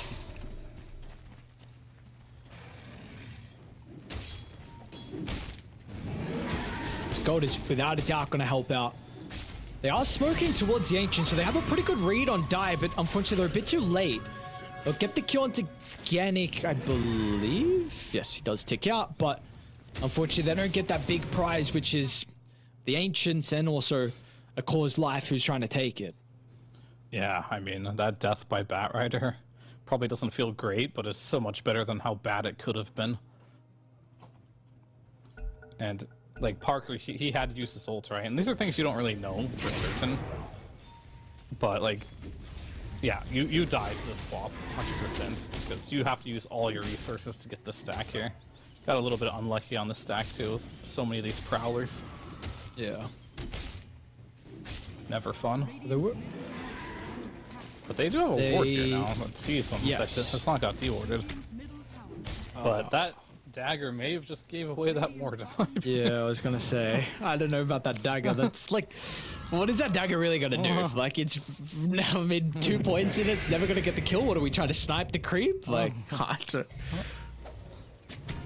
couldn't tell you, but I think he thinks that ward maybe get dewarded anyway, do some damage on the way out. Who knows? Maybe they're lucky just because the sentry is so close to being in range of the ward that maybe it's a difficult read for them to see where it actually is. You're right. I mean, there's no way they're gonna get that actually. Like, if I put that sentry down, like, nah, they don't have vision. Yeah, I'm not placing another one. Smoke up, what do we got? We got the Blink on Margot. So the combination's gonna come through onto Demon. That's a quick and easy kill. The important one is can they get Frankie with Parker nearby? Where did he come from? Maybe tip into the T1 tower. Yeah, he's here. And the U is going to be a little bit frustrating. Cute play with the toss, so it gets Parker back in range. So a nice play for them. It is 5 heroes. And we see Wonder Kid completely shoving in mid towards the T2 tower. Wits as well. Deso online for the Templar Assassin continuing to farm, but Radiant, they do strike. Yeah, and another good thing about TA versus Ursa is when you do get to that shard eventually, you have a silence as well, which gives you another option of potentially bursting him before he gets his spells off. And it looks like he's gonna opt for a pretty early shard. This, a lot of TA players have not been going shard until like, okay, hold on. As Queen of Pain. Does he have lasso? Oh, I think if you get lassoed... Oh. What's going on? I mean, he's just trying to juke you. He's dead, but he can't really do anything there. But yeah, a lot of TAs don't go for the shard as early anymore because it was nerfed very heavily. You don't get that instant 1-second silence anymore just by dropping it. Thank God it was nerfed. Dude, this shard was ridiculous. Yeah, why? Very good. This was top 5, top 10. Why? You get more traps. You get a silence. Sick. You get a silence on a hero that doesn't have any sun. Okay, you get slow, I guess, and more vision. What is this shard was so stupid. Yeah, and it's very, very, very, very, very good. but it's not good enough anymore for these guys to want to buy her. Except for this game, they are. Nice Okay. combo. Toss That's into the Ursa avalanche Blink. onto 2. Tower is under attack. Dire's middle tower is under And a T1 as well by the looks of it. I mean, you just can't keep Parker down, you know? You might have a couple good kills on him, but this is kind of like how Parker pays you back. Because, like, this team plays around him very heavily. I mean, every team around Parker plays around Parker, but they have a lot of stacks for him, right? He went across the map after dying a couple times, got a couple stacks, got that blink, gave him a couple kills, and now, all of a sudden, he's broken open the map for you. And now Roche is a possible option here. And the TA, she's been relatively quiet. Yeah, she's very farmed. She's over a level over the Ursa, but that he's won't going matter for it. so much. Fear Wonder Kid, he put a slot in. They don't have a sentry if he wanted to actually walk in range. They got the trap though importantly, so it's scouting out Roche. He's not going to get the jump actually. Didn't want to try and go for the steal. Ravage with the Sonic Wave. Heavy commitment just for Dark Mago. There's a lot of spells and it might mean that Parker doesn't have anything to be Oh, the worried lasso. about. Lasso drag back in the box is going to be there, but it will still expire and Parker is waiting for that. As soon as he pops out, he'll sink the claws and get another double kill. 7 kills now online here for the Ursa. Yeah, I mean, I'm not gonna lie to you, Aries. This team is still suffering from team fight coordination in this game. You get a beautiful Wheel of Wonder on 2 heroes, right? TA doesn't hit them at all, just waits. Tide Ravages, somehow only hits one of them. This team is just timid. They seem a little afraid to commit. Like, that could have been And- so good for them if they would have just committed, but, like, they're just so wishy-washy on, like, all of these initiations that it's just terrible, honestly. But either way, it's great for Team Sin here. They just pretty much get an Aegis and bait 2 teamfight ults and lose pretty much nothing. Parker solo And- killing. Kill after kill on the map. Well, you were mentioning we were speaking about the Ursa, like this hero, you know, can still have some pretty rough games, but when it does well and looks good, it feels like it's, you know, the KDA is ridiculous, and we might be getting to that territory. 8-3 for Parker. Basher is coming out pretty shortly, Yeah. and this is how do you play the map? Because Radiant have a lot of wards. They're kind of inside the river though, so on the border between crossing to both sides territory. Not any deep wards currently. I mean, this is how a lot of Ursa games go, right? Where you can get shut down a little bit in the early game. But the problem is if you stop putting pressure on the Ursa, and now he's pressuring you, this is where he's at his peak. So he's at a Basher now. He could kill Quap with a lucky Bash. He would have definitely needed to get more than a Bash to get that kill. Quap's a little bit tankier. But it's something as MJZ not having a fun time on this Ringmaster at all. Goes down yet again. Can they stop the defense from Frank? At the TP, and Parker is not here at the moment to maybe deal with the tanky Tide Hunter, but he is coming close. They're going to try and stall the retreat, make it difficult for Frank to get away. And now Parker is showing up, but they're still combining up for the Ravage. Clips onto multiple heroes, but where is the follow-up? Witz isn't here. He's now got a TP back, but he has to blink to get out of the wall. And Demon's just going to be run down. So again, the uncoordinated play for the boys on Diet continuing to be their downfall. It's 5,000 deficit, T2 tower, and maybe a little bit of damage into the high ground? Yeah, I mean, this definitely just kind of feels like a little bit of a skill gap between these two teams here. We're not really seeing a lot of the plays really connect from Team Din here. You use defensive Ravage there, right? You die for it. Didn't even get the Yules off. Just didn't have enough mana. This build is very mana intensive. And I think if you want to stay in this particular series and force this to a game 3, you are gonna have to start using your spells together. And that just has not happened even once this game. Like, the laning stage has been fine both games, right? Like, it's been playable. But these mid-game fights, it's been all Team Sin. You kind of look at how they're using their abilities and, like, everything makes sense, right? You can't really fault them for anything.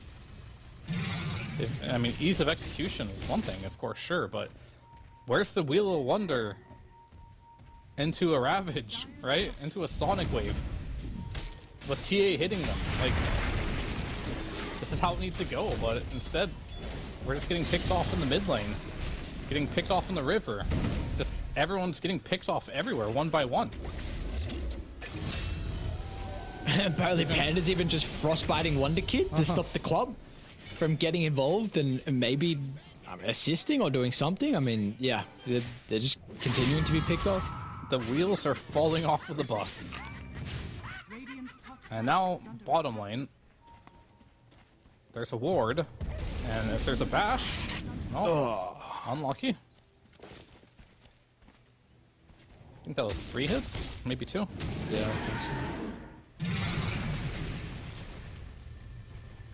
You just look at the map, dude. They're hitting a tier 3 tower, and Parker's also just TPing to the opposite side and continuing to farm. So Wits is also under a radiant observer, and as soon as they get a glimpse of him, they're just going to beeline toward his location. I believe they saw him meld there as well. He wants to silence him and double meld, but I thought they saw him meld there. Does he get there. dusted? Oh, he's...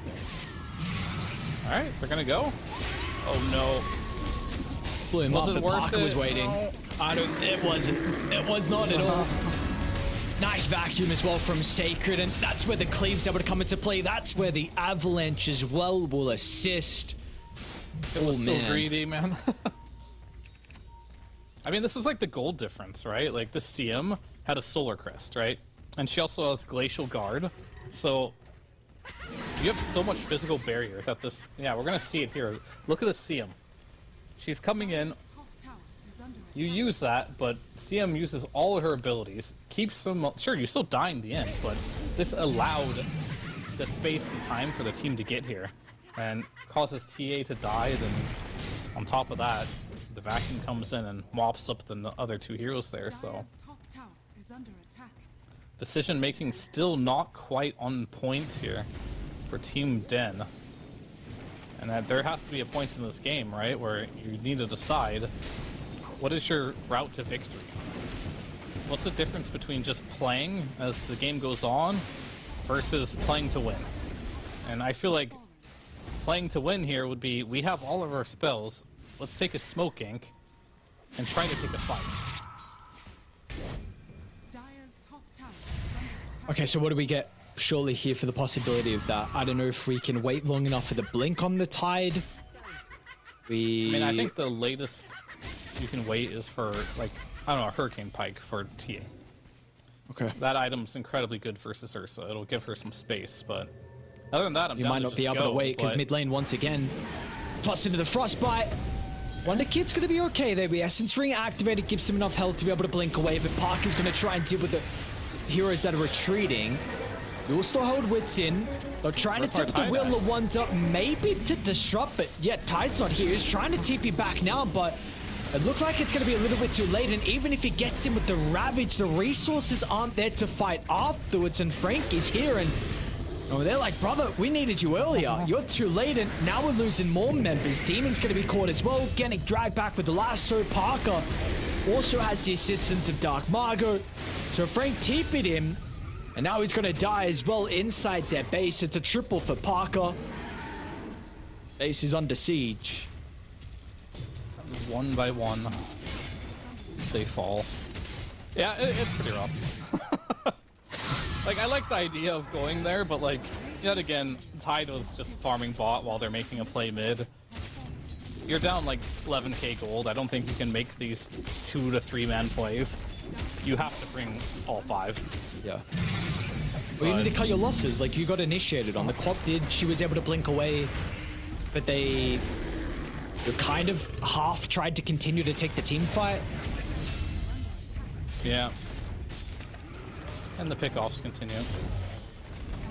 It's just not Team Den's day. I think after this one, they're gonna have a serious talk about what their objective of these games are, because they seem insanely lost. And oh, he tossed Ursa at least. That's called an unforced error there.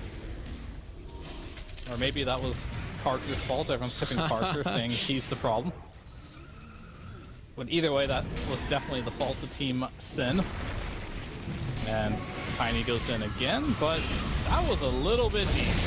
He may pay for that one. He will. He will. Will he? And Margot's going to take a lot of time to go down, so they haven't killed him yet, dude. Finally, the kill's going to be there, but the price, it's going to be too much to pay by the looks of it. Abyssal at the last second. You got a buyback available on the Queen of Pain. Ursa's still alive. This Darkseer's taking no damage, man. And they are just running him down. Pop doesn't even want to buy back. They're done with this game. They'll hold the buybacks for the next series. They're going to be knocked down to the lower bracket. Team Sin, a quick 2-0 for them. Well, I wouldn't say it was a quick 2-0, was it? Game 1 was like an hour. The second game. Yeah, the game 2 was very stompy. I don't have a lot to say about this one, unfortunately. Team Den just outclassed. That's all I can really say about that one. They were completely outclassed in this game. Team Sin didn't really make many errors themselves here. I think they were on point throughout the entirety of this one, so yeah, I mean, well played by them. And Team Den, like I said, they're gonna have to go back and really think about how they want to play the game, because they were just so desynced in both these games on how they wanted to take team fighting in particular. It'll be a good replay session for them, I'll put it that way. Let's see if they're going to be able to get much out of the replays. Unfortunately for them, they will be knocked down to the lower bracket and will play Team DK, who we saw their loss earlier versus All Stars. But you mentioned you're not really taking much out of this game as a whole, or have much to say. But like, if we look at, how about we speak, I suppose, a little bit about Team Sin. Yeah. Like, I know it's only 2 games. We don't have, again, that much data. Maybe it's a little bit easier, like next time we cover them. But so far, Parker doing Parker things. I mean, incredible gyro performance, a very good ability to be able to come back on the Ursa. But what do we feel like the strengths are at the moment for this team? I mean, Team Sin is definitely a team that I think could take the qualifier, right? They don't make many mistakes, is what you want to see, right? They play the map very well. They've got that flair too. Like, they're so good at finding picks on the map. Like, Parker's always in the right spot looking for a pick. We saw the Tiny as well. Dark Mago put on a complete clinic in this game. The laning stage. I think there just has to be another team, the way I look at this, right, that can challenge it, right? Because Team Den didn't look like they were much of a challenge for Team Sin, but Team Sin is looking good. So as much as I was saying Team Den and how many mistakes they're making, how this is looking hard for them, it's kind of the opposite for Team Sin, right? They just were doing all the things they need to do correctly, not making mistakes, and that's exactly what you want to see from a team. Just solid Dota, very few mistakes, and more importantly, just team chemistry. And they seem to have all that combined together, and especially this Tiny in the mid lane, right? This is a matchup you're not supposed to do well in. He gets like every single rune, makes great rotations. His initiations are insane. Never look at how many ults they have to use to just kill him, right? And that's him blinking into the enemy base. And Wheel of Wonder, Ravage, Sonic Wave, they use everything to kill him. So yeah, I really like the playstyle. I mean, Parker's always been a more aggressive carry, and I think that may have been the difference in this series as well too. I feel like Wit was playing a lot versus creeps in this one and not versus heroes, where Parker was always in your face, making things happen throughout the entirety of the game. Yeah, super active. We saw very early on for him getting involved in this game, the previous one with the gyrocopter as well. So a very good showing for the boys on Sin, and we'll see them continue their run in the upper bracket, of course, and we'll have to see some other teams and later on and how they're going to be able to maybe compete with them. I think our next series is going to be very exciting, but we can speak about that a little bit more later on. Margot going to get the standout player again, like you're saying, incredible. He's just probably like top 3 Tinies in the mid lane. Like, he's always just been incredibly solid, and I know we haven't seen him that much in your heat of the scene, compared to when we saw the run with like your Thunder and EG. But even then, and even now, I would say like still top 3 Tinies in the mid lane. Yeah, I mean, he may have not had the score line of Parker, right? But he was the one making things happen on the map, and he also played in a matchup that was hard for him, right? Like, you're playing versus Quap, it's not an easy matchup. He won a matchup that he probably should have lost, but more importantly, like, he did every single initiation this game for his team. The reason why they're so aggressive is because there was a toss back in every single fight, and he was there with so many good avalanches, tosses. Itemization was on point as well too. So yeah, he just had a really amazing game on this Tiny, something he's much more comfortable on than the Bristleback, and he can just do a lot more with this hero. So I want to see him play more of his Siggies going into the future. We'll have to see. We'll see what the priority is going to be like as well for him and Team Sin. Very good showing for this new roster heading into the closed qualifiers. It's a long run for them, but it's a good start. Next up, we got OG Lardum, the new roster as well, with the mid laner coming through. Dark Margot out. Tai Lung, I think is how you pronounce it, is coming through with the ex-Beast Coast members, or M80 members as well. And then they're going to be versing Veritas Brothers, a open qualified team with a lot of very, very familiar faces in the South American region. So for us, we are done for our third series of the night. We're going to send to a break. When we come back, we've got one more series to close out day one here for the South American closed qualifiers. We'll see you guys soon. The human body was built to move. Not trapped at a desk in one singular posture for 12 hours a day. It's time your chair evolved. This is Secret Lab Titan Evo. Ergonomically engineered for you. Gamers, hybrid workers, artists. Backing your every move.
We are back for our final series of the night. We get to see how this new OG Lardum roster is going to be able to fare versus one of the open qualifier teams in Veratus Brothers as well. Some familiar faces here, Fear, on the open qualifier team. I mean, yeah, everyone really, right? Like the Veratus Brothers, you got Lemire, Slatum, Knight, Gardic, Oscar. I've seen these guys play a ton for years and years, all veterans on OG Latam. We have K1, he's back. I don't know Tai Lung very well, though. He seems to be a newer guy to the scene. But then you got Moose and El Micho and Illik from the old Beast Coast roster. So we'll have to see how these guys perform under the tutelage of Notel, I believe. We'll have to see. Do you know how closely Notel is working with them? I'm not entirely sure. I don't know if you have any information.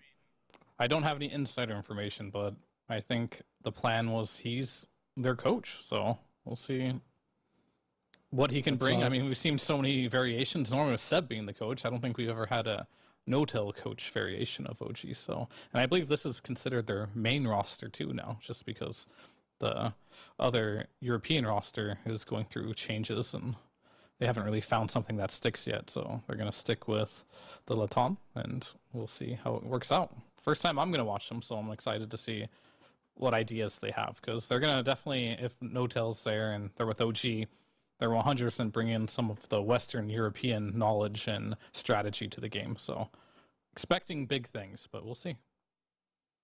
Yeah, hopefully they get those big results as well. I know Dream League recently, I'm trying to pull up the performance. They were knocked out in groups 1, I believe. Yeah, let's see. I think 3. Yeah, it does happen. I mean, it's a very difficult. Dream League's always difficult with all the other opponents going on, but unfortunately, they got 3 map victories. That's all. Unfortunately, they were able to get eliminated in last place from Group A. But we'll see what learnings they can make from it. And that was with Dark Margot on that roster as well. So Tai Lung coming over, from what I saw, is the only thing they announced on Twitter. I don't have any other information, but he's just someone who rose in the ranks very quickly, top 100 in Europe. So yeah, that's all I got. I mean, I'm sure that's all OG had as well when they picked him up. I was like, let's just get someone high MMR as our mid laner, right? And he also is from Peru, so that's probably all it took, right? Just young, promising player. Doesn't have any experience really, but other than if you're top 100 in Europe, you must be good. Yeah, sure. We'll see if that's going to be enough. It has been enough for them in the past, right? On previous OG rosters. So we'll see if it's going to be a bit different on the OG Lardum. He's going as, it's very cool. He has the name, of course, to match with the character from Kung Fu Panda. So he's all in. Yes, that is what it is. Tai Lung. I think it's Tai Lung. So we'll see. We'll see how he's going to be able to perform.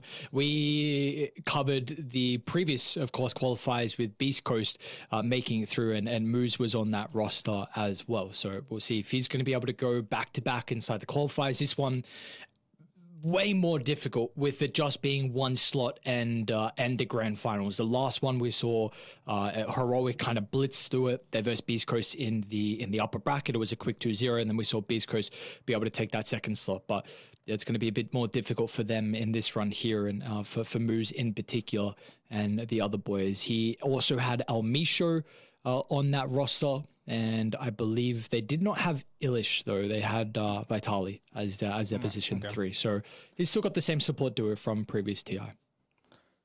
Yeah, I mean, it's a big part of like the core. Like the support duo is kind of what makes the early game happen. So, and they're very active early game players. Like Moose, he's always thinking about what he can do on the map and how to make it happen. And El Micho, I don't know what it's about him, but he just like make plays happen. You know, it's kind of like him making a lot of plays. And I think there's a couple other players from South America that are just kind of special when it comes to just making things happen that you don't expect to happen, right? So, and El Micho is definitely one of them. Very exciting. Going to keep a close eye on what he's going to play, but more importantly, how he's going to play it, because he has a unique view of how to play the map. And I think Hector, this has been one of the best carries in South America for a very long time, but at this point, I think he's considered one of the older carry players, right? And we'll see if his style has adapted a bit. He's always been known for being a little more passive, a little more farm heavy, and he likes to come out with his items and try to end the game, which has not been something that particularly is very successful in this patch. So I'm very curious to see how he's adapted, because ending games, as we've seen in a lot of these games, is very difficult if the other team just doesn't hand it to you. If they want to sit on their high ground and def high ground, you're probably not winning the game that way. And when I think of Hector, I typically think of, wow, he's going to be high net worth, and then he's just going to close the game out, which is kind of a thing of a past. But we'll see if they can make it happen. And more importantly, I want to see his hero pool too, because he's not the type of player that plays a lot of the stuff we've been seeing in the games, like these Templar Assassins, these Morphlings, but it's a new patch, right? So like maybe a lot of these heroes that Hector's generally really good on, these Svens and stuff, maybe they're back into the meta and gonna help him out a lot. Yep, and the Abaddon is another one. I mean, he was pretty much the first person to pioneer the Abaddon, so that hero is still getting quite strong at the moment. I think it does, of course, depend on what your mid lane is going to be, but you will see where the Abaddon falls into place if he's playing the Doom. I also view him as maybe plays a little bit more like some unconventional carries. I know you're saying not like the hard carries like the Morphling, you're mentioning like the Sven, but whenever the Abaddon is, I feel like a big one, which is a completely unconventional carry. So we will see what he is going to pick up, and Veritas brothers are going to play as well. Okay, well, that is fine. Well, very curious to see as well, because like there's so many things he can do and how he can play. And I think it's a big advantage to him right now, because the last patch, I'm thinking TA, Morphling, Terrorblade. I mean, sure, his Terrorblade was fine, but this wasn't really his patch, And going into this new patch, we don't know what's particularly good. So I think that's going to be definitely advantageous for him, that all the kind of like the hard carry technical heroes are just removed, or not removed necessarily, but they're just not as good, right? And that'll be an advantage going into this one. But I also think there's going to be a lot of cool things, because if you think of Lemire as well, he had like some amazing TI run, which was, I think it was like TI 11 or something in the, it was TI 11. Like Hikori, Hikori, it was like incredibly good. So like he also is a player that is very experienced. But when you look at players like Parker, they're kind of like the new age South American carries, right?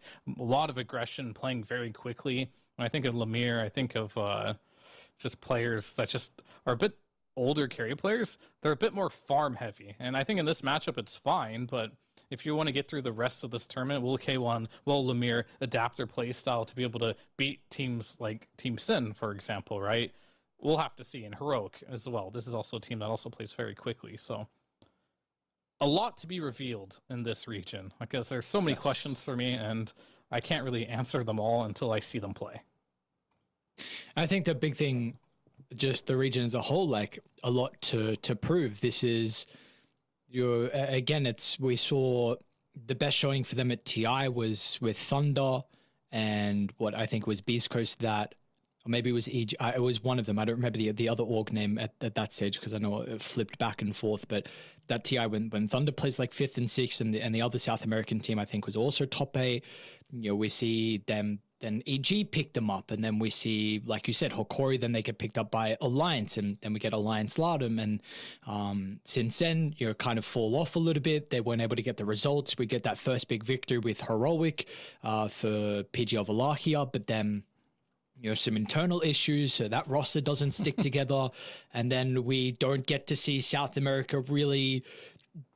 We don't get to see them, compete in some of the playoffs, and it's unfortunate. This is now a TI where, again, they only have one slot. Previous TI, they, at least in the qualifiers, they had done enough of a job to be able to make at least the fact that they could make these 2 slots and put an argument forth for the fact that they deserve 2 slots. But now we have not seen the results from them, and I think there's a lot to prove. I remember our interview last year when we spoke to Moose, and he was saying, I think honestly, even we spoke to Divide Lama as well, and he said a very similar thing. Like, they are both really just wanting to put South America on the scene and showcase that this is a region that people really need to respect, and we can compete with the best. We saw that once at a tournament, but we are still really yet to see that be a consistent thing. Yeah, I mean, I'll be honest with you, it's been a rough year for South America. I don't think there's been a single tournament where even Heroic, right, who last year was doing incredibly well, they fell flat in international events. So I think this region definitely, I think new patch is great for them. I think the last patch was not doing them any favors. So this is the time, right, to refine your playstyle. There's a completely new meta. There's less of a, I guess speaking of meta, right, there's less of a meta now, right? Because with Dota 2 Pro Tracker being down, you can now play your own style. And chances are that it's going to be better just inherently because there isn't going to be these teams that are just following this same meta over and over again, and they've found out what's good. So your stuff and what you're trying, it might just be better because the other team isn't just playing what is already been figured out is already the best, right? And I think when I think of South America, these are teams that always are going to play their style no matter what, right? Like, no matter what the meta is, they're going to play what they like to play and what they want to play. So I think new patch, no Dota 2 Pro Tracker, these are all things that help the region immensely. Okay. I have not actually heard your personal opinion of this. I'm sure you probably said it on an official broadcast, but how do you view the changes with Dota 2 Pro Tracker as a previous pro? Like, do you feel like this is good for the scene, good for the players? How do you view it? Because I haven't heard your opinion. I think it's really nice, honestly, because it pretty much allows the patches, right, to last longer. Because I think with all the data that we had, right, it was making it so we got to a place very quickly, whether that information was correct or not, right? At some point, trends form, and then now that becomes the meta, and people stop experimenting, and then people get bored, like, oh, this patch is already figured out, even though that's not really true, right? So I think now that we have this uncertainty, people are more validated to try new things, and people are going to less likely just piggyback on what this website says is good, right? And they're not going to use their brains anymore. So there's more creativity, more stuff being explored, and we're going to see new hero picks and things changing ever so constantly, that it's going to just make the game more refreshing to watch, and it's going to make the shelf life of each patch just longer. Mm-hmm. I feel like we're seeing that already, right? Like, at least I was coming into these qualifiers super unsure what was going to happen. Like, I'm getting some random games where maybe I have an opportunity to catch a stream, and I'm seeing, like, just, again, like, I see, sorry, let me rephrase. I see the patch. I see Batrider as an example. I'm like, okay, this hero sounds like, it could be pretty strong. We haven't seen it for a while. I need to see some data. I need to see some games. And then I see maybe a stream hero there. And then all of a sudden, Tor is playing Batrider carry. And now I'm itching to see, like, what happens. Like, do we get this in some of the qualifier games? Do people just not prioritize it? Do we get it as a fourth? Like, what other stuff is going on? I think it makes it exciting because you have your own opinion on the patch, and you also now get to wait and see live, like, if that is actually also correct. Yeah, I'm pretty much. And I think the carry position right now is very volatile because there was a set of what was good carries, and then there was a bunch of carries that were situational. And those situational carries didn't really change, but the heroes that you would pick no matter what, knowing they're good, were all nerfed. So we don't even know if those are good anymore. So now carry's in a spot where, I mean, I talked to a lot of carry players, they just don't know what's good right now. So they're just like throwing everything at the wall, seeing what's going to stick. And so far, I have not seen, any particular set of heroes being picked consistently in that role. So that's always refreshing to see too, because it does mean we're going to get some crazy carry picks for sure in this qualifier. As you mentioned, Batriders might come out. These non-carry heroes might happen to see. We saw TA last game didn't look great, right? We've seen carry Dawnbreaker in one of the games. I don't think this trend is really going to stop, but we'll have to see. And I don't know what's good from the carry role now. I'll be honest with you. The role kind of sucks. Like, last patch was OP, but right now I feel like playing carry is not very fun because you don't know what's good. So you just have to, like, keep experimenting. Well, I'm going to find out at least what these carries want to play in our first game here for the final series. The new OG Lardum roster versus Veritas Brothers. They're going to be on the reading side, OG playing on the Dire side. Yep, we still have Bristle Band. Monkey King's been a very interesting hero for me because it got nerfed, right? There's no way around it. It was changed, but also nerfed. Both of his facets were, well, actually one of them was removed. And now it's where you can switch places with one of the monkeys in there. There's a huge outplay potential there, but I've yet to see it actually work out. But anyway, that gets banned. Undying has been one of the heroes of the patch right now. I think on support and off lane, 5 seconds remaining. it has been very good. And then Beast has kind of gone back to where he used to be, right? The Ags build, don't see it too much anymore, but people play with the Wild Hunt facet because of the continuous buffs that have been happening to the Helm of the Dominator. And then Bat Rider, as we saw in the last game, very potent throughout the entirety of the game. And I'm not sure what the deal is with Oracle. I see a lot of Oracles getting banned. I don't know if it has to do with like Bat Rider and Darkseer, but it is. Okay, we do see a Darkseer, I guess. So maybe that's why they banned Oracle. I think Maybe it is just that. Maybe it's just the Dispel, right? One of the few Dispels left against Bat Darkseer. And that's an early verse that we talked about. One of the things, I mean, the Fate's Edict change, just the cast range, a flat 700, I think, is a pretty big one. I don't know how much the buff to the innate is. I'm sure it helps with the fact that you're able to actually tell which power rune it is, but I'm sure it helps a little bit. At least for me, I feel like the heroes that are very strong at the moment play very well on the Oracle. And like also what you counted, the Darkseer is one of them, but we're seeing a lot of the Bristleback, which is another big one to mention with being able to combine with the Oracle. We'll see where Death Prophet goes as well. I just think there are some other like kind of strong meta heroes that play quite well with the Oracle. 10 seconds I think also AA is also pretty strong at the moment, so that's like another thing. 5 seconds. I mean, I'll be honest with you, right? Like when I see supports in the patch note, I just skip past them. Oh, really? Okay. Like Oracle, whatever. I'm reading it now. He has 5 extra attack range. That's kind of a random change. He went from 620 to 625. And now it tells you which power rune through his innate is going to spawn. So quality of life things. And I think the big one is, the Fate's Edict. And of course, meta heroes, right? Kunkka's pretty meta too, right? So Doom is meta, AA is meta, so. Yeah, okay, makes sense. Buffs plus new meta heroes coming out. Could make them good. And speaking of new meta heroes, Chikiro's not one of them, but we will see it this game. Oh, he's not? Unless we get the off-lane Jakiro with the Twin Terror. I mean, I know that's also was played last one, but would be a little bit new. But no, this feels like definitely a classic moves hero. Yeah, that was Ovulus, right? Playing the off-lane Jakiro. Remember that? But yeah, they nerfed Liquid Frost and Macropyre. No buffs for this hero. All nerfs. Well deserved. And Dark Willow. This is a hero I was talking about. I hate playing versus hero. This is like my number one I hate to play versus support in pubs hero. And I'm hearing a lot of people say that. They really don't like versing this hero as a core. I mean, she has 3 stuns, you know?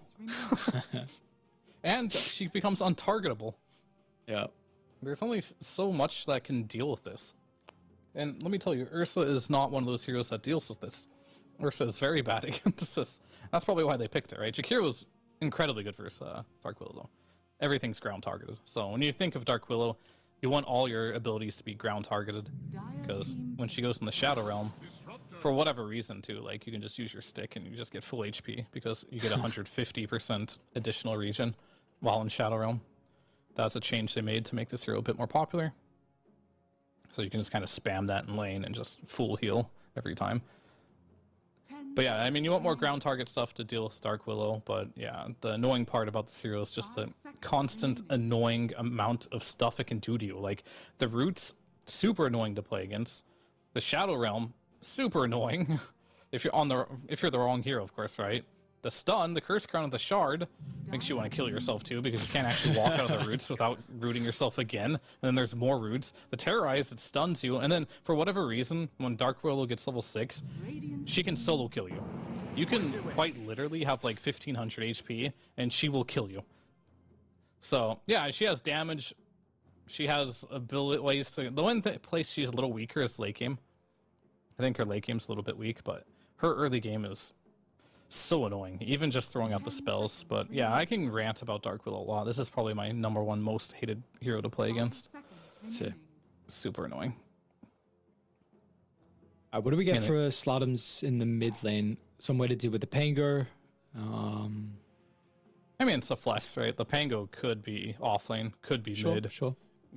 You probably want to address it in both accounts, I'd say. Pretty nice.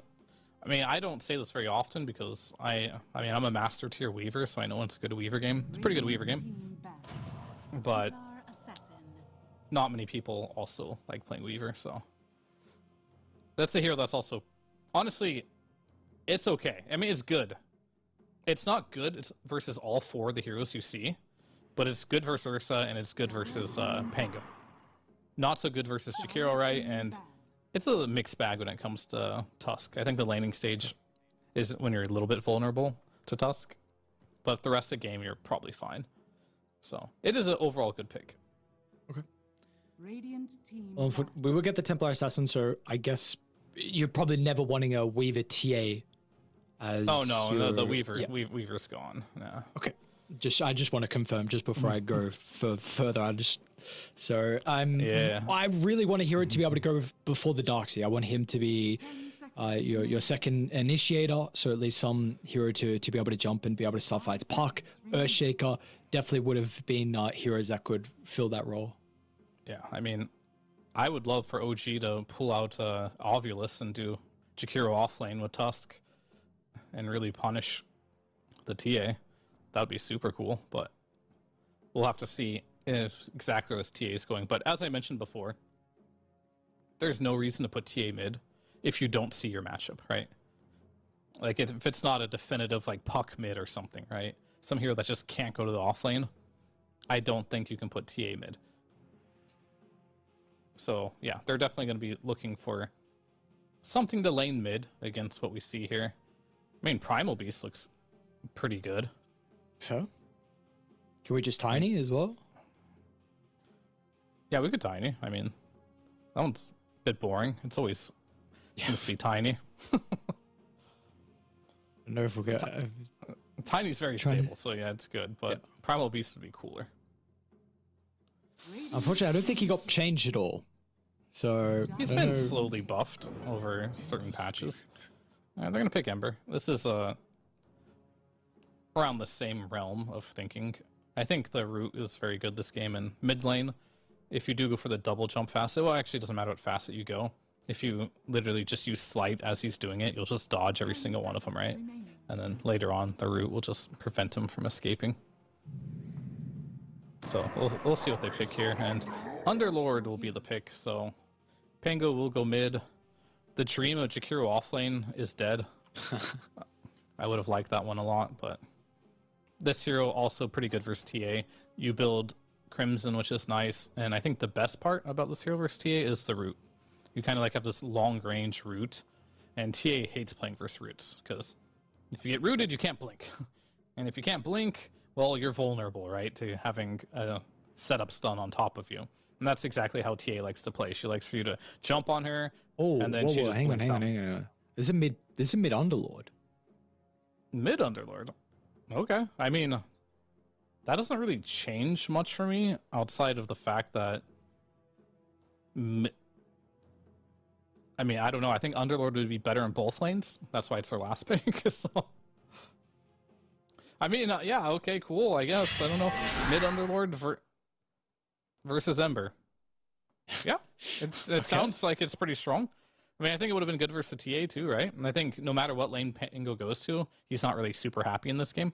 So they just decided they're going to throw him onto the off lane. You do get the double jump, I suppose, with the shield on 2 heroes, right? So that'll help you trade against Templar Assassin quite a bit.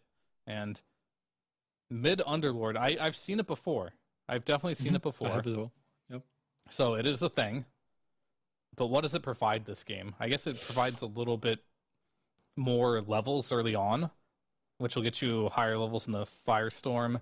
The mid matchup, I'm not sure how this goes, but I'm assuming it should kind of dumpster the Ember, right? Like you have like a lot of right click, you got a lot of nuke damage, you're tankier. Sounds pretty good. You are going to be playing versus a Mage Slayer though, which kind of sucks. At least the way I'm looking at it is I feel like it would be pretty similar with the DK matchup versus the Ember mid, where you just have overwhelming amount of right-click damage advantage over the Ember. I know it's not a stun, but the root is still like very good versus the Ember. So I would just think like the DK destroys the Ember, and I think the Underlord would probably do it in a similar way with just the damage of the root. I really wonder about the build though, because I like the offlane Underlord because I felt like you see the Darkseid with all the auras, and you kind of just go aura for aura. So I am not sure what the build is then for Tai Lung. I have no clue. Maybe you're gonna see carry style, like some Echo Saber, stuff like that. But we'll have to see. It was Tread queued up, but I mean, I think there's no way he gets. The only difference I'll say between DK and Underlord in this matchup will be DK is, I think, innate natural regen and high armor, kind of makes it so Ember can't stay in the lane, whereas Underlord doesn't necessarily have the sustain. So I wonder if Underlord can sustain just a slight spam or not. We're gonna have to see. I think this matchup should be Underlord favored, but I think if you make a couple mistakes, it's maybe not as clear cut as we think it might be. Otherwise, honestly, I think we would have seen it more. Yep. I think with everything being said as well, I would look, and it may not feel pressured, but I'm going to say like this is a decent amount of pressure to put on what I think is a pretty young person. I don't believe he's incredible. I don't think he's some like 25 phenom that's coming out for Peru. I would have to imagine he's hasn't been on some rosters. You're playing on OG. This is TI qualifiers here. Like this is a pretty hard qualifier as well. There are a lot of teams that can take it, and you're underlording your game one here. Like this is a lot. You lose this game, but what is the confidence going to be now for him? And that's the other thing that we don't know much about is his hero pool, right? Maybe this is his thing. True, maybe it is mid Underlord. Yeah, I mean, because that's the other thing, like if this is a no-tell team, we've seen enough about no-tell and how he kind of views players in the game. And he usually, when it comes to these younger guys, wants to put them in their comfort zone, so...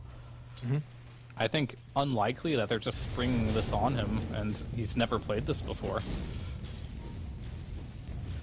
Time will tell. I think that's the one thing that we for sure know. And this mid lane matchup is very intriguing. He has a slight edge right now, but we'll see how this continues. Have to keep an eye on it. But there are other lanes in this game too. But there are indeed. Moose does a very nice job to be able to get the hard camp pull. So this is going to help with the creep wave positioning down bottom. How do we feel about the Jakiro as well being down here? Is it purely just because... Okay, what do we got? Gonna force a TP. Okay. I mean, good body blocks by El Micho. Just forced Dark Willow to TP out there. And what was your question about bot lane? Yeah, so just Jakiro purely down here because the Templar Assassin. That's really it. For sure. I mean, I think they just wanted to make sure that... I mean, if you put Tusk down here, this is a really bad lane against the Pango, right?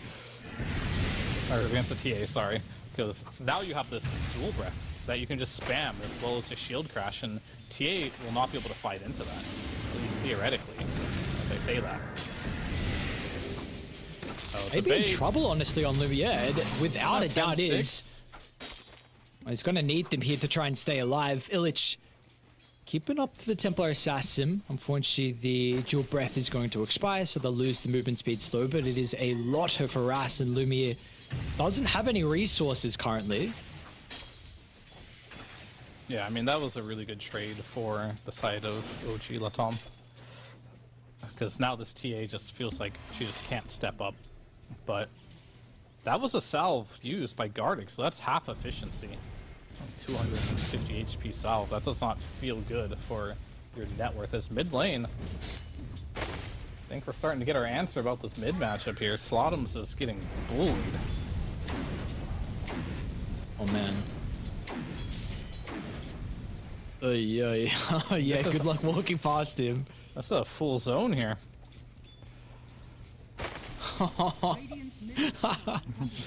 Just you go run, you go left, I go left, you go right, I go right. How do you enter?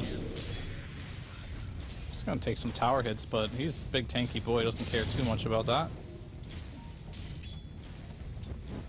Top lane, they're running at night. Oh, Bramble does stop the Earth Shock, which actually enough, and now Elmisha might be in a little bit of trouble. Should be able to get in range, and First Blood, very nicely done, and the timing of the Bramble from Knight stops that extra little bit of damage they would have been missing there with the Earth Shock to get the kill. When Moose is making an amazing rotation here, 4-minute Water Rune comes out, boom. This lane, you are desperately needing this Water Rune on this Ember, so he not only has like a bad matchup it looks like, but he's also getting bullied by the supports stealing his Water Rune, so yeah, this mid matchup's done now. You have absolutely nothing here to deal with this, so you needed that Water Rune. You didn't get it, so lane's over. Bottom as well, Lumiere. Thinking about the dive?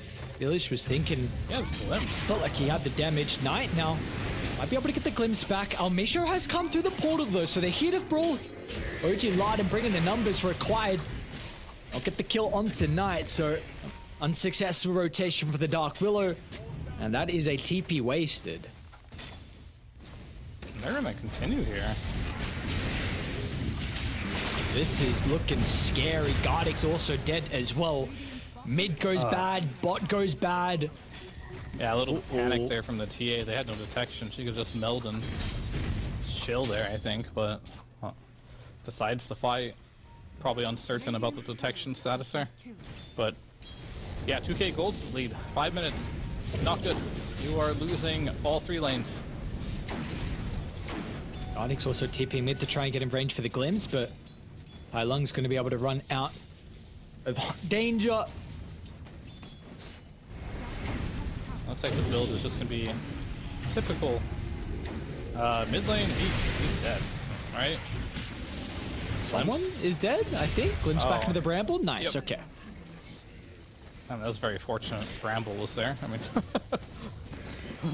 I'm not sure if they timed that one, but they needed it. That was a big kill. Much a full wave for Slardums as well, importantly. Let's see if he gets the power rune as well. Elmisho not going to be able to take the haste. So this is, some things they need to be able to get Slardums back into this game. Maybe he's going to have to walk all the way to base to fill up the resources, but with this haste, gives you an opportunity to be able to gank somewhere. Do you feel like top, is there a possibility to gank this lane, or is bottom maybe a little bit easier? Yep. I think Ursa before 6 was like, you should try every game to kill this hero, right? Before he hits 6, because it's so easy. It's incredibly easy, actually. It's really when he hits 6 where it feels like a little bit impossible. In this bot lane, you are not having fun on Lumiere in this lane. This Shakiro going here, but it looks like because action's happening in this bot lane, makes it an easy TP target for Slatums. Misha's also nearby. Oh, no. Yeah, they kill him. Slardums still should be able to chase Smooths down, so unfortunately you lose your carry, but Slardums gets involved in this game with that first active room and maybe the wisdom. Very nice stuff out of the mid lane as someone who struggled massively against the Underlord. He's putting himself in a position where he can still have some impact in this game one. Just gonna annoy him. Elmisha. Radiant structures are fortified. He's an annoying player, you know, like these position 4s that, like Schofield comes to mind too. These guys that just want to kind of annoy your game. Which makes him a good 4, you know, that's like, I think 4, one of the job description. It's about to be a solo kill, but it's just not close enough. And that's why you want to gank him before level 6, because that damage reduction, you know, 80% damage reduction for 4 seconds is no joke. They're all miskicking the, oh, wait, okay. What's going on inside the river, actually? How long? One root onto Slardums. His right click damage, man, it's, oh my god, it's a lot. Holy. I'm back here, Gardic. Radiant's bottom tower. He's hitting pretty hard at this stage of the game. I mean, Ember just had no mana. I'm not sure what his plan was with that play there, but if you don't have mana to use your Fire Remnant, what's your play there? Gets punished. And then, speaking of punished, Gardic. Oops. It's okay. Right.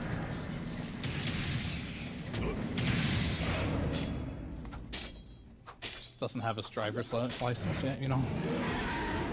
But you can make up for it. Very cool thing. You can jump over walls sometimes. Every time, actually. That's on cooldown, I guess. Dire's middle tower is under attack. Well, I suppose if you fail jumping up the wall in that situation, you probably shouldn't be playing Pango. Yeah. Yeah. Especially with the double jump, makes it a little bit easier. Illich is, he's very comfortable in this hero. 4-1. Good start for him. Brace and null into the defusal. A lot of stats here for the universal hero. Yeah, he's crushing it. This bot lane he's got like 20 denies. Like, we talked about TA and how its lane is super strong. I still believe in that, but I think we're starting to see a little bit of the nerfs to refraction, to meld. The damage on these have been like completely changed, right? So now this hero looks a little bit mortal in the laning stage. It can bleed, but however, the farm speed hasn't really changed too much for this hero. Can still farm really quick, as you see. Lumiere just head straight to the jungle. Radiant's bottom tower He's done with that bot lane. Darkseer as well, also jungling. Level 9 Underlord to level 7 Ember Spirit, so. High long. Oh god, back-to-back deaths. Knight's gonna have to Yeah, I cancel mean, his TP. He's just getting punished. Like, Disruptor is not a good hero at doing this, right? It's like you want to be like some. Yeah, another kill here. Apparently the action continues. Tai Lung's gonna drop the portal.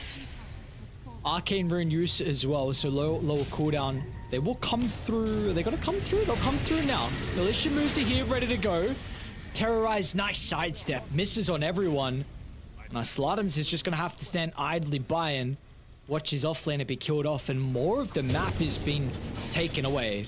He's taken, I believe there was a stack at the Ancients, getting the hard camp, might even block the camps if he wants to, but 4,000 net worth lead and is continuing to grow. Yeah, they're starting to feel the effect of losing 3 lanes, right? When you lose 3 lanes like this means the supports are completely free to do whatever they want, right? Because they no longer need assistance. The TA is jungling, and you know what the Disruptor has to do now, because TA is jungling? He has to defend the tower, right? But he gets punished by the Jakiro, who rotates and kills him 2 times, so bot lane losing has now made it so they're going to get a tower, they're going to kill the Disruptor. Disruptor has no game, and now the Tusk, he can go wherever he wants. Now mid lane, he can invade if he wants to, so it's really tough right now. Because you can just go wherever you want on OG Latam right now. Like, they can just... The map is theirs. And I think the way you stop this bleeding, and as much as it's not fun, you do have to make a 5-man play and predict where OG is going to go. Because OG is not going to do anything with 5 heroes. They're just not going to. It's not efficient. They're going to try using 4 heroes, right? To make somewhere. And you have to bring 5, have a numbers advantage, and you're going to stop this bleeding. Somehow you're gonna have to get the read, and it's gonna be difficult because you can't even drop like deep observer woods to maybe scout out some of the pathing or a smoke from OG Lardum. They're gonna do it themselves though. Smoke to top. Knight is level 7, and you've got maxed out Iron Shot to give over to Slatums as well. Hector's Enrage is online. He's gonna be able to get rid of the Bramble and give himself some mitigation, and that's it. Nothing else. Yep. It is well. Gardic just dies to the damage over time. Yep. Sure does. But Dark Willow will get a kill. So it's something, right? But still, that's your Disruptor dying under his tower, right? Which frees up Big Boy Underlord with a shield rune, by the way, and Atos walking top.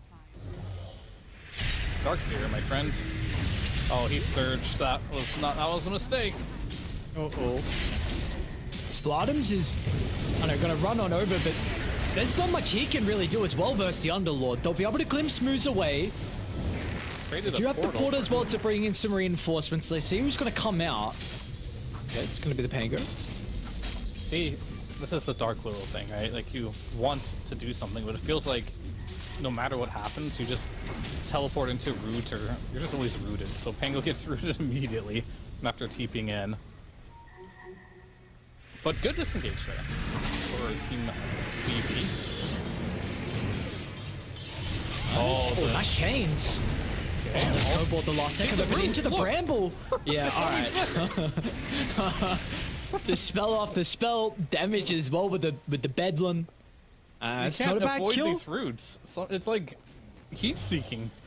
Wow, he's high in it with the Ember. 5 and 1 on Knight.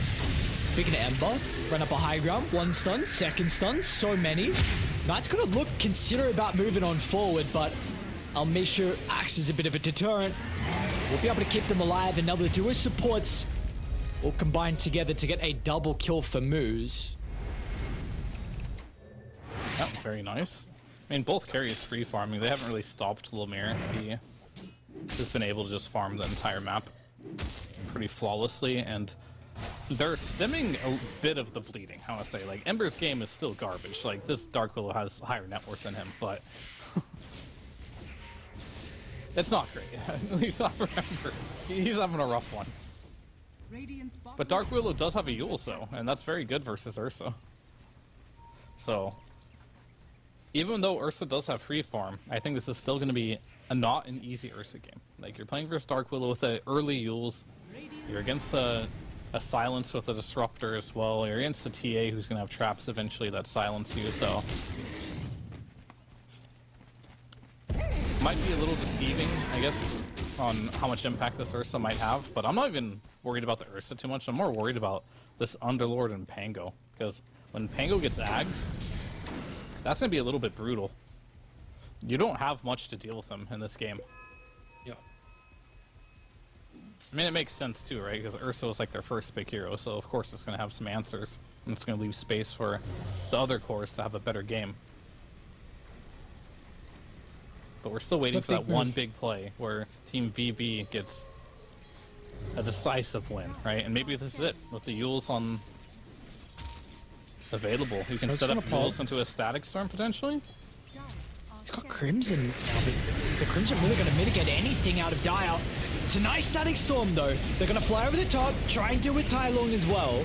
A little bit more difficult to kill, and they've got an issue with the Rolling Thunder as well. Illich is going to come crash in the middle, protecting these Underlords to be able to step out of danger, back in with the pit. They're going to hold them both into place. Haven't been able to get the Ember just yet, but now with Hector showing up, that'll shut him down. And Hector's already thinking about chasing for more. I think they got a glimpse of Gardic with the ward expiring. And maybe he's nearby. Unfortunately, they do not have that vision anymore, so it looks like Roche is going to be the call from OG Lardum. Yeah, they were so close to winning that fight. I feel like if Gardic would have somehow got the Underlord inside the kinetic field, it would have been a W, right? But we're going to see here that the kinetic field just doesn't hit the Underlord. He's able to walk on out of it, and because he doesn't die right away, you're going to see the big difference that's made. Like, he's able to get another pit off in this fight, he's able to get another Atos off in the fight, and this pit here coming out, and you're going to see one more time this Atos coming out. This is what gets them so 2 additional kills, right? And that small thing ends up costing them big. Now it's a team fight victory into the ages on Hector, and you know, with this Blink Dagger, he is now going to be a menace across the map. Lumiere wasn't there, right, in that fight? No, he hasn't been to any fights, really. He's mode, I'll see you guys late game. Yeah, well, let's see if we get there. 9,000 deficit, unfortunately, for him and the boys on VB. This is a tough one.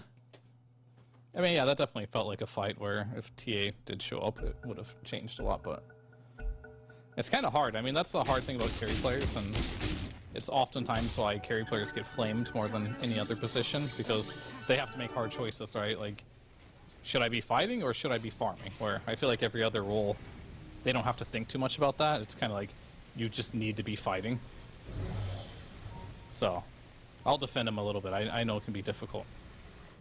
But that's just kind of like what the role carry is. It's a decision-making role. It feels like when you make those decisions and You make the plays, it can be incredibly rewarding. Sometimes it can fall very flat and you can design a bit more. Yeah, I mean, that's how a lot of people feel, you know? Like, if you don't join that one fight that was really close, you're getting pinged, right? It's like, Yeah. what are you doing? Are you AFK? But then And again, he if has you join, been AFK. and if you do join the fight, right, there's like, and you lose it, and they'll be like, why are you here? Why aren't you farming? It's tough. I've been It's there. a tough call to make. It's a tough life. Radiant's middle tower is under attack. Love this damage. He keeps messing up his meld. I'm just watching him. It's like 3 out of the last 5 melds. He's not Okay, used them so right. here's the thing. This is Okay. my theory so far about watching these guys play. Every single one of these players practice on Europe. And I think they're playing on 0 ping right now. And trust me, when you go from like 160 ping to 0, it'll those small things will happen. Because to play with ping, you have to adjust. You have to cancel things instinctively, right? Because you have to take the delay into factor. So, well, yeah, Europe is a great region to get better as far as like playing with better players. It can mess you up if you have to go back and play with 0 ping if you are used to playing on high ping. So This is the problem. Lumiere is just, it's the ping issue. 0 ping. Who would have thought it? I mean, I'm aware of these problems too. Like, I've definitely experienced this before. Like, playing with ping and then going to 0 ping, it's not easy. Vacuum's going to grip onto 2 with the Terrorize flying out as well. Hector's going to be able to activate the Enrage beforehand, so some status resistance will be there for the Ursa. It's a quick kill onto 1, but they did use a lot from Radiant. And unfortunately, with aren't really any more spells, it's going to be a difficult fight into the large deficit they have. OG Lardum are still going to run away. The 9,000 lead and the Aegis advantage, they do not want to stick around. Man, that's a W compared to every other fight, right? Every other fight has been massive casualties on the side of VB, so even though they only got 1 kill, still win. Oh, this is just so stupid. Like Oh, 5.5 seconds. Stun was control cute. with 1. What did he get the rune? Radiant's middle Nope. tower is under it didn't attack. spawn there. It spawned bot. Unlucky. Dark Willow denied it. And just like that, Ember used all his remnants. Well, It's fine. I don't think he's gonna do anything with them anyway. I'm out. Moose is apparently giga farmed as well. It's like a combination of he's giga farmed and Ember's giga poor. Dire are scanning. But yeah, That I'd i- say he's that is pretty true, farmed. yeah. Mech Glimmer. Yeah, he's 21 been a minutes in part for of Moose? 16 kills. Wow, he's out of the 16 out of the 17 kills on this team, so almost 100% kill participation. Not bad. He's gonna get the wisdom as well. Make a stack, farm up the camp. Didn't get the stack, unfortunately. It's okay. Radiant. I'm surprised. Will they smoke didn't and run a get Drake there. tailish. Big opportunity for them to be able to find a juicier target. It's big. Alright. Very nicely done. I bet he's really thinking right now of purchasing a shard. Not sure how that works actually with Pango anymore. Can he still roll up while rooted? I don't play that hero. You used to be able to, but maybe it's nerfed. What, you shard into roll? But can you use you're the rooted? roll when you're... Yeah, can you roll up while rooted? Oh yeah, let me Radiant's see. top tower is under attack. I'm trying to read it I right don't now. remember. I don't know. Anyway, he just bought the shard. We'll see if it works. I'm assuming it does work because he just like instantly purchased it after dying there. Yeah. So yeah, you're playing versus Dark Willow and Ember. You definitely need to get out of these roots. I think you should be able to because it gives you the debuff immunity. If you get rooted, then Yeah. you pop your shard. That's pretty much almost immunity for him this game, outside of Static Storm, I suppose. So you still have plays of dealing with it, but this will make it much more likely he'll get the roll off, and he needs to get the roll off too, right? He's got the fuse lags. Defensive Static Storm was just used on the Pango. Bottom tower is under attack. I guess this is one thing about Dire, like their high ground taking potential. I mean, the outer towers is fine, but still, how do you compare this game to like the previous series when you were saying it was a bit difficult for the team to go high ground, Team Sin to walk up high ground? Do you feel like this is an advantage that Radiant have as well with their lineup? I think going high ground is very slow for OG Latam, but doable, right? You can just put a big pit down and you have Jakiro. Jakiro's actually going to be your high ground feature this game. Ursa doesn't really hit buildings. So you can just like, it's slow and sustained, right? If you just throw a pit down and Jakiro just keeps hitting it, like what's your play, you know? Okay. Are you just going to all in Jakiro? And if you do that, then Pango and Ursa are just going to turn around and kill you, so. Yeah, I'd love to see a shard on Jakiro at some point in this game.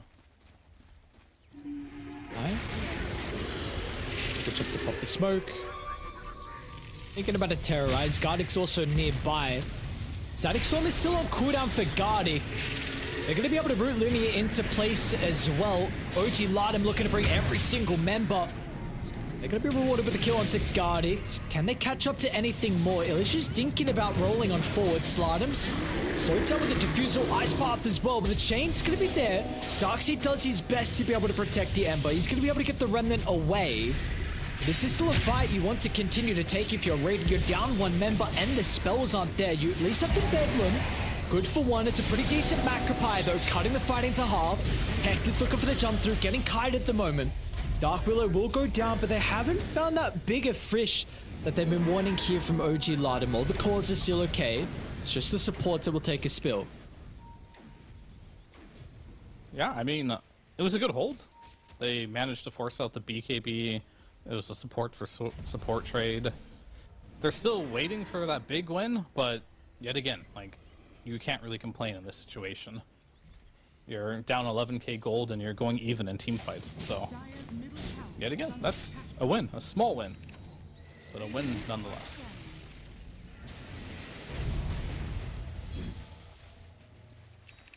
So it does feel like there is, I like the caution that we are seeing out of Dire.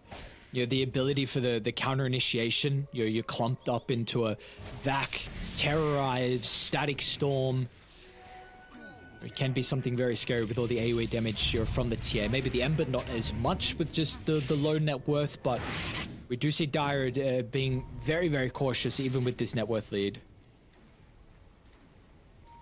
Yeah, I mean, there's no reason to throw it, right? Roche is going to be up very soon. In fact, it is up. I don't know, I said very soon. The big boy is up. You got some good trap vision, actually, around here. I think a smoke might be in order here. Oh, there's a gem on the Pango. That's going to be really good for not only getting rid of wards, but getting rid of these TA traps, which are abundant up here. And this is the shard as well, so they can silence you for 3 seconds. Hector's not a fan of the Dark Willow, I think, as well. He's gone Manta on the Ursa. Yeah, I mean, you're playing versus Dark Willow and Ember, right? So I think that does have a lot of value this game. And they kind of left Roshan. Okay, they changed Ryan. Okay. They're just gonna have to get out. Can they find Illish? Yeah, Lumia, nice. Gets a force out, but the blink's going to be up shortly, but the Atos will prevent that last second. The combo is not too bad, but are they really going to be able to take the team fight? Lumia doesn't have the resources. Dire are fine. Crimson Guard protecting them. He's now going to be able to jump on in. Hector comes a little bit too late to the party. Won't be able to get the kill into the Templar Assassin, but it looks like they might get Ember. Over the right side, Slardum's slowed down. Knight as well, stuck on the low ground. The shards from El Misho will stop from the Dark Willow from being able to move away. Lumia will try and assist with giving him a force staff, but that will do not. Wait, guard? Well, guard? What? You tip it back in? Okay. Yeah, it's not looking good. I think Hector just like finally when he arrived for that fight, I was like, oh, that Roche roar is doing some damage there. But it has quite a long time, so for a minute. Ooh. Pop again. Roshan just keeps getting stronger and stronger. I remember back in the day when he only used to have a bash. He's got a toolkit now. He's got a bash, a throw, a slam. Fourth roar. Roche or fifth, you can take over Roche. You can control him. Get the make him kill, your and then you pet. get to spawn. Yeah, you get to spawn Roche. Just throw him in a Pokeball. That would be pretty cool.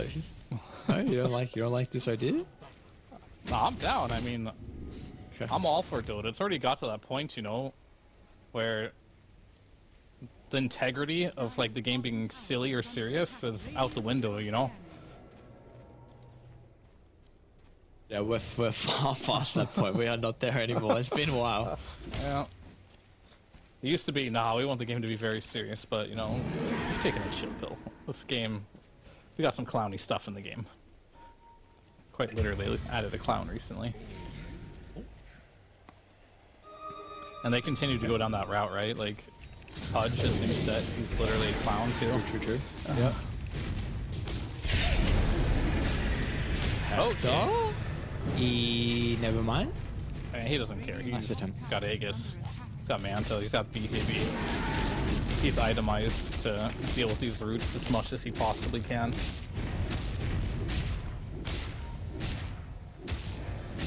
Almost was able to get the kill. Actually, not enough with the assist into the scepter from Hai Lung, who's going to go BKB next item, the Underlord. We'll be able to find Knight inside the river. Oh. First crown to creep, okay. I mean, it works. It's great. Temporarily, I don't know. Yeah, he's being cornered in from every angle. Oh, bro, No, this yeah. hero. Did you like Dark Lulu? Any fans here? Oh, it looks so Lulu fun fans to in the play. chat? It looks fun to play. I mean, I'm You're sure. a camp. It's, I know, I'm sure it's. I I'm sure get it's it. really fun. Yeah. If you're a support player, if I was a support player, I'd play Dark Lulu too. Yeah, dude, look at that. Well, like, you die, but I feel like you're happy with what just happened. You probably made them so frustrated. I was frustrated just watching it. Like PTSD was kicking in. High ground time. Yep, Jakiro. I know I mentioned I want to see Shard and Jakiro, but apparently I didn't know what that did. It doesn't work anymore. So we're just gonna do the good old-fashioned liquid fire. I'm gonna cancel that TP maybe. Okay, Knight will continue to TP in. Put the force at least to be able to get another shots. Memory as well was used, does help. actually. Is this maybe an opportunity? Nice vacuum. Yeah. Static Storm as well. Onto a huge. couple, they're going to be able to activate all their auras. Dara is standing strong. Under the threat of the static, it's just not enough. They are too far behind. The damage is lacking. The hero is about to be lacking as well. Lumiere, that's a terrorize to be able to send them pits there away, are? but you are stuck in so many pits, bro. Where are you running to? Just all the AoE control. So difficult for you to be able to take a team fight without any BKBs. Hector still trying to go to work as well. This is looking like it might be all she wrote for game one. It was a frustrating game for VB to be able to play into. Triple kill for Hector. Back to the objectives. Yeah, I mean, their respawns are quick, and their building taking is very slow, so I wouldn't be surprised if they do call it. However, the game isn't, like, over. You can't really just completely throw in right now, so they'll stick into it for a little bit longer, but at this deficit, it's pretty tough. Like, the Aghanim is complete, and he's just casting the portal on the backline on the TA and just rooting her, and the Penguin's just committing a roll onto her right away, so it's really hard until you get a BKB on this TA, which I think it's incredibly greedy that she doesn't have a BKB in this game. Like, insanely greedy that this Revenant's Brooch is not a BKB. Because you cannot, versus Pango, you are not going to be hitting any heroes. Oh, But regardless or not, itemization probably doesn't matter when you're down 26,000 gold. which is a bit of a tough one. It is indeed. Darkseer is gonna get out. The glimpse is just gonna slightly annoy them, but not much more than that. Oh, indeed, they're trying to cut top, but you got creeps inside the base you got to be worried about as well. Got a So we'll be back able to wall TP here? back. We'll go for it, but how are you fighting to the pits? You just can't do anything. No BKBs. What? You're just gonna get controlled, kited. Illich is having a little bit of fun. Gets the kill. BKB's out of the static storm. Lumiere might finally be able to get a kill here, showcasing still some of the damage we've seen previously from the TA, but Slardums is doing his own little skirmish and work, trying to bring down moves, but the Bastion of the Abyssal, Hector, able to get rid of the mid laner, and now OG Lardum can look to reevaluate opportunity for them to go back in if they want to for the last set of barracks. Yeah, and the more I think about this Underlord pick, like, it's actually really, really good versus the Dark Widow. Dark Widow can't really do what she wants to do in this game because the pit and the Firestorm, along with the Jakiro ground.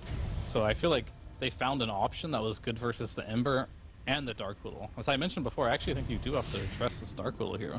You can't allow her to just abuse her Shadow Realm in these fights, and the Underlord's doing a great job of that. And yeah, his Aghanim's, he's using it really well. Like, you can tell this is not his first Underlord game. He's played this before. He's very much using the hero the way it should be used, just by using his ulti just to pit people in the backline so Pango can do a lot of work there.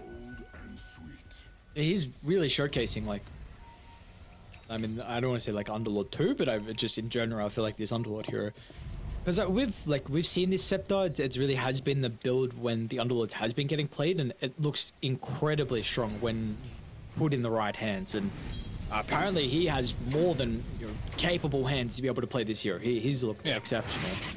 Yeah, I mean, it might not be his first Underlord game. It's probably his third because he's Dota Plus level 3 on it. But, you know, he's had a couple of games to practice. He's practiced.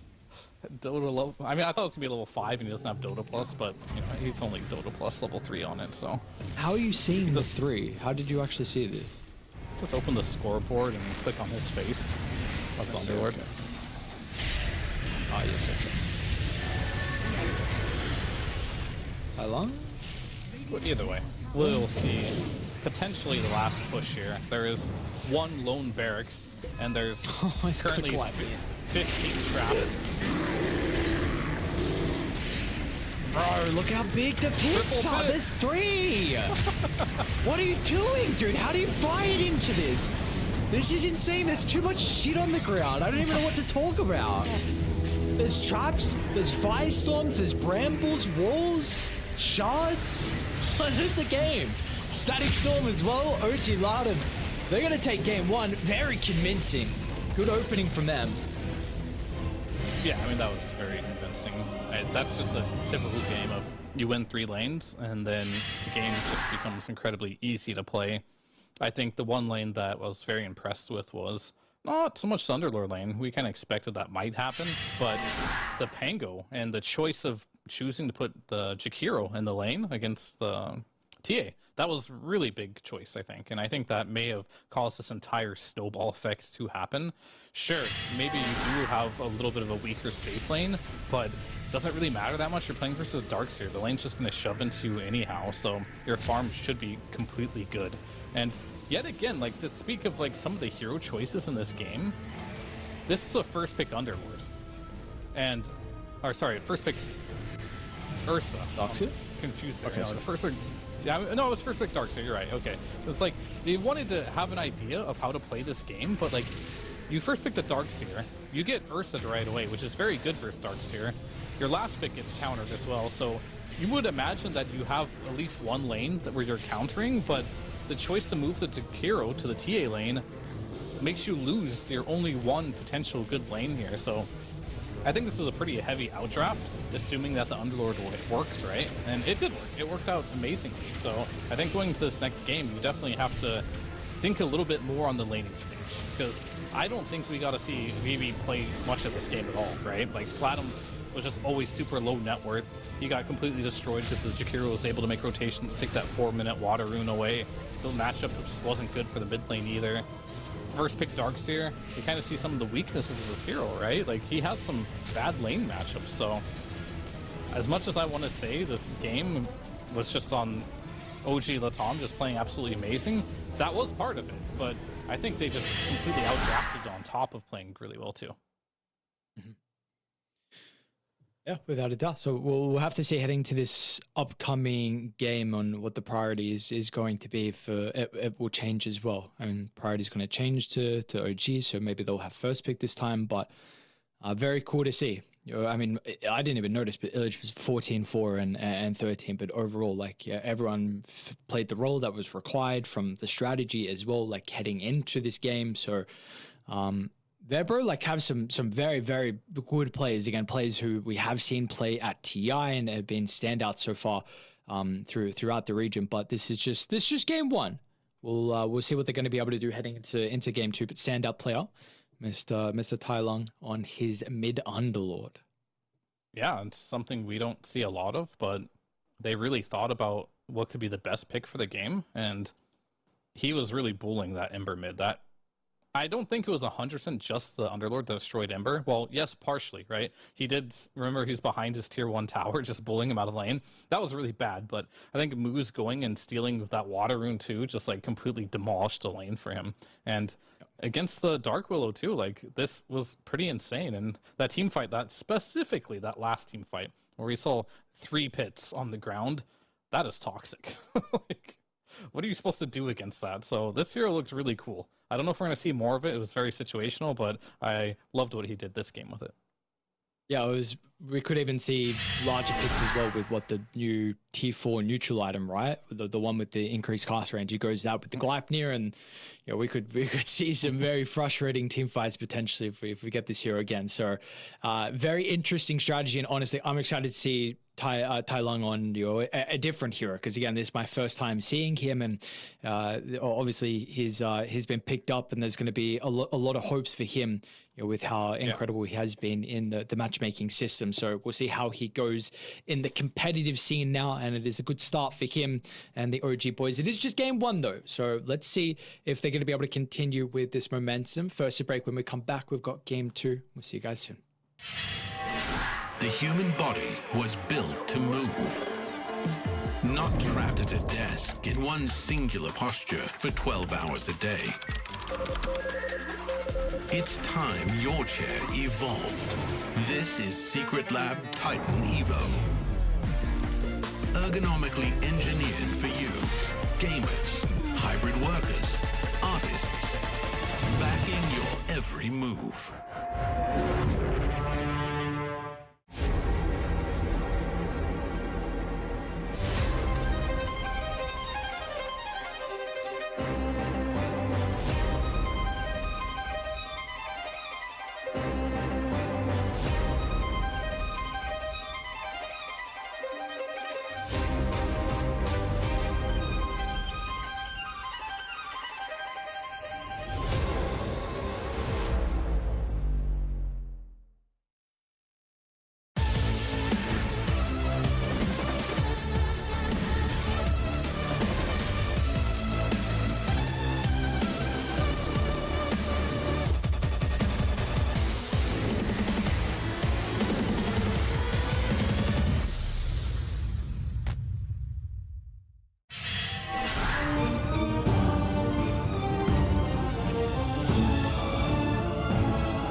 OG Lardum able to strike first in our final series of the night off the back of a very interesting Underlord mid pick. We will see what other stuff we get here in our second draft. What do we want to see? Some adaptations heading to this one, Fear. We've mentioned about some things in regards to maybe some lanes for Veritas, but are there other things in particular as well? I think in this particular game, you just really have to focus on the laning stage, right? Like, this Ember had a horrible lane, so I think they're not the type of team that should be blind picking Ember. Like, some teams can make it work, but they put a lot of emphasis on their supports, making rotation to that mid lane, right, to make sure it has a good lane. This Darkseer first pick didn't really work out either. I think, sure, yeah, you banned Oracle, but what did you get in the trade for that? And I think that's the big issues, right? The TA, I think it had promise, but it didn't have enough time to really get online. But so, yeah, I'm just going to go with that, I think. I think just maybe don't first pick your Darkseer. You don't have an idea necessarily on what the OP cores are yet. And whenever you don't know what the OP core is of the particular game, perhaps you should just go ahead and make an adjustment, right? And just put a support as your first pick overall instead. Okay, well, let's see if we will get the supports picked up in the first phase and what we will have as well. It's going to be OG Lardum playing with first pick, Veritas Brothers with second pick. They're going to be on the Radiant side, OG on the Dire side. All right, let's see what Radiant team they do back. here. Jakiro gets banned out this time around. 10 seconds remaining. 5 seconds And some of the remaining. usual suspects here. I mean, the Timber ban's a little unusual. Wonder what that's indicating. Yeah, I just wanted to see if it was banned last game as well, and it wasn't. So, yeah, intrigued on the Timber. Radiant team ban. Bat ban again. Last game we had Beast and 10 the seconds Oracle. remaining. So the Oracle ban potentially with 5 the seconds to protect the Darkseer, which was first pick for Veritas. Dire team Yeah, ban. I mean, it was. They're going to ban the Darkseer instead. 10 seconds remaining. Yeah, I mean, with a patch this fresh, and such 5 limited data, seconds it's so remaining. hard to really understand what these teams are thinking first pick should be, right? Oh, K1 shaved his head. Shaved head arc apparently. It's a dangerous Yeah. arc. This is man who's on a mission. It's time. That's when you start getting serious. Yeah. I wonder where they're boot camping from as well. I'm like, where is this OG set up? Likely Brazil, I'd say. Dire team pick. See. 'Cause Radiant I can't say team for pick. certain, but I know Brazil gets better ping to Europe. So, and I think most of their practice you want to do is in Europe, right? Whether it's scrims or pubs. Dire team ban.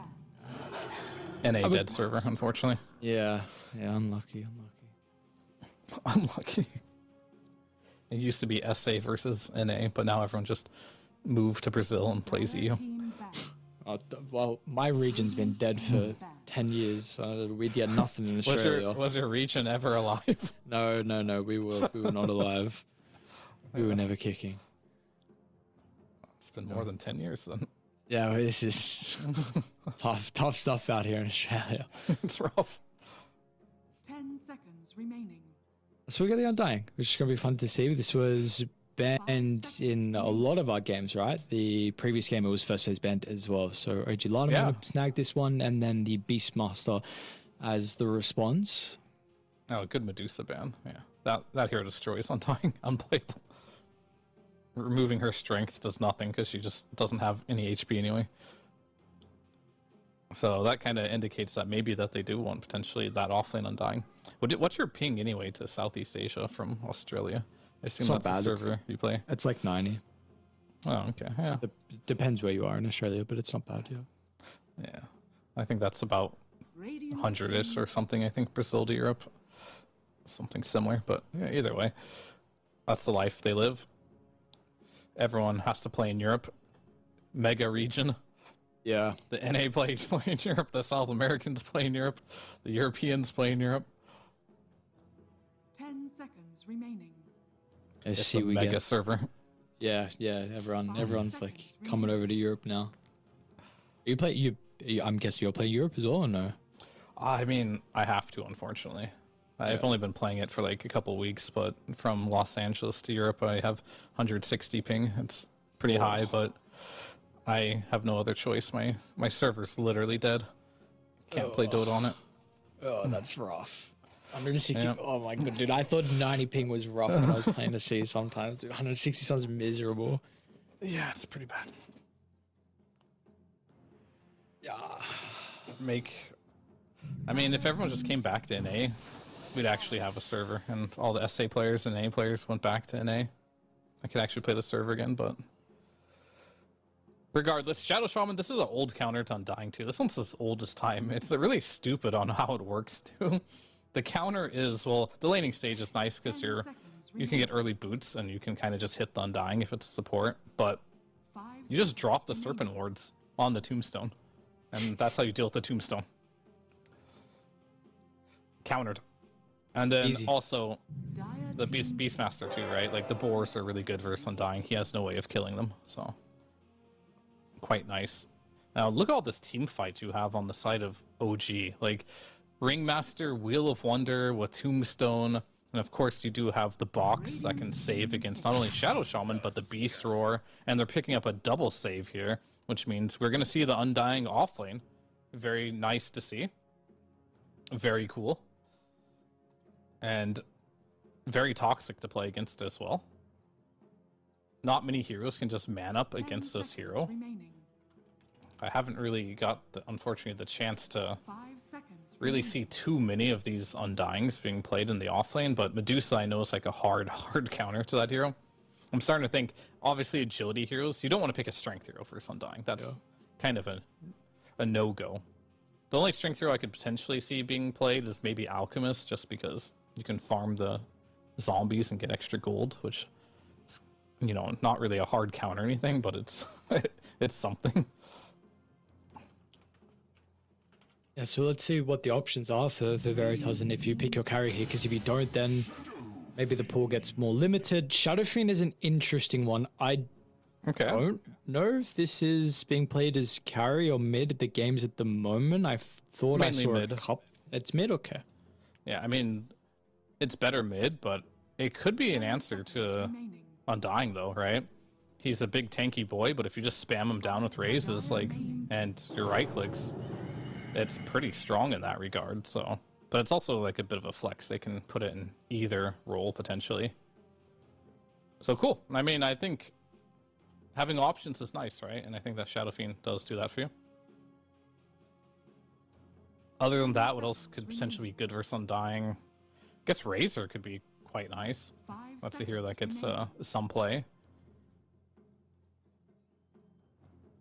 Outside of that, okay, Sniper. That's the mid that will definitely deal with Shadow Fiend. I mean, Sniper's been popping off in this region. I think that one of the first series today, like, saw Sniper like solo carry the game. Looked really strong. 5 seconds remaining. Pretty good sniper game as well. I mean, what are you going to be able to do versus it? Team fight, like the heroes you have already with the Tusk Undying, just the area control with the Tombstone, the save from the Tuscan to be able to go in front, but I mean, Veritas literally only have Beast, who is going to be able to find the sniper.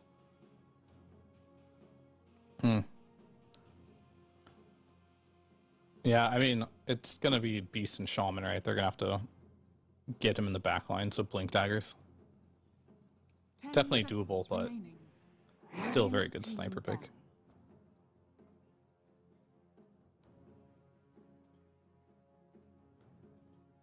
So TB event as well, looking for the carry here for OG Lardum.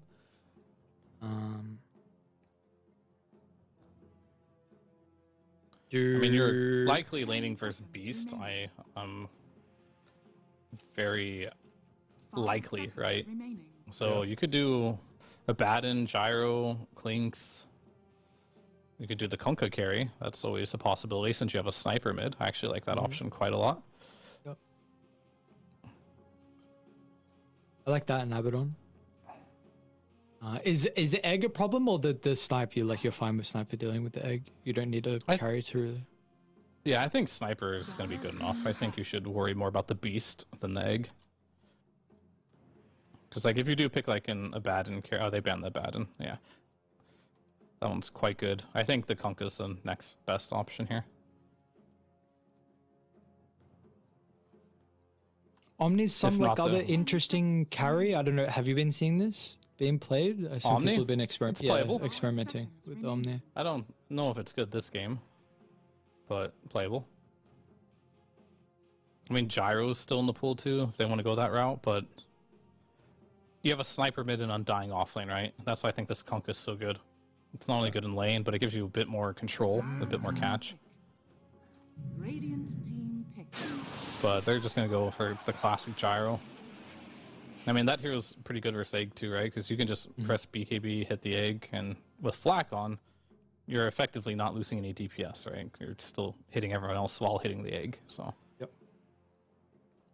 It's a bit nice. However, your initiation is just Tusk now. So that's a bit of a downside. And they're going to put Beast mid or Beast carry. We'll see which one it is, and it looks like it'll be Beast mid. Haven't seen Beast mid yet this patch ever since Aghanims got nerfed pretty hard. But versus Sniper, it also sounds terrible.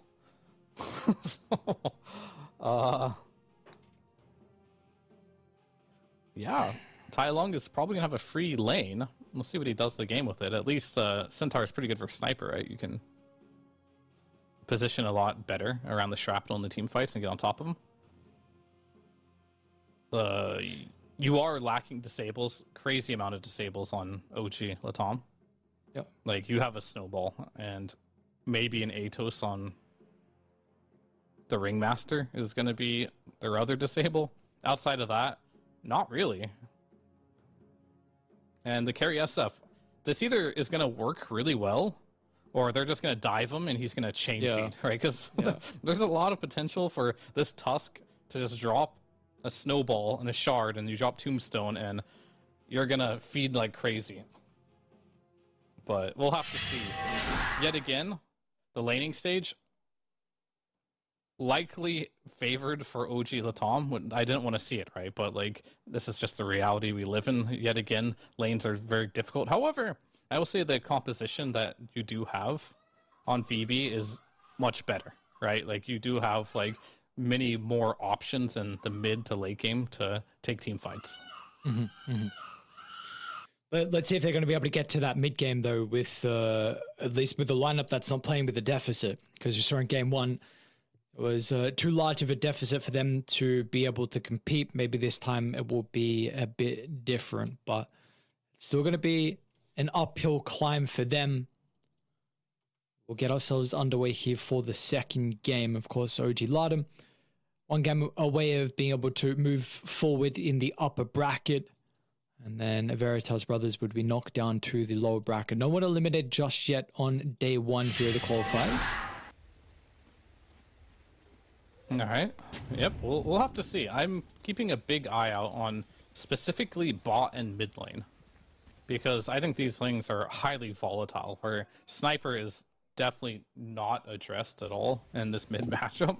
And bot is either going to go great or horribly. I just don't know which. And I just hope for the sake of VB that it goes well. Because I think it could go very, very poorly. I don't think it's going to go. I feel like you don't have a very good support pairing with the Shadowfin, right? Doesn't this hero want like a slow or a stun? And so yes, including... no. He is good versus Tusk, right? Because when he pops tag team, you pop Fire Spirits, right? So you reduce his attack speed. Sure. Which is nice. You reduce his damage. It's a very defensive option. But if the Fire Spirits are ever down, that's when you should be very scared, right? But yeah, as you mentioned, it's not very offensive, right? It's not going to be something where they're going to bully the Undying. I think the idea of this Phoenix is just repelling the damage. He's just going to hold his fire spirits until you do try something. So it's going to be more of like a CS game here. Is And Undying has a lot of base damage where Shadow Fiend has to build it up. And they're going to block, they can't, oh no. They're blocking the wave here. You have to get a good block. Oh, they're killing the range creep. Seems a little counterintuitive, but I guess it's still fine if they get it into the tower. Yeah, okay, it's fine. Oh, it did, yeah, it's in the tower. Okay, good. Alright, well, we'll see how that lane goes. We'll start with mid as well with Stardom's course against Tai Lung, so he's just going to beat into the boards. Some people, I believe, I think maybe I saw a couple of Beastmaster mid games at Dream League, and I don't remember if they, because I know some people did still go for the Scepter towards the end of Dream League. I don't remember how well it worked, if it did. So we'll see if he does go that. Or you should. Okay. Because I don't know if mid with Helm Dom is going to give you the value you're really looking for. So, I mean, the Scepter is still playable. It's just nerfed. That's all. Yeah. Yep. They're just playing with them, and mid lane already. You got some denies, I guess, on the beast, which is good, but you're not really stopping the sniper. Are they board denies? I don't know. I don't know. I think those are actual creep denies. I saw a couple of the boars die. Actually, I think he denied one of the boars, so. Nice, good job. He's doing okay. But yeah, the CS is always a little weird when in a beast lane because, oh, okay. Hector? Hector's just dead. And sometimes I forget it's Hector. I don't know if he plays Kunkka. So, the Baden ban made a lot of sense. Yeah. And this is a lane that I think Gyro in general doesn't ever expect to lose lanes. But definitely don't want to be losing this one. And Phoenix goes down.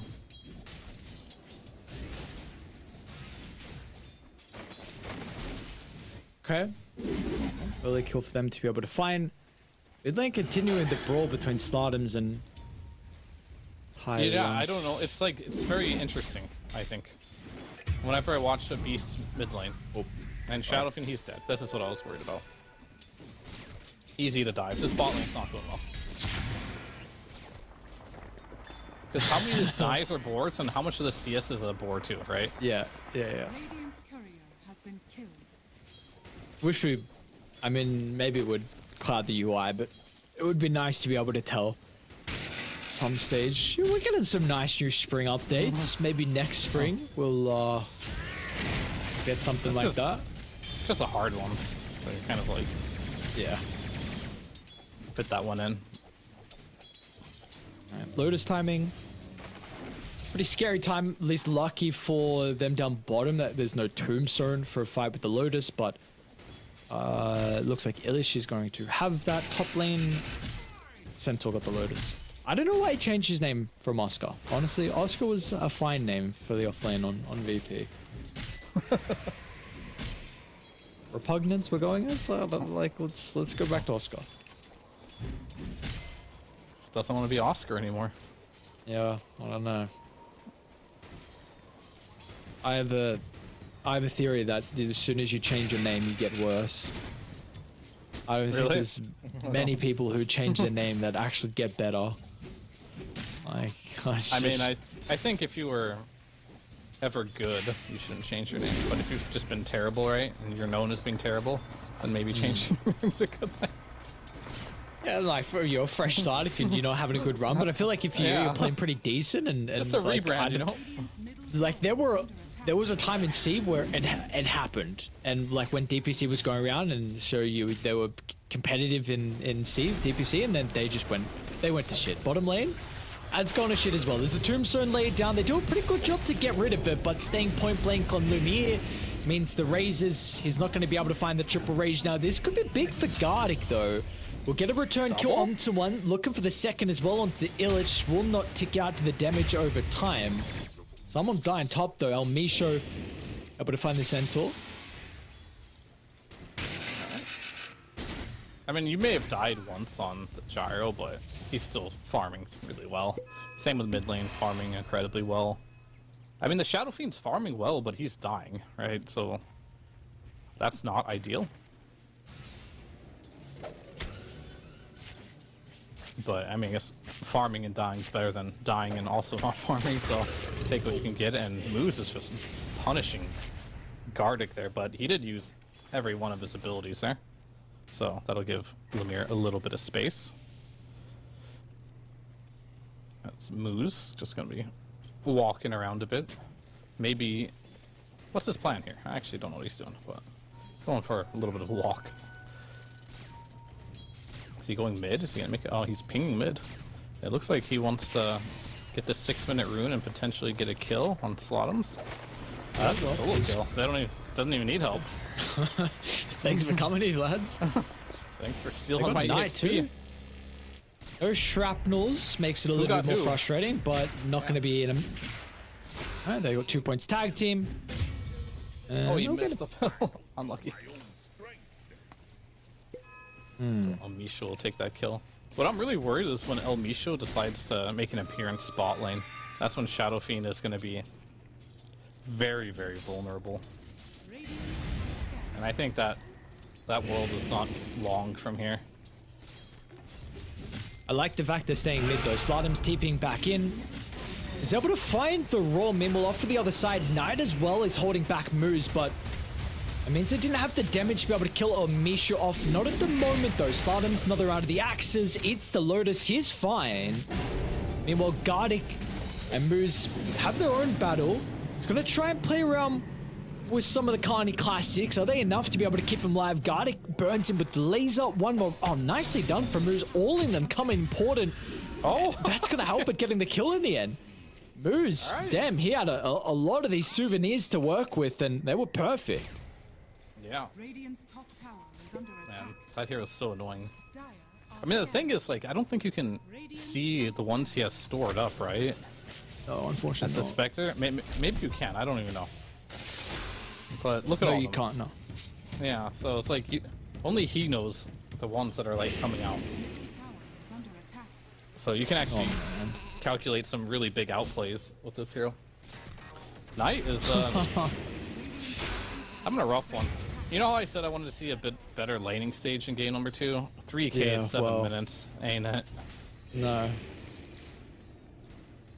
No, it's not. No. And I don't, because I was looking at this series. I'm like, I really thought this series was going to be, a bit more competitive. I see the players on VB, some bigger names there, and OG London kind of just doing whatever they want.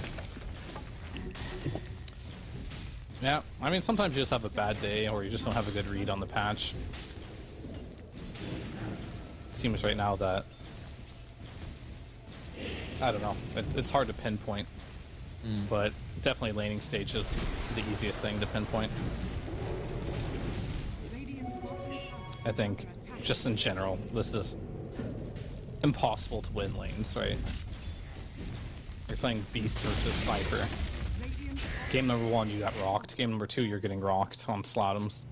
They're feeding him to the wolves yet again. Didn't really learn their lesson from game number 1. You have an idea of the Shadow Fiend working versus Undying. It doesn't, unfortunately, and you're never ever, in my opinion, gonna win top lane versus a Gyrocopter as a Centaur. So, at best, you can trade, but a couple bad deaths, and now you're in a situation where the game just... So yet again, 3 lanes lost. It's difficult. dire are scared. You have some stacks, though, which is nice for Slottum. Will definitely help him. But the thing is, very surely, is we're going to see the triangle is going to be unplayable, it feels like. And I mean, I don't honestly know the playstyle for the offlane Undying? Like, if you just look to kind of play a little bit more of your own game, like you've already taken this to one tower bottom, are you just going to park yourself here? But I honestly wouldn't mind if he does look to combine with the team at some stage and just like run into the triangle and drop Tombstone and put a ward there, and like where is then going to be safe for VB? Yeah, I mean, you could do that, but you don't want to overcommit, I think. Yep. Because if you do that, then who's farming bot lane, right? Maybe Gyro, if he moves down there, that'd be an okay play. But I think for now, Tusk running up there with Sniper should be enough. And you can, I think the beauty of the map right now is you can leave Undying bottom by himself, right? And you have to bring, I think, literally 3 heroes to kill him. So he can just continuously farm down there. And 2 supports with Sniper and potentially rotating the Gyro can do this the same thing you're asking for with less numbers. So I think what's going to be critical of breaking this triangle is actually going to be the Tusk. I think he can actually walk up there and just give vision for Sniper to do his thing. But he wants to get level 6 first, very understandably. The punch will be very big.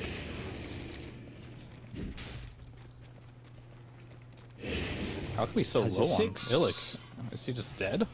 Might just be dead. Maybe? Yeah, he looks pretty dead. He does indeed. If he was just farming, I think so. Oh, instant respawn. Okay, Very cool. Alright. It's one of the more interesting innates in the game.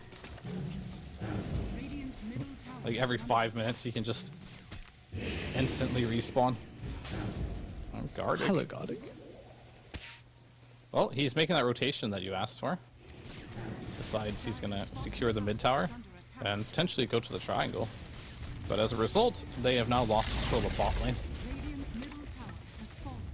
They have, and we are seeing with the loss of control, a little bit of damage into the tier 1 tower bottom with the Serpent Wards. Yeah, they're missing out pretty much on all those camps you could farm if the lane is pushed in, essentially. But as in return, they're just gonna take the enemy triangle. And they're gonna probably move to top lane and get the top tower. So if you are on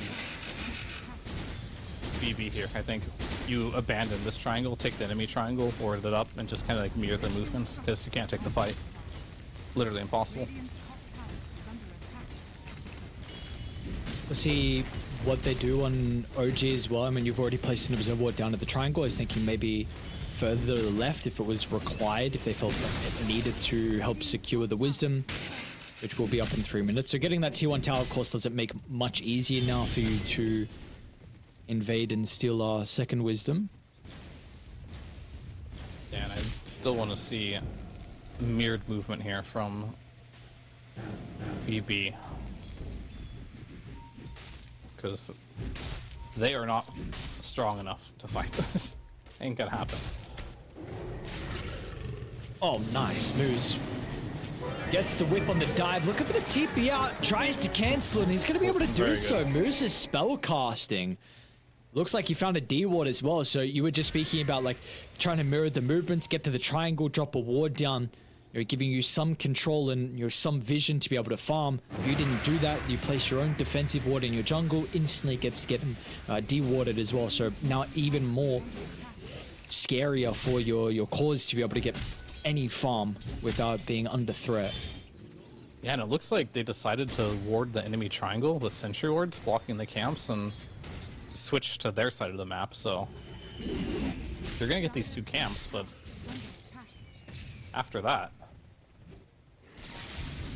they're not gonna be there. So you're at least gonna block 1 wave before they realize, I guess. 1 spawn. So a small efficiency win, but that is 100 gold of sentries. Where are you speak? Where? Radiance Dive? Triangle. Is it Dire blocked? put sentries. Oh, is it not? Okay. No. I wasn't sure. It's in there. Oh, it's not blocked. Okay, but it has good vision there. Okay, smoke up, BP. BB. That's gonna lead. Nice position from El Misho. Pops the smoke, protecting Hector. Hector might drop a core down, make it a little bit frustrating. He just helped him get out. Yeah, I didn't watch this happen. Hector, though, is in a lot of danger. The slow will expire at the last second, so he's going to be able to scurry away. That's also a good question. Is he trying to ward his own teammate's egg? That was very bizarre. Are scanning. All right, well,